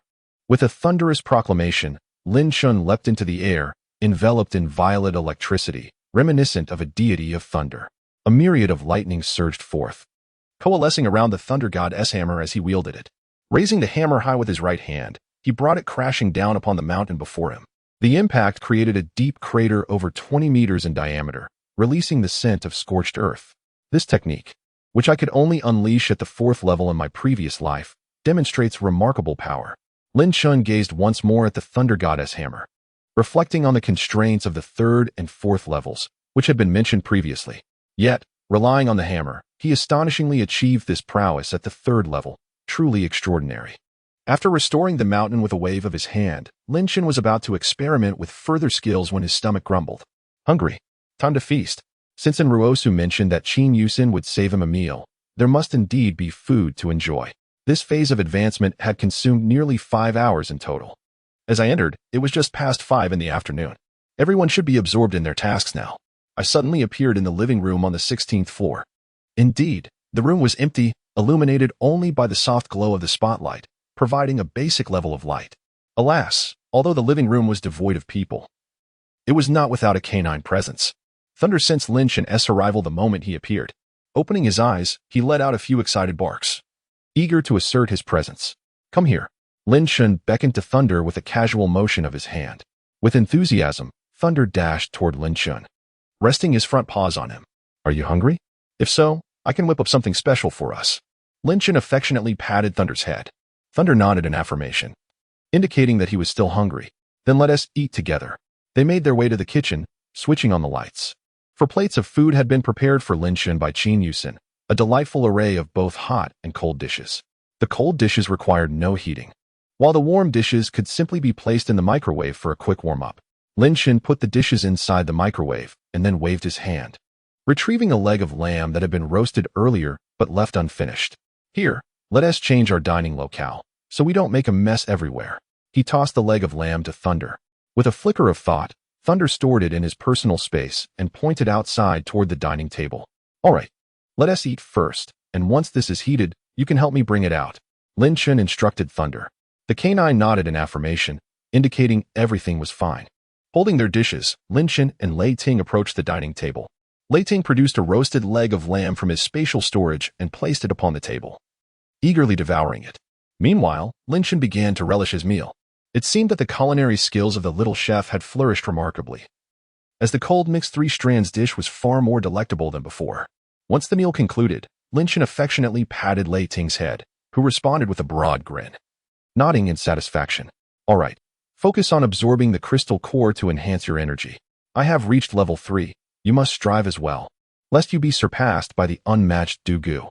That would tarnish the reputation of the first divine dog of the Blue Star. Lin Shun chuckled. Woof, woof, woof. Lei Ting nodded, signaling his determination to put in the effort. The following morning, in the living room on the 16th floor, Jiang Chen and the others had prepared breakfast, which was notably different from the previous day. Boss, you seem different from yesterday, Chioli remarked, observing Lin Shun's demeanor. Indeed. I was fortunate enough to advance last night. I am now a level 3 ability user, Lin Shun replied with a smile directed at Chioli. Gulp. Level 3. The others gazed at Lin Shun in astonishment, particularly Chen Jian. Why do you stand out so much among us, all of whom share the lightning element? I am close behind. Just a day or two, and I shall catch up. Dugu Dai looked at Lin Shun, her usually cold eyes betraying a hint of competitive spirit. It was evident. After reaching the 3rd tier, Lin Shun's perception of the 2nd tier, Dugu Dai, became significantly clearer. Indeed, Dugu Dai had advanced in rank within the past few days. Not only her, but also Enruosu had progressed. However, Lei Ting would take a bit longer, likely needing another 3 to 4 days. Nevertheless, he was nearing his advancement. As for Chioli, his progress was much slower. Within 10 days, he would require ample resources. Today, I plan to take Lei Ting to attend to certain matters, so Dugu, I must trouble you to continue leading the team. Let Ruoro remain at home to keep watch. Taking a bite of the steamed bun, Lin Chen outlined today's arrangements. All right, Dugadai, still reticent, nodded in agreement. Shioli merely shrugged. Since both the boss and the elder had given their consent, what could he do? He was simply an ordinary second-tier awakened without special abilities. At the appointed time, Lin Chen, accompanied by Lei Ting, sped towards Bienda in the already second-tier vehicle, the Thunderbolt. To save time and ensure safety, Lin Chen opted to take the highway. Traveling through the city would require navigating several kilometers of roads fraught with incessant hordes of zombies. And flying was not a feasible option. By taking the highway, they could jump off and cover the straight-line distance of less than 2 kilometers to Bienda, where there were relatively few zombies.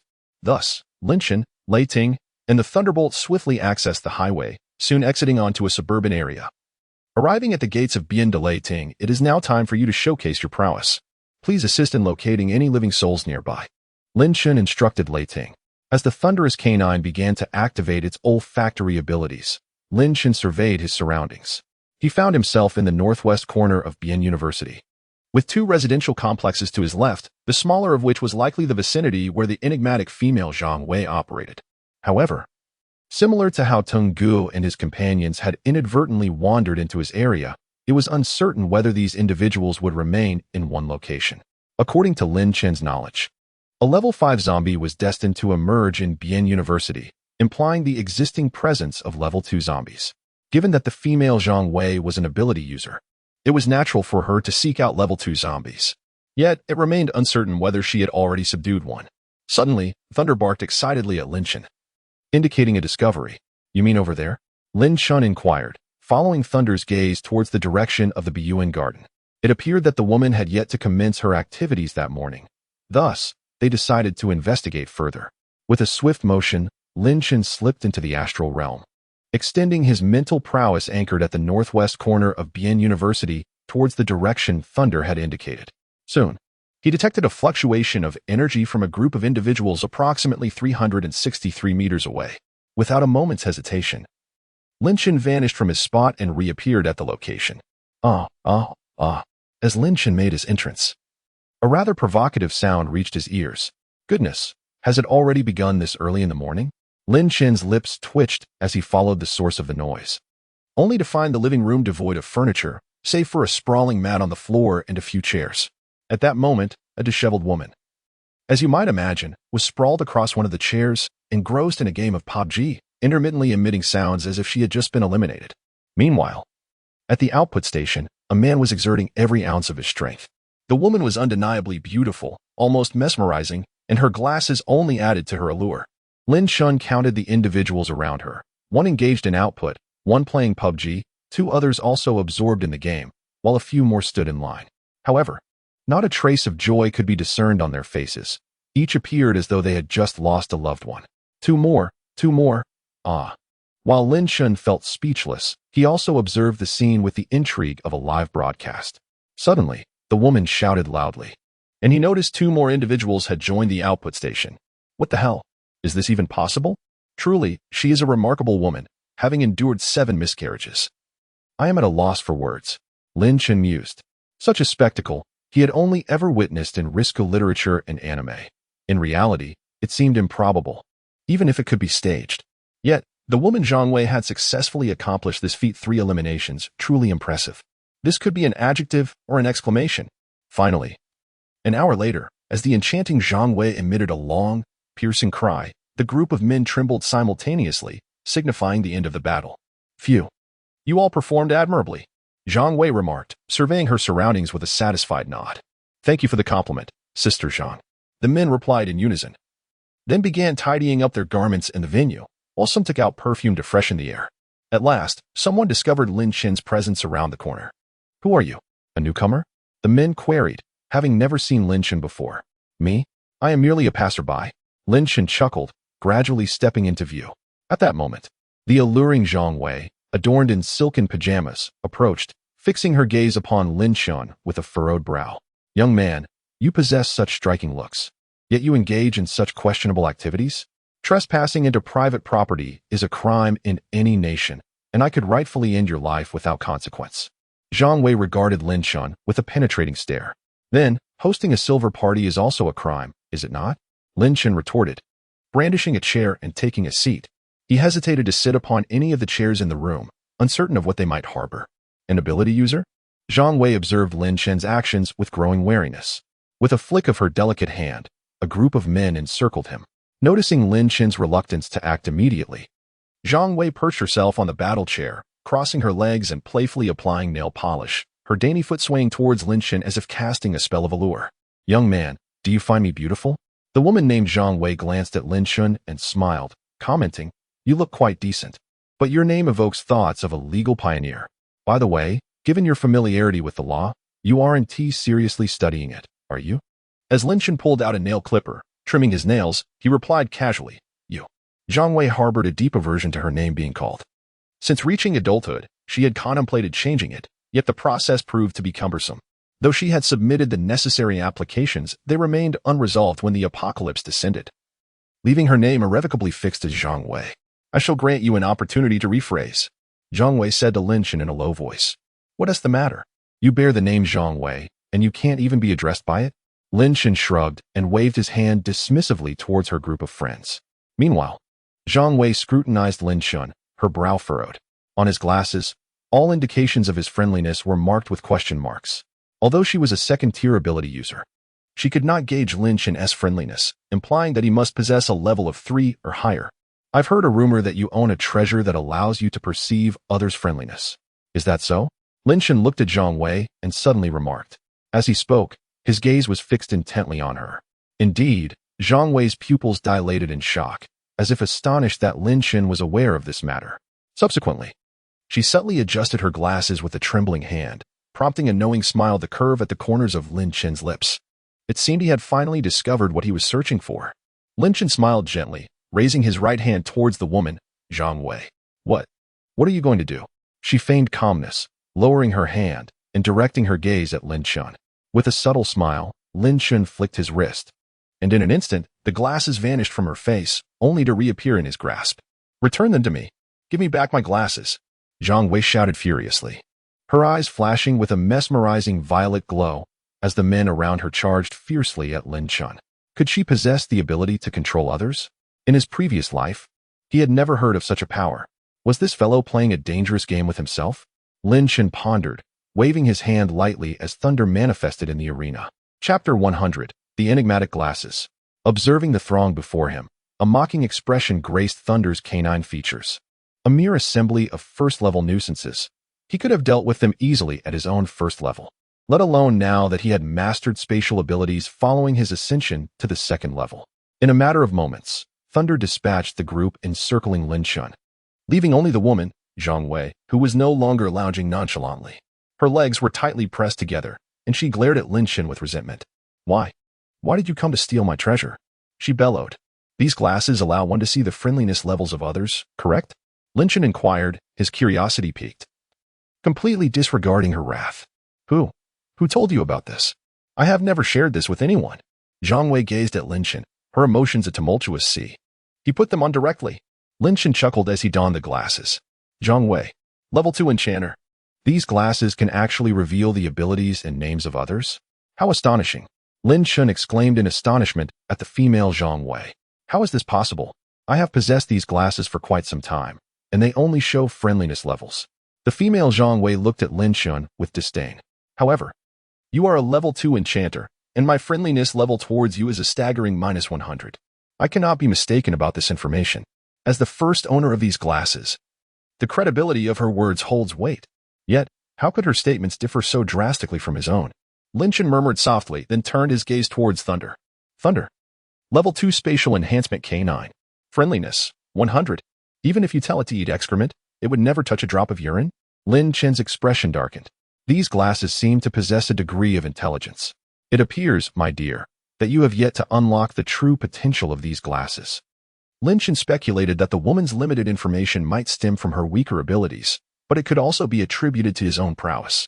Lin Chen's superiority lies not solely in his status as a level 3 ability user, but also in the mysterious planetary space he possesses. If these glasses are indeed remarkable, they might even sense the existence of his planetary space, thereby providing him with even greater insights. According to the law of conservation of energy, the more advanced energy required for the eyes to perceive a greater array of things, the more potent the energy must be. Thus, one's planetary space could potentially provide such energy. Now that I have acquired these glasses, you have become obsolete. Farewell, Lin Chen remarked, casting a glance at Thunder. No, please don't. I possess a wealth of techniques that can undoubtedly satisfy you. I implore you to spare me. I am willing to do anything for you. The female Jiang Wei pleaded, collapsing to her knees before Lin Chen. Knowledge? I'm afraid I am well versed in many areas as well. You would be better off perishing. Lin Chen shrugged, and Thunder sprang into action. A mere enchantment-type ability user, with a rather complex activation requirement, posed no fear for Lin Chen. Moreover, Thunder was merely a pawn. In her despair, the female Jiang Wei was met with a devastating attack from Thunder, who obliterated her skull with a spatial sphere. A wound to the chest might have allowed for survival. But without a brain, even as a zombie, she would be lost. Not to mention, she could not even become a zombie. With her head gone, the once vengeful gaze of the female Jiang Wei vanished. Lin Chen merely shrugged and took a stroll around the vicinity, dispatching the remnants of Jiang Wei's faction. Although these outdated weapons did not pique his interest, they could be sold to others. For instance, the two Type 95 rifles and the accompanying ammunition could serve as compensation for Tengu and his crew. Such a transaction promised substantial profit. It must be noted that a team possessing absolute authority, even to the extent of directly controlling its members, wields formidable combat power in the early stages. While the forces under the command of the female Jiang Wei may not surpass those of Tengu in number, Tenji's resources are limited. Conversely, the female Jiang Wei has tirelessly elevated herself to the status of a level 2 ability user, and her subordinates exhibit considerable strength as well. Furthermore, the resources at her disposal are substantial. In addition to food and water, her weaponry and equipment far exceed those of Tengu. However, all these assets now belong to Lin Chen. After departing with a thunderous exit, Lin Chen arrived at Bian University. Today, he acquired the long-desired glasses of affinity, which boast newly developed functionalities. Nevertheless, the level 2 zombies at Bian University cannot be overlooked. Although he has reached level 3, the others have yet to do so. Initially, the area housed only 1,000 or 2,000 zombies. However, due to the frequent activities of the female Jiang Wei, the nearby zombies have converged here as if drawn by an irresistible force. As of now, the number of zombies has surged to over 10,000. Yet, such a quantity is but a drop in the ocean when considering the situation in the eastern part of the lake. To delineate, the zombies to the west of the lake resemble those from a bioweapon crisis, while those to the east evoke images of a zombie apocalypse akin to that depicted in World War Z or the Raccoon City scenario from Resident Evil 6. The mutated zombies are numerous, and the count of over 10,000 within Bian University is relatively modest. However, does Lin Chen feel fear? Although these tools are undeniably useful, they cannot be relied upon indefinitely, can they? Lin Chen murmured as he deployed 3 bombs, previously used to obliterate Wanda, directly into the planetary space of Bian University. Boom, boom, boom. The resounding explosions shook the very foundations of the institution, causing it to lift off the ground. Within Bian University, nearly all the zombies, whether first or second tier, mutated or unmutated, were transformed into crystal cores. The ground beneath the university sank several meters, and in the untouched periphery, sewage pipes began to protrude. Mission accomplished. Lin Chen clapped his hands, swiftly vacating the vicinity of Bian University, and commenced his quest for crystal cores. Wielding the Mjolnir, he floated in midair, collecting everything within his line of sight into the planetary space. After extracting the crystal cores, he discarded the remainder. The last few hundred zombies were swiftly dispatched by Pile Fire and Thunder, who effortlessly eliminated them. Master, it feels unsatisfactory to leave some behind. Shall we seek out another horde of zombies to annihilate? Pile Fire exclaimed, brandishing his halberd as he looked at Lin Chen. Enough. Our task for today is complete. Let us rendezvous with Dugu and the others. Lin Chen waved, pulling Pile Fire into the planetary space as he and Thunder made their way towards Dugadai.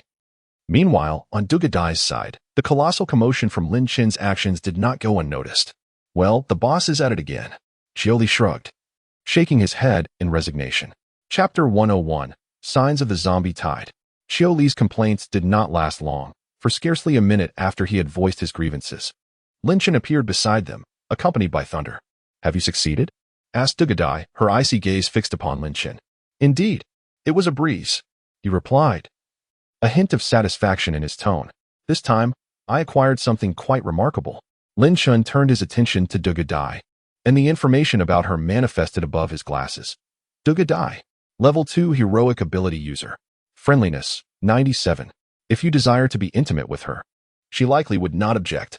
A series of perplexed black question marks materialized above Lin Chen's head. What does it mean? I desire to be intimate with her. Have I ever contemplated such a notion? Moreover, the fact that Duga Dai holds such a high level of friendliness towards him was baffling. Thunder, being a rather simple-minded creature, could be understood with a perfect score for loyalty. After all, dogs are renowned for their fidelity. Yet, Duga Dai is a human, and they were mere strangers to one another. Had he truly conquered her just by defeating her? Then, Lin Chen glanced at Qiuli, who was trailing behind Duga Dai. Qiuli. Level 2 Awakened Being. Friendliness, 85. He admires and respects you. Under normal circumstances, he would not betray you. Based on his brief observations and prior encounters with various individuals, as well as his readings of online novels, he understood that an 80 level of friendliness was quite commendable. In ancient times, the loyalty of valiant generals towards their emperors likely hovered around this figure. Only Zhuge Liang's loyalty to Liu Bei might exceed 90, while Guan Yu and Zhang Fei's allegiance could be near perfection. Congratulations, boss. Qiuli, noticing Lin Chen's gaze upon him, clasped his hands and smiled. This time, the harvest was quite commendable. A single wave of explosives had eliminated 2 second-tier zombies, yielding 2 second-tier crystal nuclei. Allow me to offer you one, he said. Lin Chen already possessed an ample supply of second-tier crystal nuclei, as he intended to help Duga Dai advance to the second tier that very evening. He was reserving the second-tier mutated crystal nuclei for her. Thus he found no need for additional second-tier crystal nuclei at this moment. The others among them had sufficient first-tier mutated crystal nuclei for their own advancements. Given that Qiuli was the weakest among the second tier, it was only reasonable to grant him a second-tier crystal nucleus to bolster his strength. Moreover, Lin Chen was eager to experiment, curious about how much a single second-tier crystal nucleus could enhance Qiuli's friendliness. This. Qiuli hastily accepted the second-tier crystal nucleus. Please take it. Lin Chen chuckled lightly. Thank you, boss. Qiuli, realizing the significance, grinned and solemnly stowed the crystal nucleus away. Lin Chen could distinctly observe through his glasses that Qiuli's friendliness had increased from 85 to 87, a 2-point rise. Next,